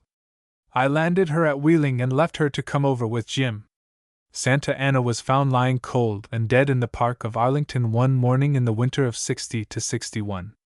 Grace Darling was taken in the spring of '62 from the White House, footnote, my brother's place on the Pamunkey River, where the mare had been sent for safekeeping, by some federal quartermaster, when McClellan occupied that place as his base of supplies during his attack on Richmond. When we lived in Baltimore, I was greatly struck one day by hearing 2 ladies who were visiting us saying, everybody and everything, his family, his friends, his horse, and his dog, loves Colonel Lee. The dog referred to was a Black Antin terrier named Speck, very bright and intelligent, and really a member of the family, respected and beloved by ourselves and well known to all who knew us. My father picked up its mother in them Narrows, while crossing from Fort Hamilton to the fortifications opposite on Staten Island. She had doubtless fallen overboard from some passing vessel and had drifted out of sight before her absence had been discovered. He rescued her and took her home, where she was welcomed by his children and made much of. She was a handsome little thing, with cropped ears and a short tail. My father named her Dart. She was a fine ratter, and with the assistance of a Maltese cat, also a member of the family, the many rats which infested the house and stables were driven away or destroyed. She and the cat were fed out of the same plate, but Dart was not allowed to begin the meal until the cat had finished. Speck was born at Fort Hamilton, and was the joy of us children, our pet and companion. My father would not allow his tail and ears to be cropped. When he grew up, he accompanied us everywhere and was in the habit of going into church with the family. As some of the little ones allowed their devotions to be disturbed by Speck's presence, my father determined to leave him at home on those occasions. So the next Sunday morning he was sent up to the front room of the second story. After the family had left for church, he contented himself for a while looking out of the window, which was open, it being summer time. Presently impatience overcame his judgment, and he jumped to the ground, landed safely notwithstanding the distance, joined the family just as they reached the church, and went in with them as usual, much to the joy of the children. After that he was allowed to go to church whenever he wished. My father was very fond of him, and loved to talk to him and about him as if he were really one of us. In a letter to my mother, dated Fort Hamilton, January 18, 1846, when she and her children were on a visit to Arlington, he thus speaks of him. I am very solitary, and my only company is my dog and cats. But Speck has become so jealous now that he will hardly let me look at the cats. He seems to be afraid that I am going off from him, and never lets me stir without him. Lies down in the office from 8 to 4 without moving, and turns himself before the fire as the side from it becomes cold. I catch him sometimes sitting up looking at me so intently that I am for a moment startled. In a letter from Mexico written a year later, December 25, 1846, to my mother, he says, Can't you cure poor Speck? Cheer him up, take him to walk with you and tell the children to cheer him up. In another letter from Mexico to his eldest boy, just after the capture of Vera Cruz, he sends this message to Speck. Tell him I wish he was here with me. He would have been of great service in telling me when I was coming upon the Mexicans. When I was reconnoitering around Vera Cruz, their dogs frequently told me by barking when I was approaching them too nearly. When he returned to Arlington from Mexico, Speck was the first to recognize him, and the extravagance of his demonstrations of delight left no doubt that he knew at once his kind master and loving friend, though he had been absent 3 years. Sometime during our residence in Baltimore, Speck disappeared, and we never knew his fate. From that early time I began to be impressed with my father's character, as compared with other men. Every member of the household respected, revered, and loved him as a matter of course, but it began to dawn on me that every one else with whom I was thrown held him high in their regard. At 45 years of age he was active, strong, and as handsome as he had ever been. I never remember his being ill. I presume he was indisposed at times, but no impressions of that kind remain. He was always bright and gay with us little folk, romping, playing, and joking with us. With the older children, he was just as companionable, and I have seen him join my elder brothers and their friends when they would try their powers at a high jump put up in our yard. The 2 younger children he petted a great deal, and our greatest treat was to get into his bed in the morning and lie close to him, listening while he talked to us in his bright, entertaining way. This custom we kept up until I was 10 years old and over. Although he was so joyous and familiar with us, he was very firm on all proper occasions, never indulged us in anything that was not good for us, and exacted the most implicit obedience. I always knew that it was impossible to disobey my father. I felt it in me, I never thought why, but was perfectly sure when he gave an order that it had to be obeyed. My mother I could sometimes circumvent, and at times took liberties with her orders, construing them to suit myself, but exact obedience to every mandate of my father was a part of my life and being at that time. In January 1849, Captain Lee was one of a board of Army officers appointed to examine the coasts of Florida and its defenses, and to recommend locations for new fortifications. In April he was assigned to the duty of the construction of Fort Carroll, in the Patapsco River, below Baltimore. He was there, I think, for 3 years, and lived in a house on Madison Street, 3 doors above Biddle. I used to go down with him to the fort quite often. We went to the wharf in a bus, and there we were met by a boat with 2 oarsmen, who rowed us down to Sellers Point, where I was generally left under the care of the people who lived there, while my father went over to the fort, a short distance out in the river. These days were very happy ones for me. The wharves, the shipping, the river, the boat and oarsmen, and the country dinner we had at the house at Sellers Point, all made a strong impression on me, but above all I remember my father, his gentle, loving care for me, his bright talk, his stories, his maxims and teachings. I was very proud of him and of the evident respect for and trust in him every one showed. These impressions, obtained at that time, have never left me. He was a great favorite in Baltimore, as he was everywhere, especially with ladies and little children. When he and my mother went out in the evening to some entertainment, we were often allowed to sit up and see them off. My father, as I remember, always in full uniform, always ready and waiting for my mother, who was generally late. He would then chide her gently, in a playful way and with a bright smile. He would then bid us good-bye, and I would go to sleep with this beautiful picture on my mind, the golden epaulets and all, chiefly the epaulets. In Baltimore, I went to my first school, that of a Mr. Rollins on Mulberry Street, and I remember how interested my father was in my studies, my failures, and my little triumphs. Indeed, he was so always, as long as I was at school and college, and I only wish that all of the kind, sensible, useful letters he wrote me had been preserved. My memory as to the move from Baltimore, which occurred in 1852, is very dim. I think the family went to Arlington to remain until my father had arranged for our removal to the new home at West Point. My recollection of my father as superintendent of the West Point Military Academy is much more distinct. He lived in the house which is still occupied by the superintendent. It was built of stone, large and roomy, with gardens, stables, and pasture lots. We, the two youngest children, enjoyed it all. Grace Darling and Santa Anna were with us, and many a fine ride did I have with my father in the afternoons, when, released from his office, he would mount his old mare and, with Santa Anna carrying me by his side, take a 5 or 10 mile trot. Though the pony cantered delightfully, he would make me keep him in a trot, saying playfully that the hammering I sustained was good for me. We rode the dragoon seat, no posting, and until I became accustomed to it I used to be very tired by the time I got back. My father was the most punctual man I ever knew. He was always ready for family prayers, for meals, and met every engagement, social or business, at the moment. He expected all of us to be the same, and taught us the use and necessity of forming such habits for the convenience of all concerned. I never knew him late for Sunday service at the post chapel. He used to appear some minutes before the rest of us, in uniform, jokingly rallying my mother for being late, and for forgetting something at the last moment. When he could wait no longer for her, he would say that he was off, and would march along to church by himself or with any of the children who were ready.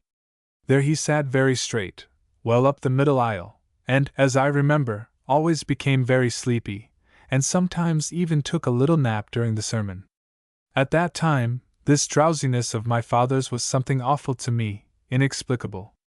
I know it was very hard for me to keep awake, and frequently I did not, but why he, who to my mind could do everything that was right without any effort, should sometimes be overcome, I could not understand, and did not try to do so. It was against the rules that the cadets should go beyond certain limits without permission. Of course they did go sometimes, and when caught were given quite a number of demerits. My father was riding one afternoon with me, and while rounding a turn in the mountain road with a deep woody ravine on one side, we came suddenly upon 3 cadets far beyond the limits. They immediately leaped over a low wall on the side of the road, and disappeared from our view. We rode on for a minute in silence. Then my father said, "Did you know those young men?" "But no, if you did, don't say so. I wish boys would do what is right, it would be so much easier for all parties." He knew he would have to report them, but, not being sure of who they were, I presume he wished to give them the benefit of the doubt. At any rate, I never heard any more about it. One of the 3 asked me next day if my father had recognized them, and I told him what had occurred. By this time I had become old enough to have a room to myself, and to encourage me in being useful and practical, my father made me attend to it, just as the cadets had to do with their quarters in barracks and in camp. He at first even went through the form of inspecting it, to see if I had performed my duty properly, and I think I enjoyed this until the novelty wore off. However, I was kept at it, becoming in time very proficient, and the knowledge so acquired has been of great use to me all through life. My father always encouraged me in every healthy outdoor exercise and sport. He taught me to ride, constantly giving me minute instructions, with the reasons for them. He gave me my first sled, and sometimes used to come out where we boys were coasting to look on. He gave me my first pair of skates, and placed me in the care of a trustworthy person, inquiring regularly how I progressed. It was the same with swimming, which he was very anxious I should learn in a proper manner. Professor Bailey had a son about my age, now himself a professor of Brown University, Providence, Rhode Island, who became my great chum. I took my first lesson in the water with him, under the direction and supervision of his father. My father inquired constantly how I was getting along, and made me describe exactly my method and stroke, explaining to me what he considered the best way to swim, and the reasons therefor. I went to a day school at West Point, and had always a sympathetic helper in my father. Often he would come into my room where I studied at night, and sitting down by me, would show me how to overcome a hard sentence in my Latin reader or a difficult sum in arithmetic, not by giving me the translation of the troublesome sentence, or the answer to the sum, but by showing me, step by step, the way to the right solutions. He was very patient, very loving, very good to me, and I remember trying my best to please him in my studies.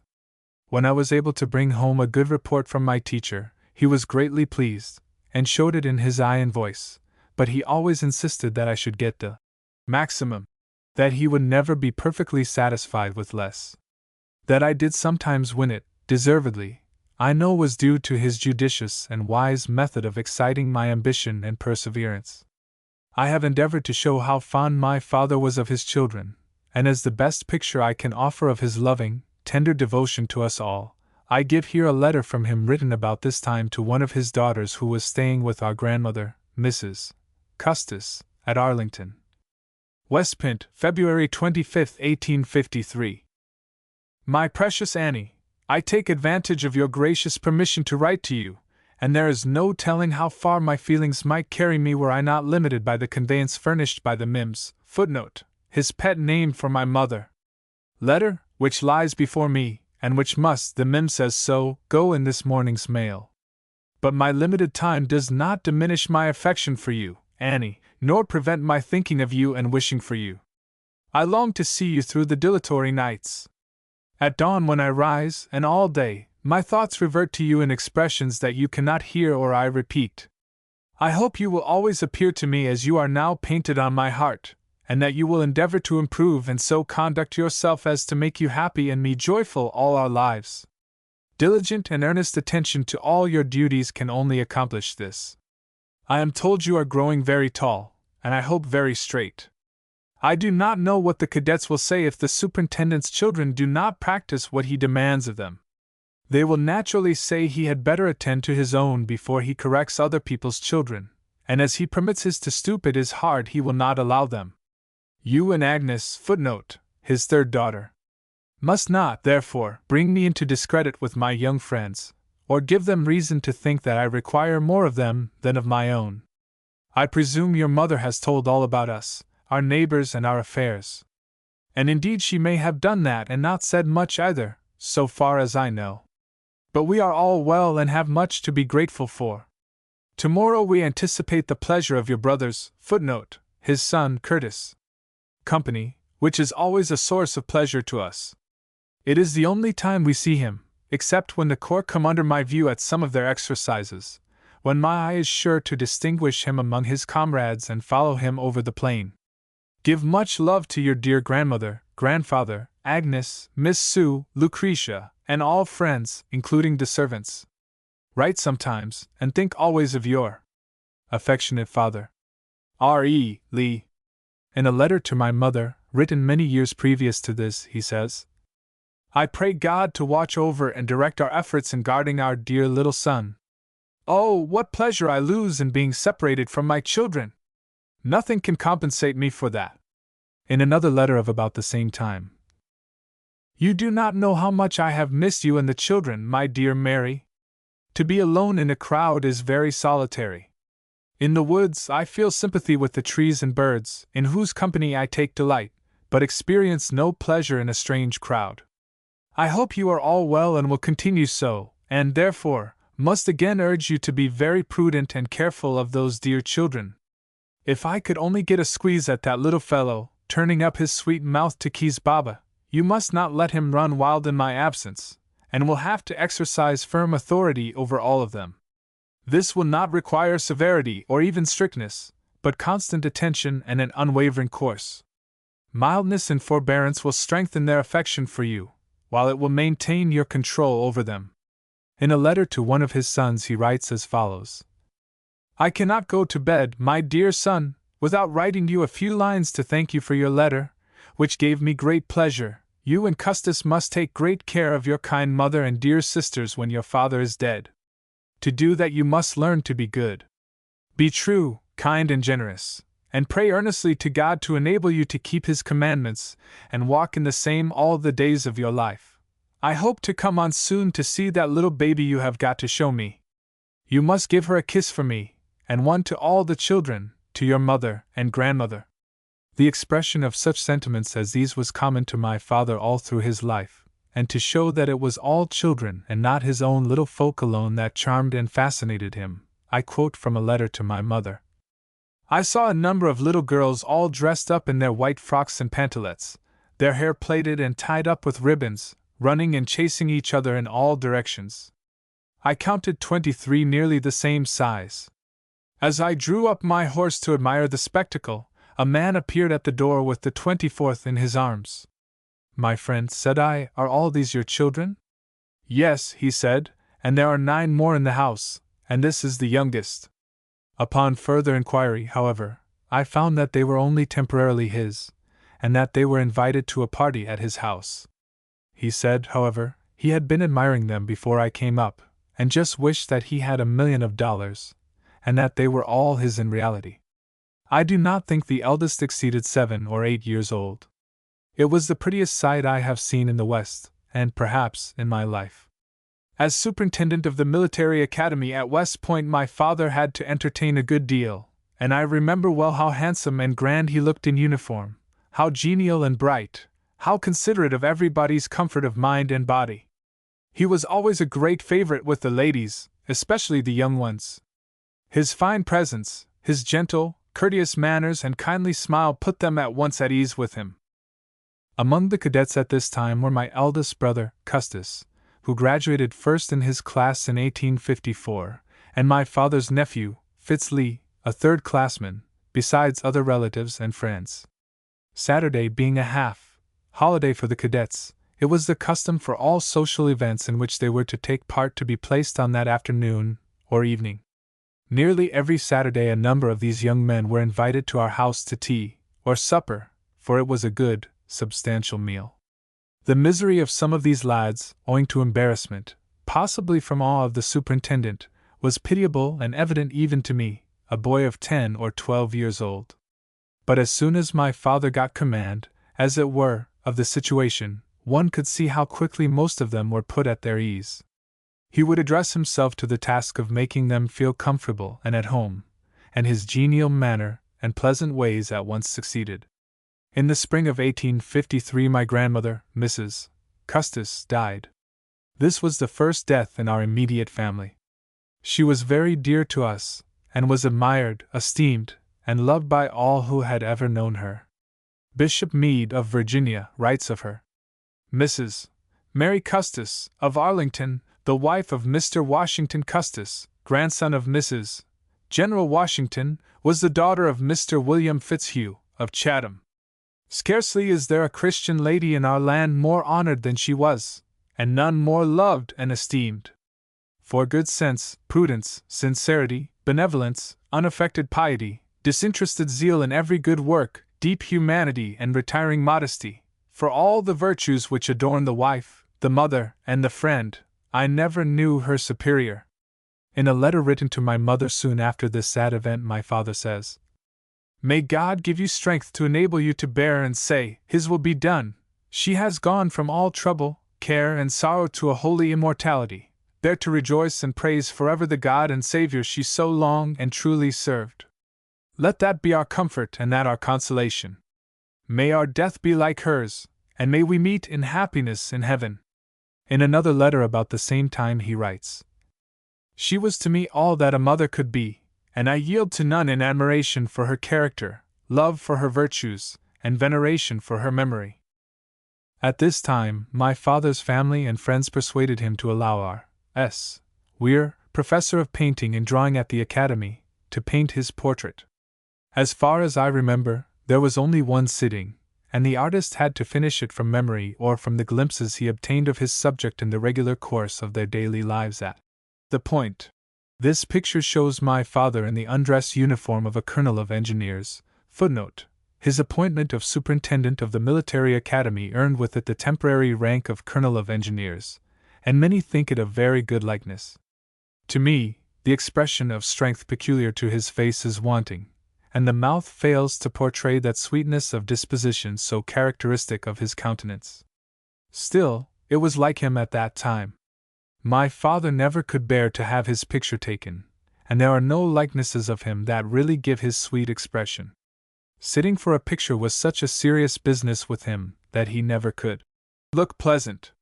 In 1855 my father was appointed to the lieutenant colonelcy of the 2nd Cavalry, one of the 2 regiments just raised. He left West Point to enter upon his new duties, and his family went to Arlington to live. During the fall and winter of 1855 and 56, the 2nd Cavalry was recruited and organized at Jefferson Barracks, Missouri, under the direction of Colonel Lee, and in the following spring was marched to western Texas, where it was assigned the duty of protecting the settlers in that wild country. I did not see my father again until he came to my mother at Arlington after the death of her father, G. W. P. Custis, in October 1857. He took charge of my mother's estate after her father's death, and commenced at once to put it in order, not an easy task, as it consisted of several plantations and many Negroes. I was at a boarding school, after the family returned to Arlington, and saw my father only during the holidays, if he happened to be at home. He was always fond of farming, and took great interest in the improvements he immediately began at Arlington relating to the cultivation of the farm, to the buildings, roads, fences, fields, and stock, so that in a very short time the appearance of everything on the estate was improved. He often said that he longed for the time when he could have a farm of his own, where he could end his days in quiet and peace, interested in the care and improvement of his own land. This idea was always with him. In a letter to his son, written in July 1865, referring to some proposed indictments of prominent Confederates, he says, As soon as I can ascertain their intention toward me, if not prevented, I shall endeavor to procure some humble, but quiet abode for your mother and sisters, where I hope they can be happy. As I before said, I want to get in some grass country where the natural product of the land will do much for my subsistence. Again in a letter to his son, dated October 1865, after he had accepted the presidency of Washington College, Lexington, Virginia. I should have selected a more quiet life and a more retired abode than Lexington. I should have preferred a small farm, where I could have earned my daily bread. About this time I was given a gun of my own, and was allowed to go shooting by myself. My father, to give me an incentive, offered a reward for every crow scalp I could bring him, and in order that I might get to work at once, advanced a small sum with which to buy powder and shot, this sum to be returned to him out of the first scalps obtained. My industry and zeal were great, my hopes high, and by good luck I did succeed in bagging 2 crows about the second time I went out. I showed them with great pride to my father, intimating that I should shortly be able to return him his loan, and that he must be prepared to hand over to me very soon further rewards for my skill. His eyes twinkled, and his smile showed that he had strong doubts of my making an income by killing crows, and he was right, for I never killed another, though I tried hard and long. I saw but little of my father after we left West Point. He went to Texas, as I have stated, in '55 and remained until the fall of '57, the time of my grandfather's death. He was then at Arlington about a year. Returning to his regiment, he remained in Texas until the autumn of '59, when he came again to Arlington, having applied for leave in order to finish the settling of my grandfather's estate. During this visit he was selected by the Secretary of War to suppress the famous John Brown raid, and was sent to Harper's Ferry in command of the United States troops. From his memorandum book the following entries are taken. October 17, 1859. Received orders from the Secretary of War, in person, to repair an evening train to Harper's Ferry. Reached Harper's Ferry at 11 p.m. Posted Marines in the United States Armory. Waited until daylight, as a number of citizens were held as hostages, whose lives were threatened. Tuesday about sunrise, with 12 Marines, under Lieutenant Green, broke in the door of the engine house, secured the insurgents, and relieved the prisoners unhurt. All the insurgents killed or mortally wounded, but 4, John Brown, Stevens, Cop Pye, and Shields. Brown was tried and convicted, and sentenced to be hanged on December 2, 1859. Colonel Lee writes as follows to his wife. Harper's Ferry, December 1, 1859. I arrived here, dearest Mary, yesterday about noon, with 4 companies from Fort Monroe, and was busy all the evening and night getting accommodation for the men, etc., and posting sentinels and pickets to ensure timely notice of the approach of the enemy. The night has passed off quietly. The feelings of the community seem to be calmed down, and I have been received with every kindness. Mr. Fry is among the officers from Old Point. There are several young men, former acquaintance of ours, as cadets, Mr. Bingham of Custis's class, Sam Cooper, etc., but the senior officers I never met before, except Captain Howe, the friend of our cousin Harriet R. I presume we are fixed here till after the 16th. Tomorrow will probably be the last of Captain Brown.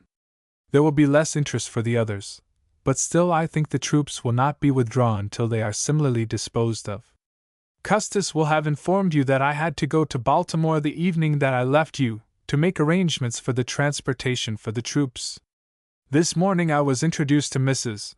Brown, who, with a Mrs. Tyndall and a Mr. and Mrs. McKim, all from Philadelphia, had come on to have a last interview with her husband. As it is a matter over which I have no control, I referred them to General Taliaferro. Footnote: General William B. Taliaferro, commanding Virginia troops at Harper's Ferry. You must write to me at this place. I hope you are all well. Give love to everybody. Tell Smith, footnote, Sidney Smith Lee, of the United States Navy, his brother, that no charming women have insisted on taking care of me as they are always doing of him. I am left to my own resources. I will write you again soon, and will always be truly and affectionately yours. R. E. Lee. Mrs. M. C. Lee. In February 1860, he was ordered to take command of the Department of Texas. There he remained a year. The first months after his arrival were spent in the vain pursuit of the famous brigand, Cortinez, who was continually stealing across the Rio Grande, burning the homes, driving off the stock of the ranchmen, and then retreating into Mexico. The summer months he spent in San Antonio, and while there interested himself with the good people of that town in building an Episcopal church, to which he contributed largely. Chapter 19: The Youth of Lincoln. He was long, he was strong, he was wiry. He was never sick, was always good-natured, never a bully, always a friend of the weak, the small and the unprotected.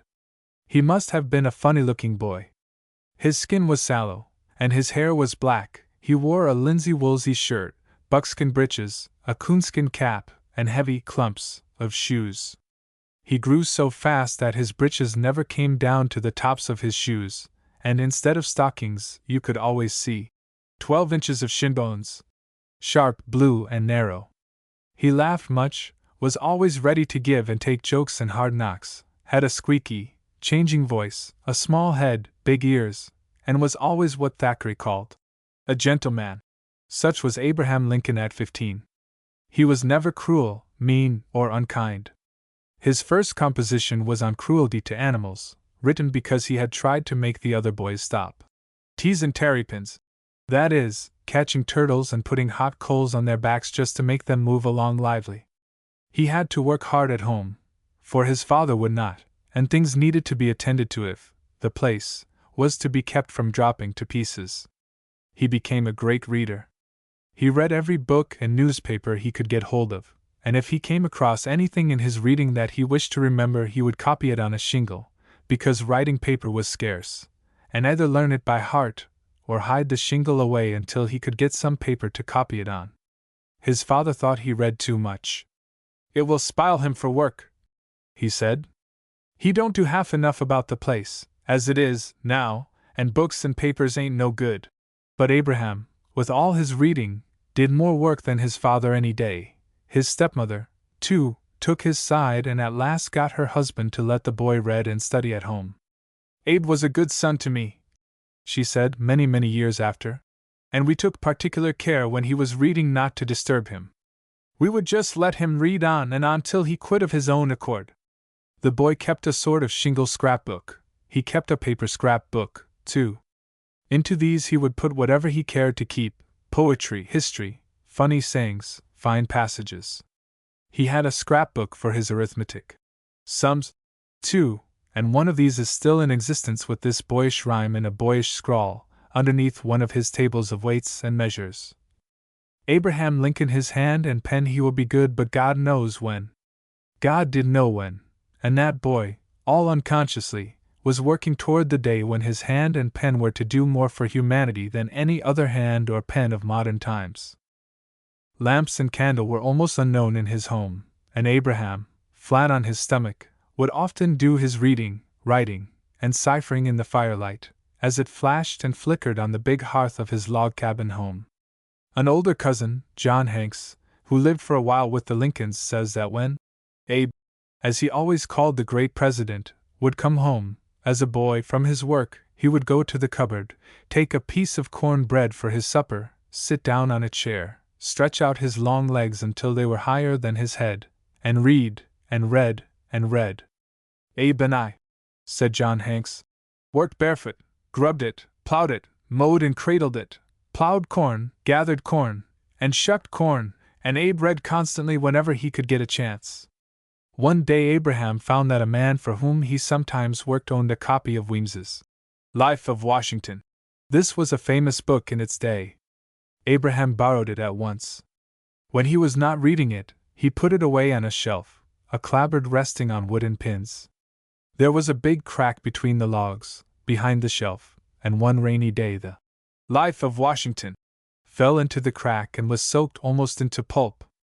Old Mr. Crawford, from whom Abraham borrowed the book, was a cross, cranky, and sour old fellow, and when the boy told him of the accident he said Abraham must work the book out.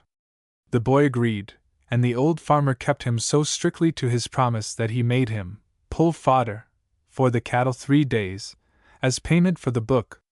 And that is the way that Abraham Lincoln bought his first book. For he dried the copy of Weems's Life of Washington and put it in his library.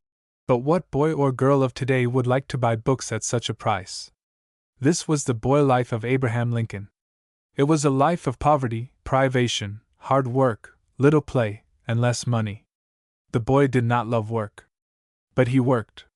His father was rough and often harsh and hard to him, and what Abraham learned was by making the most of his spare time. He was inquisitive, active, and hardy, and in his comfortless boyhood, he was learning lessons of self-denial, independence, pluck, shrewdness, kindness, and persistence. In the spring of 1830, there was another, moving time, for the Lincolns. The corn and the cattle, the farm and its hogs were all sold at public vendue, or auction, at low figures, and with all their household goods on a big, ironed, wagon drawn by 4 oxen, the 3 related families of Hanks, Hall and Lincoln, 13 in all, pushed on through the mud and across rivers, high from the spring freshets, out of Indiana, into Illinois. Abraham held the gad and guided the oxen. He carried with him, also, a little stock of pins, needles, thread, and buttons. These he peddled along the way, and, at last, after 15 days of slow travel, the emigrants came to the spot picked out for a home. This time it was on a small bluff on the north fork of the Sangamon River, 10 miles west of the town of Decatur. The usual log house was built. The boys, with the oxen, broke up, or cleared, 15 acres of land, and split enough rails to fence it in. Abraham could swing his broad axe better than any man or boy in the West. At one stroke he could bury the axe blade to the haft, in a log, and he was already famous as an expert rail splitter. By this time his people were settled in their new home. Abraham Lincoln was 21. He was of age, he was a man. By the law of the land he was freed from his father's control. He could shift for himself, and he determined to do so. This did not mean that he disliked his father. It simply meant that he had no intention of following his father's example. Thomas Lincoln had demanded all the work and all the wages his son could earn or do, and Abraham felt that he could not have a fair chance to accomplish anything or get ahead in the world if he continued living with this shiftless, never satisfied, do-nothing man. So he struck out for himself. In the summer of 1830, Abraham left home and hired out on his own account, wherever he could get a job in the new country into which he had come. In that region of big farms and no fences, these latter were needed, and Abraham Lincoln's stalwart arm and well-swung axe came well into play, cutting up logs for fences. He was what was called in that western country a rail splitter. Indeed, one of the first things he did when he struck out for himself was to split 400 rails for every yard of blue jeans necessary to make him a pair of trousers. From which it will be seen that work was easier to get than clothes. He soon became as much of a favorite in Illinois as he had been in Indiana. Other work came to him, and in 1831 he hired out, with a man named Offutt to help sail a flatboat down the Mississippi to New Orleans. Mr. Offutt had heard that Abe Lincoln was a good river hand, strong, steady, honest, reliable, accustomed to boating, and that he had already made one trip down the river. So he engaged young Lincoln at what seemed to the young rail splitter princely wages, 50 cents a day, and a third share in the $60 which was to be divided among the 3 boatmen at the end of the trip. They built the flatboat at a sawmill near a place called Sangamon Town, Abe serving as cook of the camp while the boat was being built. Then, loading the craft with barrow pork, hogs, and corn, they started on their voyage south. At a place called New Salem the flatboat ran aground, but Lincoln's ingenuity got it off. He rigged up a queer contrivance of his own invention and lifted the boat off and over the obstruction, while all New Salem stood on the bank, first to criticize and then to applaud. Just what this invention was I cannot explain. But if you ever go into the patent office at Washington, ask to see Abraham Lincoln's patent for transporting river boats over snags and shoals. The wooden model is there, for so pleased was Lincoln with the success that he thought seriously of becoming an inventor, and his first design was the patent granted to him in 1849, the idea for which grew out of this successful floating of Offutt's flatboat over the river snags at New Salem 19 years before. Once again he visited New Orleans, returning home, as before, by steamboat. That voyage is remarkable, because it first opened young Lincoln's eyes to the enormity of African slavery. Of course, he had seen slaves before, but the sight of a slave sale in the old marketplace of New Orleans seems to have aroused his anger and given him an intense hatred of slaveholding. He himself declared years after that it was that visit to New Orleans that had set him so strongly against slavery. There is a story told by one of his companions that Lincoln looked for a while upon the dreadful scenes of the slave market and then, turning away, said excitedly, "Come away, boys! If I ever get a chance, some day, to hit that thing," and he flung his long arm toward the dreadful auction block, "I'll hit it hard." Soon after he returned from his flatboat trip to New Orleans he had an opportunity to show that he could not and would not stand what is termed foul play. The same Mr. Offutt who had hired Lincoln to be one of his flatboat boys gave him another opportunity for work. Offutt was what is called in the West a hustler. He had lots of great ideas and plans for making money, and among his numerous enterprises was one to open a country store and mill at New Salem, the very same village on the Sangamon where, by his patent invention, Lincoln had lifted the flatboat off the snags. Mr. Offutt had taken a great fancy to Lincoln, and offered him a place as clerk in the New Salem store. The young fellow jumped at the chance. It seemed to him quite an improvement on being a farmhand, a flatboatman, or a rail splitter. It was, indeed, a step upward, for it gave him better opportunities for self-instruction and more chances for getting ahead. Offutt's store was a favorite loafing place for the New Salem boys and young men. Among these were some of the roughest fellows in the settlement. They were known as the Clary Grove Boys, and they were always ready for a fight, in which they would sometimes prove themselves to be bullies and tormentors. When, therefore, Offutt began to brag about his new clerk, the Clary Grove Boys made fun at him, whereupon the storekeeper cried, "What's that? You can throw him? Well, I reckon not. Abe Lincoln can outrun, outwalk, outwrestle, knock out, and throw down any man in Sangamon County." This was too much for the Clary Grove Boys. They took up Offutt's challenge, and against Abe, set up, as their champion and best man, one Jack Armstrong. All this was done without Lincoln's knowledge. He had no desire to get into a row with anyone, least of all with the bullies who made up the Clary Grove Boys. "I won't do it," he said, when Offutt told him of the proposed wrestling match. "I never tussle and scuffle, and I will not. I don't like this wooling and pulling." "Don't let them call you a coward, Abe," said Offutt. "Of course, you know what the end would be to such an affair. Nobody likes to be called a coward, especially when he knows he is not one." So, at last, Lincoln consented to wrestle with Jack Armstrong. They met, with all the boys as spectators. They wrestled, and tugged, and clenched, but without result. Both young fellows were equally matched in strength. "It's no use, Jack," Lincoln at last declared. "Let's quit. You can't throw me, and I can't throw you. That's enough."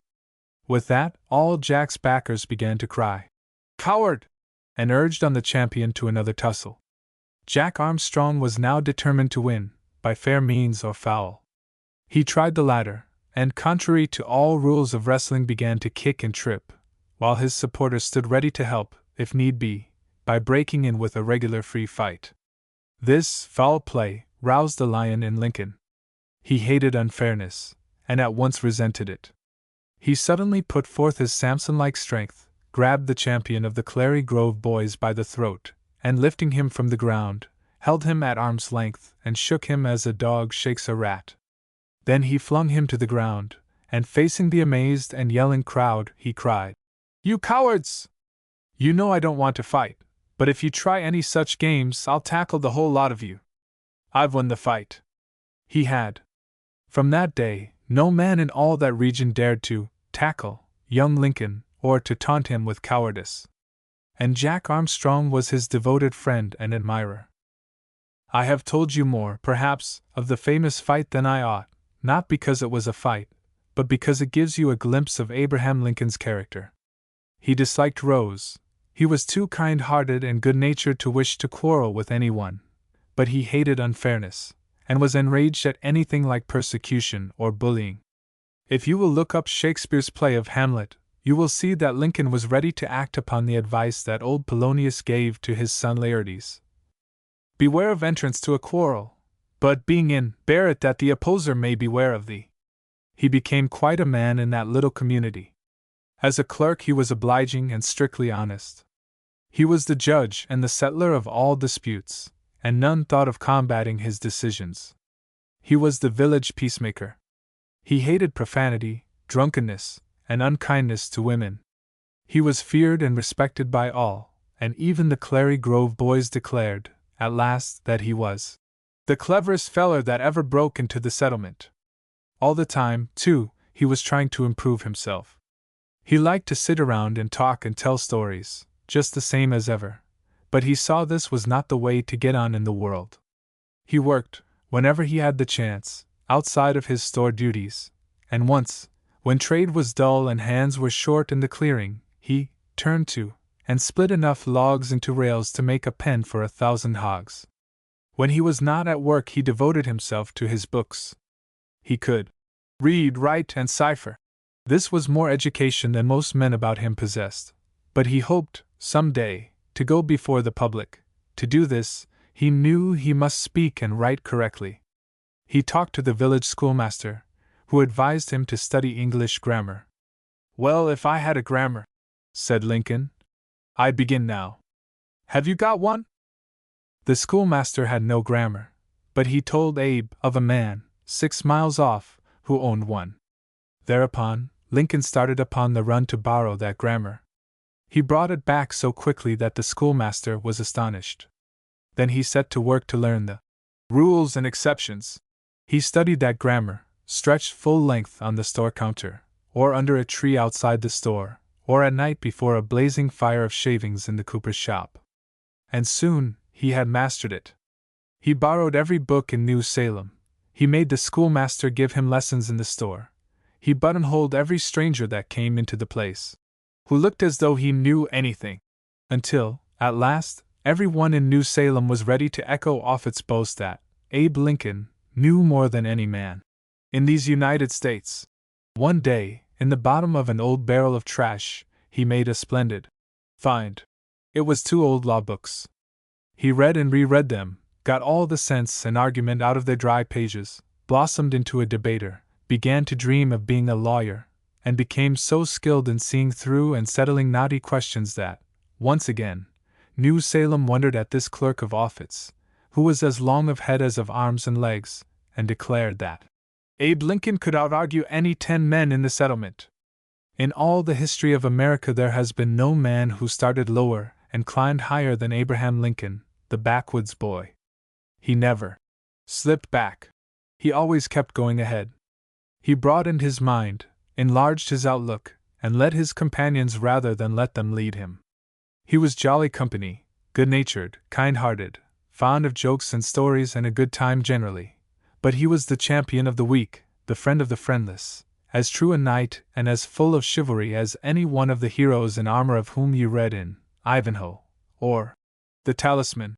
He never cheated, never lied, never took an unfair advantage of anyone, but he was ambitious, strong-willed, a bold fighter and a tough adversary, a fellow who would never say die, and who, therefore, succeeded. Chapter 20 Father Damien.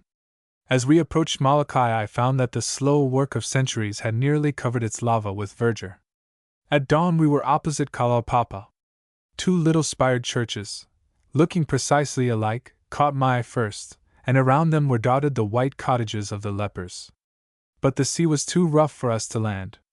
The waves dashed against the rocks, and the spray rose 50 feet into the air. We went on to Kalawao, but were again disappointed. It was too dangerous to disembark. Finally it was decided to put off a boat for a rocky point about 1.5 miles distant from the town. Climbing down this point we saw about 20 lepers, and "There is Father Damien," said our purser, and slowly moving along the hillside, I saw a dark figure with a large straw hat.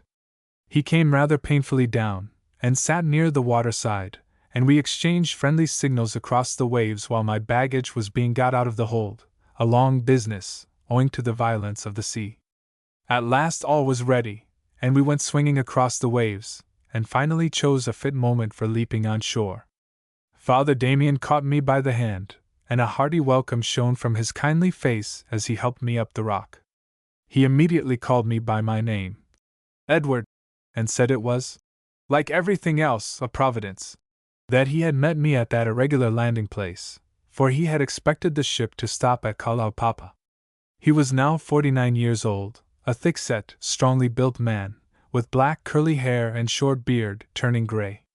His countenance must have been handsome, with a full, well-curved mouth and a short, straight nose, but he was now a good deal disfigured by leprosy, though not so badly as to make it anything but a pleasure to look at his bright, sensible face. His forehead was swollen and rigid, the eyebrows gone, the nose somewhat sunk, and the ears greatly enlarged.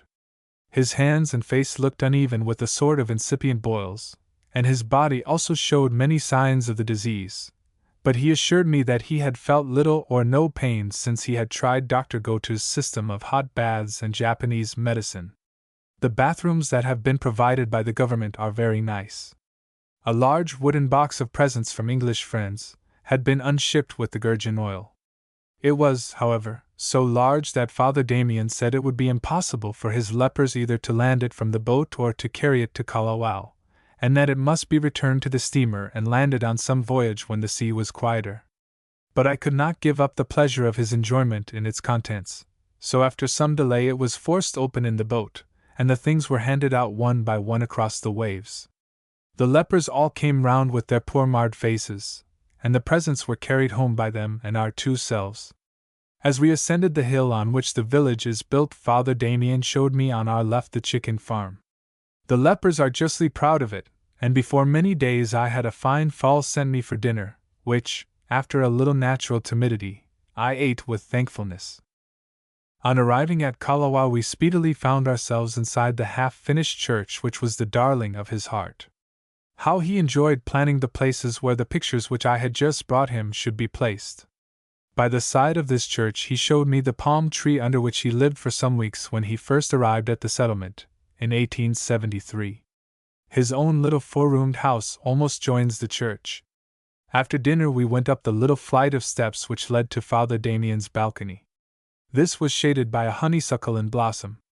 Some of my happiest times at Molokai were spent in this little balcony, sketching him and listening to what he said. The lepers came up to watch my progress, and it was pleasant to see how happy and at home they were. Their poor faces were often swelled and drawn and distorted, with bloodshot goggle eyes. I offered to give a photograph of the picture to his brother in Belgium, but he said perhaps it would be better not to do so, as it might pain him to see how he was disfigured. He looked mournfully at my work. "What an ugly face!" he said. "I did not know the disease had made such progress. Looking glasses are not in great request at Molokai." While I sketched him he often read his breviary. At other times we talked on subjects that interested us both, especially about the work of the church army, and sometimes I sang hymns to him, among others. "Brief life is here our portion, art thou weary, art thou languid?" and "Safe home and port." At such times the expression of his face was particularly sweet and tender. One day I asked him if he would like to send a message to Cardinal Manning. He said that it was not for such as he to send a message to so great a dignitary, but after a moment's hesitation he added, "I send my humble respects and thanks." I need scarcely say that he gave himself no airs of martyr, saint, or hero. A humbler man I never saw. He smiled modestly and deprecatingly when I gave him the Bishop of Peterborough's message. "He won't accept the blessing of a heretic bishop, but tell him that he has my prayers, and ask him to give me his." "Does he call himself a heretic bishop?" he asked doubtfully, and I had to explain that the bishop had probably used the term playfully. One day he told me about his early history. He was born on the 3rd of January 1841, near Louvain in Belgium. On his 19th birthday his father took him to see his brother, who was then preparing for the priesthood, and he left him there to dine, while he himself went on to the neighboring town. Young Joseph, this was his baptismal name, decided that there was the opportunity for taking the step which he had long been desiring to take, and when his father came back he told him that he wished to return home no more, and that it would be better thus to miss the pain of farewells. His father consented unwillingly, but, as he was obliged to hurry to the conveyance which was to take him home, there was no time for demur, and they parted at the station. Afterward, when all was settled, Joseph revisited his home, and received his mother's approval and blessing. His brother was bent on going to the South Seas for mission work, and all was arranged accordingly, but at the last he was laid low with fever, and, to his bitter disappointment, forbidden to go. The impetuous Joseph asked if it would be a consolation to his brother if he were to go instead, and receiving an affirmative answer, he wrote surreptitiously, offering himself, and begging that he might be sent, though his education was not yet finished.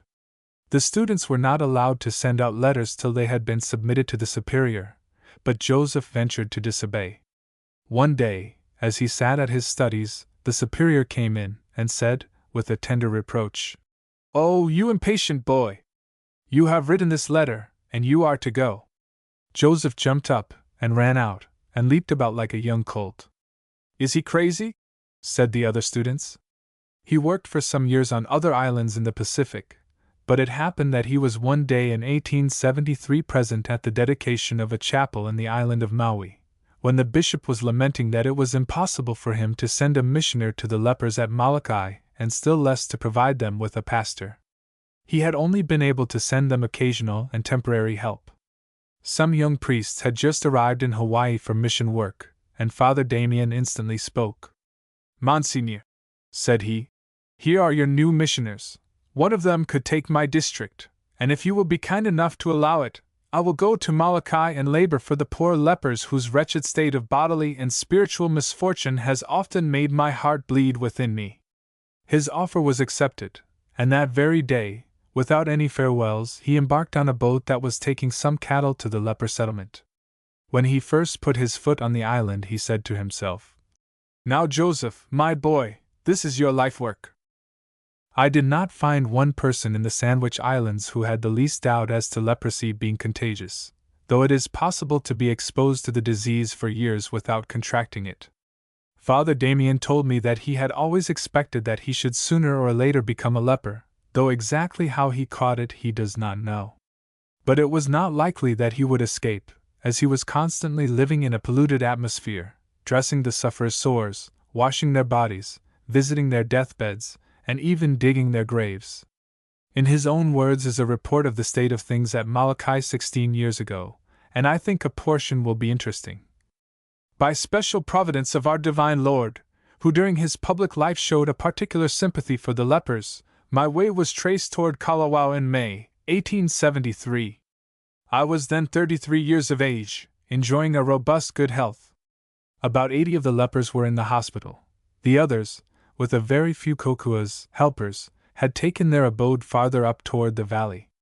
They had cut down the old pandanus groves to build their houses, though a great many had nothing but branches of castor oil trees with which to construct their small shelters. These frail frames were covered with ki leaves or with sugarcane leaves, the best ones with pilei grass. I, myself, was sheltered during several weeks under the single pandanus tree which is preserved up to the present in the churchyard. Under such primitive roofs were living without distinction of age or sex, old or new cases, all more or less strangers one to another, those unfortunate outcasts of society. They passed their time with playing cards, hula, native dances, drinking fermented kirud beer, homemade alcohol, and with the sequels of all this. Their clothes were far from being clean and decent, on account of the scarcity of water, which had to be brought at that time from a great distance. Many a time in fulfilling my priestly duty at their domiciles I have been compelled to run outside to breathe fresh air. To counteract the bad smell I made myself accustomed to the use of tobacco, whereupon the smell of the pipe preserved me somewhat from carrying in my clothes the noxious odor of the lepers. At that time the progress of the disease was fearful, and the rate of mortality very high. The miserable condition of the settlement gave it the name of a living graveyard, which name, I am happy to state, is today no longer applicable to our place. In 1874 a Kona, south, wind blew down most of the lepers' wretched, rotten abodes, and the poor sufferers lay shivering in the wind and rain, with clothes and blankets wet through. In a few days the grass beneath their sleeping mats began to emit a very unpleasant vapor. I at once, says Father Damien, called the attention of our sympathizing agent to the fact, and very soon there arrived several schooner loads of scantling to build solid frames with, and all lepers in distress received, on application, the necessary material for the erection of decent houses. Friends sent them rough boards and shingles and flooring.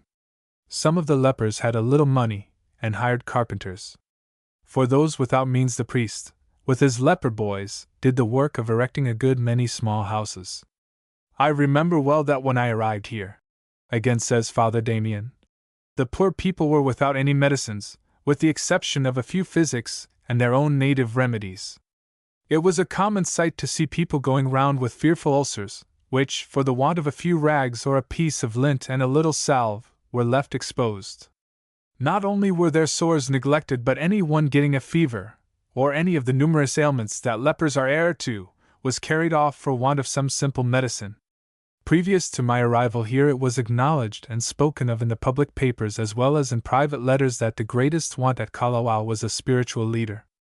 It was owing in a great measure to this want that vice as a general rule existed instead of virtue, and degradation of the lowest type went ahead as a leader of the community. When once the disease prostrated them, women and children were often cast out, and had to find some other shelter. Sometimes they were laid behind a stone wall, and left there to die, and at other times a hired hand would carry them to the hospital.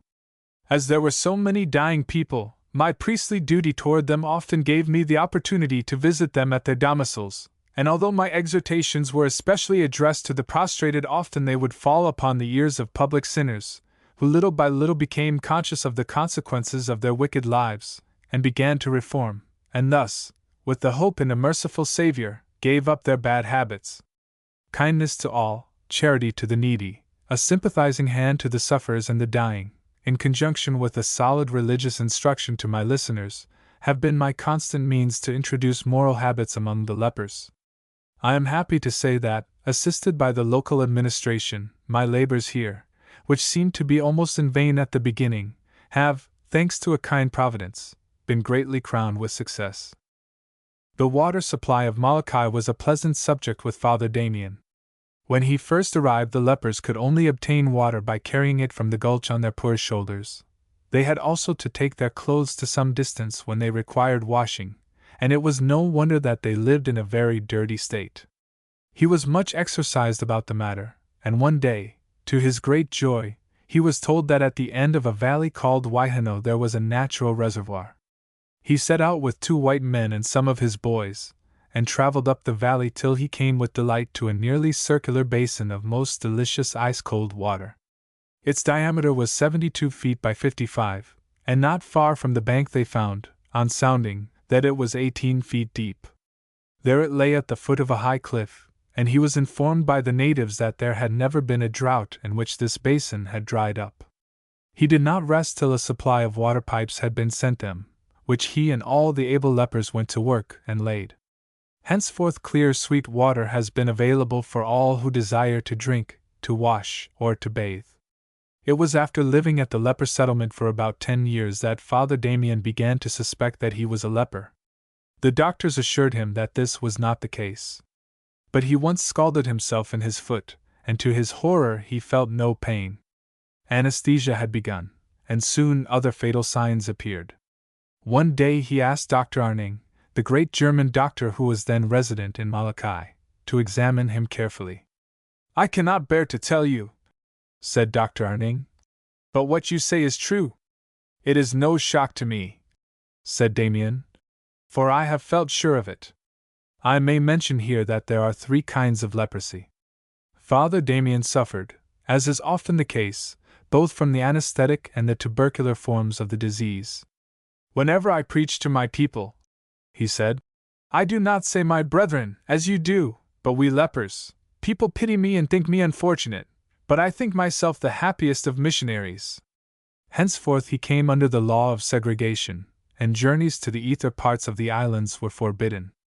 But he worked on with the same sturdy, cheerful fortitude, accepting the will of God with gladness, undaunted by the continual reminders of his coming fate, which met him and the poor creatures around him. "I would not be cured," he said to me, "if the price of my cure was that I must leave the island and give up my work." A lady wrote to him, "You have given up all earthly things to serve God here and to help others, and I believe you must have now joy that nothing can take from you and a great reward hereafter. Tell her," he said, with a quiet smile, "that it is true. I do have that joy now." He seldom talked of himself except in answer to questions, and he had always about him the simplicity of a great man, clothed with humility. My last letter from him is dated Kalawao, February 28, 1889. My dear Edward Clifford, your sympathizing letter of 24th gives me some relief in my rather distressed condition. I try my best to carry, without much complaining and in a practical way, for my poor soul's sanctification, the long-foreseen miseries of the disease, which, after all, is a providential agent to detach the heart from all earthly affection, and prompts much the desire of a Christian soul to be united, the sooner the better, with Him who is her only life. During your long traveling road homeward, please do not forget the narrow road. We both have to walk carefully, so as to meet together at the home of our common and eternal Father. My kind regards and prayers and good wishes for all sympathizing friends. Bon voyage, mon cher ami, et au revoir au ciel, votus tous. J. Damien.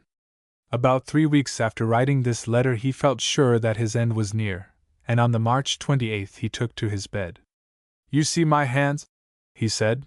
All the wounds are healing and the crust is becoming black. You know that is a sign of death. Look at my eyes, too. I have seen so many lepers die that I cannot be mistaken. Death is not far off. I should have liked to see the bishop again, but le bon Dieu is calling me to keep Easter with himself. God be blessed! How good he is to have preserved me long enough to have 2 priests by my side at my last moments, and also to have the good sisters of charity at the leprosery. That has been my nunc dimittis. The work of the lepers is assured, and I am no longer necessary, and so will go up yonder. Father Wendelin said, When you are up above, Father, you will not forget those you leave orphans behind you? Oh no! If I have any credit with God, I will intercede for all in the leprosery. And will you, like Elijah, leave me your mantle, my father, in order that I may have your great heart? Why, what would you do with it? Said the dying martyr. It is full of leprosy. He rallied for a little while after this, and his watchers even had a little hope that his days might be lengthened. Father Conradi, Father Wendelin, and Brother Joseph were much in his company. Brother James was his constant nurse. The sisters from Kalaupapa visited him often, and it is good to think that the sweet placid face and gentle voice of the mother were near him in his last days. Everybody admired his wonderful patience. He who had been so ardent, so strong, and so playful, was now powerless on his couch. He lay on the ground on a wretched mattress like the poorest leper. They had the greatest difficulty in getting him to accept a bed. And how poorly off he was! He who had spent so much money to relieve the lepers had so forgotten himself that he had none of the comforts, and scarcely the necessaries of life. Sometimes he suffered intensely, sometimes he was partly unconscious. He said that he was continually conscious of 2 persons being present with him. One was at the head of his bed and one at his feet. But who they were he did not say. The terrible disease had concentrated itself in his mouth and throat. As he lay there in his tiny domicile, with the roar of the sea getting fainter to his poor diseased ears, and the kind face of Brother James becoming gradually indistinct before his failing eyes, did the thought come to him that after all his work was poor, and his life half a failure? Many whom he had hoped much of had disappointed him. Not much praise had reached him. The tide of affection and sympathy from England had cheered him, but England was so far off that it seemed almost like sympathy and affection from a star. Churches were built, schools and hospitals were in working order, but there was still much to be done. He was only 49, and he was dying. Well, God's will be done. He knows best. My work, with all its faults and failures, is in His hands, and before Easter I shall see my Savior. The breathing grew more labored, the leprous eyes were clouded, the once stalwart frame was fast becoming rigid. The sound of the passing bell was heard, and the wail of the wretched lepers pierced the air. The last flickering breath was breathed, and the soul of Joseph Damien de Veuster arose like a lark to God.